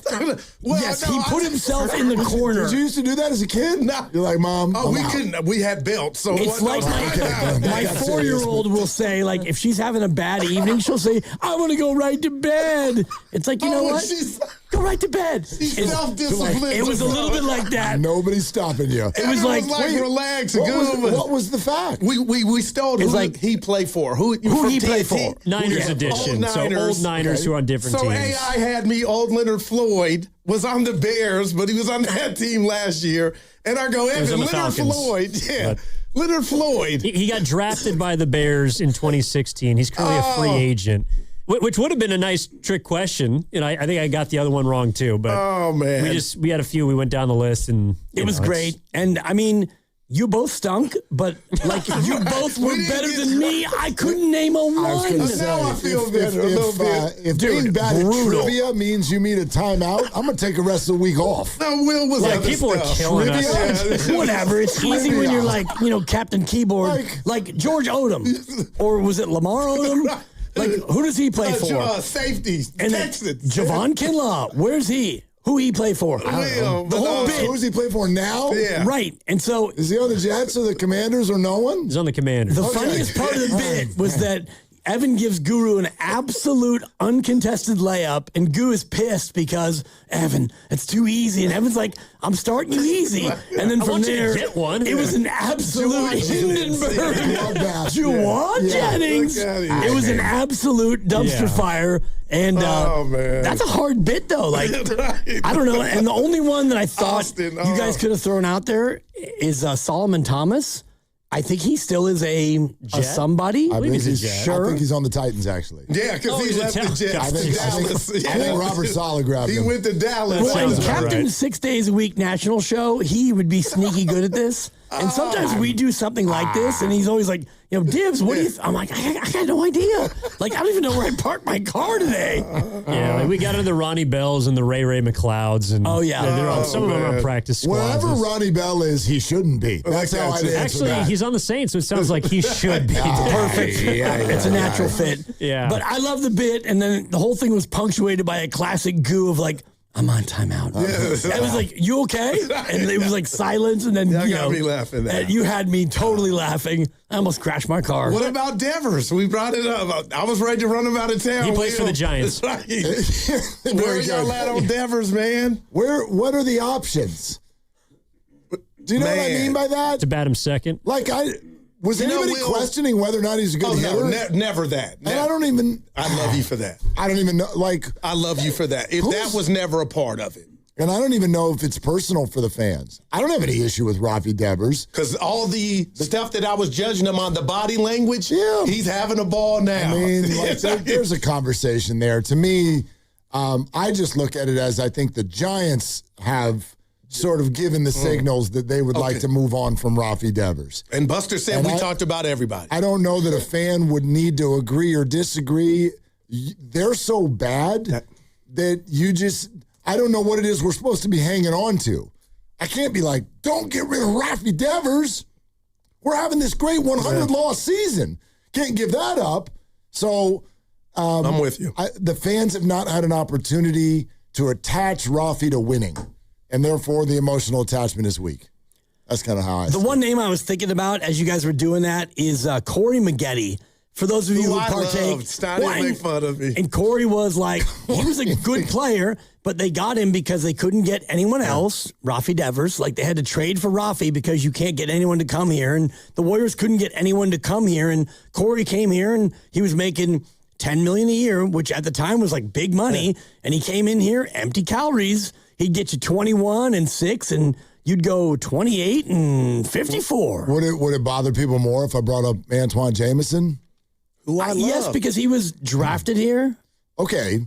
So it's a little different. But yeah. I'm just talking about the player who puts up numbers, but it's attached to empty calories. Yeah. And where's the fine line? Because that is so unfair on a guy like Jameson doing his job. But Monte Ellis's career, like, when you want to cook the books, it's all Willard's fault. But when it, like, I just think that's so unfair, man. It's not fault. I don't even think that comes into play, I guess, because you're right. If someone's doing that, it's not. This isn't about blame anymore with Devers or the Giants. For me, it's simply about, all right, what's your plan, and does he fit into it? Rafi's fine. Like, he's not a good leader, but the talent, but he can rake. Okay, in a way, he has become exactly as advertised. He's not a leader, and he can rake. And I think the pressure being off has helped him rake. That's just me. Maybe, but, I mean, he was, terrible, and then he was raking, and then he was bad, and then he was raking again. I mean, he's always been a slow starter to the year, as we have found out. This is what he does in April and sometimes May. He can really hit. But is he in the way of Bryce Eldridge, and does it make sense to have these bloated contracts while you build up your farm system? That's a fair point, too. So I'm sort of the mind of, like, let's see what they do. I think it could go either way. Yeah, I think you start with Adames and Chapman, and because Devers actually gives you something, and I don't know if you have an immediate DH that you believe can be better than him next year, that's where he fits. But I do think it's it's just such a strange case. Like, okay, you brought up Maggette, Monte, who's the other empty calories, Jameson. Those are the names, yeah. None of those guys contributed to winning. You can't say that about Rafael Devers. Like, Rafael Devers was legitimately a good to great player in Boston. Yeah, but you can't hear. That's all the fans care about. Yeah, but calling him Monte Ellis is kind of disingenuous. No, I'm not. No, I just brought him up. I don't know if anybody's calling him those. I look at it as situations in terms of the fan relationship with the player. The bottom line is whether people love Monte, they don't love Devers. Yeah, well, Monte was drafted here, though. Yeah. But that's what I'm saying. There was from a guy that was associated with winning to all of a sudden now be associated with losing. I don't, that's why it's such a strange case to me. Like, Devers is doing exactly what he did. Except the winning part. Except winning. Here. Yeah. Yeah, that's why I don't look at it as blame. It's just like the bottom line is they were over 500, well over 500 when he arrived, and they've sucked out loud since he got here, and now they're doing stuff very differently. They're not trying to win a division. They're playing people named Bob and Tim, and I have no idea. Like, the lineup out of control is now. ridiculous. Yeah. And then Devers is in the middle of it. He looks like a big sore on a thumb. And then, so now this is your philosophy. So does Rafi fit into the timing of the philosophy? Because I hear what you're saying. I don't see this as blame or associating him with losing at all. To me, it's a timing issue. Well, for me, the blame and the philosophy goes to Buster Posey and the people who are in that same C-suite because your philosophy was, all right, trade for Rafi Devers. He's really good, and we'll sign Adames and we'll extend Chapman because we're in this window and we're going to win. And, well, you're not. You have no closer, and the back end of your rotation sucks, and your defense is pathetic. And so now you are, like, completely baseballs deep into these contracts that are – baseballs. It's a baseball. It's a baseball thing. I got it. I totally got the whole thing. Yes, you are completely sunk in on all of this. So if your philosophy was, right now, Devers, Adames, Chapman, and Logan, and Ray, and whatever else, well, it's a failure, and now what? What's your pivot? Well, I think your pivot is you try and find players better than them, and that's why Devers, I think, still has a place on the team in the near futures because I don't think you can find a guy who's better than him. I think you can find someone who's better than Adames. You can find somebody to play more than 60 games like Matt Chapman, but I just don't know going into next year if you can find a player and say, you know what, he's going to hit 30 home runs next year because that's what Devers does. And it's like, you're also going to have to find a bunch of more bullpen arms. You're going to have to find a couple more starters. Buster Posey has put them in a hole. And in regards to the timeline, I think that's a bigger question than the players themselves. Like, I don't know what timeline they're on. I mean, are they at the start? Are they behind the eight ball? Are they somewhere in the middle? It's like at the beginning of this year, people felt like they were going to compete for a playoff spot. And going into next year, if they even play baseball, I wouldn't expect that whatsoever. It's 2 timelines is what it is. 2 timelines, Randy. It is 2 timelines. Yep. It's the fan timeline and the team timeline, unfortunately. I don't think the team sees it that way anymore.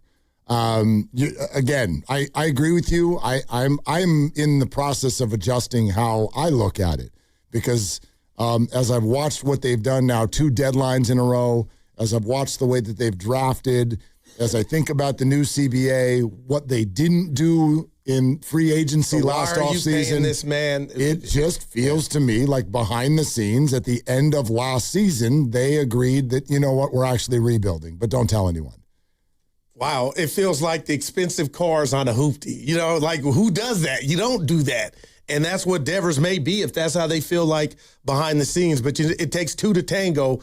But I'll say this, Devers, if people weren't attracted, I think he's making them attractive. He's becoming attractive because, man, he looks like he did in Boston. But it's like, man, this don't fit with where I think they're at. I think Evan said it perfectly earlier, like, what's his position? So is he's not a third baseman, we know that. Is he a first baseman?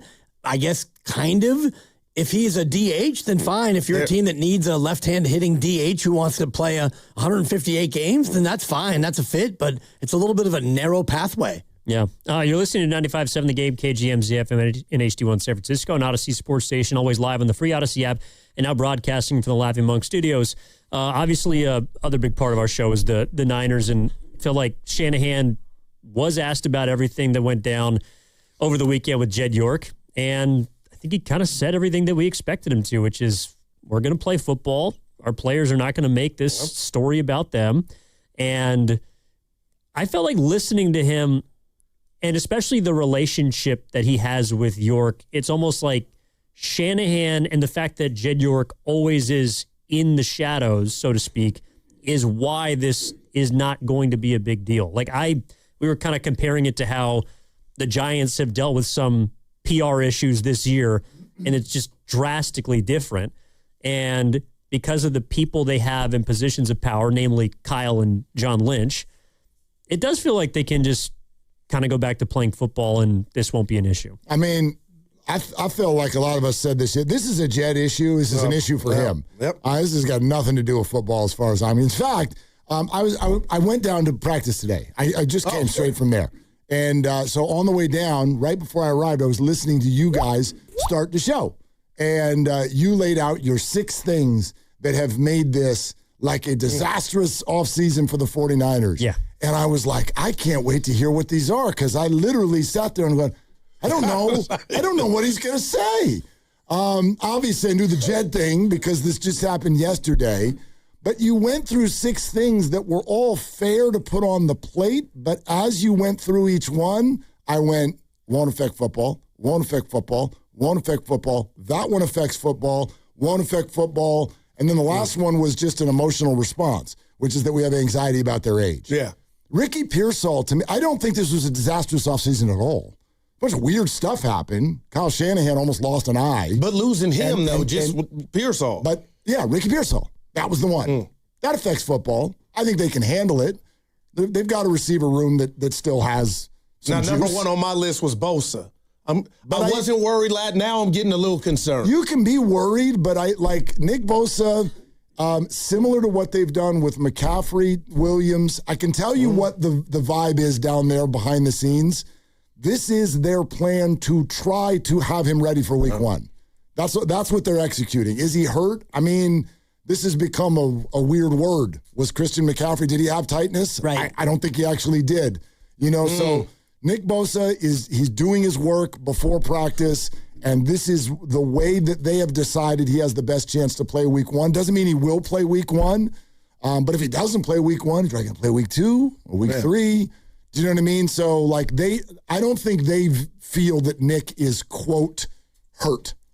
Right, and he might get hurt because it's 2 ACLs on the one side and 1 on the other. The other part of it for me is I don't think the Niners were caught off guard by the Pearsall setback because they went out in March and went, boom, Evans, boom, Kirk, and then you get to the draft, it's like, boom, Stribling, our first pick. So they were either aware of what the situation was, or they were definitely playing the insurance card to where, shout out Geico, as you like to say. They wanted to make sure that just in case they had that protection. That's what I see. Anyway. I'm sorry. Yeah. It just wasn't a disaster, so I was waiting for you to go. No, I wanted you to speak your piece. Well, do you really see this as a horrible summer for the Niners? I'm wondering why you don't. Because what's wrong? Your owner got arrested. Right. Your head coach got into a car accident. And he's fine now. Your wide receiver is still on the team somehow. That's been flaming on social media. But he's not, Evan. Come on. There is Brandon Ayuk has no fingerprint on this team right now in the slightest. There is no locker. There's no residue. There's nothing. Brandon is he is an Instagram story. Okay, sure. All that individually is I'm talking about all of it together.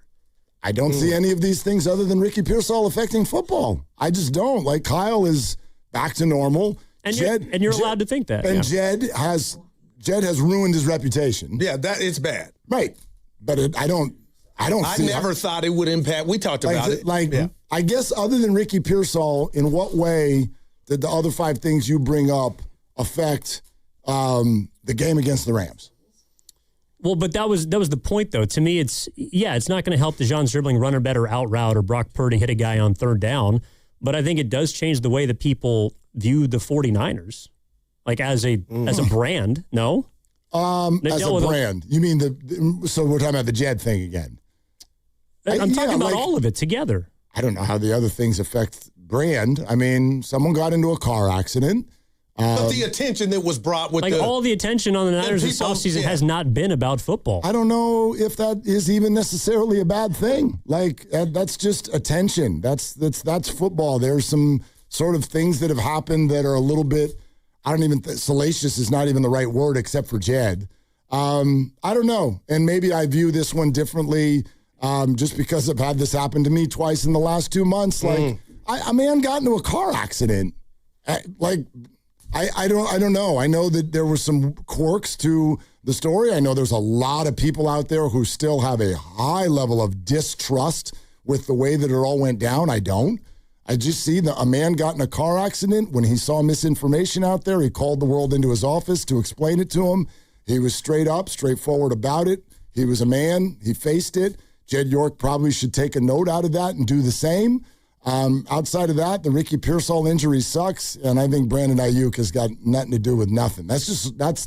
From my seat, that's how I see it right now. That's fair, but you were the one that brought up winning with class yesterday. So are they just winning now? I didn't bring that up, and I don't Jed York is the one who used that phrase. Well, yeah, but you said that he's not a football player.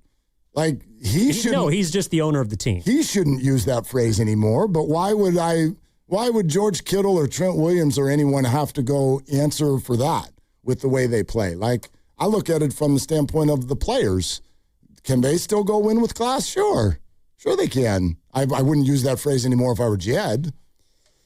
Do you know what I mean? No, I understand. Like, this is a man in Ohio that made a really, really dumb decision. Why would that have anything to do with the 49ers? I mean, I guess the pivot now is to we're winning with cash. That's the new pivot. I would give you a 3. That was all. I guess I would just ask then what is then there's no definition for any offseason. Like, is this a better or worse offseason than when Brandon Ayuk was going through his contract negotiation? I find this way better because there are nowhere near as many injuries as people love to make it sound like there are, and there were no contract holdouts. What about even when Mike Florio tried to create one? But in prior off seasons where there's been contract negotiations, they've gone on to Super Bowls. Right, so then I guess we could argue the same. So those were bad off seasons because they were contract negotiations? I'm not the one who used bad off season. I don't like no, the but off season is the off season. Any of these things get fixed when you go win games. Which is what I said. But I just don't see these things as even being football things. If you've got good players that are having a contract holdout, that's a conversation. If a man got into a car accident and another man made a really dumb decision on a Sunday morning in Ohio, I don't see those things as 49er football. If Kyle was not going to call plays in a couple of weeks, which I thought, but now he's back, so I feel like it's over. He is, yeah. That's all. I just don't like. The Ricky Pearsall thing sucks. Outside of that, I don't really see what the concern is in the moment. Well, they weren't really getting a whole lot out of Pearsall, anyways. I mean, all players are. You hope to. He's a good player when he plays. It's the same as Stribling now. Nothing's happened yet, but I think there's. Yeah, but people are excited about him. Like, he would fit under the column of good in his offseason. He's looked good in preseason. By the way, looks like a good pick. He looks amazing. Well, good Lord. Yeah, he's big. He catches everything. He's fast. Mike Evans has a that's groin. what I was about to bring Mike's up to Will. So that's nothing, Will. No, but is that what the report was today? Yes. Yeah. I'm not asking for you to do the doctor thing, but like the report today was he's got a groin. Yeah. But you're winking at us, or that's real? Well, remember when Christian McCaffrey had tightness, and he doesn't have tightness. Christian McCaffrey, by the way, also looks explosive. All right. So I guess my read. This is the way the Niners are playing it with a lot of these guys. Load management before you go. All right. Absolutely.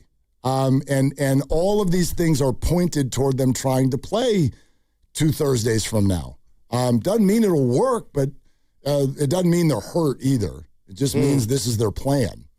So does the fact that, let's stick to football, I guess, then. Does the fact that Nick Bosa and Mike Evans are not going to practice until next week, you're just going to wait until they come back? No, you can be concerned about that, but I don't think that the 49ers right now see anything as long-term injuries. No, but something like Evans, who's in his 13th year, who's had a quad, I think a calf at one point during the summer, and now it's a groin. Like, they're minor injuries, but when you're older, the minor injuries would keep you out for a couple weeks. I mean, if you want to be concerned, you can. And so you saw him in practice? Mike? Yeah. Just Mike on the sideline? Yeah, he was out there. He was doing some work. Kittle is doing a lot of work. He's just not doing what they call competitive work. So he's not out there doing one-on-ones, but he's out there running routes. He looks strong. Nick Bosa, I didn't see, but I think he did. I was told he does a lot of work before the media shows up. Yeah, like sure, you can be concerned. They've got some nagging things. They've got some age, so it could absolutely come into play. It would almost be a little surprising if it didn't this year. I actually was. It was a very good segment because I leaned you were like, in. how many? I'm like, who? What are the things? What are the things? This. I didn't know there were. I didn't know these things were like problematic. I guess I don't want to ruin your future prediction show, but between the four of us, does anybody here have the Niners not in the playoffs? It's TBD. Okay. And I look at the over/under at 9.5, and I'm thinking about the Kalshi part of it, which you trade on anything. And I think that 10-7 is a real number for the Niners. And if you want to look at 10-7, does 10-7 make the playoffs in this new 7 playoff team era? Yeah, every time but once. Green Bay 9 last year. Right. So 10-7, could that be enough to get there? Probably, but I do look at certain parts of the schedule, and Dallas is going to be better, and you've got a trip to Australia against the Rams, which is not an easy one. Yeah, exactly. So I don't know. I think that 10-7 is probably where I would land, and is that enough to make the playoffs? Maybe, probably, but you look at the North and Chicago and Green Bay and Detroit, and you look at the East and Philly, and people are high on the Giants being better, and Dallas is a team. Yeah. So I don't know. 10-7 might not be enough. I just want to see who's healthy but I can't before we make that prediction. Well, Kyle said something I thought that was a good thing for everybody to hear today, which was everybody could be completely healthy for the Rams game, and then after the game they might not be. Well, so that's another reason I'm sort of trying to come at it from the angle I'm at. It's it doesn't matter if Nick Bosa's ready today. There's no game today. What matters is if he's ready in 16 days, and even if he's not, then try to get ready for the following week. But even if he is, he could get hurt in that game. He said that about obsessing about the final 53 that comes out this Sunday. He goes, it's the final 53 for today. But then a bunch of other people are going to get cut around the country, and we might decide we want them more. And we'll change our 53 the next day. I don't know. I know I'm in the minority here, but it feels to me like our fan base has gotten really stressed out. And I don't know how it helps, but if that's the way you want to approach the season, then knock yourself out. I'm okay. Will's killing me. All right. Well, I'm sorry. We'll be looking for a relaxation sensation from 2 to 6. All right, Willard Dips coming up next. Are they the smartest show in the Bay Area? You guys are an intellectual feast for the smart sports fan in the Bay Area. Wow. You're pretty much the smartest guys on the radio. I agree. Good Lord, how big is your ego? Are they the funniest show in the Bay Area? Give it a laugh. Come on. You're a funny guy. Come on. Give me a laugh. You are funny dudes. Hit that S again. Are they the coolest show in the Bay Area? And no white boys. They cool. That's what people are saying. You guys are phenomenal. This is one of the most perfect ways that I could end my day, getting a chance to talk to Mr. Mark and Dan, We'll let you be the judge. Oh. All I know is it's a couple of Bay Area boys talking sports. I know nothing. Thanks. It's Willard and Dibs on 95.7 The Game. All right, let's go. Let's do this. Unlock the lines. Get these things going. I don't know, man. 888-957-957. Will you get in here, please? Good Lord. That's the wrong microphone. Get over to your seat, for goodness sakes. Yeah, I just went to Niners practice, and that's my take. Everything's fine. Okay. It's not fine. I just saw a ghost. So no, you didn't. I saw a ghost. Explain to everybody. I saw somebody. And the last time... Are you not allowed to say his name? I don't know if that person... the last time I saw that person in my workplace, not his, I got fired 9 minutes later. So I apologize if I have PTSD, but when that person walks by, my job, not his, I react. And so I apologize for being 28 seconds late. No, you're fine. It's been a bit of a weird day. It's been a weird Tuesday for sure. The fact that you were late to the show and not me... you want to talk about Kalshi odds? Well, good Lord, late that to the was actual 1 in show, a billion. I mean, I was here for like an hour, and then you texted, because apparently you got rerouted and the whole thing. No, it was my fault. It was completely my fault. I ended up in the wrong lane at the wrong time, and then you try to change lanes, and the next thing you know, it's like, nope, you're going on the bridge, dude. Oh, yeah? Or you're going east when you want to be getting off. Correct. Or you can get in your third car accident in 6 weeks. Those were my choices, and I decided the bridge looks great. Yeah. So I went on the bridge. And then I went down to Yerba Buena Island, and I turned around, and I came back, and I'm here. It's beautiful this time of year. Yeah, it was actually a nice drive. A little slow. But anyway, hi to everybody out there on the Bay Bridge. That was me that turned around there a few minutes ago. And sometimes you have to do that. And it's okay. I don't know what is going on down there at Moscone. Something is. I mean, these conventions. There's something. It's a something, and so it's like this is blocked and that's blocked, and so everybody gets funneled in the same direction, and it's a little bit of a cluster chuck. Shout out Charles Barkley.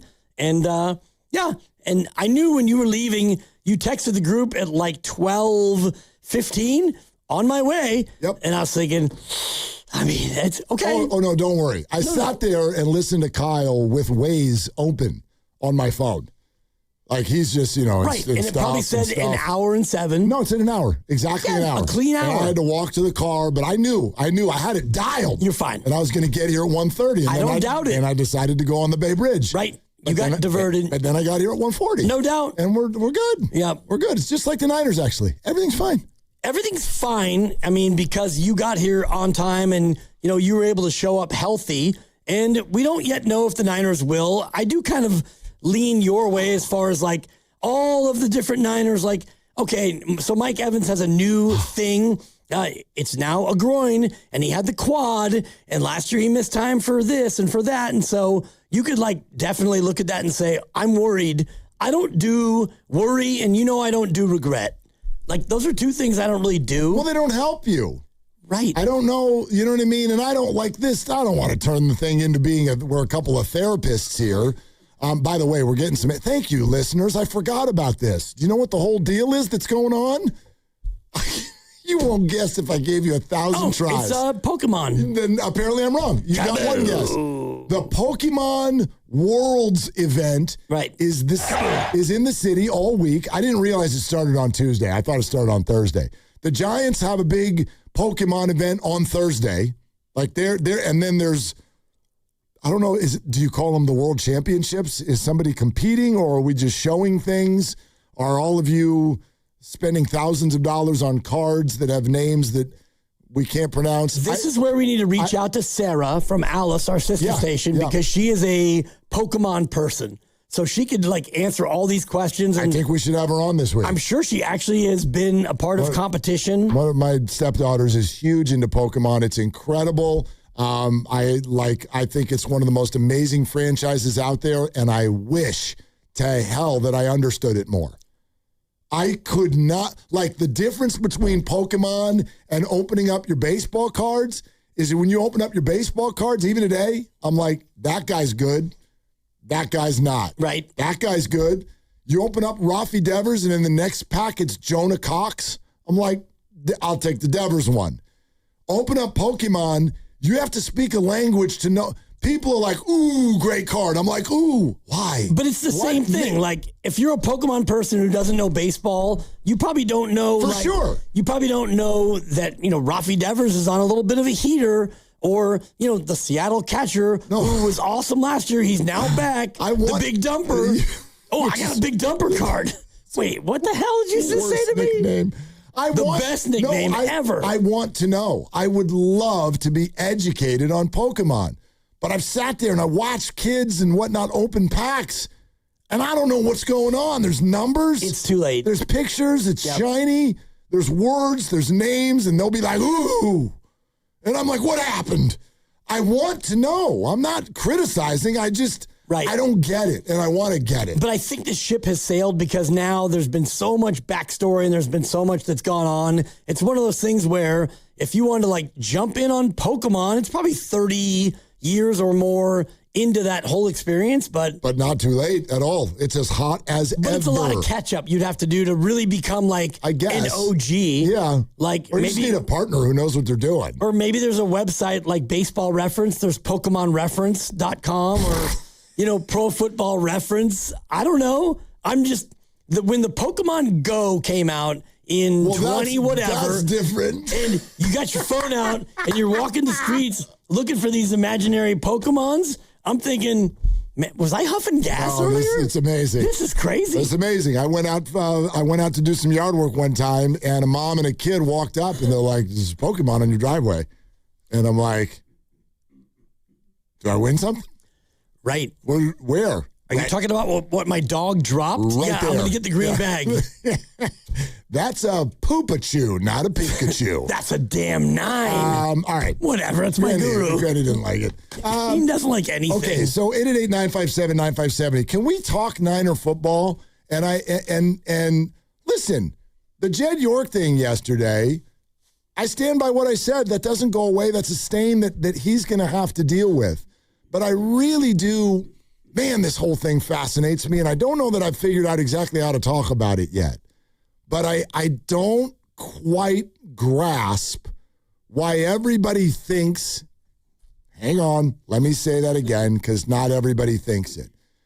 Why so many people seem to think a bunch of stuff is wrong with the Niners. It's kind of what I call a mopey donkey vibe.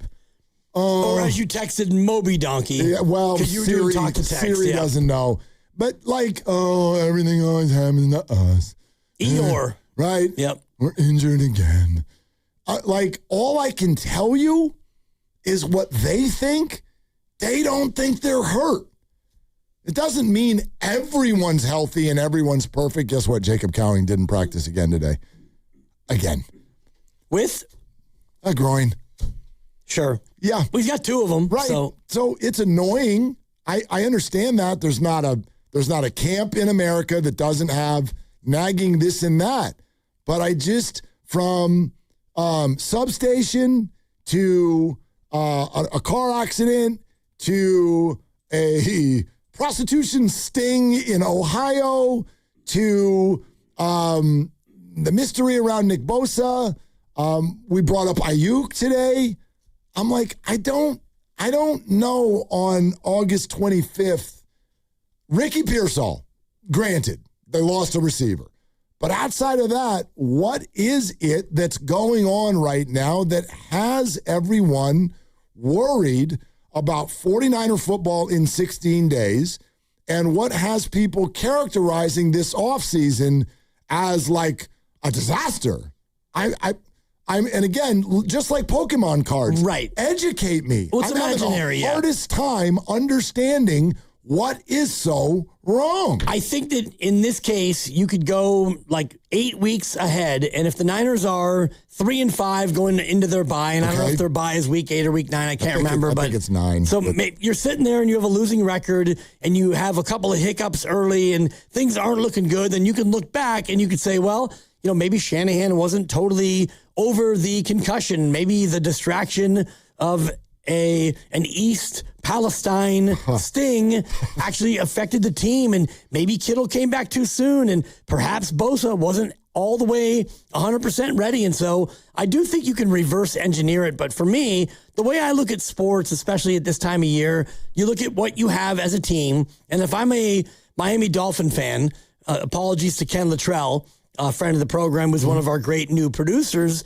He's a Dolphins fan, and you're going to stink. So if you want to go ahead and already wring your hands over the fact that you're not going to be very good, okay, I get it. You have no talent, you have a new coach, and your team is mostly in shambles. By the way, we might be wrong on that. We might be. Maybe Malik Willis is going to be incredible. They're not going to have a winning record, I don't think. And you can... They're allowed to. You can Kalshi it all you want. Yep. And I would look at other teams like the New York Jets, for example. Okay, Jets, you can be better. I don't think you're going to go 12-5. And so I do think that you can look at a lot of different teams and say, yeah, you have a better right, quote unquote, to be a mopey donkey. The Niners are coming off a 12-5 with a road playoff win, and the guys you lost are seemingly getting healthier. That's the way I look at it. I'm so excited about this season. Maybe that's why this continually comes up, because I'm like, is the wet blanket really supposed to be here? And I'm having a hard time either A, finding it or understanding why the Debbie Downers of the world are kind of taking this offseason in that direction. And I could tell you, by the way, being there today, Jed York, that is not affecting the San Francisco 49ers. Was he there? No. Oh, okay. No, he was not. 888-957-9570. Let's talk this out. Brendan, you'll be first. Stay right where you are. We're sponsored by the California Office of Traffic Safety. David Lombardi will give us a call a little bit later, and we'll go through the roster predictions because Sunday, the final 53 needs to be out. This is Willard and Dibbs. My mom, my papa, my daddy. Where's the Caltrans? On the freeway, right next to speeding cars. Please be careful. Be alert. Be work zone alert. Brought to you by the kids of Caltrans. Hey, it's Willard for Habas. When you get injured, you're not just facing pain. You're facing an insurance company. And insurance companies don't send compassion, they send adjusters. A trained pack whose only job is protecting the insurance company. You need a guard dog. When the insurance company unleashes its pack, Habas Law unleashes a pack that's bigger, smarter, and trained to ferociously hunt down every dollar you deserve. And trust them, every insurance company already knows the names of the biggest dogs in the fight. Habas Law. Visit habaslaw.com. Omar Habas is a California licensed attorney. Offices in Northern California, including San Jose. Past results do not guarantee future outcomes. Football is back. And you know what that means. It's summit time. All the hosts together again on Thursday, September 3rd from 4 to 6 p.m. Live from Jack's Restaurant and Bar in Pleasant Hill. But wait, there's more. I'm hoping Brian Baldinger can somehow, some way make an appearance. You give me the date, Joe, and I will be there with you. Let's go. Yeah. Freaking go, baby. Book it right now. That's right. Baldy is coming. All the hosts and Brian Baldinger. Thursday, September 3rd at Jack's Restaurant and Bar from 4 to 6 p.m. with Willard and Dibbs getting us started at 2. Be there. I'm Sam, owner of Marino's Landscape. With my Chase Ink Business Premier Card, I earn unlimited 2.5% cash back on purchases of $5,000 or more. So everything I buy to run my landscaping business gives me cash back to help throw a big thank you party for my team. For all they do. Chase Ink. Cashback built for every business. Find the right card at chase.com/ink. Real business owner compensated for their participation. Cards issued by J.P. Morgan Chase Bank and a member FDIC. Subject to credit approval. Terms apply. What if you could have the most reliable fiber-powered Wi-Fi? And get this. What if you could keep it at the same price for 5 years guaranteed? Now through August 31st, get our best price on gig Wi-Fi this summer before it disappears. Just $50 a month for 5 years for new Xfinity customers. No annual contracts, no hidden fees, and our best equipment included. Plus, get online in minutes with same-day Wi-Fi. It's Wi-Fi that finds and fixes problems before you even notice them. Like super intelligent Wi-Fi with a sixth sense. Plus, it keeps you protected from online threats. And get Peacock Premium included for 2 years. Lock in your price and unlock the possibilities. Get it now at Xfinity.com. Xfinity. Imagine that. Restrictions apply. Requires paperless billing and auto pay with stored bank account. Taxes and fees extra. Speeds vary. Use of fiber coaxial cable. Learn more at Xfinity.com/same-day Wi-Fi. Giants fans, step up to the plate and hit one out of the park for Bay Area patients in need of blood. Stanford Blood Center and the San Francisco Giants have teamed up to save lives, and you can help. During the entire month of August, everyone who donates blood at any Stanford Blood Center location or mobile blood drive will receive a redemption card for a free Giants jersey. Scoring your jersey is quick and easy. Visit StanfordBloodCenter.org/Giants for all the details you need. Help give your fellow Giants fans more days at the ballpark and schedule your donation today. Looking to get your next project done right without running all over town? At Ashby Lumber, everything you need is in one place. From premium lumber and building materials to doors, windows, decking, and hardware, we've got it all, ready when you are. Whether you're a contractor on a deadline or a homeowner starting something new, our team knows the products and helps you get it done right the first time. 2 locations, Berkeley and Concord. Ashby Lumber, one stop, done right. Man, I don't know what to do. My girlfriend is amazing, but I just can't keep up with her in the bedroom. Bro, you need Balanced Medical Solutions. They've got safe performance treatments. Like stronger, longer, and more than once?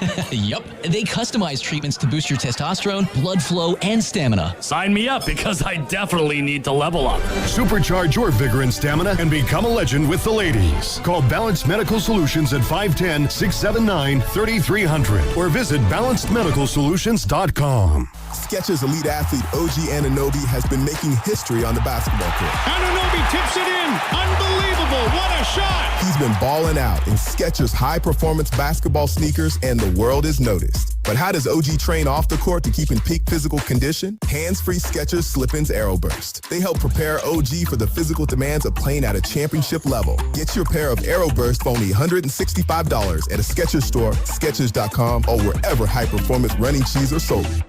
This is the story of the one. As a maintenance engineer at a beverage manufacturing plant, he starts his day knowing every line is ready to run because Grainger delivers the industrial-grade products he needs to keep mixers, conveyors, and packaging equipment moving. With Grainger's vast selection of bearings, belts, and motors, he keeps operations running smoothly, so nothing grinds to a halt. Call 1-800-GRAINGER, click Grainger.com, or just stop by. Grainger, for the ones who get it done.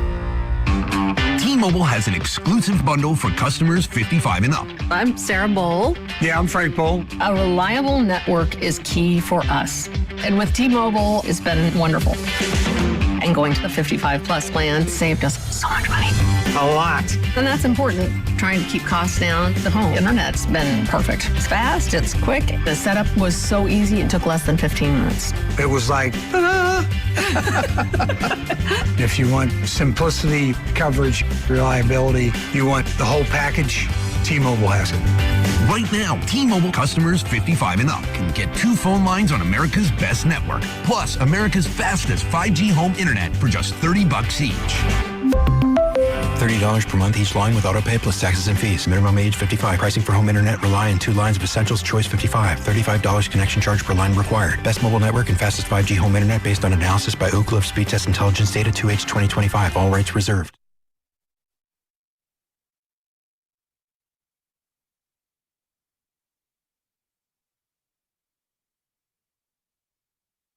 Bay Area, it's Tip. You're listening to Willard and Dibbs coming to you live from the Laughing Monk Studios on 95.7 The Game. Are you excited to see Dejan Stribling on Thursday in Vegas? Very exciting. You are?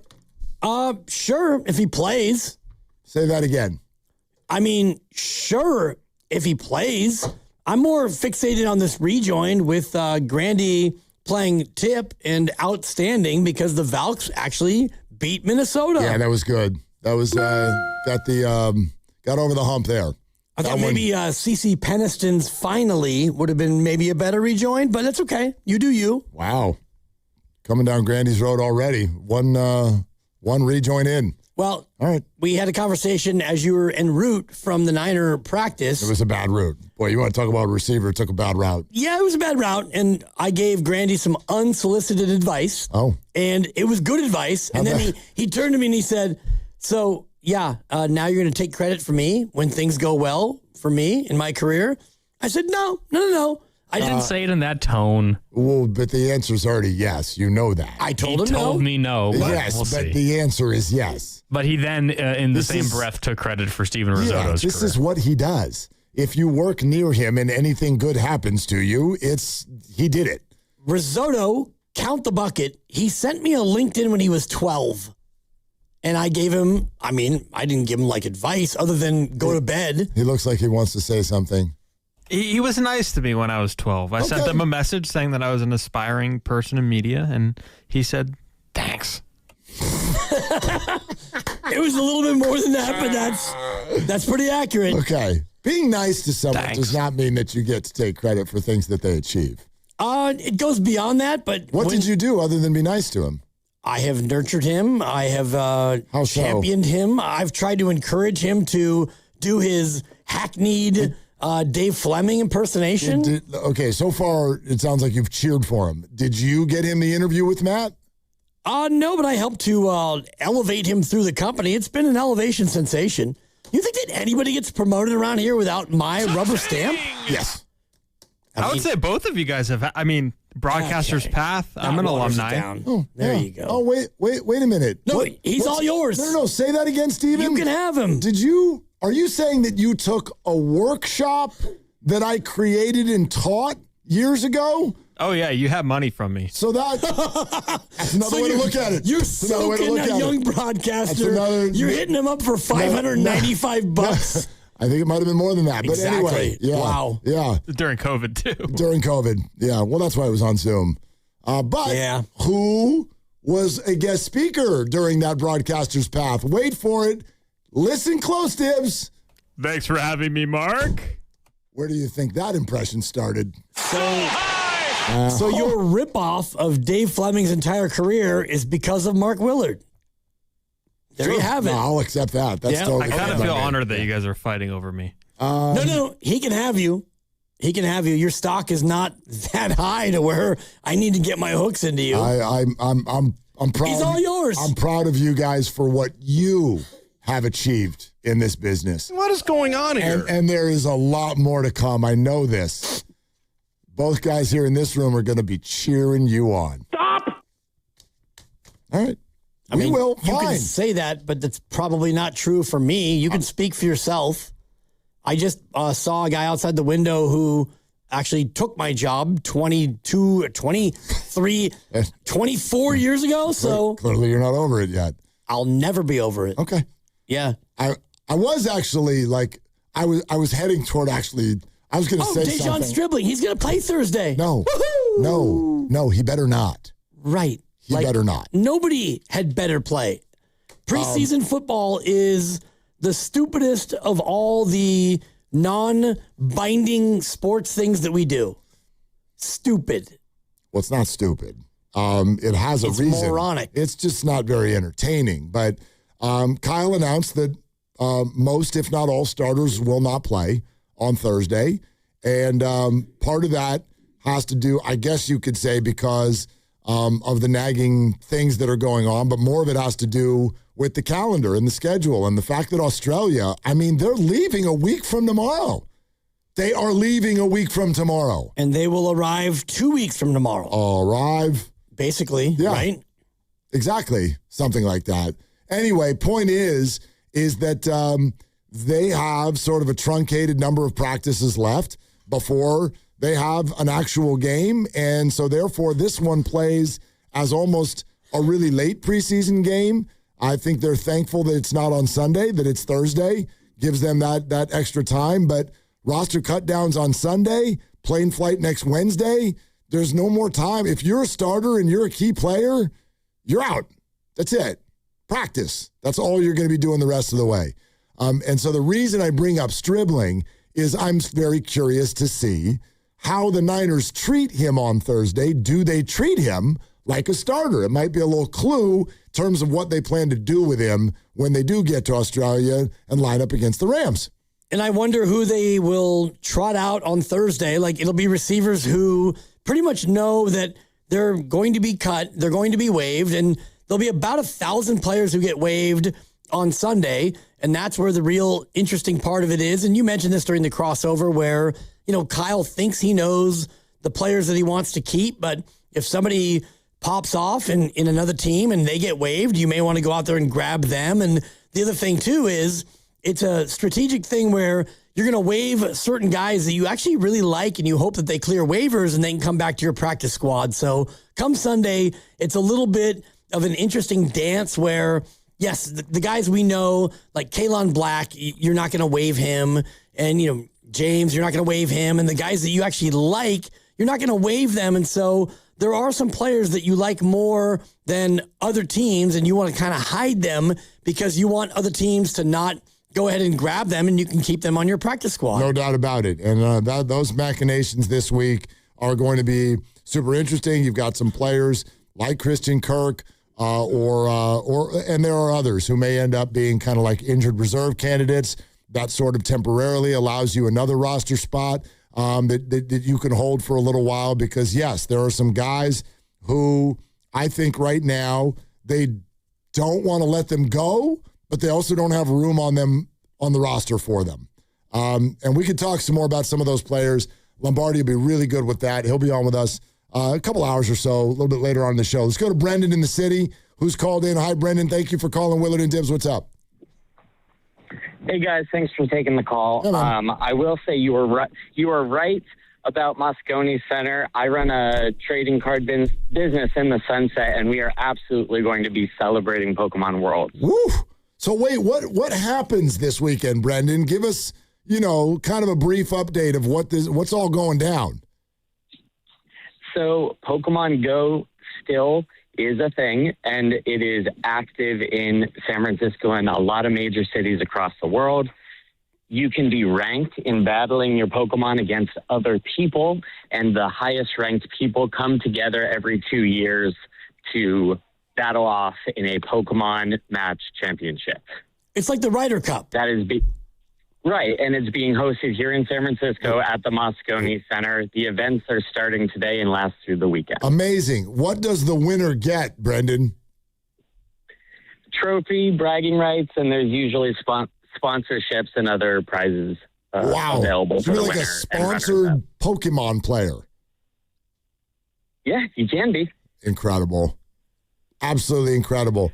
Brendan, would there be a way for you to teach us some other time, obviously, not right now, the language? I would love to know the language. I want to open up a pack and know what the hell I'm looking at. Absolutely. And I'm going to be at Moscone Center this afternoon, so you can hit me up after you finish the show and I'll run you through some stuff. Okay. I love it. We're busy all afternoon, but yeah, I would love for someone to do that. But you had some Niner stuff, Brandon. Go ahead. I was just wondering, I've been following the training camp practices and everything like that, and a lot of people are saying that it looks like Evans and Debo are both running when they're doing their routes. Are they taking it easier in practice because of their age, or are we going to have to rely heavily on Stribling or somebody else we pick up in the free agency market? Brendan, thanks. I think that's two different answers. I don't, and your words cut out there for a second. It sounded like he was saying that Debo and Evans are going maybe not quite full bore in these practices. I don't believe that's the case for Debo. Debo looks normal out there to me. And he did today. Like, he's out there doing his thing. Mike Evans is a load management candidate. I look at Mike Evans not exactly like Christian McCaffrey. I think Christian's is part of the plan. I think Mike Evans and Nick Bosa are going through a process where they are just, George Kittle too, they are angling for as early of a launching point in the season as possible. And so they're being very, very careful out there. That's what I think is going on with Evans. And to the question he's asking, that's the unknown. Like, do I think that a lot of this stuff is going to cut into Stribling? No, not Debo, and not a lot of the guys, quite frankly. I think Stribling is going to be a piece right away. But what I don't know is Mike Evans. He hasn't practiced that much in the team stuff. He hasn't played in any preseason games at all. So what they look like together on the field, yeah, that's still a mystery. But, yeah, I've arrived at a spot where I think Stribling's going to play and be a factor right away. Yeah, I think that, a lot of these guys are going to have to play more than what you would normally play a rookie. And, if Evan's going to be load managed throughout the year, and I think that that's going to be the case, he's an older player. And Christian Kirk, we don't even know if he's going to actually make the team. And I don't even think that Debo is going to be a max snaps guy, and you've got no Pearsall. And so as you run down the list, it's a little bit like the Yaxel Lendenborg conversation where, Yaxel's going to play because he's younger and he's healthier and he's good. And so you're going to have to go out there and have him play. And I'm just looking at the Kalshi now that I've pivoted off of my Pokemon research because trade on anything. And you can't trade on the Pokemon Go contest, but you could trade on any Pokemon card and like what will the max value be, a yes or no, literally trade on anything. But they also have the markets of will so-and-so have 75 receptions in the season. Okay. And so who are you looking at? Well, I'm looking at all of them. And right now, Dejon Stribling is a 42% yes to have 75 catches or more. That's a lot of catches. It's a lot of catches. That's a lot of catches. But, when you look at, like last year, how many guys had 75 or more catches? It was probably about 20 or 25. That's what I'm saying, dude. I mean, the guy's still a rookie. He still hasn't played with Mike Evans. The buzz is very high. I couldn't be higher on him, but that's a big number for a rookie to catch. Do you know what I mean? Like, I don't put it this way. Nobody's more excited than me with what we saw in those preseason games. But those preseason games, like, I don't think that that's what the Niner offense is going to look like. I don't think they're just going to walk out in the field and start hucking the ball to Dejan every other play like they have been so far in the preseason. There's a lot of other factors that come in. Mike Evans being one of them. Kyle even said, like, the coverages went that way in a lot of the preseason games. So that's the way a quarterback looks at it. Like, I'm not just forcing it to Dejan. The coverage was leaning a certain direction, so we went to that receiver over there. If he starts to have a lot of success, then the coverages are going to start keying on him a lot more. Yeah, and part of that, too, is like, when does George Kittle come back? And also, how much do you go out there and use Christian McCaffrey? And I'm looking at the 2023 year, which was the last year, not including last year, that he actually had a full rack of games. He played 16 games, and he wound up playing 76% of snaps, and he had about 46% of his snaps that he was out there. He either carried it or he got targeted. So last year was about 50%. So when McCaffrey's out there, you're either going to hand it to him or throw it his way half the time. And so if he has a healthy year and if Kittle comes back, well, then Stribling's going to be option 3, maybe option 4. I think that number goes down this year. That'd be my bet.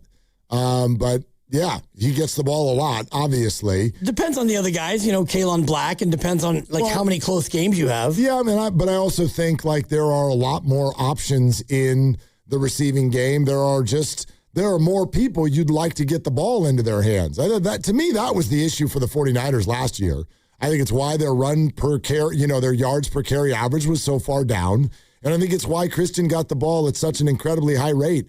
Look around the field last year. How many times did the Niners have an offense where you're like, okay, there's Christian. Who else do we really want to get the ball in his hands? Well, you had Juwan to the left. You had Kendrick Bourne to the right. You had Tonjes in the tight end spot, and you had Juszczyk, and then you had McCaffrey. Yeah, and then sometimes there were Marquez Valdez-Scantlings and Sky Moores and people like that. Yep.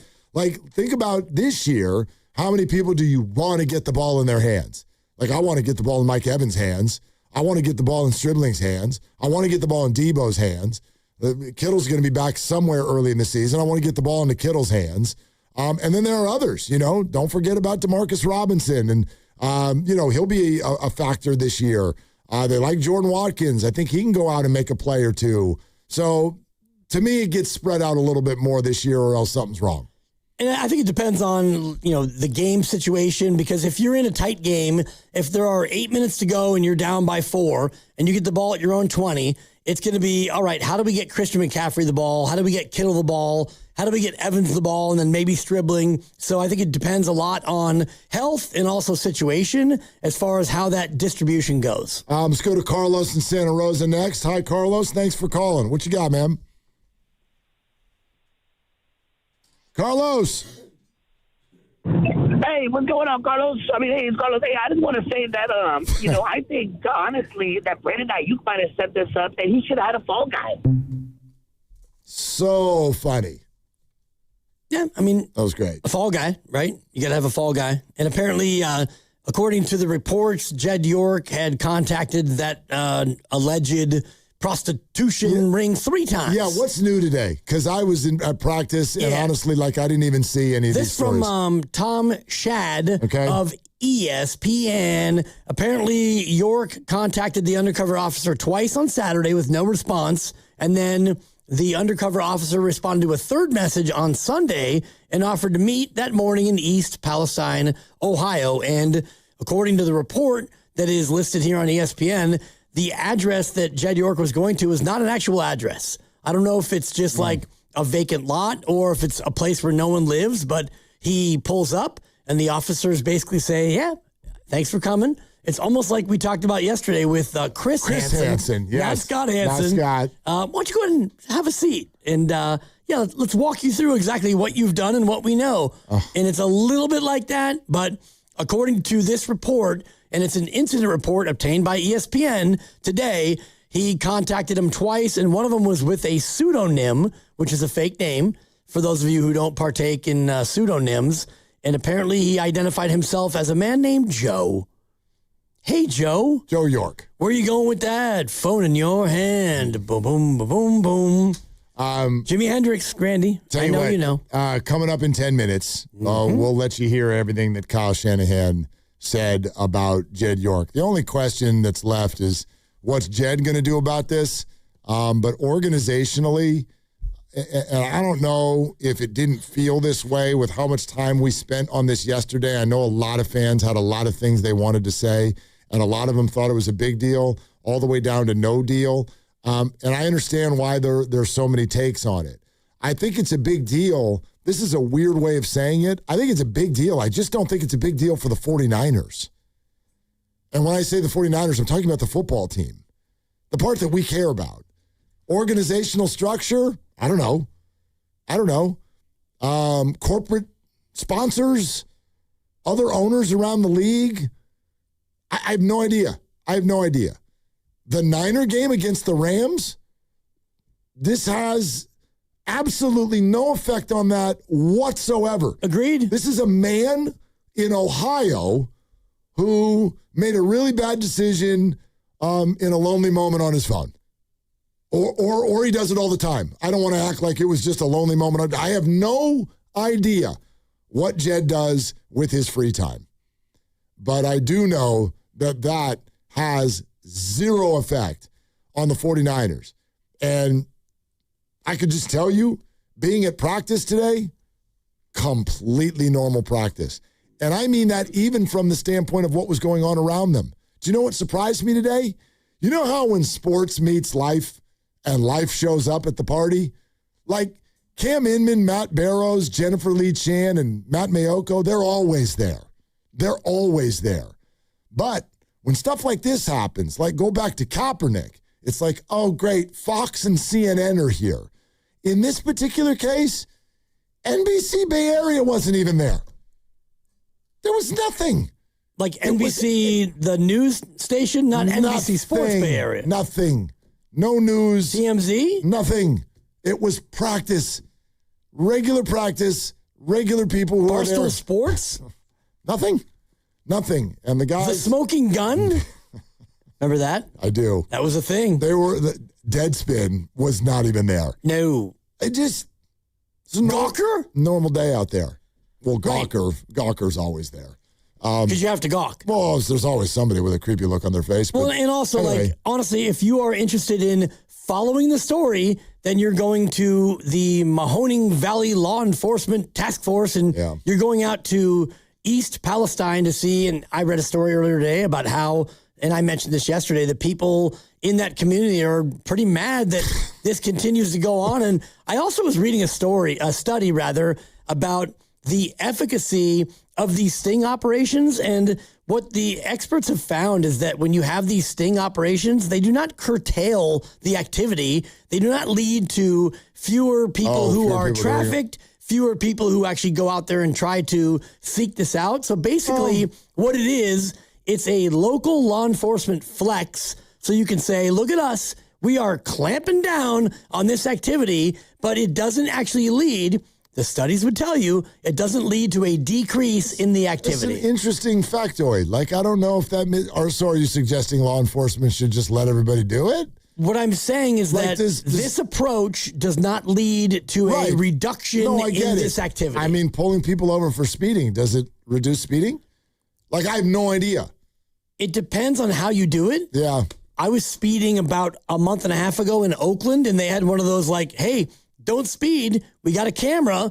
And about 3 weeks later, I got a ticket in the mail. Oh. And they said, this is a warning. Just so you know, we caught you. Boom, my car. You were going 42 and a 30. Interesting. Do it again, you get a ticket. And so I drove that same way today, and I was going 28. Okay, so it worked for you. But I don't know if it was like in the larger sense. Because if we're going individuals, I bet this will work for Jed too. Right. But I don't know if it works on the grander scheme. And when they sent me the thing, I was like, yeah, you call me Joe. I'm going by Joe now. We're brought to you by Fremont Bank. Here for you, here for good. He goes by Kyle.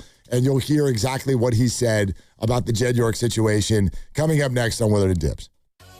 Need to get something off your chest? I'm gonna call you crazy in Spanish. You're loco. Stuck in traffic and can't take it anymore? I can't handle this. We've got the solution for you. Call the Sound Off line at 628-400-9880. That's 628-400-9880 and leave a message. It's Sound Off. Every morning at 8 o'clock on 95.7 The Game.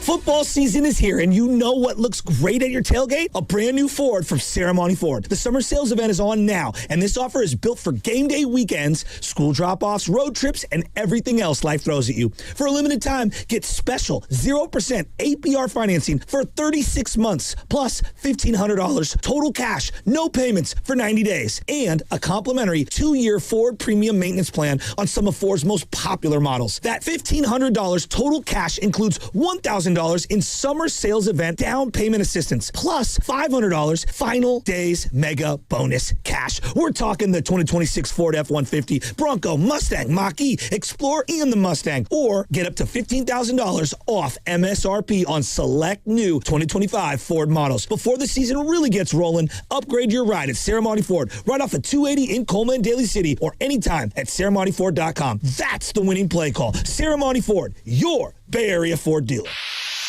Pump up the volume. Business moves fast.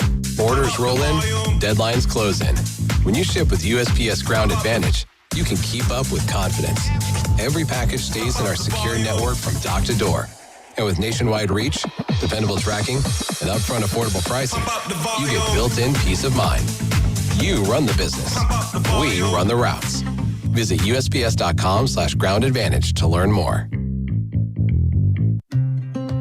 When I hit my 50s, I felt like things were slowing down. This is Sandra's Metamucil story.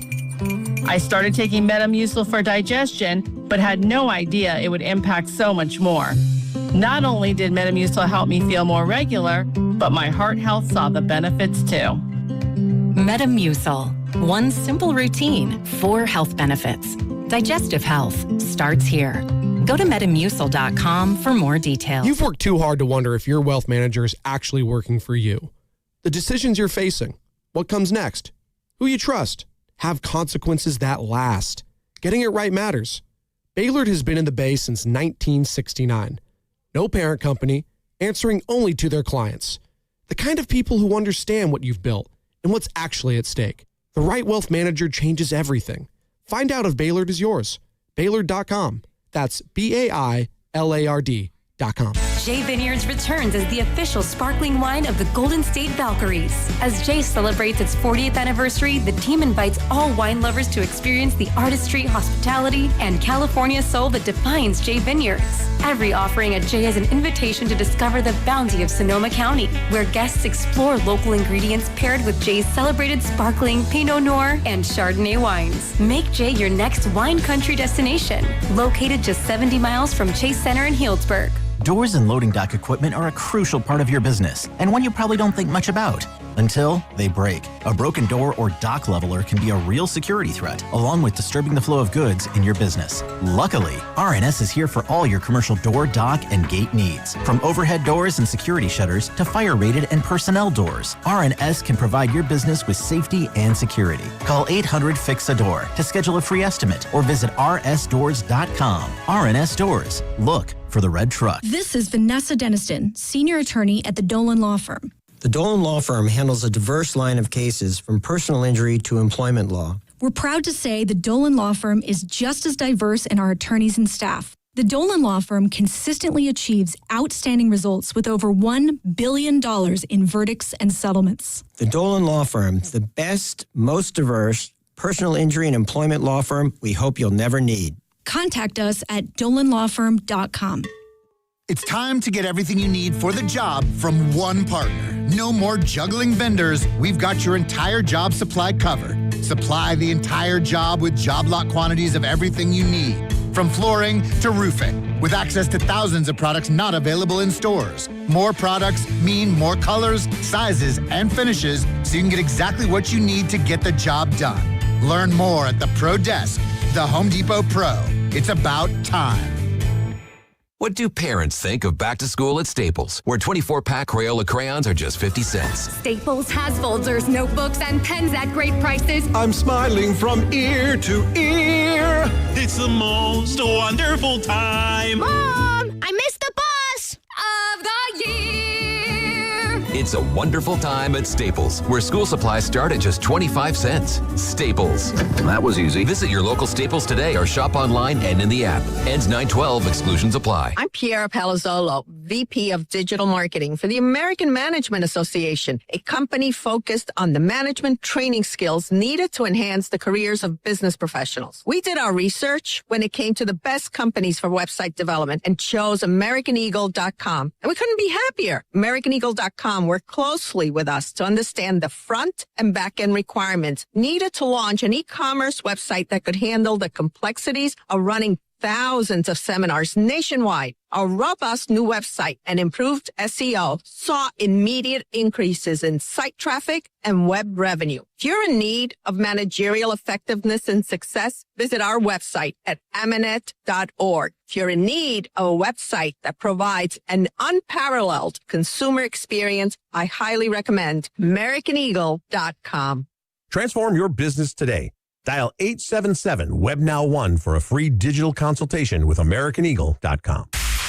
You're listening to 95.7 The Game, KGMZ-FM and HD1 San Francisco on Odyssey Sports Station and the home of the Golden State Warriors and Valkyries. Always live on the free Odyssey app and now coming to you live from the Laughing Monk Studios.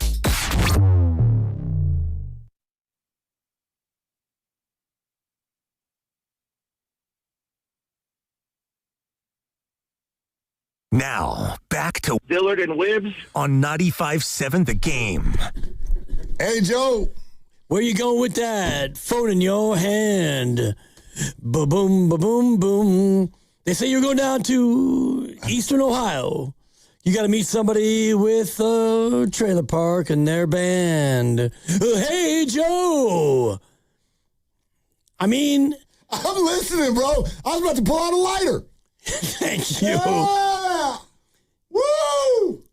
Where you going with that? 140 in your hand. You're my favorite, Joe. Ba-boom, ba-boom, boom. See? Pasta turned the flashlight on his phone. They said you were worth $500 million, but you decided to make a transaction with 140 in your hands. Ka-boom, ba-boom, boom. We'll work on the lyrics. But the delivery, it's somewhere in there. The delivery is phenomenal. Thank you. Yeah. For those of you on YouTube, I'm doing Jimi Hendrix, Hey Joe. For those of you on honor YouTube, of the pseudonym. Your ears are in pain. You want pain? You should hear my almost 4-year-old sing "Frozen, Let It Go." Oh, God. All day, every day. No. Because some of us we've already been through this. But she can't sing. But I have a 17-year-old who also used to be 5. When we've already done this. That movie's been out that long. My daughter sings like Krusty the Clown from The Simpsons. Let it go, homie. Yeah, boy. Wickedly talented Adele Dazeem. Dude, she sounds nothing like Adele Dazeem. Your daughter drag on cigarettes while she's doing Frozen? Let it go, Dad. I'm not going to eat my pancakes. The cold never bothered me anyway. A little bit of Patty and Selma in my bit. God. Woo. Thank you. She doesn't sound like that. Is it Friday? I wish it was. Whatever. We got 2 more days until actual day of the sports. Week. Stupid Tuesday. Yeah. But anyway, file this question because I want to play the Kyle Shanahan on Jed York. But was I off base in the crossover? Has this been an awful offseason? And I just missed it? Over here with my rosy glasses? Is this... I'm being completely genuine. I understand there have been some unfortunate and weird and whatever stories. Brandon on Instagram, Kyle with a no-look car accident, and Jed York over the weekend. But did I miss how this makes the season harder? I am fully willing to be the dummy here. I have no idea how any of that has anything to do with football. Well, the Kyle piece, it does to the extent of, is he going to be 100%? And it seems like he's either there or he's close to being there. And, you could look at it and say, oh boy, those 2 weeks where he couldn't even get through a whole practice, did that set them back? I don't buy it. And I think that is, trying to cherry pick bad news. The Ricky Pearsall thing, I look at that even. Okay, fine. Ricky Pearsall, you're gone for the year. Yeah. I believe, and this is my own opinion, I was not at practice today. I look at the tea leaves and it was, we're going to get Mike Evans, we're going to get Christian Kirk, and we're going to draft DeJon Stribling. I think that they knew that this was more than just a likelihood. This was possibly the way it was going to go. It's a fair take. Let's knock that around a little bit in a little bit. But definitely want everybody to hear what Kyle Shanahan had to say with regard to the Jed York situation. It was a little, I don't want to say I was nervous, but I'm in the room down there today, and I'm like, I'm not going to be the one to ask because I don't get to go to most practices. And I absolutely, I'll just be real with everybody. I did not want it to look like this is why I came today. Totally. I came here to get answers from you, Kyle. You're going to hold his feet to the fire. But we're 7 questions in. And it's I've noticed that Jacob Cowing's not out there today, Kyle. And I'm kind of looking around. I'm like, somebody's going to ask, right? Did you do it? No. Somebody asked. Let's go to Mark in the back. I'm like, guys, somebody's going to, Jed York, right? We're going to, and then yes, they did, we did. And here's Kyle Shanahan on actually speaking directly to Jed York. To Jed the last 2 days and today. Obviously, it's a very tough situation. Views for the organization going forward is the same as usual. There won't be any difference in that. But I know it's extremely fresh. I think it's a very, very personal situation. I got a lot of respect for Jed. I got a lot of respect for Danielle. Their family does mean a lot to me. So I'm with it being this personal, I'm trying as hard as I can to keep it that way. Danielle, his wife, or potentially his soon-to-be ex-wife, what have you. You could immediately tell this is the way Kyle was looking at it, and I sort of respected this. He's like, look, these are people that are in my world. In many ways, this is a coworker, and how would you handle it? You know what I mean? If a coworker went down this road, your thought would not be the same way many of us go. Okay, TMZ, leadership with the Niners. You might instead be like, this is an acquaintance, potentially even a friend of mine, and I'm going to have concern for their family.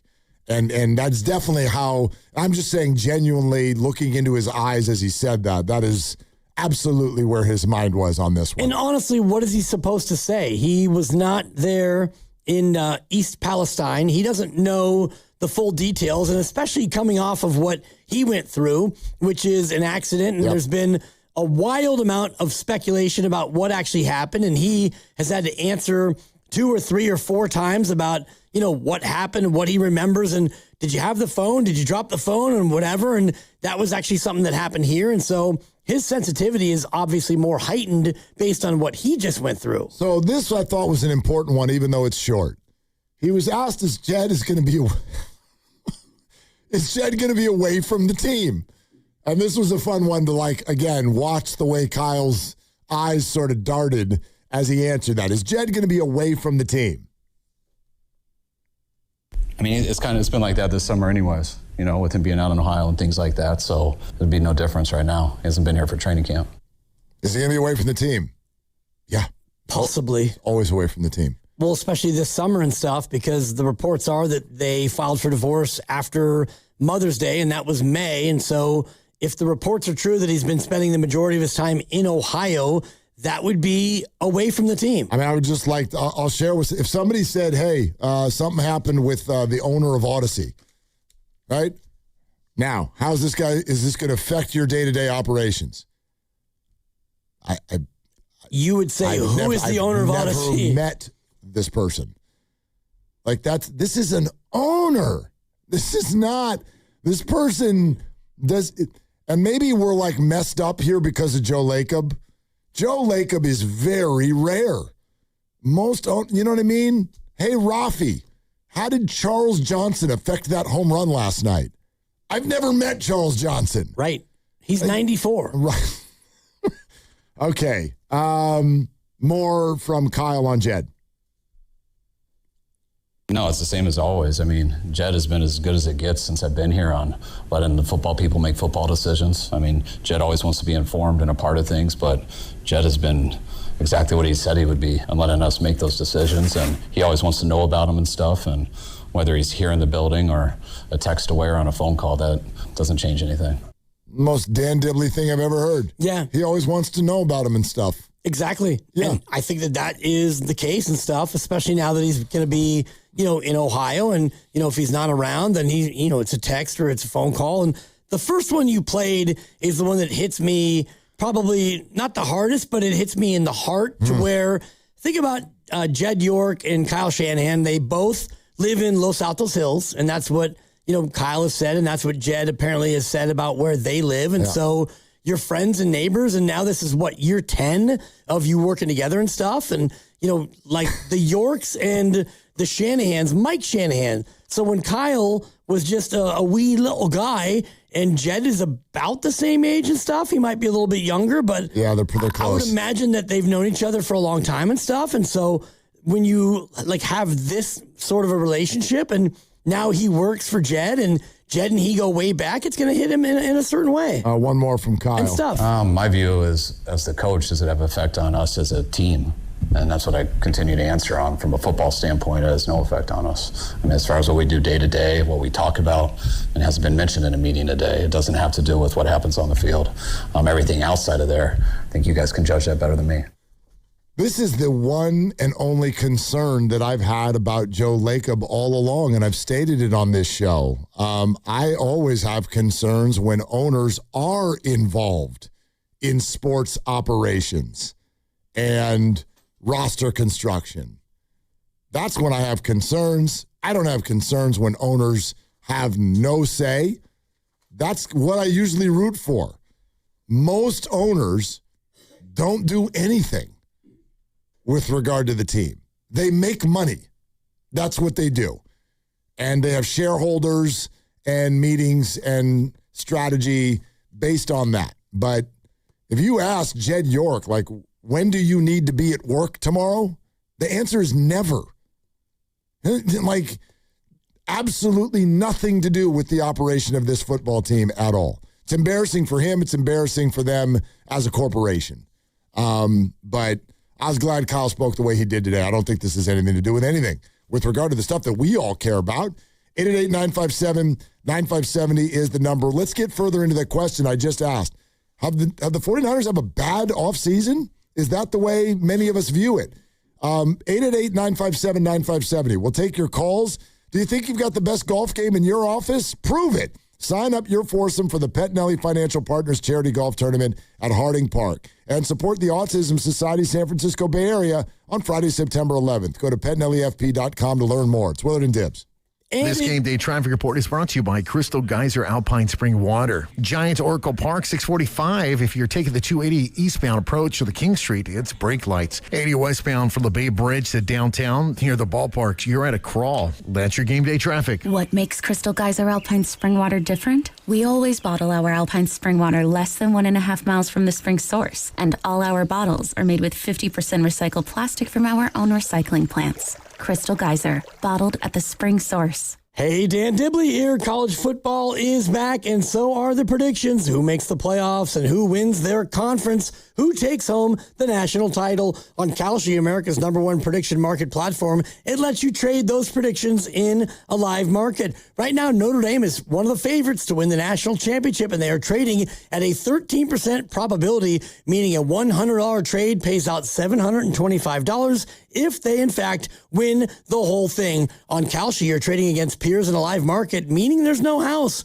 And as the probability changes, you can buy in and out of your position, trade the draft pick, the game, and more on Kalshi. Download the Kalshi app and use code DIBS, D-I-B-S, to get $20 when you trade $20. K-A-L-S-H-I, Kalshi. Trade on anything. 18 and over only. Restrictions and eligibility requirements apply. Event contract trading involves risk and may not be suitable for all investors. Kalshi products are not available in all jurisdictions. Prices, values, and available markets may differ from those mentioned. For more information, see Kalshi.com/regulatory. There is nobody like Baldy. What I love about Baldy is that he loves ball. NFL Network's Brian Baldinger every Tuesday at 7:30 with Spadoni and Shasky. Sleep is overrated. I'm just trying to give America what they want. Baldy, all season long. Don't miss it. Toyota's national sales event is on. Save big on Toyota's 21 hybrid and electrified models. Score deals on the 50 MPG Corolla Hybrid and 51 MPG Camry. Get 1.99% APR on the all-electric 2026 CHR. Or get 0% APR plus $500 finance cash on that fully electric 2026 BZ and the BZ Woodland. Toyota's national sales event is on now. Stop by your local Toyota dealer today. Toyota, let's go places. Offers available through TFS to buyers with premium rated credit. Not be combined with other offers. Ends 8/31/26. Hi, I'm David. I'm Chris. And I'm John. We are the three brothers who own Jack's Restaurant and Bar. And we are here to... Not again. That was my line. Boy, stop it. Mom? What are you doing here? Have you heard your commercials? They're terrible. That's not our fault. You taught us how to cook delicious food. Using only the freshest ingredients. And to treat all our guests like family visiting our home. But you didn't teach us how to write catchy radio spots. They remember that and get back to work. Yes, Mom. Jack's, serving delicious breakfast, lunch, dinner, and drinks the way our mom taught us. ilovejacks.com. Every detail matters when designing a space that feels intentional. With rich tones, natural texture, and timeless character, Humboldt Sawmill Redwood products help bring thoughtful outdoor spaces to life. Redwood is non-toxic and stays cool to the touch even on the hottest days. A real wood alternative native to California that is naturally termite and decay resistant and beautiful too. Visit Ashby Lumber online or in store to explore our selection of Humboldt Sawmill Redwood products for your next project. Do you want to learn how to invest in real estate? You want to learn how to do it for free? Just text INVEST to 64,000 and we'll send you 2 free tickets to our upcoming workshop in the Bay Area. That's right, 2 free tickets and a link to register when you text INVEST to 64,000. Join a thriving community of investors dedicated to helping everyday people achieve financial freedom by investing in real estate. This free 2-hour workshop will teach you investing strategies around flips, wholesaling, rentals, and multifamily properties. But hurry, seats are going fast. So text INVEST to 64,000 to get your free tickets and link to register. Text in the next 10 minutes, and registrants will also receive a free copy of our Funding for Deals guide. Text INVEST to 64,000 to get your 2 free tickets and complimentary guide. That's INVEST to 64,000 to get your free tickets. By texting 64,000, you agree to receive recurring automated marketing messages from Real Success. Message and data rates may apply. No purchase required. Terms apply. Available at ourrealsuccess.com. Ready to get rid of that old car? Donate it today to carsforkids.org. Call 1-877-CARS-FOR-KIDS. Donation is super easy, and your car can be picked up as soon as tomorrow. Call 1-877-CARS-FOR-KIDS to donate your car today. That's CARS with a K. Injured at work? Don't wait. Every day you delay can mean lost wages, delayed medical care, and more stress for your family. At Boxer & Gerson, we fight for people just like you. Construction workers, delivery drivers, factory workers, restaurant staff, hardworking folks who get hurt just trying to earn a living. We won't back down. We get results. You work hard, you deserve real help. Call Boxer & Gerson now at 510-835-8870 or visit boxerlaw.com. The consultation is free, but waiting could cost you. Boxer & Gerson. Justice for workers. I love days like these at the pool, but my moderate to severe plaque psoriasis can sometimes take me out of the moment. I'm ready to make a splash with clearer skin thanks to Skyrizi, risankizumab Riza. Skyrizi is a prescription-only injection for adults who are candidates for systemic or phototherapy. At 4 months, most people saw 90% clearer skin when measured from head to toe, and many were even 100% plaque-free. People also saw significant improvement in psoriasis symptoms of pain, redness, itching, and burning. Don't use if allergic to Skyrizi. Serious allergic reactions, increased infections, or lower ability to fight them may occur. Before treatment, get checked for infections and tuberculosis. Tell your doctor about any flu-like symptoms or vaccines. Now there's nothing on my skin thanks to Skyrizi, and that means everything. Ask your doctor about Skyrizi, the #1 dermatologist-prescribed biologic in psoriasis. Visit skyrizi.com or call 1-866-SKY-RIZI to learn more. Chicken and waffles, a cozy combination. Chick-fil-A's got chicken and waffles. Sweet and savory together in a brand new way. Whoa. Introducing Chick-fil-A's new chicken and waffles. Crispy chicken between 2 maple-flavored waffles with bacon and honey butter spread served with syrup. Available all day long. Chicken and waffles. Right now we're Chick-fil-A. Order chicken and waffles all day at Chick-fil-A. Menu switches from breakfast to lunch at 10:30 a.m.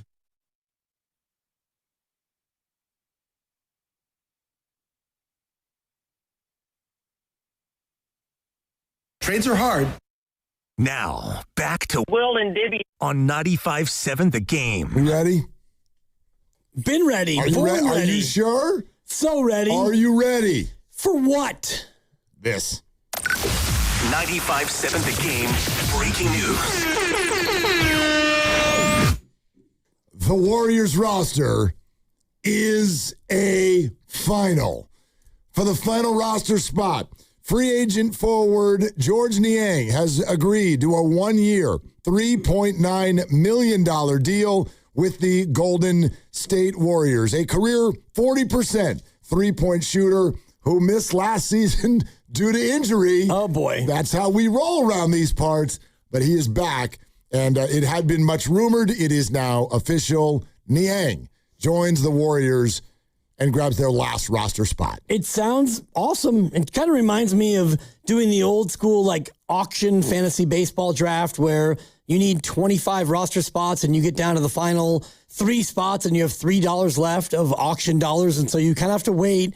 You have to wait for everyone to, take the people who you can't afford, and you wind up in that spot and you get George Niang and Brandon Williams? Brandon Williams earlier today. Yeah, first thing this morning, or you could argue even for some in the middle of the night or so. Free agent guard Brandon Williams from the Dallas Mavericks also joined the Warriors on a 1-year, $2.6 million deal earlier today. Okay. And just looking at George Niang, he's 6'8", and his nicknames are the Minivan and G-Wagon. Oh. So that's fun. I get where G-Wagon comes from. Why do you call him the Minivan? I have no idea. There's your first question. Sure. I mean, we could do a big finish with him when we have him on. He was a Pacers, a Jazz for 4, 2 with the Sixers, 2 with the Cavs, then the Hawks. And so, yeah, journeyman, well-traveled. Yep. No, these are not like overly exciting names, but they're NBA players. They're not, these are not G Leaguers or whatever. And so the Warriors never did make a splash this offseason, but they did bring in some credibility. I think today, Brandon Williams averaged 13 points a game last year. Niang, as you said, was hurt, but at the same time, he's got a long career in the NBA and apparently multiple nicknames as well. And I think that for Brandon, it was, a G League, and then he got a little cup of coffee, and then back to the G League. It's a little bit of fits and starts, and then last year, he actually got to play on a team that wasn't very good, and he played pretty well. So now you get to go out there and become a part of the Golden State Warriors. And the more I look at this year's roster, you've got your core of, 5 or 6 older guys, and then you've got the other core of maybe 4 or 5 younger guys like Will Richard and Pods and Gee and Yaxel. And so then you've got this other group of 4 or 5 of question marks. Well, I was struck today. I'll mention it again, something that Kyle Shanahan said, because we're very excited to see cut down day. And we get that roster this Sunday. You will know who made the team and who's getting kicked out to the practice squad, who's cut, all of that stuff for the 49ers. And that may all last one day. Right, So when someone says, I don't love where the Warrior roster is or what they did this offseason, the way I kind of look at it is, okay, but it may well be very incomplete. I do think that the Warriors got to a spot where they effectively got across the message that with all of the expiring deals, in the absence of the right deal being available this offseason, they decided that let's see what happens with the first half of the season. Let's see what the health of Jimmy Butler is. And then if it's good or if it's bad, we are in position to make the correct supportive deal at the deadline. All of those expiring deals are no longer expiring deals once they've already expired. So that means that their value it tanks a little bit after the trade deadline. And so here we are. This is the roster. And then I think whether they play well and want to sort of accentuate it or they play poorly and they want to blow it up, February is kind of the next spot where you could see a new Warrior direction. Yeah, and most of the things that they've done of late are shorter term deals, and like Yaxel, you're going to go ahead and keep him. And so if Jimmy finds himself to be ready early and he looks good, well, then you keep him. And maybe if he's not quite as ready and he's got that big contract, maybe he's somebody you could move. And same thing with Kristaps Porzingis. And so I do think that their optionality has not really been changed based on these last two signings that, they fill up the roster. And like you're saying, you go into the year now where you've got Niang, who is somebody who can play 15 to 20 minutes a night. And, same thing with Williams. You could put him out there for even more. And Yaxel and Pods played every game last year. And Will, in year 2, you expect him to be able to play. So even if you have these guys who can't play back-to-backs, and Al Horford, probably not, and Kristaps Porzingis, you don't even really know, what his health will be. And Steph Curry with runner's knee, and Draymond Green's getting older, and Jimmy and Moses can't play. I do think that you've added at least NBA bodies, like you said. There you go. They're NBA players. Exactly, which I think, to characterize 2026 so far, we've had 2 seasons of the really, really frontline teams here in the Bay, and both seasons have devolved into where we're just grabbing people from the minors. You know what I mean? Go look at the Giants box score yesterday. The most diehard fan won't know who half the people are. And they dominated. Right. They played well. Yes, they did. And the Warriors season last year at times became the same thing, where we had to all suddenly on the fly go, who's Malachi Leones? And who's, remember that Nate guy? Omer Kurtsaven. There was a Yurtseven, not Kurtsaven. Hey. Nate Williams? Yeah, Nate Williams.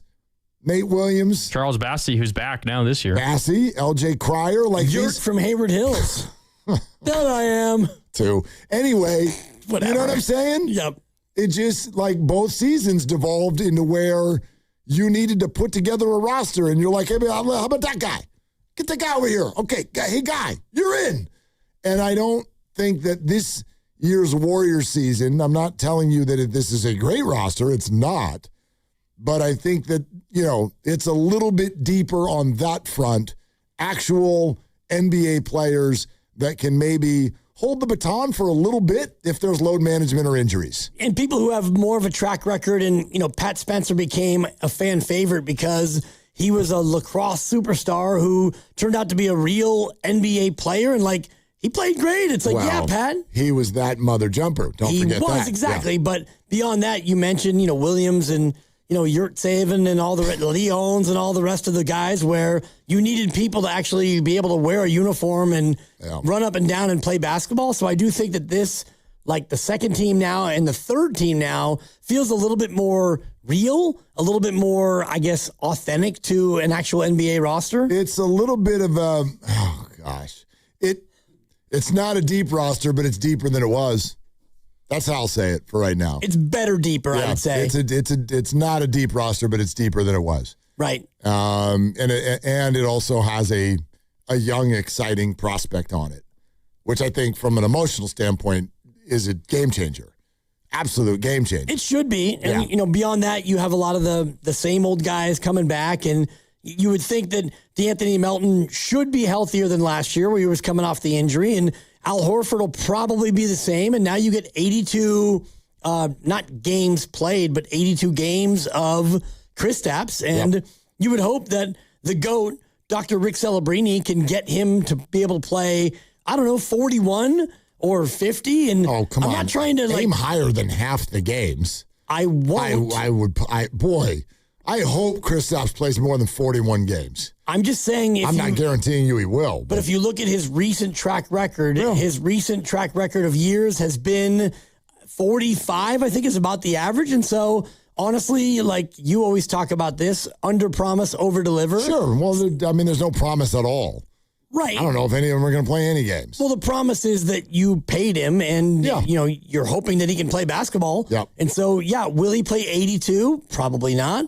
Will he play 0? Probably not. So, in between the two, what are you really looking at realistically? It went poorly if it's only 41.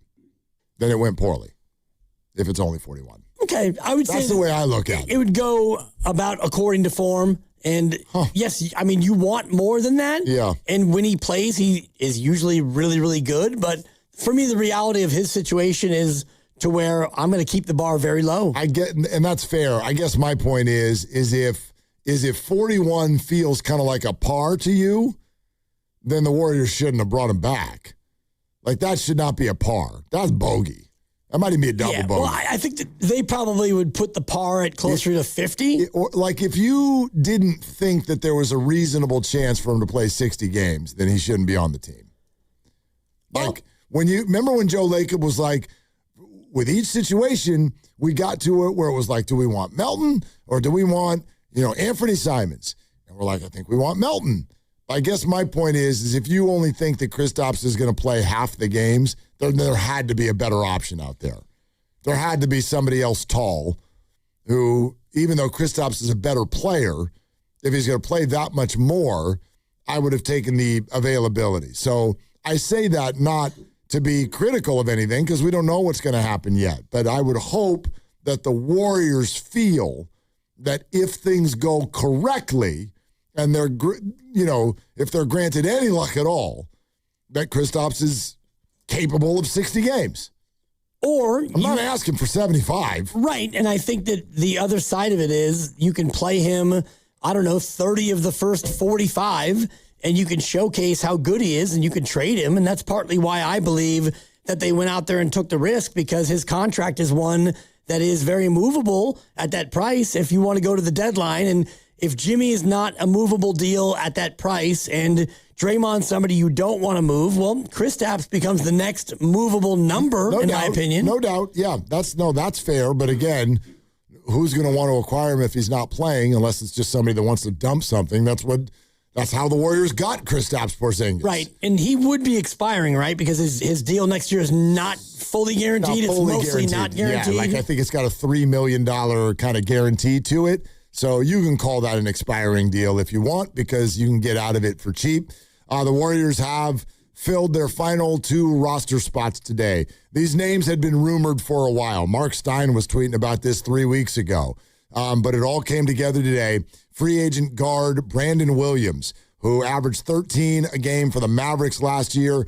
He signs a 1-year deal with the Warriors. And then just moments ago, the final piece breaks, and that is free agent forward George Niang. 1-year, $3.9 million deal. He was injured and missed last year, but he is a longtime veteran of the NBA, a little bit of a journeyman, career 40% three-point shooter, and has some height at about 6'8", 6'9". So can he go out there and stretch the floor a little bit? Yes, he can. So that's what the Warriors have done.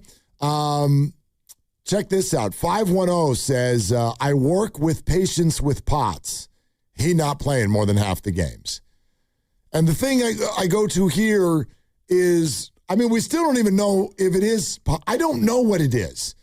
And there was that whole uncomfortable thing when Steve came on the show last year and said that he was told that it was not Potts, and then he got in trouble for that, and then he didn't want to talk about it anymore. And I get that. Kristaps hasn't really defined it. I don't know if it's Potts. I don't know what it is. But if that's what the expectation is of somebody with that condition and he has it, to where you can automatically be, there's no way he's playing more than half the games. Well, then why is he on the team then? Why would they have brought him back? I feel like they've got to be more optimistic than that. I think they're more optimistic, but also I do think that you look at his contract and it becomes something that is movable. And if you don't bring him back, then what did you end up getting for Kuminga and that whole thing? The whole deal that you made, it's kind of a Chris Paul all over again. Yeah. And you that's don't want that. No, but there's no way around that. What did Atlanta get for what they did with their time? They just let him walk. And no other NBA team has even picked him up. So that clearly tells you what the Warriors, in many more kind respects, were trying to say over the last couple of years. They screwed up the timing of this, no doubt, but the league is not that interested in Jonathan. Therefore, what could you get for him? Bupkis. That's what you could get. Well, you got... But you got off of the money and off of the situation and calmed the screaming down that was going on. And you got Kristaps Porzingis, who, when he plays, is still really good. He's not a star, but he's still a really good player. And so you're hoping that you can navigate October to February And best case scenario, he's able to play, 30 of the first 40 or 30 of the first 45 games, and you get to the deadline, and you can then flip him to somebody who is, willing to take on that semi-expiring contract and give you something else. You're kind of kicking the can down the road. That's what I think you're trying to do. And they're doing it again. Right.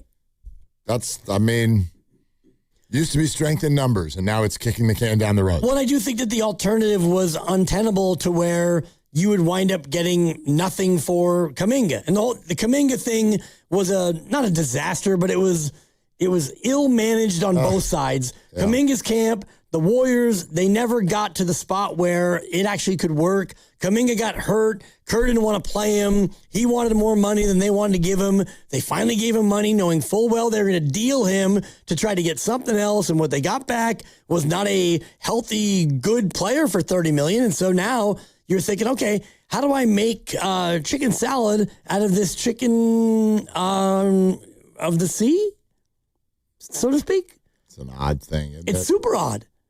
But I don't know. You're not. I can't believe on August 20. I can't believe he's not on a team. How's he not on a team? Well, you had the Warriors sign 2 people today, right? Yeah. So it's not like free agency is no, he's not going. But these are minimum deals, right? Is that what he's taking? Are we doing minimum deal? He's not getting $10 million. There are reports out that he was already offered $10 million. He said no. Right. I don't know that that's true. But I don't know that that's true either, but I do know this, and what I know is my own opinion, and my opinion is that he has the wrong agent. His agent has no idea what he's doing. That's my opinion, and I know that is what I know about my opinion. I don't know whether or not he's an actual good agent, but I look at what has happened. That was funny. And I know how I feel about it. Yeah, that's fine. I look at the agent, and God bless him for doing an hour with Steiny and Guru from a gym. And, Kuminga's out there with the ha-ha against a couple of gardeners and a plumber. And, he's putting in work. And Aaron Turner, his agent, is, championing all of the work Jake Hayes putting in. And here we are in the end of August, and your guy is unsigned. You got sent to Atlanta. They didn't pick up the option. You either did or didn't get $10 million a year, and you poo-pooed it. And now you're out there. Well, the only thing I would add to this conversation is that you and I do not know what deals were offered and who actually was the driving force behind the answer no. You can blame the agent all you want, but for all you know, the agent is sitting there going, dude, you should do this. And he's like, I'm not doing that. Fair. That could have happened. I have no clue.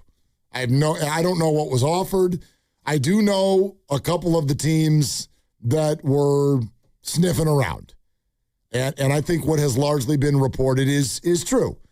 I think that Cleveland was a spot. I think that the Lakers were a spot. Maybe they still are. I don't know. But, what I don't know is exactly what was offered, and I don't know if the answer was no. I don't know who was the one who said no. You know what I mean? Like, in the end, the agent works for Jonathan. True. So even if he advised him to say no, Jonathan can be like, I said yes. And then you say yes.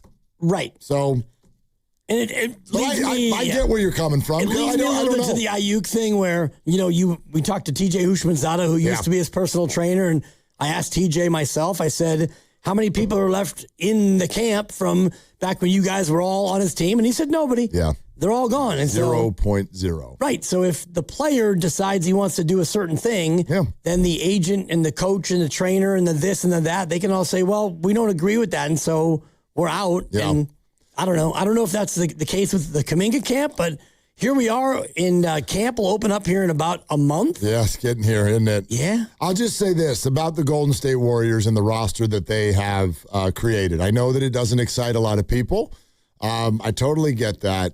What they've done with these deals today, and this is no surprise. You knew once they were down to 2 or 3 roster spots, it was going to just be sprinkle in some minimum contracts. I didn't know if it was going to be, just pull some people up from the G League. Turns out they've signed some people who actually have a little bit of NBA cachet. So that's nice.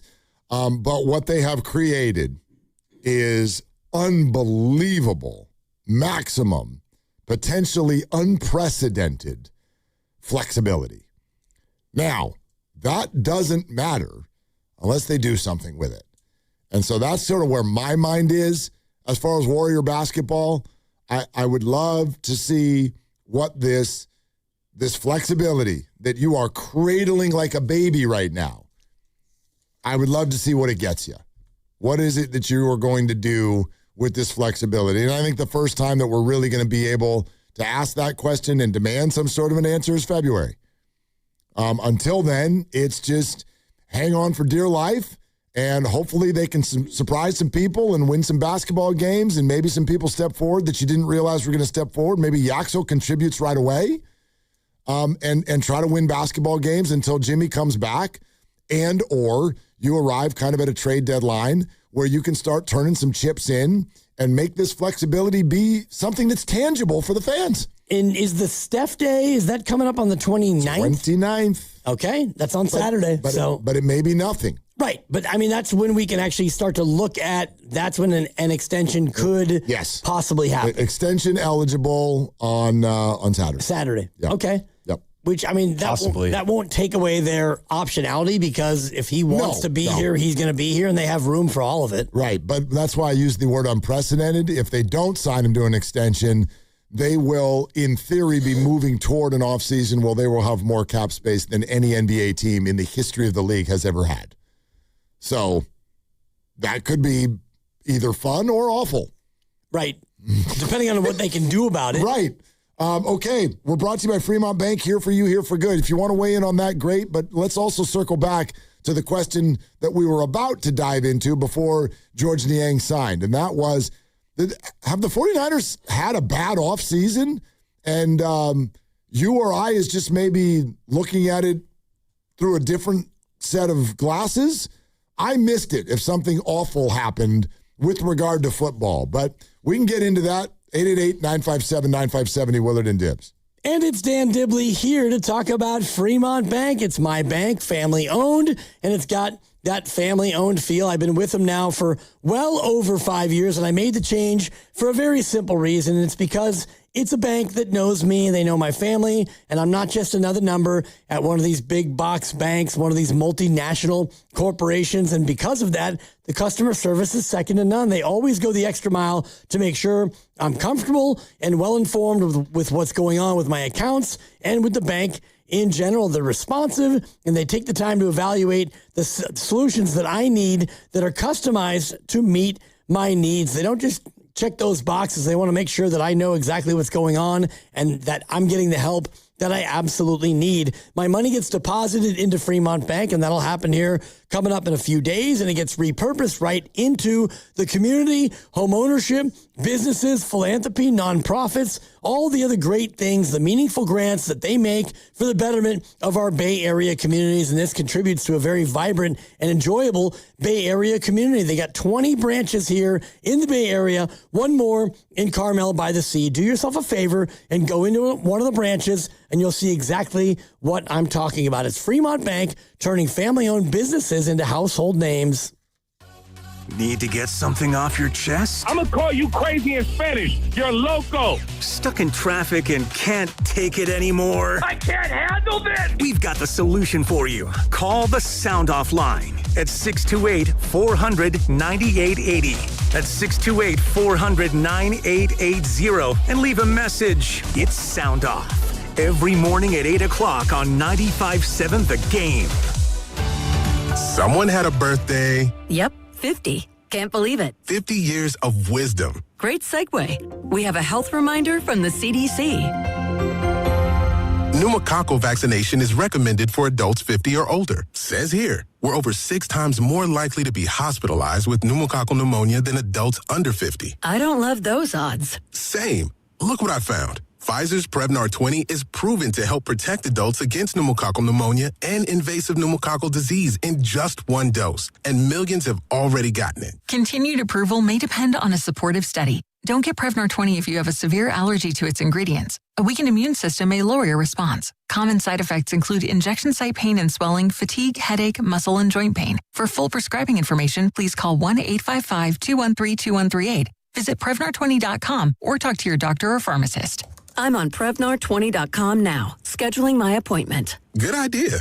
And happy 50th. Something big is coming. On September 2nd, DraftKings Game Day arrives with massive deals, exclusive deals, and an all-day celebration built for sports fans. The countdown has begun, and all roads lead to Game Day. The DraftKings Sports app is now live in all 50 states. That means California from Texas to Florida. Every fan is in on the excitement. Remember the date, September 2nd. DraftKings Game Day is the kickoff to a new season, a new era, and the biggest day in sports history. Get pumped. New DraftKings customers sign up with code 957TheGame. Spend $5 to get $200 in rewards within 21 days. The crown is yours. Event trading offered by DraftKings Predictions, a CFTC registered introducing broker. Trading involves risk of loss. Market availability varies. Eligibility restrictions apply. $50 every 7 days via click. To claim issued in non-withdrawable predictions dollars that expire in 1 year. Terms dkng.co/predictions promo. Nationwide based on sportsbook predictions and free-to-play sports contest availability varies by state. He's got an opening down the middle. He scores!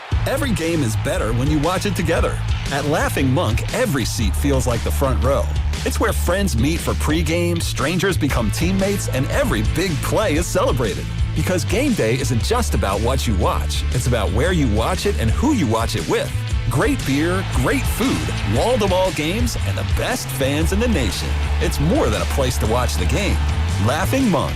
It's where the faithful come together. A dark night, a quiet suburb.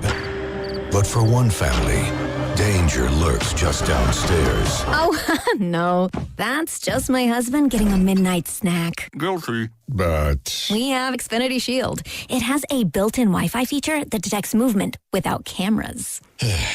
well, what they didn't know is that an even bigger threat lurks online. A hacker. Actually, Xfinity CyberSecure protects our connected devices, too. Okay, fine.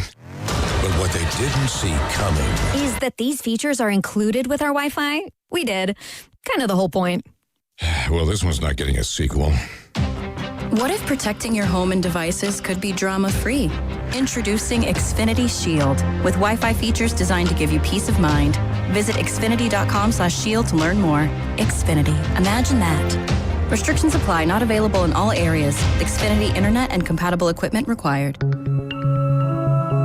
On Reddit, true crime doesn't come from journalists. It comes from the victims, the witnesses, and sometimes the suspects themselves. Every Tuesday on Crimes of Reddit, we read these posts out loud. I'm Sabrina Dianaroga. And I'm Alexis Linkletter. One of us brings the story, the other goes in blind, reacting in real time, just like you. New episodes drop every Tuesday. Listen to and follow Crimes of Reddit, available now wherever you get your podcasts. Someone had a birthday. Yep, 50. Can't believe it. 50 years of wisdom. Great segue. We have a health reminder from the CDC. Pneumococcal vaccination is recommended for adults 50 or older. Says here, we're over 6 times more likely to be hospitalized with pneumococcal pneumonia than adults under 50. I don't love those odds. Same. Look what I found. Pfizer's Prevnar 20 is proven to help protect adults against pneumococcal pneumonia and invasive pneumococcal disease in just 1 dose. And millions have already gotten it. Continued approval may depend on a supportive study. Don't get Prevnar 20 if you have a severe allergy to its ingredients. A weakened immune system may lower your response. Common side effects include injection site pain and swelling, fatigue, headache, muscle, and joint pain. For full prescribing information, please call 1-855-213-2138. Visit Prevnar20.com or talk to your doctor or pharmacist. I'm on Prevnar20.com now, scheduling my appointment. Good idea. And happy 50th.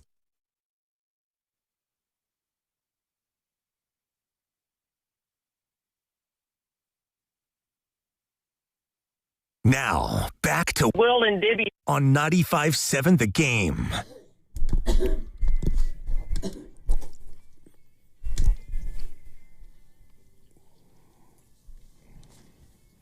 I don't know where to start. Start at the beginning. I don't know where to start. Well, this is the kind of thing that we bounce around at a sports radio station when because like the work we do often lands in an area that doesn't matter. Did you have a commentary about the rejoin? I know you're on a rejoin kick today. Go ahead. It's a rejoin about Ohio. Yeah. Yes. Crosby, Stills, Nash, and is Young a piece of this one? This is not with Young. This is just Crosby, Stills, and Little Nash. CSN. I thought maybe you'd go with Chrissy Hine and the Pretenders. I was back in Ohio, and my city was gone.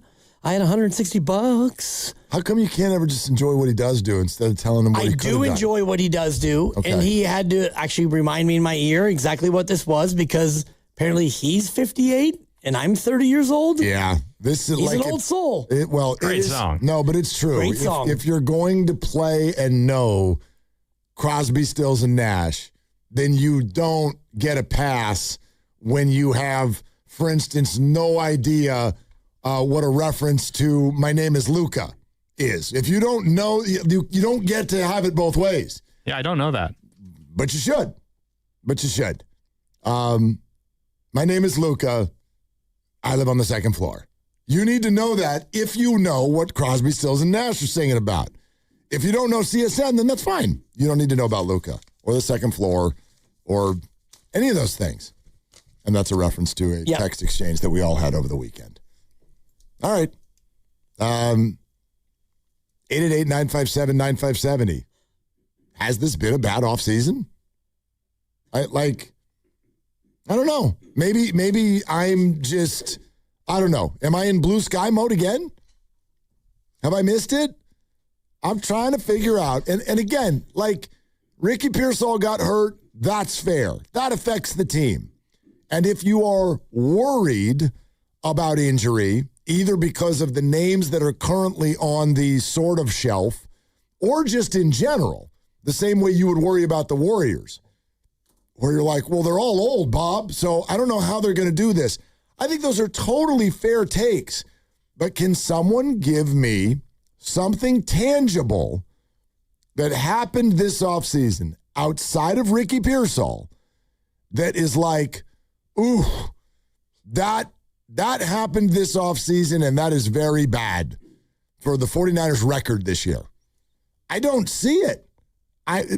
Can you see it? I don't really see it outside of, there's Ricky Pearsall, and then there's the questions about all of the little, tightness, and, Evans has the quad, and now he's got the groin, and then there's this. And the other piece is, George Kittle, he's working like heck to come back, and, the Brian Baldinger sound from earlier today was great on that, where he's like, it could be modern medicine, but he hasn't really, heard of this being something that actually happens in this time frame. And then the other one is Nick Bosa with the 2 ACL repairs on the same knee. Again, for me, that is under the file of the worry wart part of it, because football players, they play and they also get hurt. And so I'm not that worried. If Kittle feels like he can pad up and practice, well, he knows more about his Achilles than I do. And Nick Bosa kind of on a similar trajectory. Like I share what everybody says about how like sports, especially football, is a young man's game. So do the 49ers need an injection of youth? Sure, you can make that case. I guess my response to that would be, don't you see it? You don't see it? Like, we're not talking about Dejon Stribling and Kalen Black? Or is that not an infusion of youth on the old offense? We are. Yeah. Okay. So and Baldy talked about Ephesians Prysock as another guy that people are high on. And, he was actually made great comments about juice. When you have young players, they provide that juice to the team. And I love that. Yeah, they compete. Right. By the way, I'll tell you this, Dejon Stribling was wearing a blue non-contact jersey at practice today. Uh-oh. Well, no, he hasn't. I'm just kidding. I'm just trying to play into the bit. But there were a few of the young defensive backs who weren't quite paying attention. They were not really following the rule. So, and I think that's what you're talking about. And maybe you see that as not a good thing, but that's the juice. Like there is a fire out there, because when you get to the week 3 and week 4 and week 5 of camp and you're 33 and you've done this 12 times, you're freaking over it. You want to know who's over it? All those reporters that I went and stood next to. They're like, okay. You know At least it's not that hot this year. I mean, it was, yeah. And they set us up in the shade today, which was wonderful. But they've been doing this for years, and they're like, great, we get it. It's August 20-something. Let's get to the games. And I'm sure the veterans feel that way too. But yeah, there's an infusion of youth. And there's some people who are probably really excited to be there. Grandy, you'll love this. Do you know who I thought also looked good today? and is, quite frankly, maybe a little bit bigger than I thought he was. Who's that? Jordan James.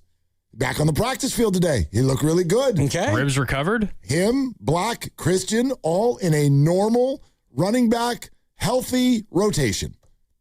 Carrying the ball, catching the ball, running, smiling with one another. Saw Christian and Black pull one another aside at one point, and Christian was he was clearly talking shop with him because he's doing I can't hear what they're saying because they're 40 yards away.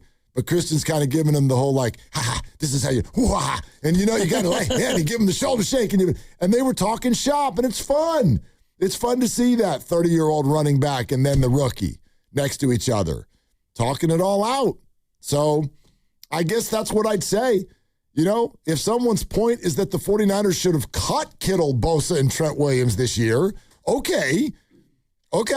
But I don't see it that way, and this is kind of along those lines. So yesterday on Colin Cowherd's show on Fox, he said this, and this is kind of related to what we're talking about. I tend to think the Niners are very close to pulling a Thelma and Louise and driving off the cliff here. I really do. For a lot of reasons. The Seahawks and the Rams have drafted so brilliantly over the last 3 years, very few misses, that the Niners, those are 4 games. The Niners go in as an underdog. Those are young. And remember, young players get hurt less than old guys. And when they get hurt, they recover more quickly. So the Niners this season are, and whether you like Brock Purdy or not, and he's clearly an NFL starting quarterback, they are really dependent on 5 older players. Trent Williams, left tackle, he's 38. Kittle, going to be a Hall of Famer off surgery. Nick Bosa coming off his second surgery. Christian McCaffrey led the NFL in touches. Mike Evans, who is often banged up, though I love him. And Fred Warner off of surgery as well. I think Fred will be fine. First big surgery for him. So don't forget their last 2 first-round picks. Ricky Pearsall out for the year injured. I mean, it's an epidemic every year with the Niners. And Mikael Williams, who is a great young talent, he's banged up and won't be there for week 1. That's against the Rams in Australia. He makes plenty of valid points. Does he? I think so. I didn't say they were all valid, but there are plenty of valid points in there. Next time you play a Colin Cowherd cut, give me some time to stretch my neck. There's a lot of head shaking. Fire away. Mike Evans is oft injured. No, Colin, go to his Pro Football Reference where, last year he played 8. Before that, it was 14, 17, 15, 16, 16, 13, 16, 15, 16, 15, 15. Okay, so what if someone... That is not oft injured. It's not, but what if somebody says, he's had apparently 3 nagging injuries already this camp? Okay, nagging injuries. Mm-hmm. What has he missed? I'll wait. Nothing. Well, exactly. Some practice. We're talking about practice. He hasn't played in any games. Right, he hasn't missed any games. Not in practice. Well, in the game. In theory, the starters were all playing against the Chargers, and he did. Well, Trent didn't play, right? Trent's 38. Right, and Mike Evans is 33? Coming up on it? Yeah. That's very different than 38. Yeah, he just turned 33. Mike Evans will not be playing when he's 38. Mike Evans turned 33 4 days ago. Oh, happy Shout birthday. out Leo's. Okay. Yeah. Well, I'm sure he didn't play that day because, he's all full of cake. And apparently he was nursing some injury. Colin Cowherd, he does what he does, and he's so good at it. He's very good at it. He trolls certain teams, and you actually taught me this many years ago. Like, back in the day, it was LeBron, and it was Aaron Rodgers, and it was other... Baker Mayfield. He has his little pet things that he goes after. The show is about 7 different people. And this is one of the ones, and so... get some facts and come back and see me. When it comes to Mike Evans, you're wrong. No, this is great because I've tried for a long time to try to stress this to 49er fans. You should take all of this as a compliment. There's a reason that the national media talks so much about the 49ers. It's because it's a massive fan base and it rates. Okay? And he knows exactly what he's doing.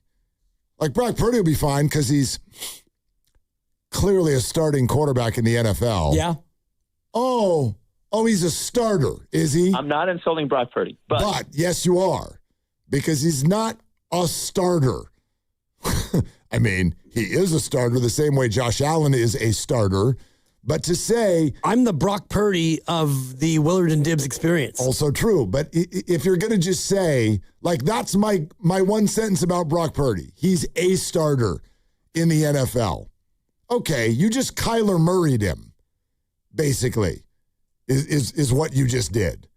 Okay? He's Kyler Murray. He's Tyler Shuck. Who else? Do you know what I mean? I mean, Deshaun Watson is a starter in this league. Right. Apparently. Geno Smith is a starter in this league.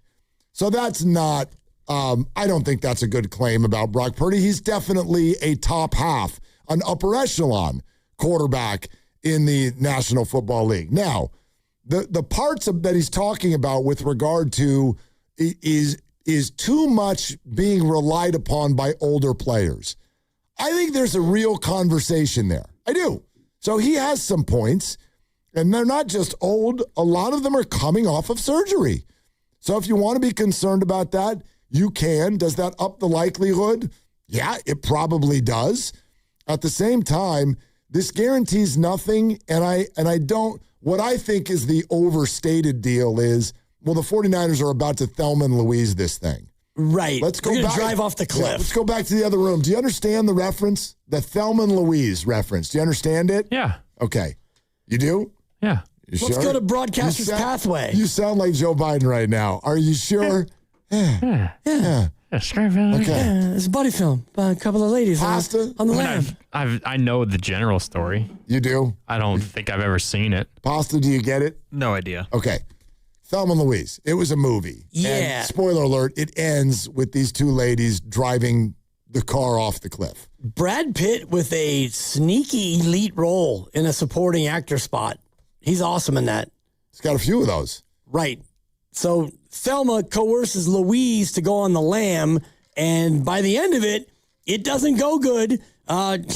She's got a hamstring, and Thelma's got the hammy, and Louise has got tightness. Got a hammy. Yeah. And, boy, one of them's on the pup, and so they decide we're just going to drive off the cliff. Yeah. Because that's what you do when you're Kyle Shanahan and stuff. That is nonsense. That is an incredible overstatement of the situation. You know what it is, right? What? It's an over-exaggeration sensation. That's a buck. And it might be.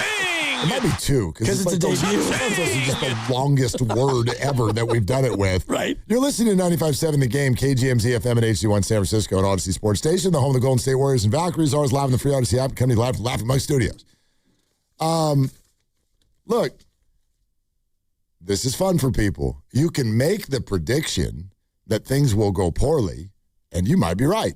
And then you can victory lap if you want. I'm not really even in that space because I'm not sitting here telling you that the Niners will be amazeballs this year. I think there's a chance, but life has to unfold. The journey has to happen. Things could go well. Things could go poorly. Are they more talented than most? Yes. Yes, I think that they're more talented than most. Not the most talented. So for all of those teams, things need to go a certain way. I'm more sort of like, let's not be so predictive about it, because then people's negativity and positivity sort of overwhelms the scenario. You know what I mean? Guru and I always think they're going 17-0. I don't know why they would lose. Why would they lose a game? Right. Okay? Now, other people, the Mopey Donkey crew, there it is, always thinks that it's going to go very, very poorly. But can we just focus for a minute on where we are? That's what I'm trying to figure out. Why do so many people think it's bad now? Like a bunch of bad stuff has happened to the Niners. And every time we have this conversation, I have the same thought, and I always bring it to you, and I got to figure out how to get through this. I have not been able to call my parents in the last 2 months without them going, boy, everything just sounds like it's going horrible for the Niners. I'm like, what are you? Get off Facebook. What are you doing? What are we talking about? What happened?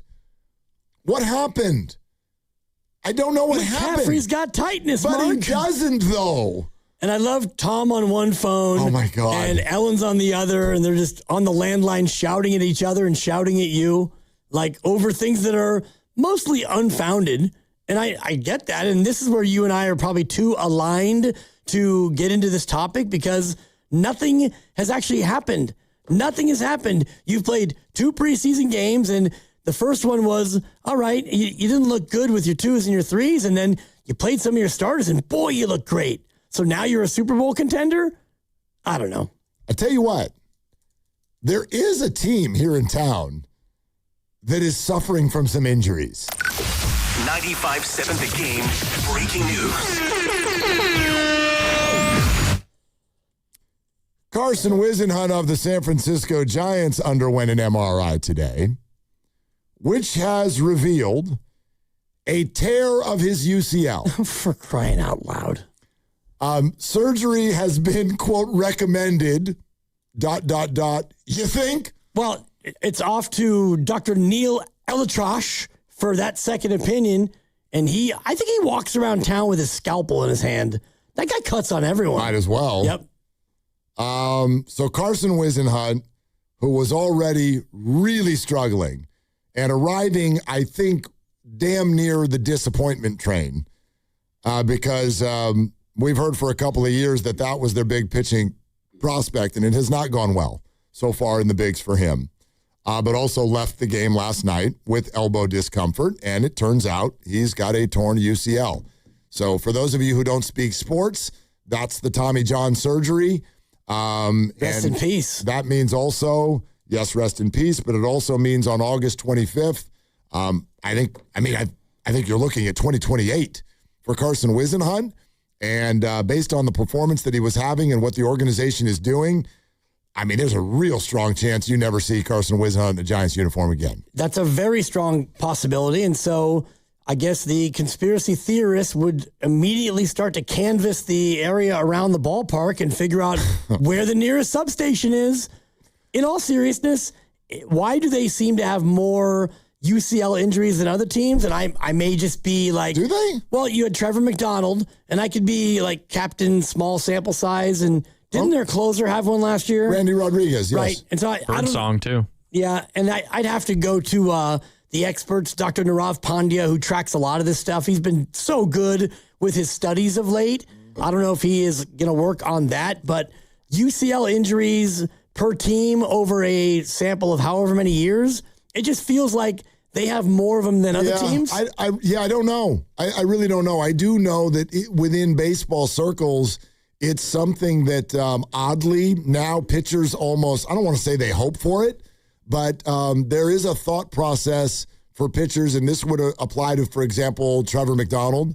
And Keaton Winn is the latest example of this. Keaton Winn had this a few years ago. The thought process is, if you're going to have this happen, have it happen early in your career, because there is something, the surgery has gotten so good that players tend to come back with an even stronger arm. So you get your UCL, you get your Tommy John, and you come back, and if you were throwing 95 before, now you're throwing 98.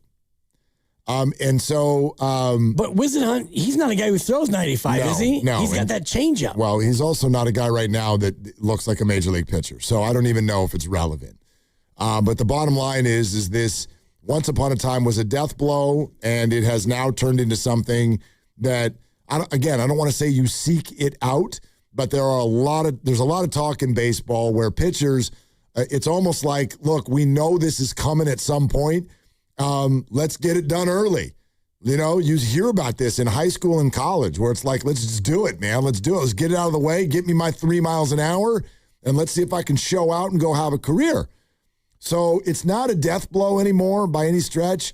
And it's very, very common for pitchers. Do the Giants have more than others? I have no idea. Yeah, I don't either. I mean, I'll go to the medical experts and see if they actually have that data on this sort of thing. But, you look at the bright young arms in this team going back to, last March, and it was, Whisenhunt, and it was Seymour, and it was the other Carson, and, Landon Roop, and it was Trevor McDonald. It's like, yeah, we got these young arms they're coming. And then this year, Landon Roop has really fallen back, and now you've got Whisenhunt who's gone, and McDonald is gone, and Roop is really, kind of regressed to the point of, like, if you look at next year's rotation right now, is Blade Tidwell your number 2? Maybe. He's on the list. Boy, yeah. Yeah, he's on the list, and no, there's no doubt. That's why they're drafting pitchers like crazy, is a lot of the young arms they had. I don't think they're as excited about them as they were a couple of years ago. Right. So, yeah, there's no doubt on that. David Lombardi, I think, is going to join us at some point this hour. 888-957-9570. Matt in San Jose, wanted to get to him. Hey, Matt, thanks for the call, buddy. What's up? Willard Dibbs, how you guys doing? So good. Good. I wanted to answer the question about whether or not the Niners have had a bad offseason. And I would say there just needs to be a distinction between football and PR. Like, from a PR standpoint, it's been a nightmare between Jed York and Kyle Shanahan and Brandon Ayuk and all the tightness and soreness. The PR, the media, social media, it's terrible. But from a purely roster-building perspective, I think they crushed the draft. I think they crushed it. They might have. Yep. You added Osa. You know what I mean? And then they added Osa.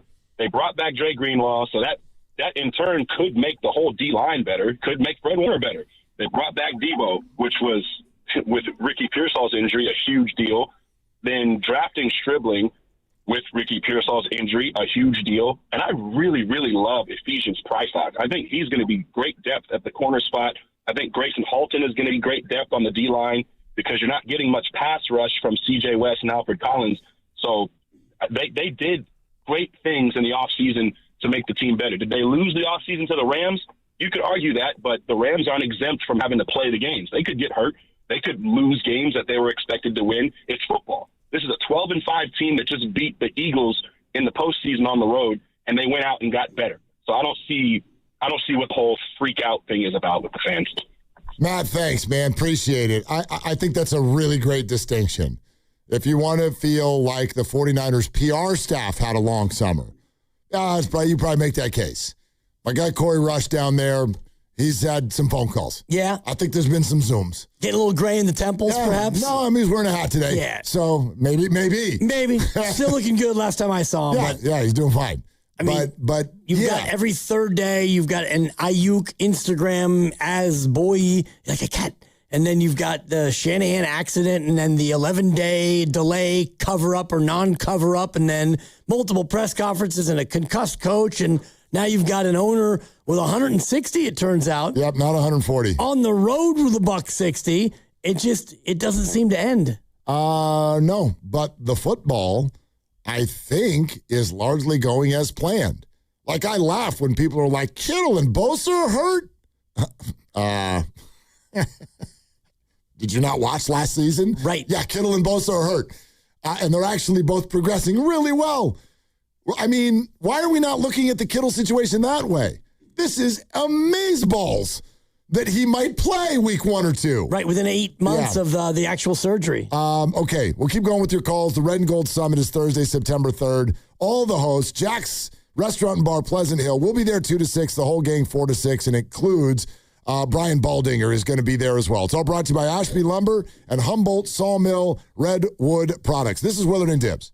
This game day traffic report is brought to you by Crystal Geyser Alpine Spring Water. Giants vs. Reds, 645 Oracle Park. If you're heading there, the 280 eastbound approaching King Street, brake lights. 80 westbound Bay Bridge downtown near the ballpark. Expect slowing. That's your game day traffic report. What makes Crystal Geyser Alpine Spring Water different? We always bottle our Alpine Spring Water less than 1.5 miles from the spring source. And all our bottles are made with 50% recycled plastic from our own recycling plants. Crystal Geyser, bottled at the spring source. Hey, it's Willard for Habas Law. When you get injured, you're not just facing pain. You're facing an insurance company.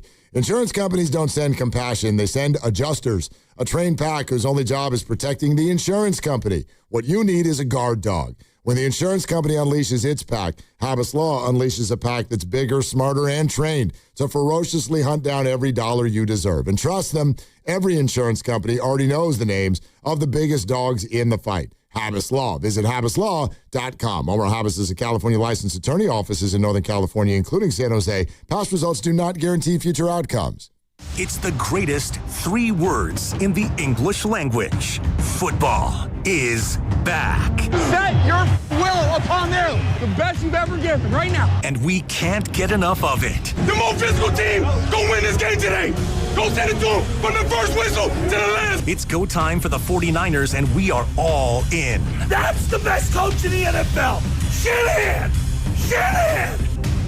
I'm Galen, co-founder of Brooklyn SolarWorks. With my Chase Inc. Business Premier Card, I get unlimited 2.5% cash back on purchases of $5,000 or more. So everything we buy to run our solar business gives us cash back that we put back into the neighborhood, donating solar panels to community gardens.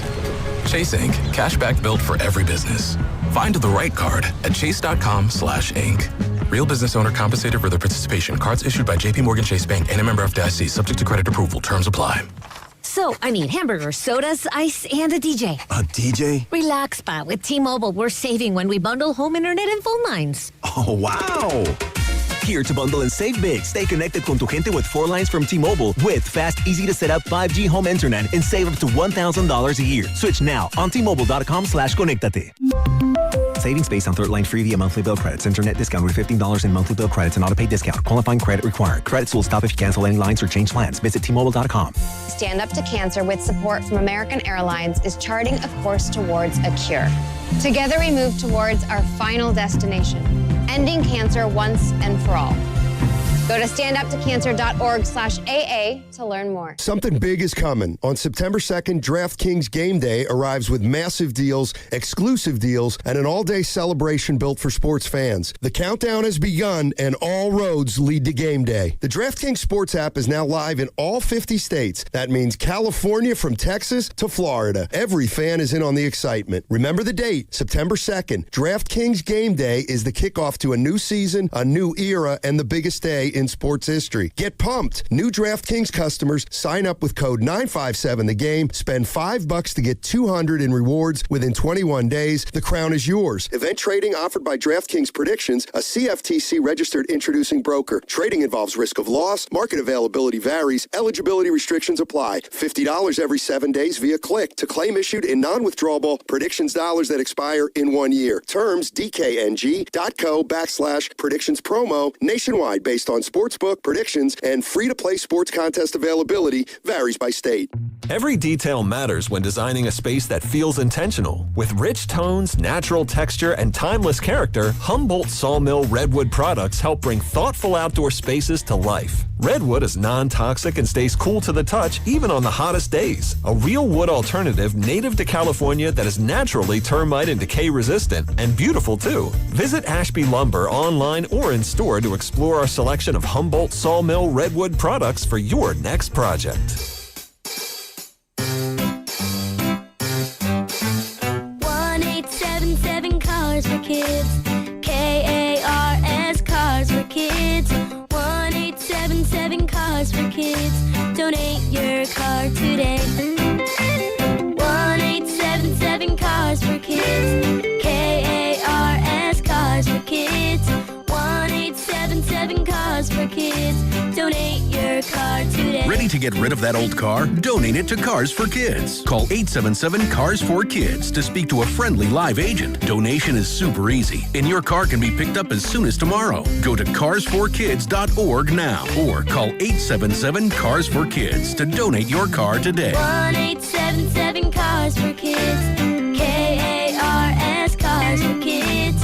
1877 Cars for Kids. Did you know you can donate real estate too? Go to carsforkids.org. That's cars with a K. Finding great candidates to hire can be like, well, trying to find a needle in a haystack, but not with ZipRecruiter. Its powerful technology actively finds and invites qualified candidates to apply to your job. So while other companies might deliver a lot of hay, ZipRecruiter finds you the needle in the haystack. See why 4 out of 5 employers who post a job on ZipRecruiter get a quality candidate within the first day. Try ZipRecruiter for free at ZipRecruiter.com/team. That's ZipRecruiter.com/team. ZipRecruiter. Cozy season is ahead, and you'll be spending way more time inside. Is your home ready? Don't worry.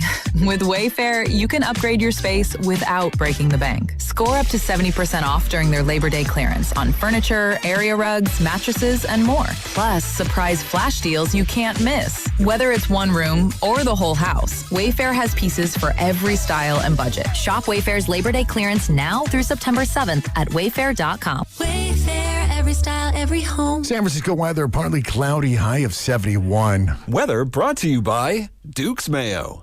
Welcome to Duke's Mayo Country, where the mayo is so smooth and creamy, it makes every bite better. Duke's Mayo. Look for the yellow lid.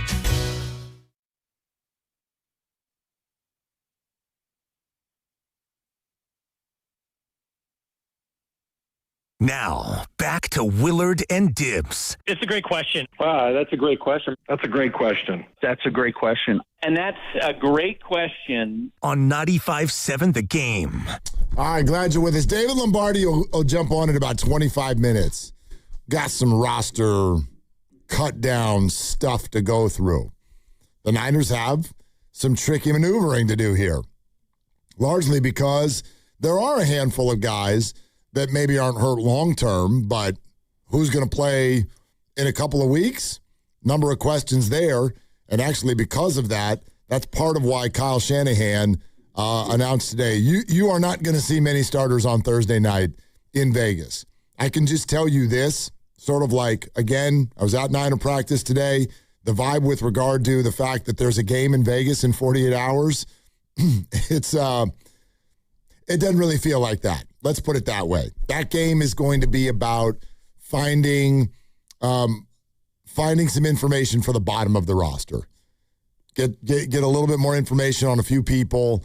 Get through the game without losing key participants. Kyle is much more focused on who he can get back on the practice field with the limited practices he's got left next week before they get on a plane to go halfway across the world. And that makes a lot of sense. And also, I do think that you want to try to shield or protect guys that you want to get through waivers as well. So you kind of have to thread the needle to an extent where you want to play some of your guys. And I still think they're trying to figure out the battle at left guard. Maybe they've already decided, but Austin Pleasant in preseason game number 2 looked like he kind of threw his hat in the ring. So that might be the only unresolved starting job. That was asked today, and the two names that he mentioned were Connor Colby and Carver Willis.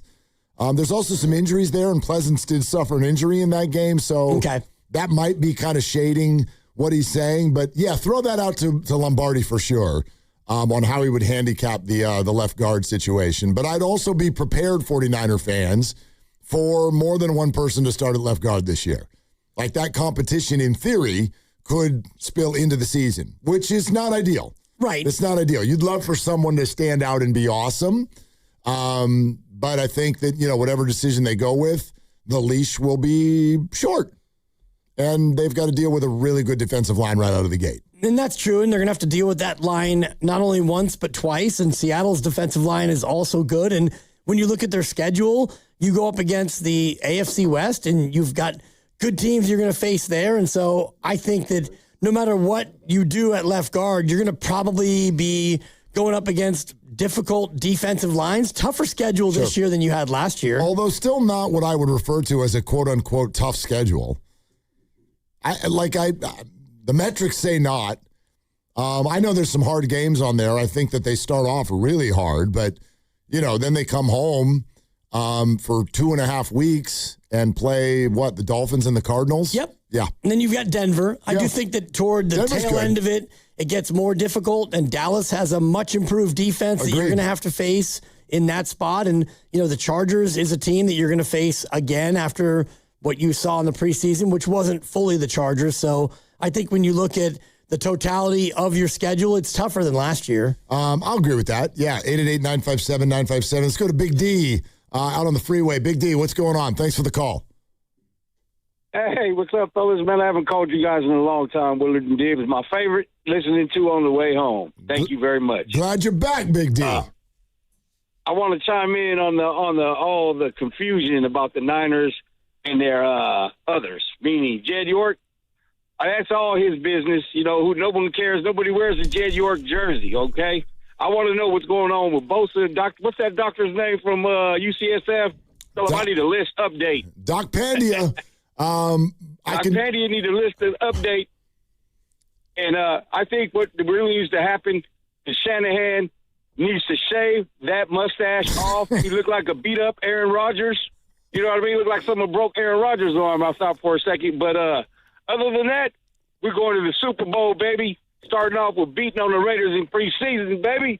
Yeah, let's go. Shout out to Butcher Boy. Bang, bang. Thank you, Big D. People don't like the mustache.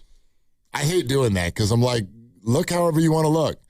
There are a lot of people who don't like the mustache. I don't know why. I mean, I think it looks fine to me. And if he thinks that it helped to prevent further injury in the accident. And I know it's kind of a bit, I don't think that that's what the broomstick is doing there. And I would bet that by the time they get to the opener that it's gone. And I'm not. Would you? Yeah, I think that it's going to be a camp stash. Kalshi? I'll have to look to see. Trade on anything, including another man's facial hair. Let me see. I'll search it for you. I don't know if that's actually in there, but Kyle Shanahan mustache week 1. Let's see what comes up. Will Kyle Shanahan? It might be an offshore thing that we can find a line, but I don't know. It seems to be. For me, anyway, that it's more of I'm not finding it, Dibs. Right. It feels like an off-season thing, and by the time you want to get down to actual business and brass tacks, and the tiebreaker, though, is what does the missus think? And I thought that he had already reported that she's not necessarily a big fan of it. I could be making that up, but... I know a lot of women who love a mustache. Just a mustache, yeah. Just a mustache. My wife actually likes a beard, which is why I carry a beard. Oh, you carry it now. Well, you have it on your face. Right, I got it, yeah. In the face. Right in the face. Yeah. And the more I think about it, though, like maintaining a beard so it doesn't look totally haggard, it's about as much work as when you are going to be clean shaven, maybe a little bit less work.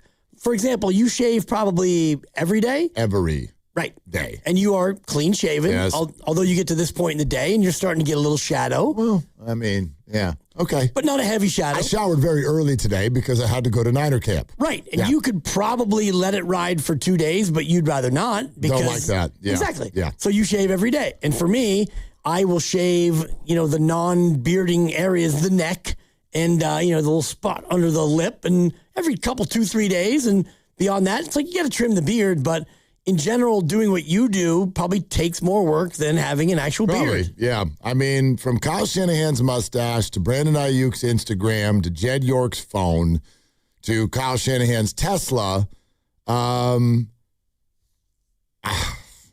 just win some games. Do you know what I mean?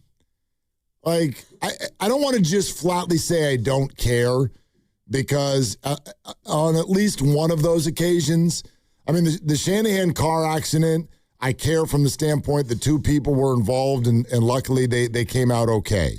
From the Jed York situation, I care simply from the standpoint as a human being. There's a family involved there. There are children, and that kind of hurts my heart. Brandon Ayuk's Instagram, I guess I could say I wish good things for Brandon. I hope that he finds mental peace and happiness. I don't know that he's got that right now. I don't think he's going to play football anymore. And boy, I really don't care about Kyle Shanahan's mustache. I'm not a mustache guy, but you can wear whatever the hell you want if you go 14-3.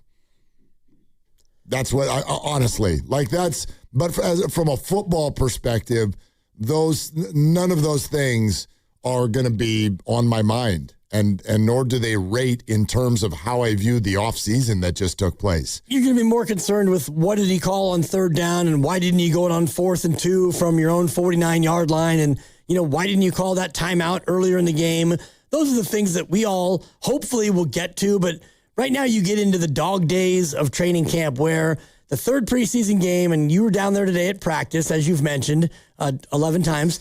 Kyle Shanahan is now, look, we're just going to try to get through this. We're not playing a lot of starters, and we're going to look to see who's going to be player 47 through 53, and who can we sneak through waivers and keep on the practice squad and all the rest of that. So you get through Thursday, and then finally it's like, okay, 6 more days, then they fly to Australia, and then 8 more days, they actually play football, and the whole thing can get started. Absolutely. And then as far as the infusion of youth thing, I had a conversation with Ephraim on the Sunday show about this. I wanted to know, because remember you and I were debating, you kind of came at me about the whole Stribling thing. Like, hold on a minute, you're captain, the draft doesn't matter. Yeah, oh yeah. And now I'm excited about Dejon Stribling. And I'm going to try to ride the fence here because without saying that I think Dejon Stribling is going to be a Pro Bowler and put up numbers, certainly not right away, I do think it's fair to get excited about him. And it's actually not because of the preseason game stats. It's not because of all the catches in the preseason games. It's because I am firmly of the belief that professional sports teams practice almost every day, and in those practices, they can tell if somebody's a good football player or not. It's not the end-all, be-all. It doesn't mean that, right, X is going to lead to Y, but it is certainly the first step. And as far as people wanting the Niners to have an infusion of youth, let me just pass along how the Niners are feeling. Doesn't mean that it's going to this, that, or the other. But on this moment, Tuesday, August 25th, how are the Niners feeling about some of the young players in their camp? I think they're overjoyed. I think they are very excited about what they have seen from a lot of the young players. It's Stribling, it's Black, it's Prysock. It keeps going. I got to get the draft names up in front of me because it's not just them. And some of them are the undrafted guys. Right. They're super excited about James Thompson, who's a defensive tackle. They found this guy, Larry Worth III, who is a linebacker that they think is super intriguing. So I don't know how this is all going to play come season time. If you want an infusion of youth, though, I think the Niners think that they might have it.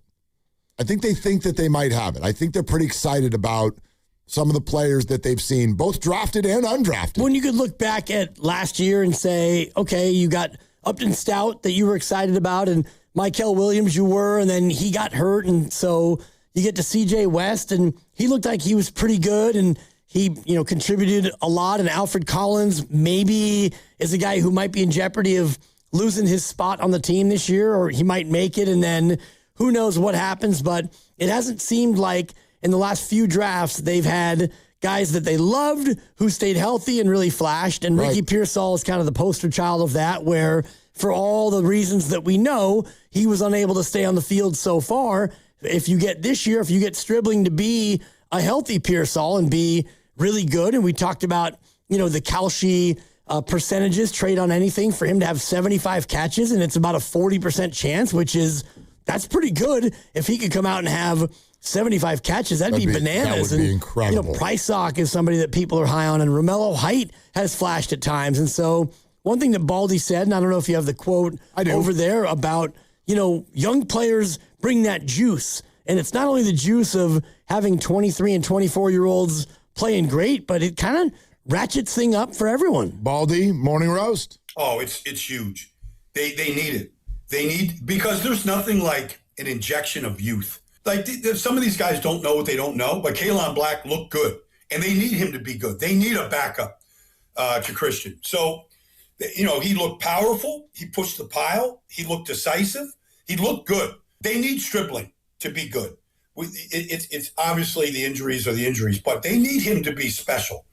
And if you just look at Seattle last year, you look at their left guard and Graves Abel and what he did to him last year and the pop that he gave him. You look at Emanwari and what he did for that defense.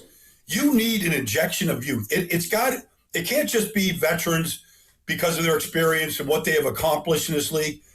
Players need that juice, that rookies and young players, not just these guys that we're talking about, Prysock. They need these guys to pop and to really help. And there's no better feeling than when you see young guys step up and contribute immediately. We didn't mention Jaden Duggar. Right. We didn't mention Grayson Halton, who a lot of people have these are not the positions that get a lot of discussion.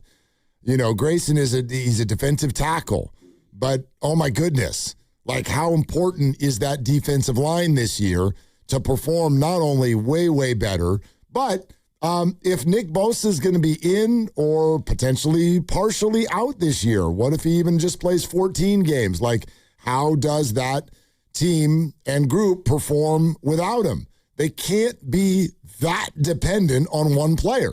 No group can. Right. That means if you do that, like if the offensive line is not allowed to perform without Trent and the defensive line is not allowed to perform without Nick, that means you've got 3 quarterbacks on your team. Well, that means like last year you had 20 sacks. You didn't have Nick for the majority of the year, and which you is did a joke. Yeah, and you still went 12-5, and that I guess is why whenever we have this conversation about, I think you call them mopey donkeys, people who are prone to be negative. I look at last year where you had I don't know, 7 things that went really bad. You lost half a year of your starting QB. You lost your edge. You lost your linebacker. You lost your tight end. And you lost your receiver for a bunch of the year. And you went out there with, guys like Garrett Wallow in a playoff game, and yet you won on the road. And so is that sustainable? No, it's not. But if you do have a better year of, I don't know, injury luck might not be the right way to describe it, but just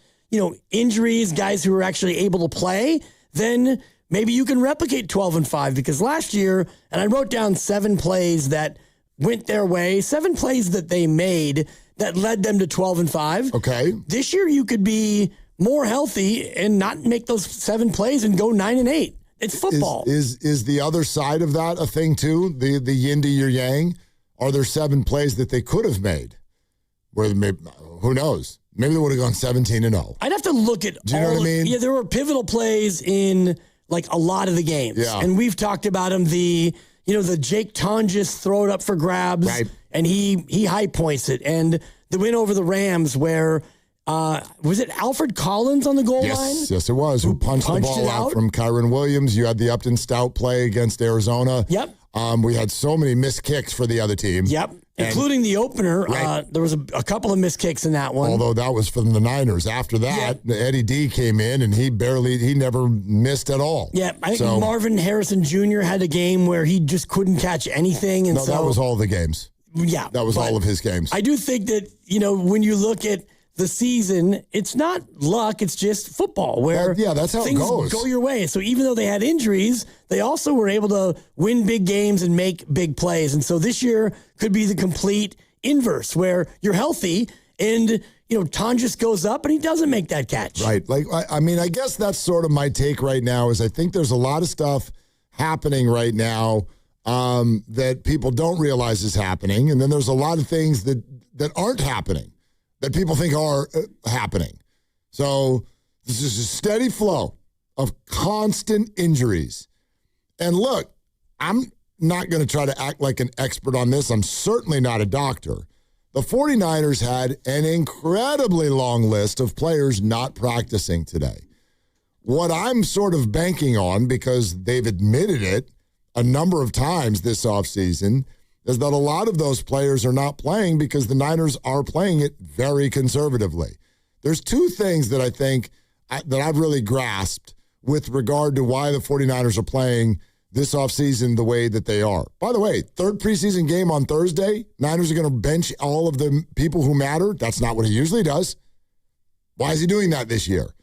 So to me, there's 2 reasons. Number 1, they are, just like you are, very aware of their history.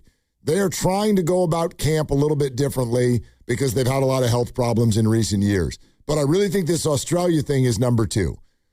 It condenses the next couple of weeks rather than a full normal practice week followed by another full normal practice week and a game. They get a condensed practice week followed by a trip across the world followed by figure out which way is up, down, right, and left for a few days, and then have some practices overseas before you play a Thursday game, get on a plane, come back, and try to again relearn which way is right, up, down, sideways, all of that. So that's why I think they're playing it so much more conservatively, which I support.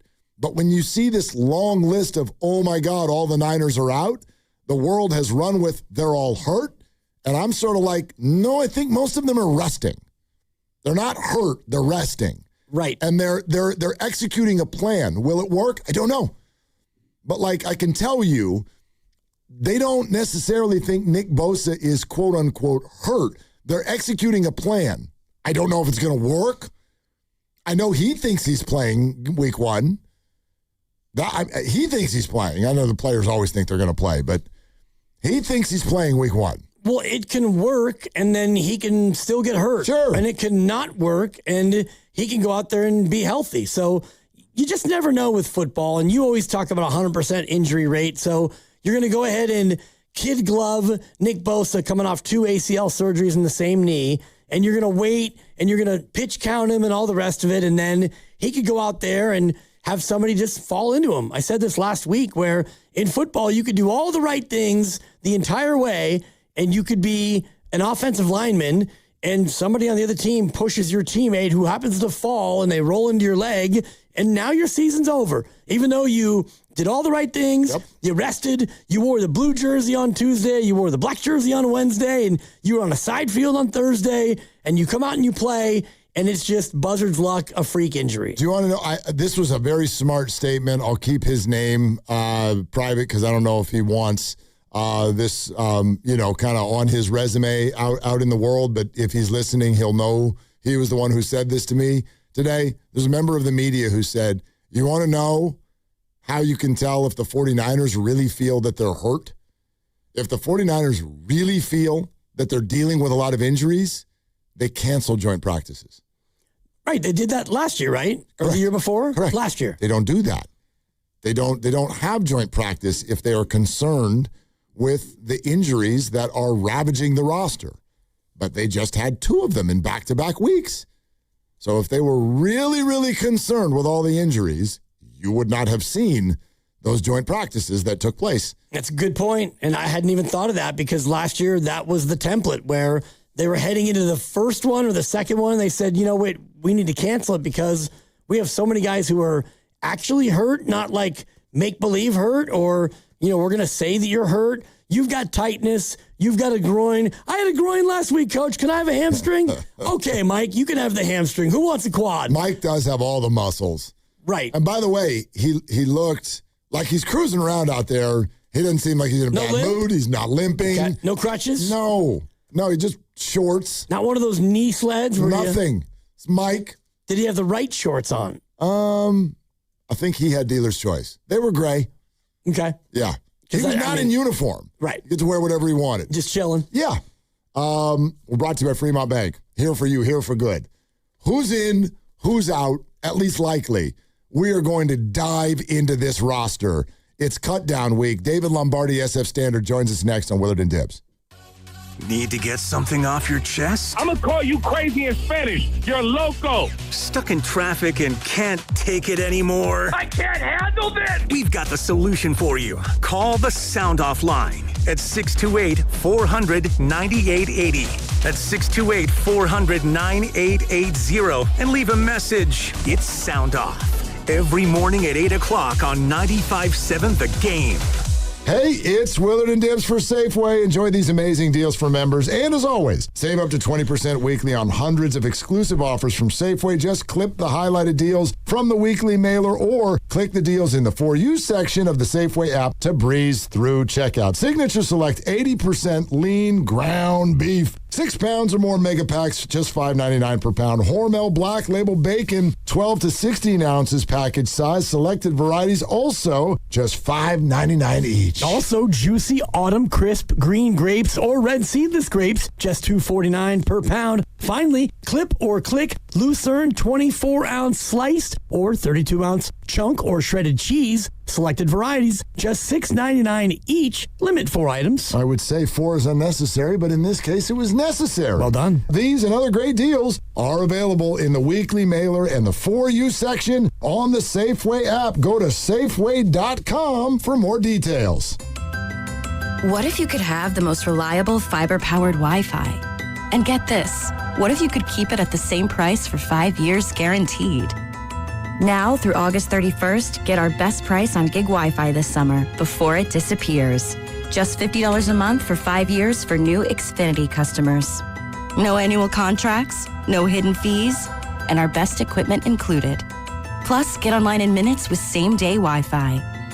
It's Wi-Fi that finds and fixes problems before you even notice them. Like super intelligent Wi-Fi with a 6th sense. Plus, it keeps you protected from online threats. And get Peacock Premium included for 2 years. Lock in your price and unlock the possibilities. Get it now at Xfinity.com. Xfinity. Imagine that. Restrictions apply. Requires paperless billing and auto pay with stored bank account. Taxes and fees extra. Speeds vary.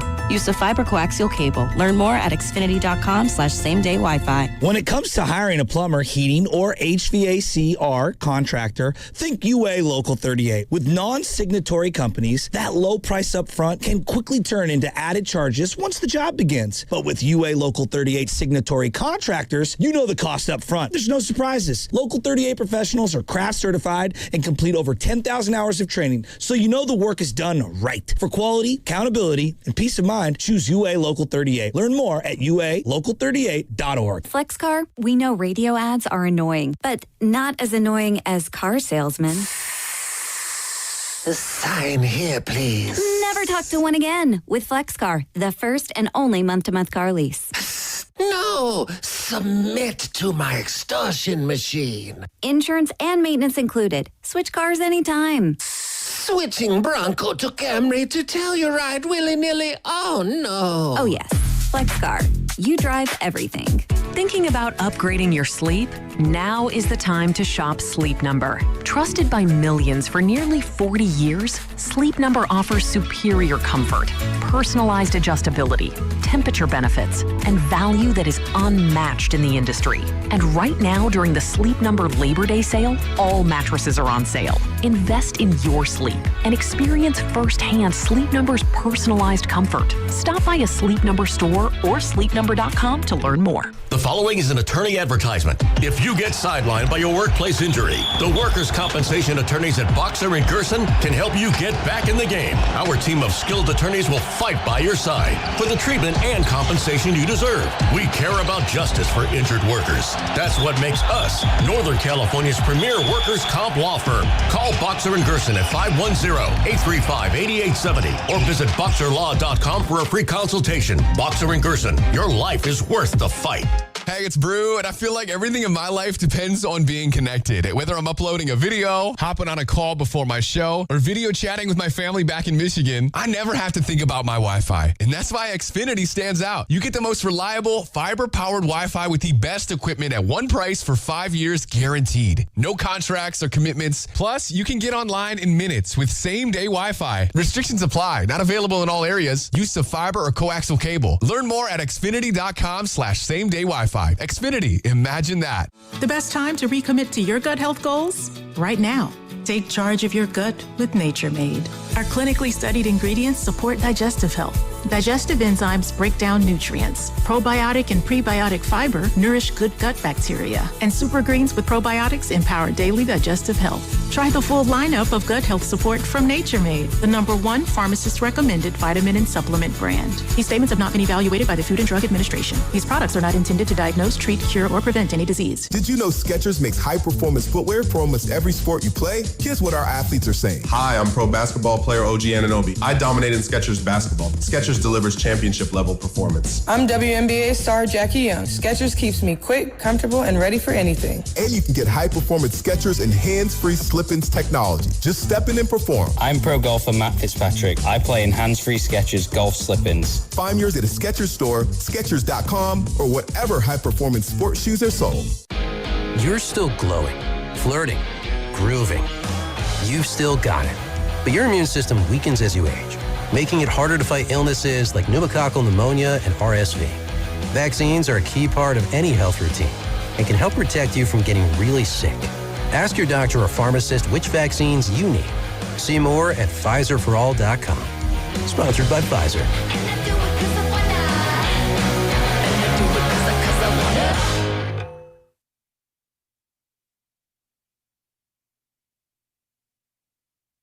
Now, back to Willard and Dibs. I love this show, man. 95.7, man. I'm a gamer. On 95.7 The Game. David Lombardi is about to hop on the show. I want to acknowledge this text first. 916, boy, I'm with you, brother. I'm a principal in the East Bay and just found out our back-to-school night is Thursday, September 10th. No. Not Thursday. No, come on. He's the principal. What's he supposed to do? Oh, yikes. So I saw that and I went, ooh, when's my kid's back to school night? It's a great question. That's going to be a miss from me, dog. So the middle school is Thursday, September 10th. No chance. And the high school is Thursday, September 3rd. Okay. Jack's Restaurant and Bar. Oh. What time does it start? The back to school It doesn't day? matter. Oh, no, babe. I am going to be the worst dad in the city because I ain't making either of those. Well, in light of your, I love my kids the same, and in this case, you're going to have to hate them each the same. You can't go to one and not the other. So, on the River Islands guest line, SF Standard, our friend David Lombardi all over the 49er beat, and a parent who doesn't have to deal with this yet because his child is not old enough for these kinds of worries. But, David, you better get ready. It's coming. I'll brace myself, but I'm a firm believer of cross that bridge when you get to it. So I'm on my bridge right now, not on that one yet. Well, that's kind of like the 49ers, isn't it? I mean, isn't that essentially what Kyle Shanahan says about these injuries? Like, a lot of guys were missing practice today. At the same time, very few of them are currently slated as not available for 2 Thursdays from now. So do you believe that the 49ers are, quote unquote, very injured, or do you believe the opposite, that they're actually kind of relatively healthy right now? Yeah, I think it's probably somewhere in the middle, but that's football. That's the nature of the sport. I think that 49ers fans and the media surrounding the 49ers has this PTSD from last year when, yes, they were very injured, especially amongst the star players. And we talked about it a bit on the practice field today. It was good to see you out there. You too. 49ers this year, it started in a way that fueled the injury worry tsunami, right? Because Ricky Pearsall had the PCL flare up and he had to have surgery. That was the news right out of bed. Plus, the 49ers were playing things extra cautiously. Christian McCaffrey, for example, was out 2 weeks on purpose. They're managing him. So because it wasn't known exactly why they were doing what they were doing with McCaffrey, and you combine it with Pearsall and all from last year, I think it turned into this whole thing on social media. The substation looming in the background of every single practice video certainly fueled that as well. But I think everybody around the league is dealing with injuries. I don't think the 49ers are dealing with an inordinate amount, and I think they're being very, very cautious because most of the guys on the long list of players who weren't available at practice today are expected back next week. Among them, expected back next week, what is your read on Bosa and Kittle as far as their ability to make it back next week?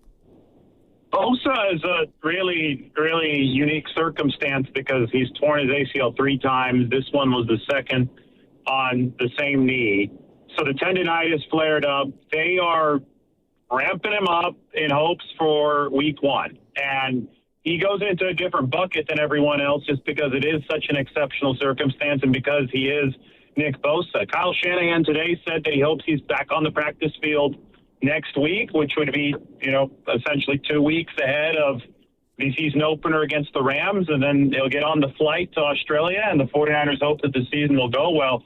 It's obviously a worry. Like, you can't just say with a straight face that a guy who's torn his ACL 3 times does not give you worry of another knee injury or another complication. It's obviously a worry, but the fact that he hadn't been at practice over the course of the last 2 weeks is not the root cause of that worry, right? And they're hoping to bring him back here over the course of the next 2 weeks of practice so he's ready for week 1.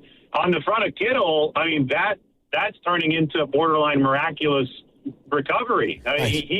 He might only miss 1 game. If he's back week 1, he'll have only missed 1 game against the Seattle Seahawks in the playoffs. So that's an Achilles, and he's back out on the practice field now. David Lombardi with us here, Willard and Dibbs, 95.7 The Game. Can we get into the roster weeds with you? I'd love to do this. Let's start with left guard. How do you handicap that race right now? Well, Carver Willis has been taking the starter reps for the 49ers. That's the rookie out of Washington.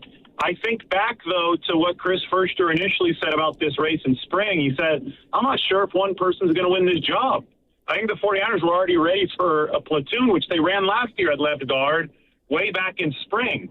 The early leader on the outside seemed to be Connor Colby, but he definitely hasn't been the leader as of late.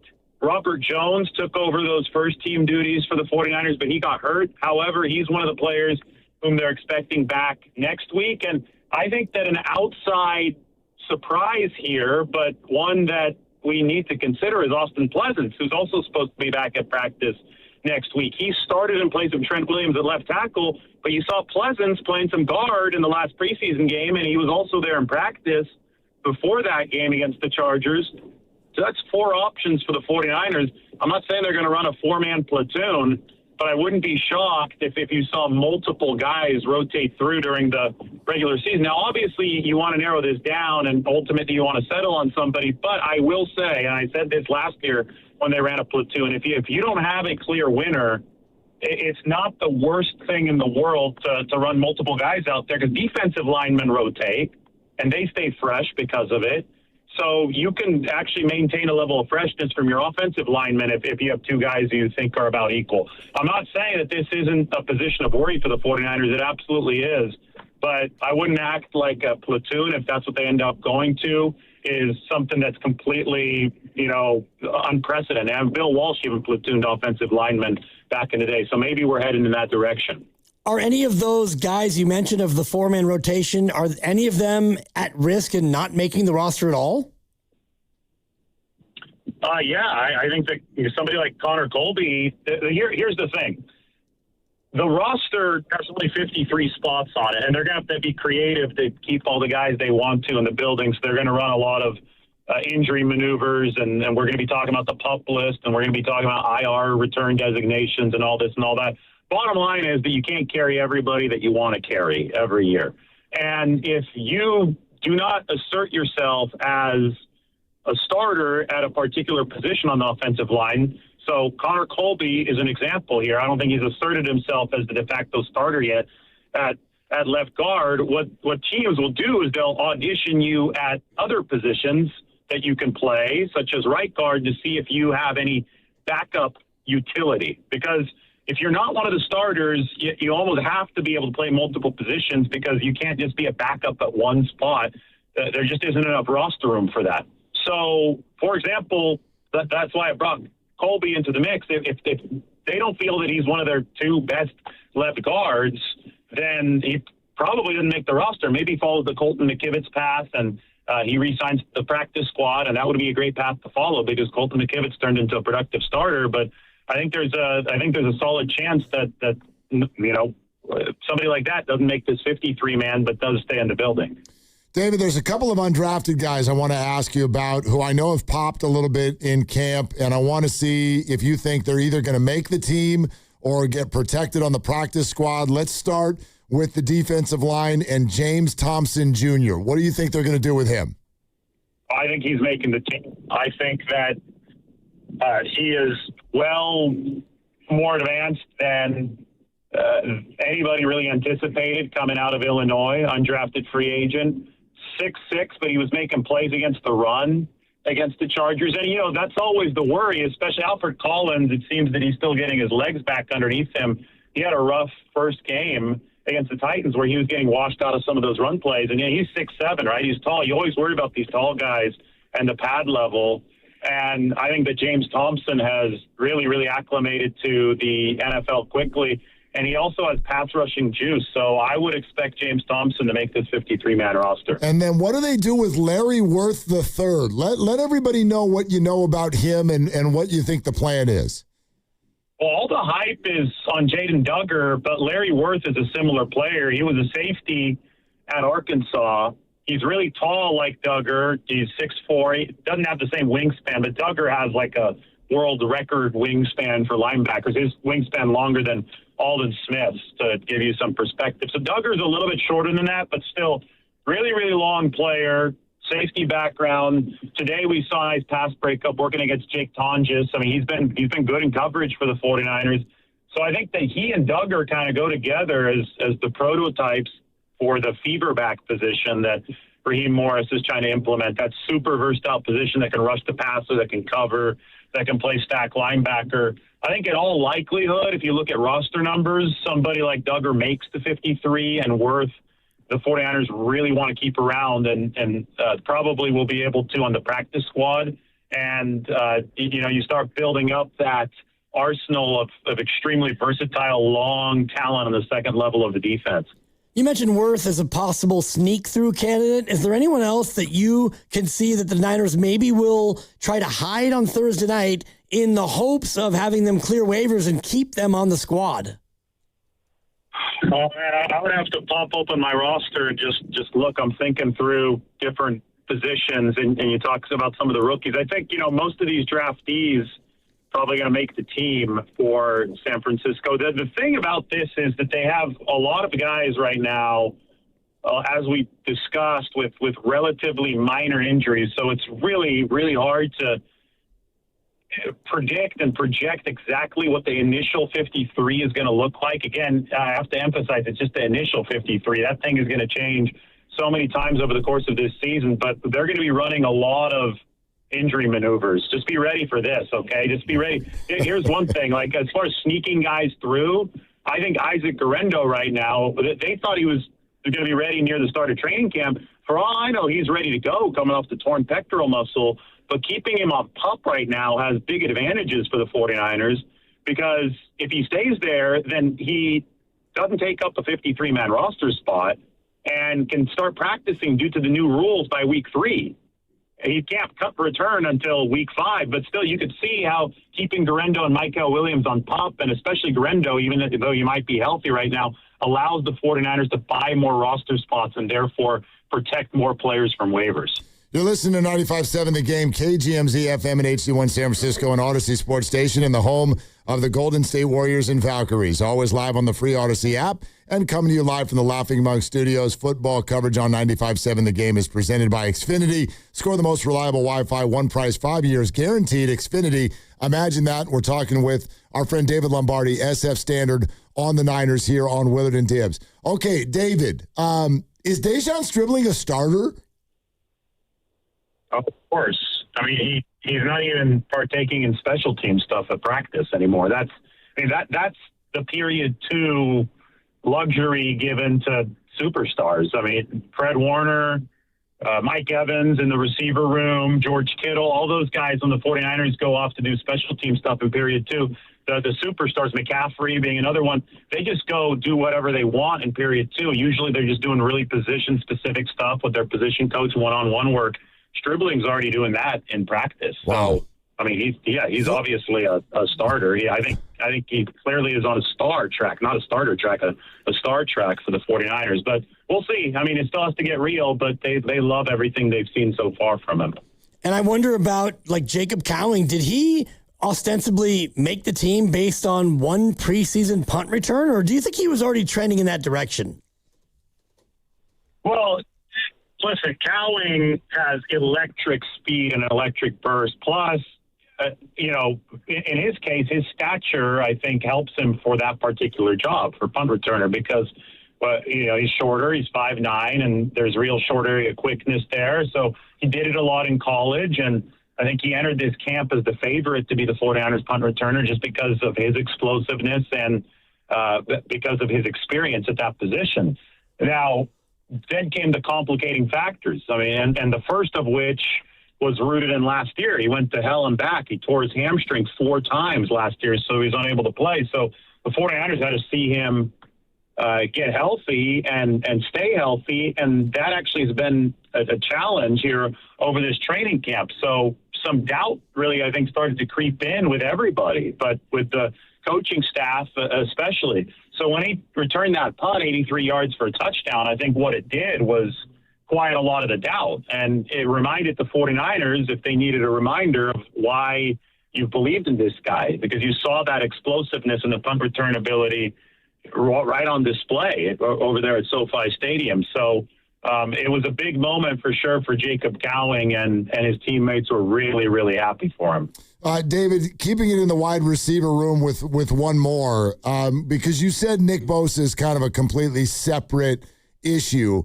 For example, when Christian McCaffrey misses a bunch of time with air quotes tightness, and then we find out later, this was actually just kind of the plan. Is the same thing going on with Mike Evans? Does he have a groin and a quad and an ankle, or is this load management? I think it's load management. I'm sure there's a little bit going on there, but I mean, it's football. That's the thing. This is sport, especially for guys who have a lot of mileage, and he had, 11 straight 1,000-yard seasons, so he's played a lot of football. He's taken a lot of hits, but he's also shown the ability to stay available when it matters throughout his entire career. So, of course, he's going to be feeling stuff during training camp, but you've got to be smart, and you were there today, too. You saw Mike Evans joking around during team drills. He wasn't back in the ice tub. He wasn't back doing rehab out of sight. He was walking around just fine. I still remember he was limping off the practice field last week in L.A., and then a couple days later, I saw Mike Evans just fine at practice back in Santa Clara, catching some big passes from Brock Purdy. This is going to be, I predict, a continuous cycle over the course of this year. Mike Evans might be a little bit hobbled. People are going to freak out. But then when the money's down and he has to deliver, he's going to be out there. He's going to be playing. That's been the story of Mike Evans' career, especially the later portions of it. And he's still been a productive player. So as long as you can avoid the big serious injuries, and I know last year was the year where those finally derailed his streak. But if you can go back to the 11 years before that where you avoid those serious injuries, this guy's going to find a way to be out on the field when it matters. And that's the same story with McCaffrey, avoiding those serious injuries. And David, I was looking at the last 2 healthy years, and when he's on the field, he gets a target or a touch nearly 50% of all plays. Would you anticipate the same level of workload? And if so, do they have to then get him off the field more often to protect him from himself? Well, I think you're already seeing a little bit of that, right? Because he had 380-something touches, I want to say, in 2023. That was a massive workload year. And then the Achilles tendonitis popped up in 2024 and derailed that season. So 2025 was a 413 touch year for McCaffrey. So it was even more of a workload than 2023. So you could see the danger of the pattern here, right? Coming off of the heavy workload year, they didn't want this to turn into 2024 again. So the whole 15-day absence from practice at training camp was all part of the plan to back off on the workload. Now, will they also be able to back off on the workload within the actual game? Well, I think so. I think they've tried to set it up for that. I think that Kalen Black has looked really good for the 49ers. They used the 3rd-round pick on him. Jordan James is back at practice now. He's also looked solid. I mean, the upgrade button that they've pressed on the running back room over the past week with the return of those 3 guys, McCaffrey, Black, and Jordan James, has been really, really palpable. You could just feel it out there on the field, how much faster and stronger and more powerful they've gotten. But I think that the way that you preserve Christian McCaffrey most is by actually having firepower at wide receiver. You know, that's what they really didn't have last year. And that's why McCaffrey got so many touches, because he was also the primary guy in the pass game. So Mike Evans, Dejon Stribling, the Jordan Watkins, you can talk about emergence of other players in that room. That's what's going to allow you to space the field and I think take some pressure off of Christian McCaffrey on top of the obvious depth addition at running back. David, great work. We really appreciate it. Have a safe ride home, man. All right, thank you. David Lombardi, SF Standard, deep dive roster, cut down day Sunday, initial 53. Pretty exciting. And just, hearing about some of the rooks, and he seems to think that a lot of those drafted players are going to make the team. And so I don't know if there will be a roster squeeze. And if you like the guys you drafted and you like your second-year guys and you've got a pretty full roster, they may not be that active in the shakeout market on Sunday when 1,000 players around the league will be cut and free to move about the country. Well, remember, most of them are headed to LSU. Right. So you got to wait for that to all play out first, and then you can see if there's anybody left that you want. And I do like what he was describing about the use of the pup when it comes to Isaac Guerrero, where you put them maybe on the 4-week physically unable to perform, Michael Williams as well, because if you wind up with more players than roster spots, well, you have to either cut people or you have to shuffle them to the injured list. And so that might be the way they go about doing it. No insensitivity here, but if they get to Guerrero, something has gone very wrong this year. That's just how I feel. Those three other guys that we're talking about are better. They're just better they're players. ahead of them, for sure. So I'm not too concerned about that. The other thing, he almost kind of dismissed what I thought was still kind of in question, and that is whether or not Dejan Stribling has established that he's starting on this team. And he was like, well, duh. And I'm like, well, hold on a second, because you point this out all the time. The Niners very rarely are a 3 wide receiver team. I would just like to let everybody know, and I remember having this conversation a few weeks ago, and this is before we knew what Stribling could do, at least in a camp or preseason situation. But do you remember when Deebo Samuel got signed, and both the football and fantasy football world immediately was like, Deebo Samuel, wide receiver 2. I'm like, I don't think so. Dejan Stribling is wide receiver 2.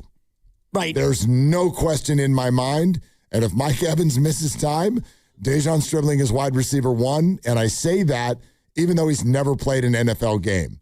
Because that's not like me saying that he's established this, that, or the other, or even me saying what should be happening. That is how this football team views their wide receiver room right now. Mike Evans is here to be the elder statesman starting wide receiver. Dejan Stribling is your next biggest target monster as far as the wide receiver game. But even if he's not a, quote, starter, and if everything is right and you have the 2 running backs with Juszczyk and McCaffrey, and you've got the 1 tight end of Kittle, and you go with 2 wide receivers, and you actually start Evans and Deebo, it doesn't mean that Dejan Stribling is suddenly going to be on special teams. And so the way he broke that down, I think, is exactly right, where if you weren't sure, like Jacob Cowing, for example, he's out there on a lot of special teams because he needs to be good at that to make the team. And Sirhan Neal, we talked about yesterday, where Chase Lucas, these are guys who you're a special teamer because you have to be. And Garrett Wallow, if he's going to be somebody who makes the team, when you get to your 4th or 5th linebacker and you want to be a part of what's going on, you got to play in a majority of these special teams. And so if you've got Dejan Stribling and he's not going to be your punt returner and he's not going to be your kick returner, you're not going to have him on field goal block or PAT block or punt return or punt coverage or kickoff return. If he's not going to be the dude with the ball and you think he's really good at, having the ball in his hands, well, you're not going to have him out there. Yeah, but they're giving him the star treatment already. Right. He's off doing the whatever the hell he wants to do, and he's a rookie who's never played an NFL game before. That speaks volumes. Again, I'm not here to tell you what he is. I'm like, this is what the Niners think, which to me just matters more. It matters more than what any of us think. They've seen every single thing he's done, and then they've gone into a room and watched tape of it over and over and over and over and over again. And ultimately, they make the decision, and they're either right or they're wrong, and they are pretty convinced based on what David said. And I don't know if you've been out to practice or not, but I was out there today. Yeah, I heard. Yeah, you guys can get a room next time, and maybe you could do the show from some hotel room in East Ohio. But that's neither here nor there. I like talking to people. He was one of the people I talked to, which is great. Yeah, and I'm sure you guys had a fight over who likes Kyle Shanahan more and stuff. Oh no, I won that. I don't think so. I did. I mean, you guys are. He's never stayed at Kyle's house. You guys are in the same camp when it comes to praising the laminated play sheet, but his is more all-encompassing of the entire organization, I feel. Mine is more like guest house Shanahan directed. Gotcha. Yeah. That's fine. Sorry, he's a great coach. Sorry if it bothers people. It doesn't bother me. No, it doesn't bother you. It bothers some people. The mutual. You can't win the big one. The mutual gush fest was it was a little much for a moment there, but I fought through it. You could have come to practice. I do think. I said the same thing to you. It's funny because I totally forgot, and you texted the group. You're like, "Yeah, I'm almost to practice." I was like, For crying out loud, that's today, right? I've been a little bit. I thought you were coming. A little bit in the weeds right now with the toddler. Good. Believe me, I get it. We're in back to school mode, and we are fighting for our life. To quote Guru, I'm fighting for my life. Aren't we all? Yeah. Well, yeah, you deal with a spicy 32-pound, almost 4-year-old. So yeah, I needed to be on call, but you were down there, and I do think when you start to look at the tea leaves, as we like to say, he is getting the treatment that you don't normally give to a rookie. If you're thinking, you know what, rookie, you need to show me something. Yeah. You need to show me you can block. You need to show me that you want this. You need to show me A, B, C, and D. They've put him out in spots, and he's looked really good by everyone's assessment, including Kyle. And so, yeah, you go ahead and you shut it down. It's a little bit like Summer League where you draft a guy, and it's like, wow, this guy's phenomenal. Wow. He's going to play one game, then he plays 2, and it's like, oh, yeah, you're done playing. You're done. This year was different with the Warriors. I think that they really wanted to, get a good, solid look at the group, and so they went that route. Yeah. I'll just say this from having sort of watched it in person for the first time, what sort of stands out about Stribling, because, by the way, he did have one other. You'll notice all the camp reports come out, and they're like, Stribling had another amazing day. He had another big play bounce off his hands. That happened once. Come on. But what happens is when that happens, you're like, yeah, but did you see the last 8 plays? He has a knack, even in practice, because it can go anywhere. There's receivers running everywhere. The ball just finds him, dude. They look his way a lot. And it's because he comes down with the ball. He gets open. He's on time. There was a few contested plays. He comes down with those too. He's still a rookie. I don't think it's going to be perfect, but it is impossible to watch this group play and have him not stand out. It's like you just take it in for about 15 minutes and you're like, oh got it. Like, he's got to look the part, right? Remember, this is probably not the safest thing to do, but do you remember when we went to the Sharks game? Okay. And it was the first time that we had an opportunity to see Macklin in person. And whether you're a huge hockey fan or not, being at the ice, this is true in all sports. Sometimes people walk out onto the playing surface and you're like, oh, they're kind of different. And you couldn't even, I'm not a scout. I'm not going to sit here and be like, so his thighs, like whatever. You just watch someone move. And you go, oh, this is kind of happening at a different pace. It's different, yeah. This is different. Dejan Stribling. It's just, it stands out. It stands out when they're just doing the drills and there isn't even any defense. And they're just running routes and the quarterbacks are warming up and they're, it just hits different. So I'm going to tell every Niner fan I talk to, go ahead and get excited. It doesn't mean a 1,000-yard season is coming. It doesn't mean stardom is coming. It just means the 49ers got themselves what right now appears to be somebody who is on a very special track based on the characteristics that he has. And the eye test for you to just, like you said with Macklin Celebrini, we're watching him play and just the way he moves, not only the speed with which he moves, but the stick handling and the awareness and just the ice movement and all the rest of it, it hits different. And where the puck finds him. All that. Yes. And, he's making plays for himself and for other people. And again, we're not hockey scouts or hockey experts, but when you watch sports like we do, you look at it and you go, oh, that looks a little bit different. And I think Bryce Eldridge, to an extent, has that same thing. And maybe it's because he's so big.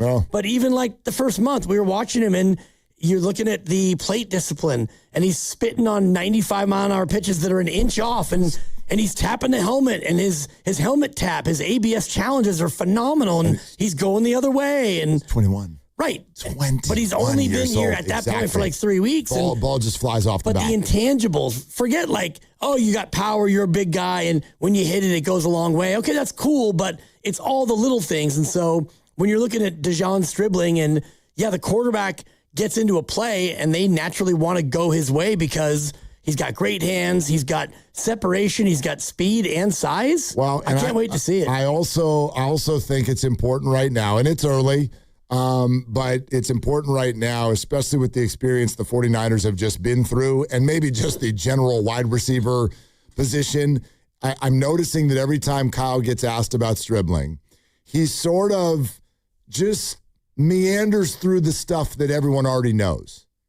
You know what I mean? He's like, I can tell that you guys can see that he's got good hands and he's got good size and the guy's got good speed and he can run a route.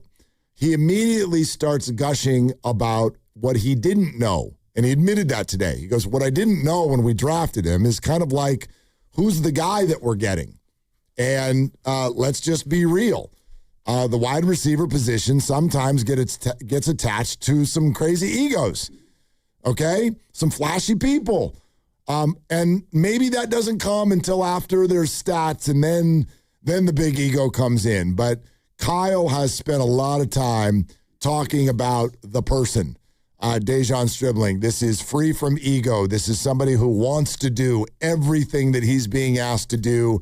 And so it sort of sounded to me like what Shanahan was saying today was, I could tell from the tape and from college football, I knew the physical that we were getting. What I didn't know for sure was what the mental and the emotional that we were getting. And that's what Kyle's very excited about. Of course, because you need to have somebody who comes in and has the maturity, for one, to be in a professional environment with, Trent Williams and George Kittle and other people in their 30s, grown men with families and careers who may or may not be on their way to Canton. You have to come in and be confident enough to not shy away, but not so confident that you're going to put people off. And I think about the Yaxel Lendenborg part of this for the Warriors, where he's going to have to thread that needle because he's very confident and he's got a great big personality. But you're coming into a room with Al Horford, who was drafted in 1981. Oh, my God. And, Draymond, who's one of the most alphas ever, and just the greatest shooter of all time, onto a dynasty. So be confident, but don't be too confident. Well, this is a fascinating balance, I think, that you're talking about. This is a fascinating balance. Think about how many ways we could relate to this right now as Bay Area sports fans.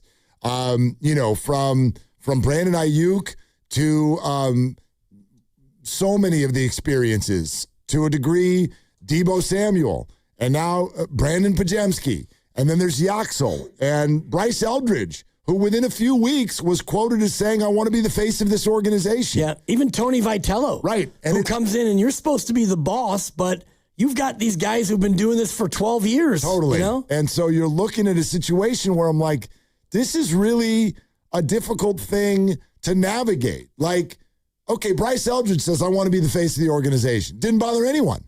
It didn't bother anyone. And there's a few reasons for that. Number one, the Giants aren't very good right now. So people aren't triggered by the idea of Bryce sort of taking someone else's mantle. Plus, the way Bryce said it. He didn't say, I'd like to be the face of the organization. In fact, I would like to be better than Barry Bonds. He didn't say that. Right. Brandon has admitted that he's kind of stepped in it with the way he produced his comment. But I love what you're talking about because the Yaxel one is going to be a fascinating dynamic.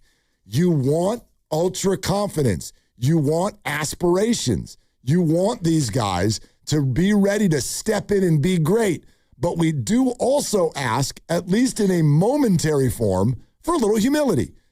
And I'm mindful of what we're asking these guys to do because a little bit of it is a tap dance. Like, be great. Be confident. Tell us you're about to do that, but not too much. And I'm like, if I'm 21, 22, 23 years old, I don't live here. I'm walking in and I'm going, okay, how did you want me to do this? So I want to be great. I want to be the best I can possibly be, but I can't compare myself to that guy over there. And you don't want me to be over the top confident, but super confident, but not cocky. I'm 23. I've never done this. Like, that's hard. And I just became a millionaire because I was the number one pick in the second round. And all the while, I have to learn this pretty complicated offense from Kyle Shanahan. And here comes Mike Evans, a guy who will be a Hall of Famer. No doubt. And he's on his way to being in the 1,000 catch, 100 touchdown club if he can stay healthy. He needs about 140 catches to get there. He's already there on the touchdown front. And so, yeah, that's got to be a little bit intimidating, and you're here with Shanahan, and you're in a new city and all the rest of it. But like you're saying, come in and ball out. Do the thing, and you're a wide receiver, so you have to have that moxie of, you can't guard me. And there is a lot. I don't know if the market really realizes this, because it depends. Each person, each fan kind of follows social media. You follow national shows, local shows. You might listen to podcasts. Do you listen to fantasy stuff? Do you listen to regular stuff? Everybody kind of builds their own platform and what they follow. So I don't know how many if you know this. There is a buzz. There's a buzz. There's a lot going on for Dejon Stribling. He is being told by the TV, by the radio, by the internet that he's amazing, and he's never played a game in his life. And I would imagine that could have some pitfalls. And what I'm noticing in a very small sample, more so what I'm listening to from those who are there every day, is he is also the type that is taking all of that in stride.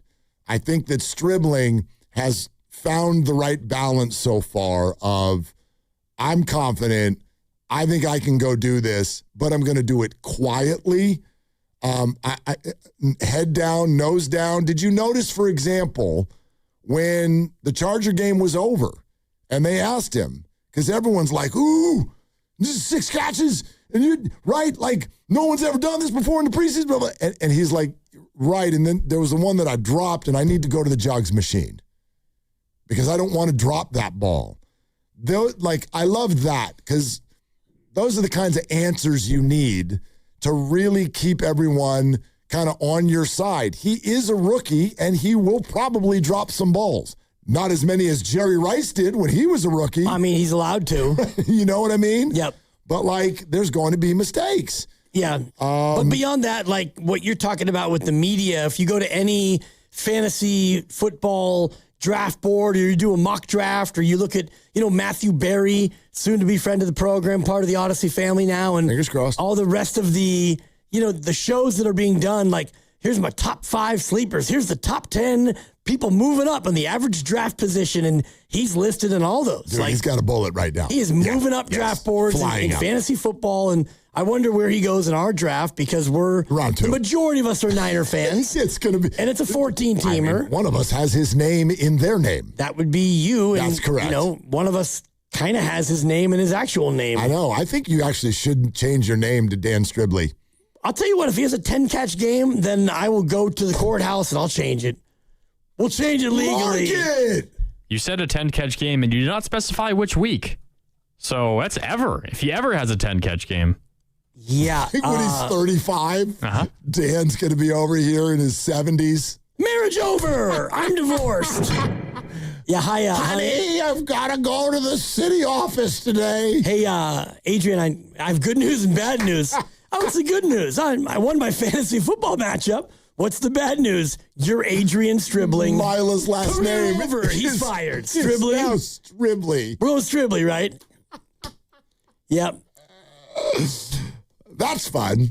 I tell you what, boy, if he ever gets 7 catches in the first half this year, I'm rooting in that second half in a little bit of a different way. Maybe I'll just go a hyphenation sensation. Dibbly Stribley. Yeah, I think that's got a little bit more pizzazz. Your initials would be DDS. Yeah. Like you are a dentist. Yeah, boy. Yeah. I have a great dentist, but... Do you? Yes. Okay. Dr. Cavalli. God, he'll tell you a story now about his whitewater rafting trip. Why do dentists talk so much? Because you can't interrupt them. I mean, that's what I mean. I'm not being hypocritical. We're radio hosts. We're super chatty. But don't ask me questions when there's metal in my mouth. I can't respond to you. Do you think that Brock Purdy should have made that throw last week? I feel like the dentist... Okay, now rinse. Yeah. And so you rinse, and it's like, I'm going to give you 20 seconds on the last 8 minutes we talked about, and then the chair goes back. It's like, can we just... Seriously, well, but here's the other part of... We can't respond, and dentists, don't you know, all we want is for this to be over. Right. We want to get out of here. We do not want to chit-chat. We're in pain. stop talking and let us go. If you want to talk to us on the way out the door, my dentist is actually, he's probably listening. He's a phenomenal guy, and I love chatting with him. But I don't want to chat when, you're scraping tartar off of my teeth. I can't respond to you. Luckily, he's like one of those, he comes in at the end. You know what I mean? Like the hygienist does all the stuff. Oh, wow. He comes in and he's like, yeah, looks good. All right, let's talk sports. Dr. Cavalli does it all. And, really? And he will, he has this certain demeanor. We're going to tease in a little water here, and now I'm going to go to the pick. He does a full play-by-play, and every time, without fail, I see that we've not been using our floss over the last 6 months. Or almost 60 years. Or ever. Right. And so we always have this push-pull. You should tell people more about that you're anti-floss. I just, first of all, my fine motor is not to the point where I'm actually good. I'm not good at it, and my gums bleed. So yes, they bleed because you don't floss. That will stop if you floss. After how long? Not that long. Weeks. No. What's the longest you consistently flossed for in your life? Never. 4 minutes. Yeah. Yeah. So then you have no knowledge of when your gums stop bleeding. That's like taking a hit off of a cigarette the very first time and you cough like crazy and you're like, I'm not doing that anymore. You cough. That was me with cigarettes. I know. Well, I've actually never even had a drag. I took a drag and I thought I was going to die. Right. But my perception is that goes away. That's me with dental floss. Try it. You might like it. I don't like it. I don't yike it. And so you got to wrap the floss around your finger, and then you got between this, uppers and lowers. Yes. Well, you can buy the little flossers where they have it on a pre-made plastic stick. Whatever, you can also get a water pick. Right. Or which is actually better for you anyway. I can not floss and have Dr. Cavalli lecture me every 6 months. Well, your office visits will get shorter if you floss. Well, they're the same amount of time. I mean, it's not like it's going to shorten up. He's not going to go, oh, look at you, Captain Floss. That's going to save us 5 minutes. I will say this about Dr. Cavalli. He works 12-hour days. He stacks his appointments from 6 a.m. to 6 p.m. I do like a grinder. Is he a big box dentist? I was in need of a flosser. No, I don't. He's actually a small. He's a good local dentist. That's right. He's not a big box dentist. No, and you know what I like? When you talk about a dentist. I'm Dan Dibley, and what I like about my dentist is I've been a part of Dr. Cavalli's patient role for more than 12 years now, and it's not what's going on here? You know exactly what's going on, Fitz. I'm doing a live read for Dr. Cavalli. Oh, God. Thank you, Pasta. That was well positioned. Yeah. And you know what the best part about it is? In 12 years, I haven't had to pay for flossing fees. Mm-hmm. Not like the big box bank. Flossing fees? Just whatever. It's playing off the ATM fees. You didn't. No, I mean, I get it. So what? Exactly. I haven't been in 3 years. Next time I go see him, bloodbath. No doubt. Get a water pick. One final thing about dentists. I do not want to have my whole career involve my hands being in someone else's mouth. I don't get that. Well, he makes good money. Yeah. But your whole job, my job is to talk to you and good days and bad days. I mean, his job is to put his hands in someone else's mouth. No thanks. Well, more stable. I guess. I mean, got a good little run here.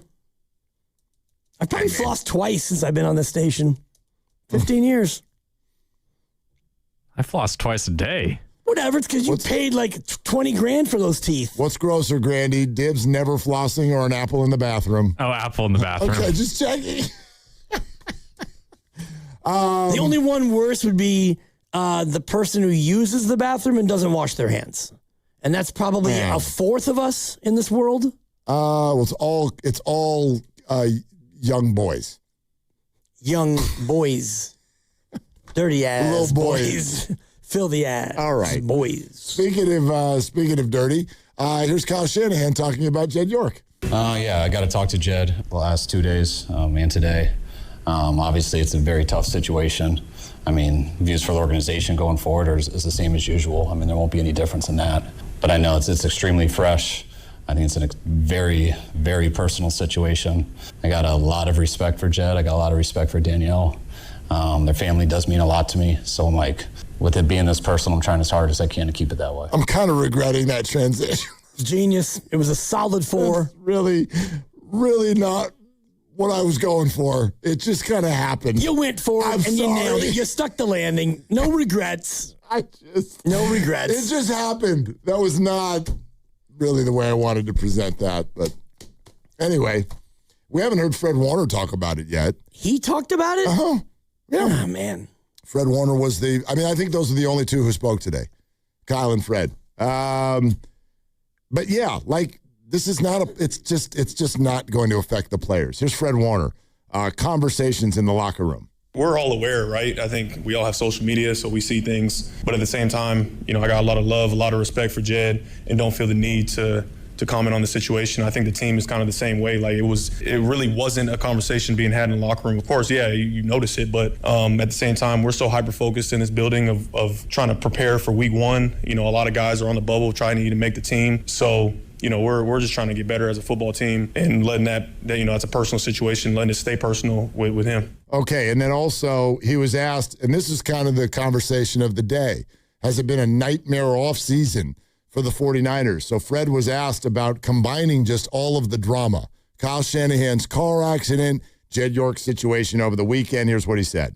I didn't really put that together until you just spoke on it, because if I'm being so honest about it, training camp is a beast in itself when it comes to just football and preparing yourself for what a 17-game season entails. Kyle's done a tremendous job of recovering and being present for us as the head coach, and it's been a seamless transition for what he went through. We're so, like I said again, like we're so hyper focused on what we got to do on the field, that kind of stuff that may get there's different narratives and things that are talked about, maybe whether it's social media or amongst you guys and everything, or amongst the fans. And here in this building, it truly is all about football and trying to make sure we have the best product on the field for everybody, right? For ourselves and for everybody that's counting on us. So that truly hasn't really been a thought in my mind or the rest of the team, I'd say. I think that's all pretty well said. And in a way, I'm not like bothered by it, but I find it odd that these two things are getting combined and being turned into just general drama. There's been general drama around the 49ers. Brandon Ayuk's Instagram, Kyle Shanahan's car accident, and then Jed York over the weekend. Look, obviously the situations all could not be more different. But the 49ers divorced themselves from Brandon Ayuk a long time ago. So to me, that's somebody out in the world yelling at the clouds about the weather. Like there is absolutely no remnant of Brandon Ayuk at the 49er facility at all, has no effect. And I will forever find it odd that in some way, even though the flow of information came at a quirky time, therefore, I guess for a lot of people happened in a quirky way, I will never understand why a man getting in a car accident has sort of been processed the way that it has this offseason. If I'm a Niner player or anyone out there, I handle that the same way I would if any of my friends or family members here got into a car accident. There's one question and one question only is, are you okay? And we're here for you as you recover. I just don't, for a Niner player, I don't see how that's traumatic once you get past the news of like, oh God, Kyle was really hurt. Like that's dramatic. But to me, there's no spillover from that to now. Yeah, and that's your perspective. My perspective is completely different. And I think that it's been somewhat quieted and tamped down over the fact that, it's been probably 2 weeks since the 11 days elapsed. It's been more than 3 weeks, and he's back to practice. And it doesn't seem like the questions that many people have, including myself, it doesn't seem like those questions are going to be answered. So you can either wrap yourself around it and obsess over it, or you can just chalk it up to whatever you believe the situation to be, which is what I've done. And so the reason why that and Jed York and even Brandon Ayuk, the reason why that still is quote unquote drama is that the players have to actually answer it. And so, the Ayuk thing is by and large not really being talked about anymore. The Jed York is fresh. The Kyle Shanahan is almost completely in the rearview mirror. And when they head to Australia, I wonder if he'll be asked by the Australian media. And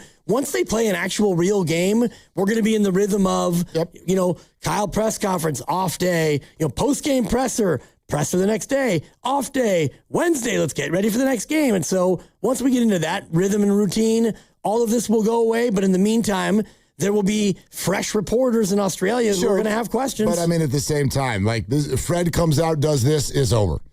And yes, if they go to a different country, maybe it gets rebooted a little bit, although that's still, at least a week and a half away before they're having any press availability in Australia. So, all roads, that's kind of the comparison I would make. And I said this before going into last season. I'm like, the Kuminga thing to me felt dangerous for the Warriors because it wasn't something where Steph Curry could come out, have one press conference, and then it's over. It was like these questions are going to keep persisting. I don't see that here. I do not see any of these issues as being persistent questions once the season starts. I agree to the extent of Ayuk because he's not on anyone's team, and Shanahan, short of any new revelations, which I don't think that there will be one. I think that whatever happened and whatever you think happened and whatever I think happened and whatever actually happened, I think that's going to be where it lies because I don't believe anything else will come out. And the Jed York one, today we had another little bit of, not quite news, but another detail of, he reached out 3 times and he had an alias of Joe and it was 160 instead of 140 and the price point was different based on, protection he may have been seeking in the encounter. And so a little bit more salaciousness, and beyond that, you're going to get to a point where he makes a statement. I think maybe he won't. I don't know what he's going to do. So once that happens, and once the flow of information surrounding the event stops, well, then it's going to go away and it's going to dissipate. Red and Gold Summit, Thursday, September 3rd. That's a week from Thursday. All of us will be there at Jack's Restaurant and Bar in Pleasant Hill. We'll be there 2 to 6. The rest of the gang shows up at 4 o'clock, including Brian Baldinger. It's all brought to you by Ashby Lumber and Humboldt Sawmill Redwood Products. 888-957-9570, the number on Willard and Dibbs. This game day traffic report is brought to you by Crystal Geyser Alpine Spring Water. I can tell you the Bay Bridge, 80 westbound to downtown, a little backed up, and once you get near downtown, you're at a crawl. 280 eastbound, you're clear until you get to the approach of King Street. You're going to see brake lights. What makes Crystal Geyser Alpine Spring Water different? We always bottle our Alpine Spring Water less than 1.5 miles from the spring source, and all our bottles are made with 50% recycled plastic from our own recycling plants. Crystal Geyser, bottled at the spring source. Hey, it's Willard for Kalshi. Baseball season is in full swing. Here we go down the stretch where there's no better place to be than Kalshi, America's #1 prediction market platform, and I want you to listen up to this. Check this out. The official prediction market partner of the San Francisco Giants. So Kalshi and the Giants together. They're not the only one. Check this out. One of the other teams that is partnered up now, San Diego, and right now trading at a 6% probability. That's all to win the whole thing. That means a $100 trade pays out $1,341. On Kalshi, you are trading against peers in a live market, meaning there is no house. So as the probability changes, you can buy in and out of your position. Download the Kalshi app and use my code, Willard, to get $20 when you trade $20. Kalshi, Kalshi, trade on anything, the official prediction market partner of the San Francisco Giants. 18 or over only. Restrictions and eligibility requirements apply. Event contract trading involves risk and may not be suitable for all investors. Kalshi products are not available in all jurisdictions. Prices, values, and available markets may differ from those mentioned. For more information, see Kalshi.com/regulatory. Football is back, and you know what that means. It's summit time. All the hosts together again on Thursday, September 3rd from 4 to 6 p.m. Live from Jack's Restaurant and Bar in Pleasant Hill. But wait, there's more. I'm hoping Brian Baldinger can somehow, some way make an appearance. You give me the date, Joe, and I will be there with you. Let's go. Freaking go, baby. Book it right now. That's right. Baldy is coming. all the hosts and Brian Baldinger. Thursday, September 3rd at Jack's Restaurant and Bar from 4 to 6 p.m. with Willard and Dibbs getting us started at 2. Be there. I'm Sam, owner of Marino's Landscape. With my Chase Ink Business Premier Card, I earn unlimited 2.5% cash back on purchases of $5,000 or more. So everything I buy to run my landscaping business gives me cash back to help throw a big thank you party for my team. For all they do. Chase Ink. Cash back built for every business. Find the right card at chase.com/ink.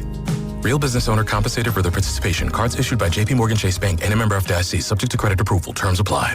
Thinking about upgrading your sleep? Now is the time to shop Sleep Number. Trusted by millions for nearly 40 years, Sleep Number offers superior comfort, personalized adjustability, temperature benefits, and value that is unmatched in the industry. And right now, during the Sleep Number Labor Day sale, all mattresses are on sale. Invest in your sleep and experience firsthand Sleep Number's personalized comfort. Stop by a Sleep Number store or sleepnumber.com to learn more. I just bought a new automobile the same way they did in the 1900s when movies were silent. Well, I just got this Jeep from FlexCar. Maintenance and insurance are included, and I can switch cars anytime. What are you, high on giggle juice? The first and only month-to-month car lease. FlexCar, you drive everything. Injured at work? Don't wait. Every moment counts. You may be entitled to medical care and financial compensation, but time matters. The attorneys at Boxer & Gerson are here to protect your rights and fight for the treatment and support you need. Boxer & Gerson have helped thousands of people across Northern California who were hurt on the job. Don't wait, don't guess. Get answers. Call Boxer & Gerson today at 510-835-8870 or visit boxerlaw.com for a free consultation. Boxer & Gerson, your life is worth the fight. You listen to 95.7 The Game for the best sports insights. Now, use that same power to grow your business. When you advertise with us, you're reaching a massive audience of local consumers and business decision makers every day. Let our team help you build a game plan that delivers results. Scale your business and win the market. To get started, visit Advertise with 957 The Game at Odyssey.com. That's Advertise with 957 The Game at AUDACY.com. In 2026, Bay Alarm celebrates 80 years of security. For the Bay Area, that means local service including burglar and fire alarm systems, 24/7 in-house monitoring, and custom security designed to work with business operations. Bay Alarm has real people rooted in your community looking out for your business. After 8 decades and 3 generations of family ownership, our promise is still the same. We got you. Learn more at bayalarm.com. So, I need hamburgers, sodas, ice, and a DJ. A DJ? Relax, Pa. With T-Mobile, we're saving when we bundle home internet and phone lines. Oh, wow. Here to bundle and save big. Stay connected con tu gente with 4 lines from T-Mobile with fast, easy to set up 5G home internet and save up to $1,000 a year. Switch now on T-Mobile.com/conectate. Savings based on 3rd line free via monthly bill credits. Internet discount with $15 in monthly bill credits and auto-pay discount. Qualifying credit required. Credits will stop if you cancel any lines or change plans. Visit T-Mobile.com. The Colonel's cooked up a new $10 bucket of the day just for you. Monday, 10 wings for $10. Tuesday, 8-piece fried chicken for $10. Wednesday, 8 tenders for $10. Thursday, 10 wings for $10. Friday, 24 nuggets for... Ooh, you guessed it, didn't you?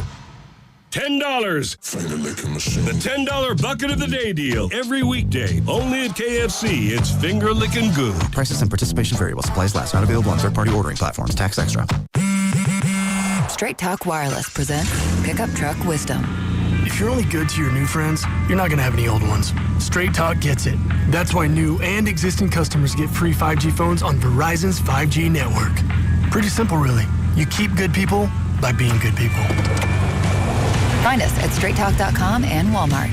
Straight Talk Wireless. Straightforward. Always. Taxes and fees apply. Plan purchase required for free phone offers. Copyright 2026 Verizon. This is the story of the one who keeps multiple buildings running smoothly day after day. Plumbing that flows, HVAC that hums, cleaning supplies that keep surfaces sparkling. That's why she counts on Grainger. With easy reordering online and 24/7 support, Grainger helps her keep the products she needs on hand. So shelves stay stocked and buildings stay ready. Call 1-800-GRAINGER, click Grainger.com, or just stop by. Grainger, for the ones who get it done.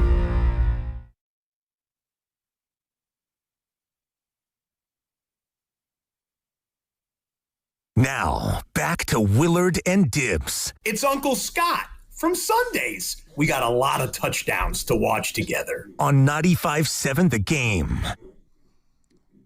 I'm glad this just got said publicly. Okay. Change gears here for a second. So much of the national baseball media has spent the last 3 or 4 years, whenever the Dodgers either win the World Series or come close, and then they get into the hot stove, and it can be Shohei, or it can be Kyle Tucker, Yoshinobu Yamamoto, whatever it is. It's just whap, whap, whap every single time. Biggest free agent on the market, he's ours. Biggest 2 free agents on the market, he's ours. And the national media wagged their finger every time a baseball fan complained about it. And they said, your owner could do this too. Don't get mad about it. Just because the Dodger ownership is willing to be aggressive, your owner could do this too. And for years I sat there and I went, well, I mean, it's not wrong. And I guess in theory, it's still to a degree not wrong. In other words, I guess what they meant was your owner can cheat too. Now, before you go, oh, sour grapes Giants fan, let me read to you a tweet that just got sent out from Jeff Passan, probably the top baseball reporter out there, the Shams of baseball, if you will. Passan released a 6-minute video, and it is tagged with this comment on Twitter. Quote, "The Dodgers' local TV deal is a profound competitive advantage. Because of a bankruptcy court ruling, the team will shield more than $1.3 billion from revenue sharing over 25 years. But what you might not know, they further monetized that through debt deals with Mark Walter-owned insurers.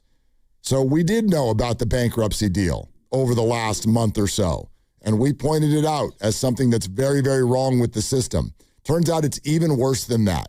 So it's wrong with the system. No. This is illegal. Well, it's not illegal if the system allows it to happen. If you have one business that's bankrupt and it's bankrupt, so what are we supposed to do? We're losing money. Okay, but it's not bankrupt. You're being led to believe that it's bankrupt by hiding money in other spots. Plus, the legalities of it are that you're only allowed to do that with a certain amount of money. The Dodgers did infinitely more than what is legal. Yeah, well, I guess we'll find out if they get taken to court or if, Major League Baseball steps in and if they, if you get the Congress involved or the government. I guess my point is this isn't just a baseball thing. There's a reason Mark Walter is shedding all of his assets. It's because, yes, there's a federal investigation into him already. He is readying himself to pay billions in dollars in fines. That's why he shed the Lakers. That's why he might shed the Dodgers. Based on everything I've read in this whole thing, you can look at it from whatever perspective you want. The Dodgers were not doing this legally. Now, if you say that, your owner could have, I guess, not done it legally as well, this isn't about deferrals and the salary cap conversation at all. I don't pretend to know enough about his business or the business of baseball to think that he is the only owner who's doing this. I would imagine there are other teams at certain levels that are doing this. And I think about the A's for all those years where they would intentionally deflate their own salaries in order to get money from the league based on the rules. There's only one other team that has a local TV deal like this. There's only 2 teams that. But there are other businesses that owners have that I'm sure they can, shuttle money to and from and show losses and cook the books in other ways. Right, but there's only, again, what the Dodgers did here was they used the fact that they own their own television network. They hid the money, and then they built insurance companies around it to shovel money to make it look like they were bankrupt in a spot where they weren't bankrupt, and then went to bankruptcy court and got an advantage out of it. Is this is this alleged, or is this something that you think the bankruptcy court ruling is absolutely not alleged. Which is saying that, their bankruptcy is basically a sham because they have money in other places. Correct.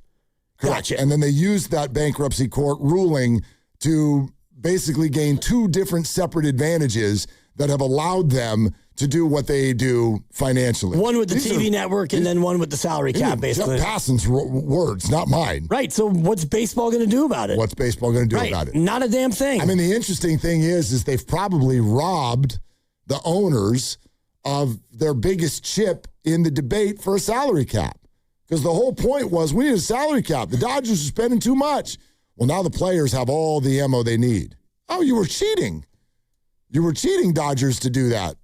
So I guess we don't need a salary cap because the Dodgers aren't going to continue to get all the players because the jig is up. Well, I mean, they don't get all the players, and the Mets spend as much as the Dodgers, don't they, outside of the deferred amounts of money? Yeah, but the Mets have not done so by having a bankruptcy court ruling in their favor that allows them a set aside. But that would be I think the owner's argument would be, the Dodgers are one thing, and if they're doing it illegally, how about these other teams that are doing it above board, quote unquote? And the Mets haven't won. So again, all I'm saying on that is I think that this is a good development for the players' side of the argument. Which is a loss for baseball fans because the owners aren't going to see it like, oh, yeah, players, you got us on this one. Yeah. No lockout. The more the players get leverage in this CBA negotiation, the more a lockout's a likelihood because the owners aren't taking a loss. A lockout is happening. That happens in December. There's no doubt. My point is that the lockout is more likely to be protracted if the players feel like they have the upper hand